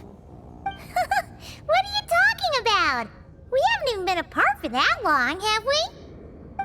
It was different this time. You seem to be in pretty good shape. Yeah, Paimon's back in tip-top condition. It's the weirdest thing. Paimon fell asleep earlier, and when she woke up, she found herself here. The jester and that guy talking to him used some kind of energy on Paimon, and she could kind of feel it canceling out that other thing that was making her feel unwell. So, Mitya helped too? Apologies for leaving in such a hurry at the theater earlier. I was in a rush to verify some theories. Rest assured that your companion is perfectly safe. We reversed the effects that the experimental energy had on her. The jester specifically instructed me to do so. I suppose this is our first official meeting, Traveler. I could not let Paimon suffer in her condition for a moment longer, and so I simply took her without explanation. I hope you do not mind. But why would a big shot like you care about what happens to Paimon? As I said when you first arrived in Snezhnaya, we once spent some time together in the distant past. Oh yeah, you did mention that. And Paimon did think you seemed strangely familiar the first time we met. I'm afraid the reminiscing will have to wait. Mitya, let us continue with the report. What conclusions, if any, did you reach from conducting the final experiment of our energy research ahead of schedule? The good news is, my hypothesis regarding the Ruler of Death has been verified. As for the bad news, I recommend we suspend the experiment and Project Mistleton until further notice. Currently, we have no means with which to make a breakthrough. I say this purely as a scientist, guided by reason alone. I will trust your judgment. We shall put the project on hold until the Ruler of Death has been eliminated. Wait, what are you guys talking about? You want to get rid of Renova? Like, how? By killing her? By whatever means necessary, so long as it removes the threat she poses to us. Until then, everything we do will be in vain. After what just happened, I've ascertained Renova's goal. Or rather, the trigger condition for the Curse of Death. Okay, let's hear it. What she's doing is blocking Snezhnaya's technological progress, preventing us from possessing any means with which to threaten the heavenly principles. Just like the little lapdog she is. So, any ideas, research, or experiments that lead to technological progress can trigger the curse. Just now, for instance, I was set to launch a final phase energy experiment ahead of schedule. If the experiment was successful, we could have achieved a crucial breakthrough. As expected, though, the moment the experiment began, all the researchers, technicians, and witnesses died from the curse. All that effort, not to mention the energy and materials we relied on Project Stuja to gather for us, went to waste. In the end, nothing was gained. Does that mean something similar happened when we were at the theater? That's right. During the performance, I thought of an important breakthrough regarding the experiment, and wound up dragging everyone into this. So the nature of the curse seems to be something like, when moments of technological progress occur, all life in the vicinity is taken away. What a violent method! Of course, that meant the curse was normally limited to the Armory Palace. Since outsiders are forbidden from entering, this mass death phenomenon went unnoticed, until Odette came along. I believe she was the first witness. The curse of death was triggered just before she infiltrated the Armory Palace that day. But you mentioned something about a final stage experiment. Doesn't that mean you've actually made some progress? That's right. Even with the gods locking certain key components out of reach, humanity can still advance technology in incremental steps accumulated over time. But, as I'm sure Renova anticipated, even incremental progress has its limits, a point where the truth you're seeking must be put to the test in an experiment. You mean, the experiment you were just about to do? Yes, we were at a critical juncture, a moment where the quantitative was about to translate into fundamental qualitative change. With this single experiment, we could have brought everything we've worked for to fruition. But now, after already being forced to fumble around in the dark all this time, it feels like we've truly hit an impenetrable wall. As long as Renova's curse of death persists, we won't be able to advance the experiment or obtain any results. And with Project Stuja having been in effect all this time, at our nation's current strength, repeated trial and error is simply unsustainable. Only by eliminating Renova first will it be possible to continue advancing our plans. But she's the ruler of death! She can just kill whoever she wants, right? That's gotta be the scariest power ever! Is it even possible to beat her? We'll see. But one thing's for sure. She definitely can't just do whatever she wants. The best proof of that is me, standing here, very much alive. You're saying... Wouldn't it be easier to just kill all of us researchers for good? Why resurrect us over and over again? Why let us advance our technology to this point? So, you're saying even the ruler of death has limitations we don't know about? Exactly. And I think that's where the key to our breakthrough lies. Regardless, the ruler of death has always been an obstacle we must overcome. Indeed, we must face life, death, time, and space. After all, our goal is the heavenly principles. The Fatui want to challenge the heavenly principles? For a long time, I've had a vague suspicion the Fatui and the Tsaritsa were targeting the heavenly principles. But hearing the Jester admit it is still a shock. No wonder the Tsaritsa's goal has always been kept a secret from the people. What kind of road will that lead Snezhnaya down? In that case... Lord Jester, I would like to request some leave. I'd like some time to organize my thoughts and go over the data. Granted. Get some rest, put the experiment out of your mind, and take care that the curse of death doesn't affect any civilians.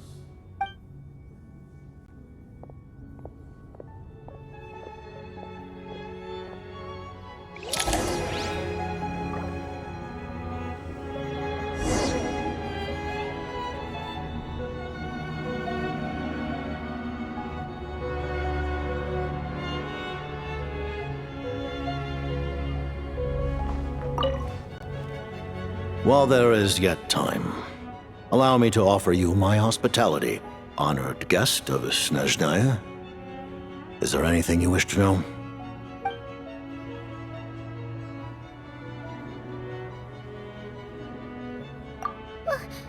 Paimon really doesn't remember!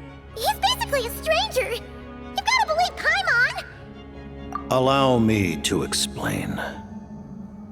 The reason Paimon reacted to the anti-Celestia energy developed by the Armory Palace is because she comes from Celestia herself.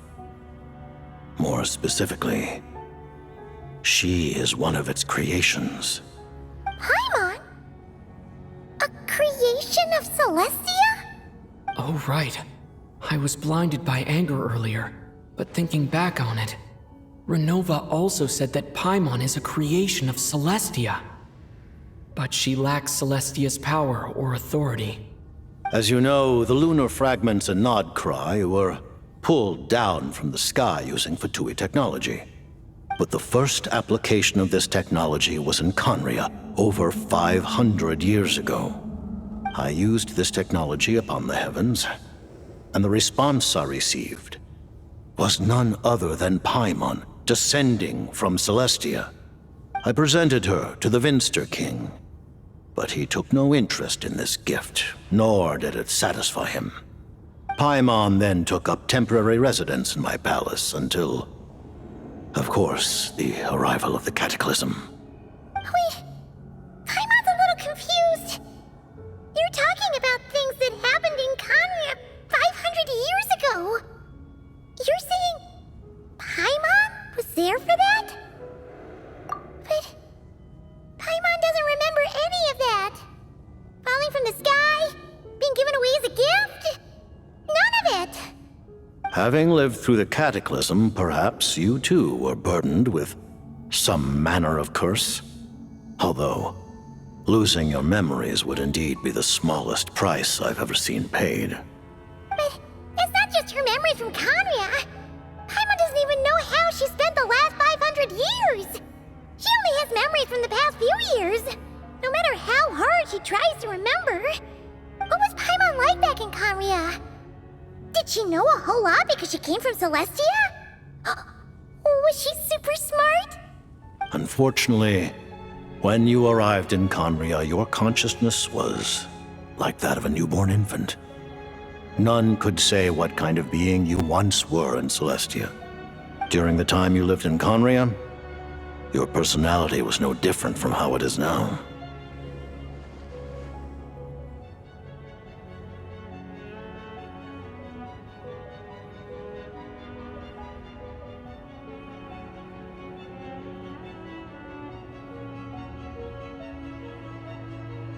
Aw, man!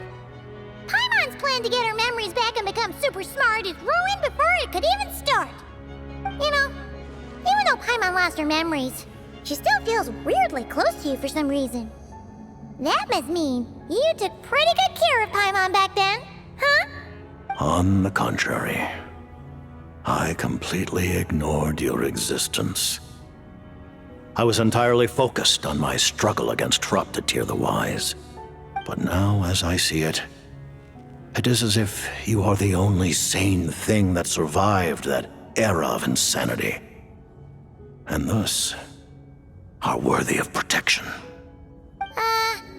Noted. Man, Paimon's gotta stop projecting friendship on everyone she meets.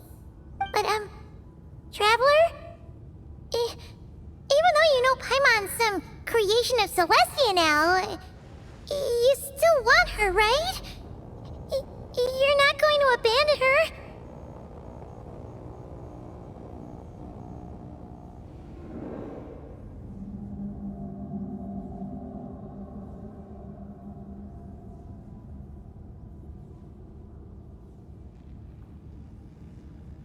Oh, phew!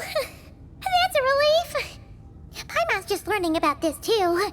She's barely even processed it.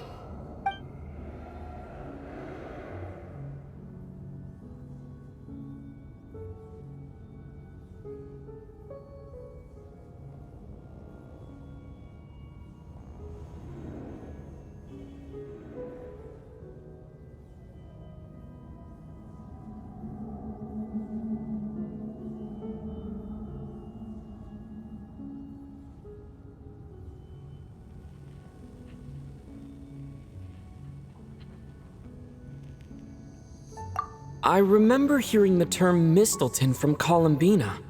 Yeah! Paimon wanted to ask about that when the name came up just now. What is it? Paimon's heard of Project Stuja, but not this one. As you know, Project Stuja is a series of measures enacted to consolidate our nation's resources, the greater purpose of which is to serve Project Mistleton. Many of the things you have encountered thus far are essentially for the advancement of that project. This includes the Kuvaki Experimental Design Bureau in Notri. Researching Kuvaki was merely a facade. Its core objective was to use local resources and research findings to build Mistleton itself.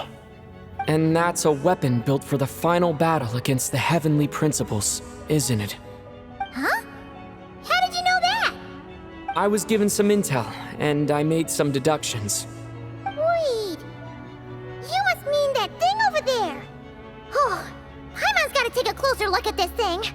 Especially after you guys sent so many people to Nagrai to work on it. Kuvaki alone will not break through Celestia's defenses, let alone challenge the Heavenly Principles. The Heavenly Principles are no doubt accustomed to combating the power of the Light Realm, and elemental energy is simply the power of the human realm, converted to that form by the Heavenly Principles themselves. Any attempt to use this power against its creator would be a futile endeavor. For now, therefore, we have set our sights on the form of energy associated with the Third Descender and the Stellar Linchpins. This may hold the potential to allow Mistleton to contend with the Heavenly Principles. You could say that by reverse engineering the Stellar Linchpins to extract the energy within, we have obtained a source of anti-Celestia energy.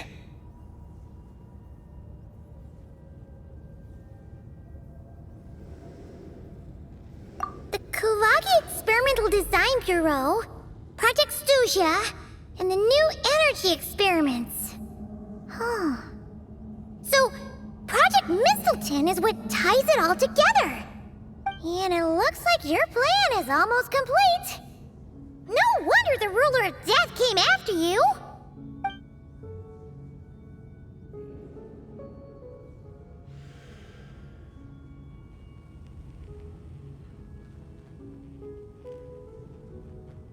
Her Majesty the Tsaritsa has embarked upon an expedition to vanquish a monster. Were it not for this, I imagine she would have been delighted to grant you an audience. Seems like the powers that be in Snezhnaya don't intend to hold my past conflicts with the Fatui against me. The Harbingers have been granted significant autonomy in retrieving the Gnosis. But by the same token, they do not completely represent Snezhnaya's official stance. You read my mind. Speaking of the Gnosis, Paimon's been dying to ask this question since forever. Why exactly does the Tsaritsa want to collect them? Is it something to do with the fight against the Heavenly Principles? The Gnosis will undoubtedly serve as a key bargaining chip when she confronts the Heavenly Principles. Beyond that, you had best ask the Tsaritsa herself. I am not sure if this information is mine to disclose. What do you mean, not sure? Don't you make the rolls? You're the highest-ranking Harbinger! Ugh, never mind. Taking on the Heavenly Principles is something most people wouldn't even entertain in their wildest fantasies. Why is the Tsaritsa so fixated on this? In Tevat today, civilization is nothing but an illusion. Something whose very existence can be negated at any moment. Our civilization may very well be destroyed in the struggle, but as things stand, the Heavenly Principles could choose to negate our existence on a passing whim. And we must not sit back and accept that fate.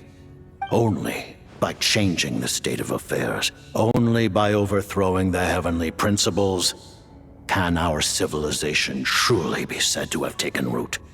Otherwise, The fate of the people of Conria and Hyperborea is a cycle doomed to repeat itself. Accepting potential destruction in return for getting to control your own fate. Furthermore, perhaps this is still somewhat difficult for you to understand. Are you aware that all the rules of this world are made up of curses? Huh? All of them? Paimon knows about the curse of death you mentioned, and the curse of immortality that you and Dainsleif have. Then the birth of the Hilly-Churls, the rules of Natlan's Ode of Resurrection. Those are curses too? Farina's long life seems to stem from a curse placed on her by Focalor as well. Yes. Even a god's love for humanity is a curse the heavenly principles inflicted upon the gods. What? The Tsaritsa has always had ample reason to hate the heavenly principles.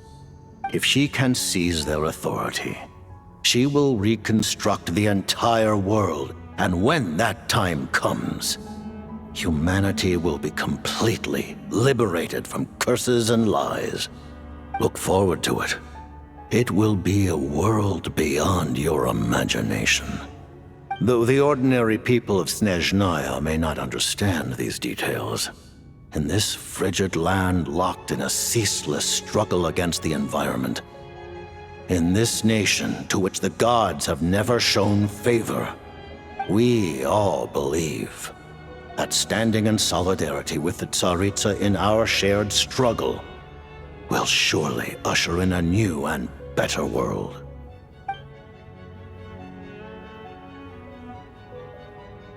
Thank you for telling me so much. I'm a bit surprised, honestly. I didn't expect you to be quite so transparent with me. Given the circumstances, the Fatui need not hide anything from our allies. Allies? To advance Project Mistleton, we must first resolve our issue with the ruler of death. And if I presume correctly, you have no intention of letting her actions go unpunished either, do you? That's right. Ever since she said she intends to reclaim Paimon when we next meet, I figured reconciliation was out of the question. Against an opponent of this caliber, deliberating over our allegiances would waste time we do not have. We must join forces unreservedly with whomever we can, if we are to stand anything like a fighting chance. You're going to challenge the ruler of death? Just for Paimon? But Paimon's only...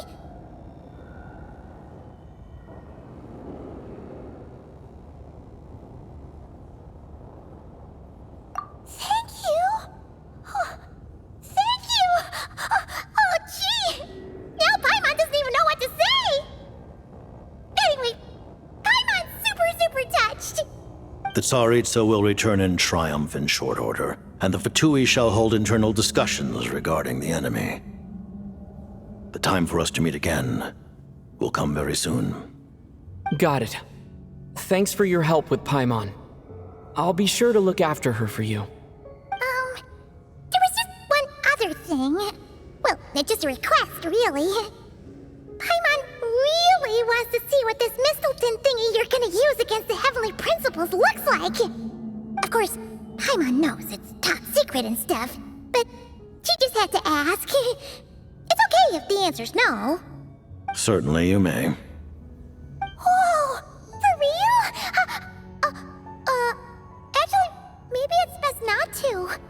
What if her Nova suddenly pops up again? She might take this chance to... While the technology is not yet fully developed, it has nevertheless reached the stage where Celestia's creations are unable to damage it. In that regard, you may rest assured. Oh. Wow. No wonder Paimon felt so out of sorts recently, even though it was super far away. Alright then! Paimon's ready to take a sneaky peek at this top secret super weapon!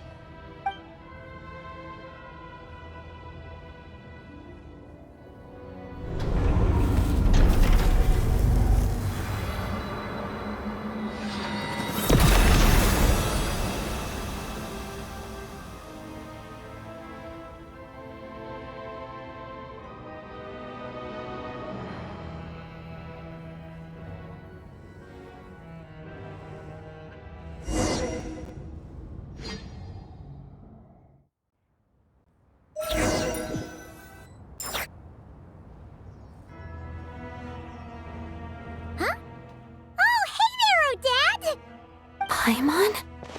You're okay. Thank goodness. You look well. Have you recovered? Long story short, yep, Paimon's all better. What are you doing here? Were you waiting for us? That's right. When I woke up, I wanted to go in after you, but the guards had woken up as well. It would have been tough to take them on alone, and there was no easy way to sneak past them. So I returned the way I came and waited for you here.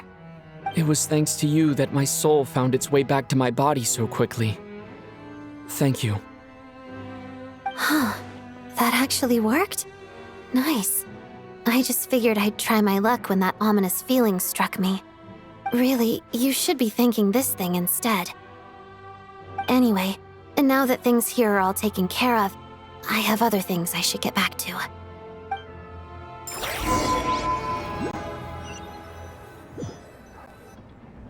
Ah, Director Chuganov, you're back. We just received notice that Project Stuja has been suspended, so we've convened an emergency meeting. This is the preliminary plan. In addition to expanding production capacity, we've also discussed feasible layoff plans to optimize revenue and expenditure structure. Our calculations indicate that the factory's profits will increase by at least 30%. Just give the word, Director. That won't be necessary. Leave the energy for those who need it. Whether they use it just to get by or to run a business, that's up to them. Start preparing to halt production and lay off the staff.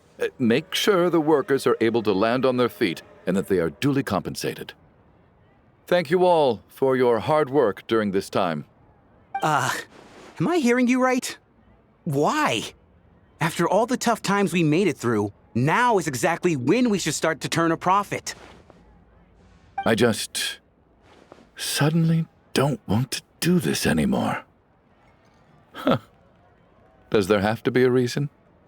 Iskra, it's time to rest. Dear esteemed members of the Rokot, given the effects of Lelik's radical actions upon our organization's reputation and social stability, a decision has been made to permanently withdraw this codename from use. Considering that Lelik did what they did for the benefit of the people, the Rokot has nevertheless negotiated with the authorities, ultimately securing a waiver for all penalties due to them.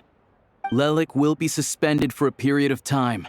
Depending on their future performance, they may be allowed to adopt a new codename and continue acting as part of the Rokot. The purpose of this notice is to remind everyone once again that motives and methods are equally important when one operates in the shadows. Even with Project Stuja's suspension and our interim operational victory, we must guard against complacency and rashness and work to consolidate the progress we have made so far. We act only for the greater glory and solidarity of our nation. May the aurora shine ever on, and the tundra always stand firm. We act only for the greater glory and solidarity of our nation. May the aurora shine ever on, and the tundra always stand firm. Looks like it's finally over. You mean for us? Just thinking out loud. I've never seen the Snezhna Grad Vecha so lively before. I never once thought I'd come here. But I understand everything now, Rosaline.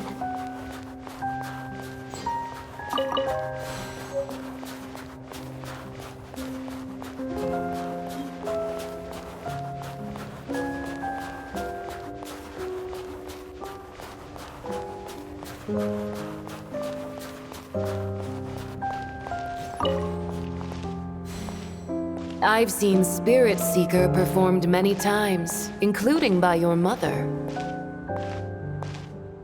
Why do you bring that up all of a sudden? Even though the choreography is always identical, every dancer finds...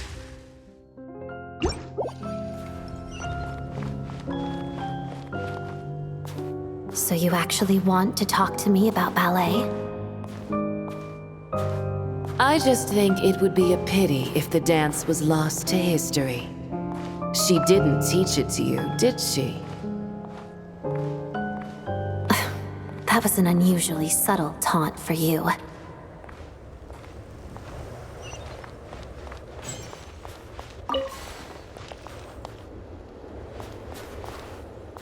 We embraced one another on the snow-swept plains, melting the ruthlessness of time. But when our bodies, in pieces, are cast to the winds, what of our love will remain behind?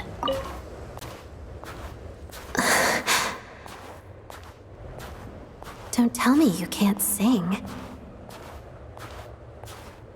Shush.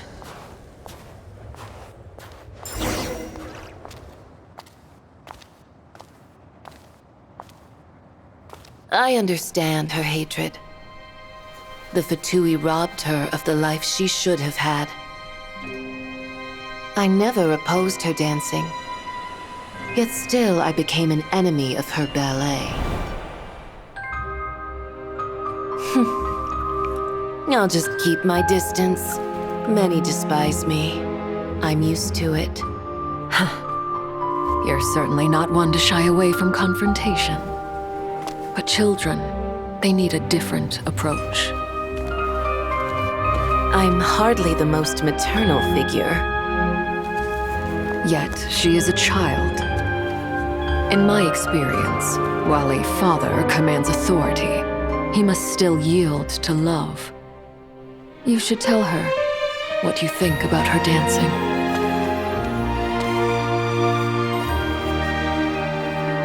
Odette will soon take the stage at the Koralyevsky Theater. This could be your chance. Geonosis secured. It went smoothly. I'll be there. Have them send me an invitation.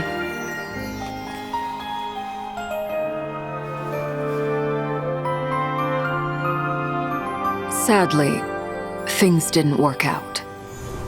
Her final words are inside that block of ice. This? Aren't these for monitoring her subordinates? Not yours. This one isn't her witch's flame, but my two worlds' flames.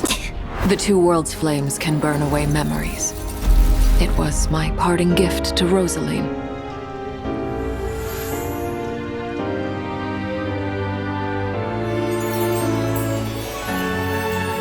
If all goes to plan, she and I will both live to see the Tsaritsa succeed. I believe she'll find peace. But if anything happens to me, she needn't follow in my footsteps. The cryo-energy will fade away in time. Then the two worlds' flames will burn away all memories of the Fatui. She'll be free to dance. She deserves this. I will handle the aftermath. The choice is yours, child.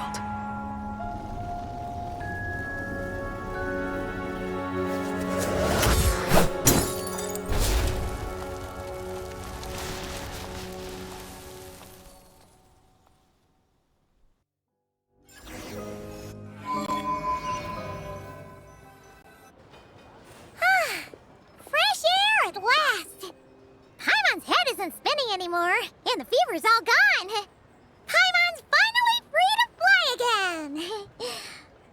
Oh, it's nice to finally know where Paimon came from, too. It did make Paimon a little nervous at first, but it's such a relief now. Like, who cares if Paimon's a creation of Celestia? She's probably not anyone that important. Probably just the fairy of food and fun or something. And like you said, this doesn't have to change anything between us. You're not gonna just... Hey! Hurry up! Why are you walking so slowly? You've spent the last few days lying in bed and stuffing your face. I didn't think you'd be able to fly this fast. Says who? Paimon's as agile as ever. They don't call her White Floaty for nothing. Paimon originally wanted to check out the bookstores in Snezhnograd, but she's more in the mood for flying around right now, so let's save that for later. Wait, they've got light novels from Yai Publishing House here too. Huh? And this is Paimon's favorite mystery story from Fontaine. Who books look pretty interesting too, but also kind of heavy. Not the easiest things to lug around. I thought you were in the mood for flying around. Paimon can read while she flies. Hey, look at these two dolls. Which do you like better?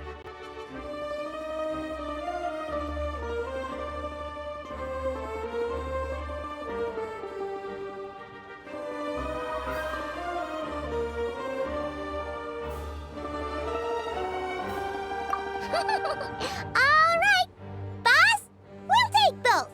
Paimon will have the other one. Oh, I thought we were only getting one. All right, fine. I'll pay. There you are. Thanks for visiting. Paimon will grab this and then... Huh? Huh? Huh? How many layers does this thing have? And what are you laughing at? Huh. You knew all along, didn't you? A whole bunch of people are gathered over by the plaza. Hey, look! That looks like Tartaglia! Hey, Tartaglia! I know that voice. Of course. If it isn't Paimon and my old comrade. You're looking well, Paimon. All better? Yeah! The Jester knew I was wrong and fixed Paimon right up! Thanks for sending someone to keep Paimon safe, too. Oh, yeah. About that. That was kind of embarrassing. Who could have known that our director would go looking for you in person? So sorry for the misunderstanding. Oh, right. Let me introduce you. This is my little sister, Tonya.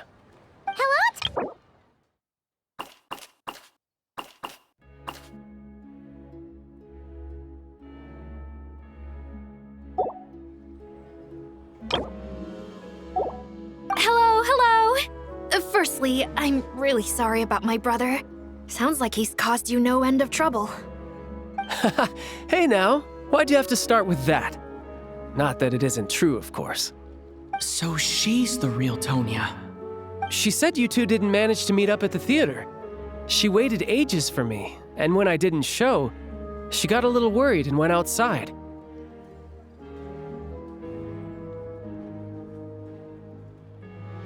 I know, right? He didn't bother to say a word to me. I searched up and down the city for him, and he only told me about it when I finally caught him at the gates of Glupov. I've been rushed off my feet lately, so I didn't get the chance to go home. I just figured the Traveler would fill you in when he got there. Well, the snow was bad, and you're never late. So I was really worried about you. How was I supposed to know that you'd stood me up? I'm sorry, Tonya. I really am. I'll make it up to you somehow. Just... please don't tell Mom and Dad. Although the mix-up led to a series of misunderstandings, it's probably for the best that the real Tonya didn't get caught up in that mess. Besides, it's obvious that Tartaglia isn't usually one to break a promise. He only gave his ticket to me because he had to look into Lelik. No, it's fine. It just meant I didn't get to see the show in the end. By the way, what did you think? You were one of the first people to see it, you know? I would say... the best is yet to come. Huh? What kind of review is that? Hey, look!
Ready or not.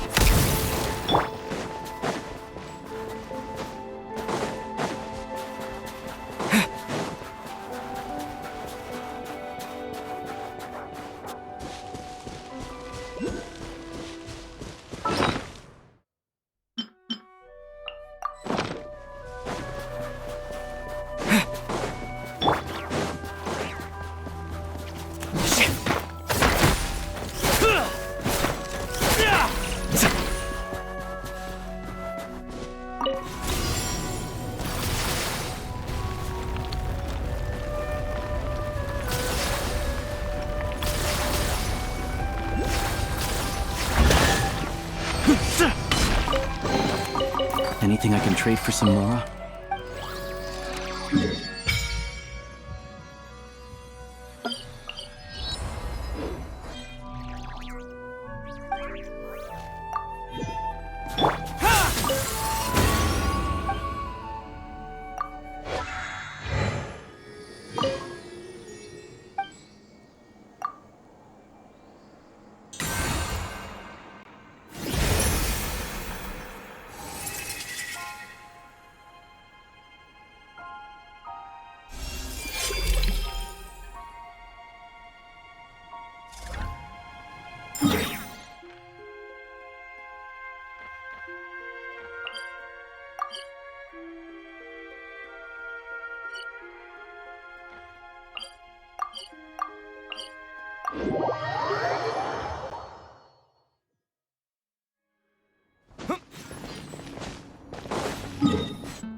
No way. It's true. You're... Yes?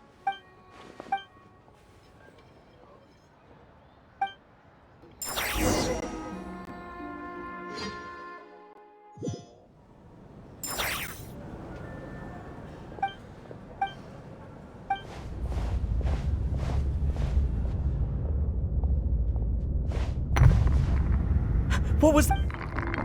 Huh?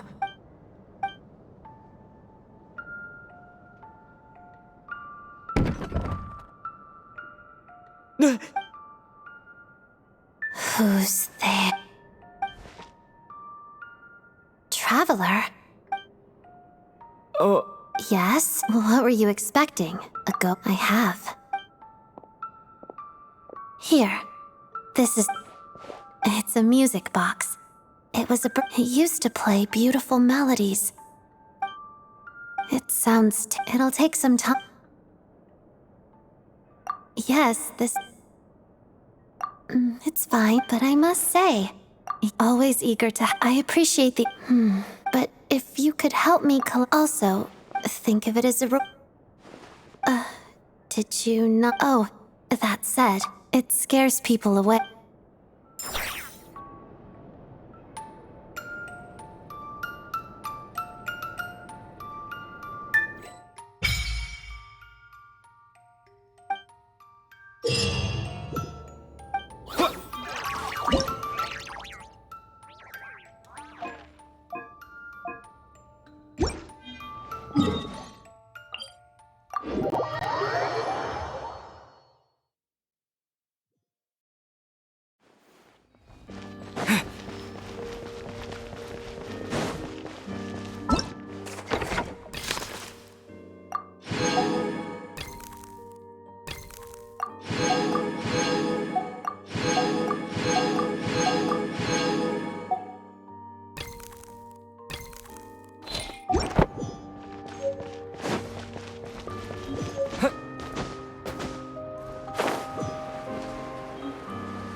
Phew.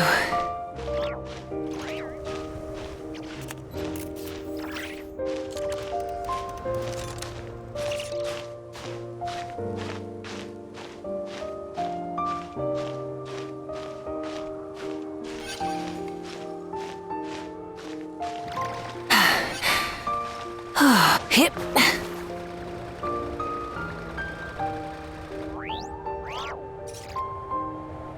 Full throttle!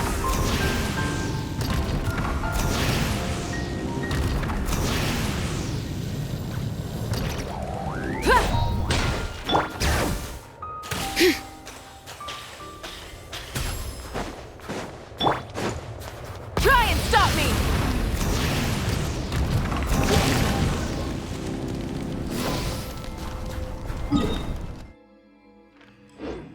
Is this our fate?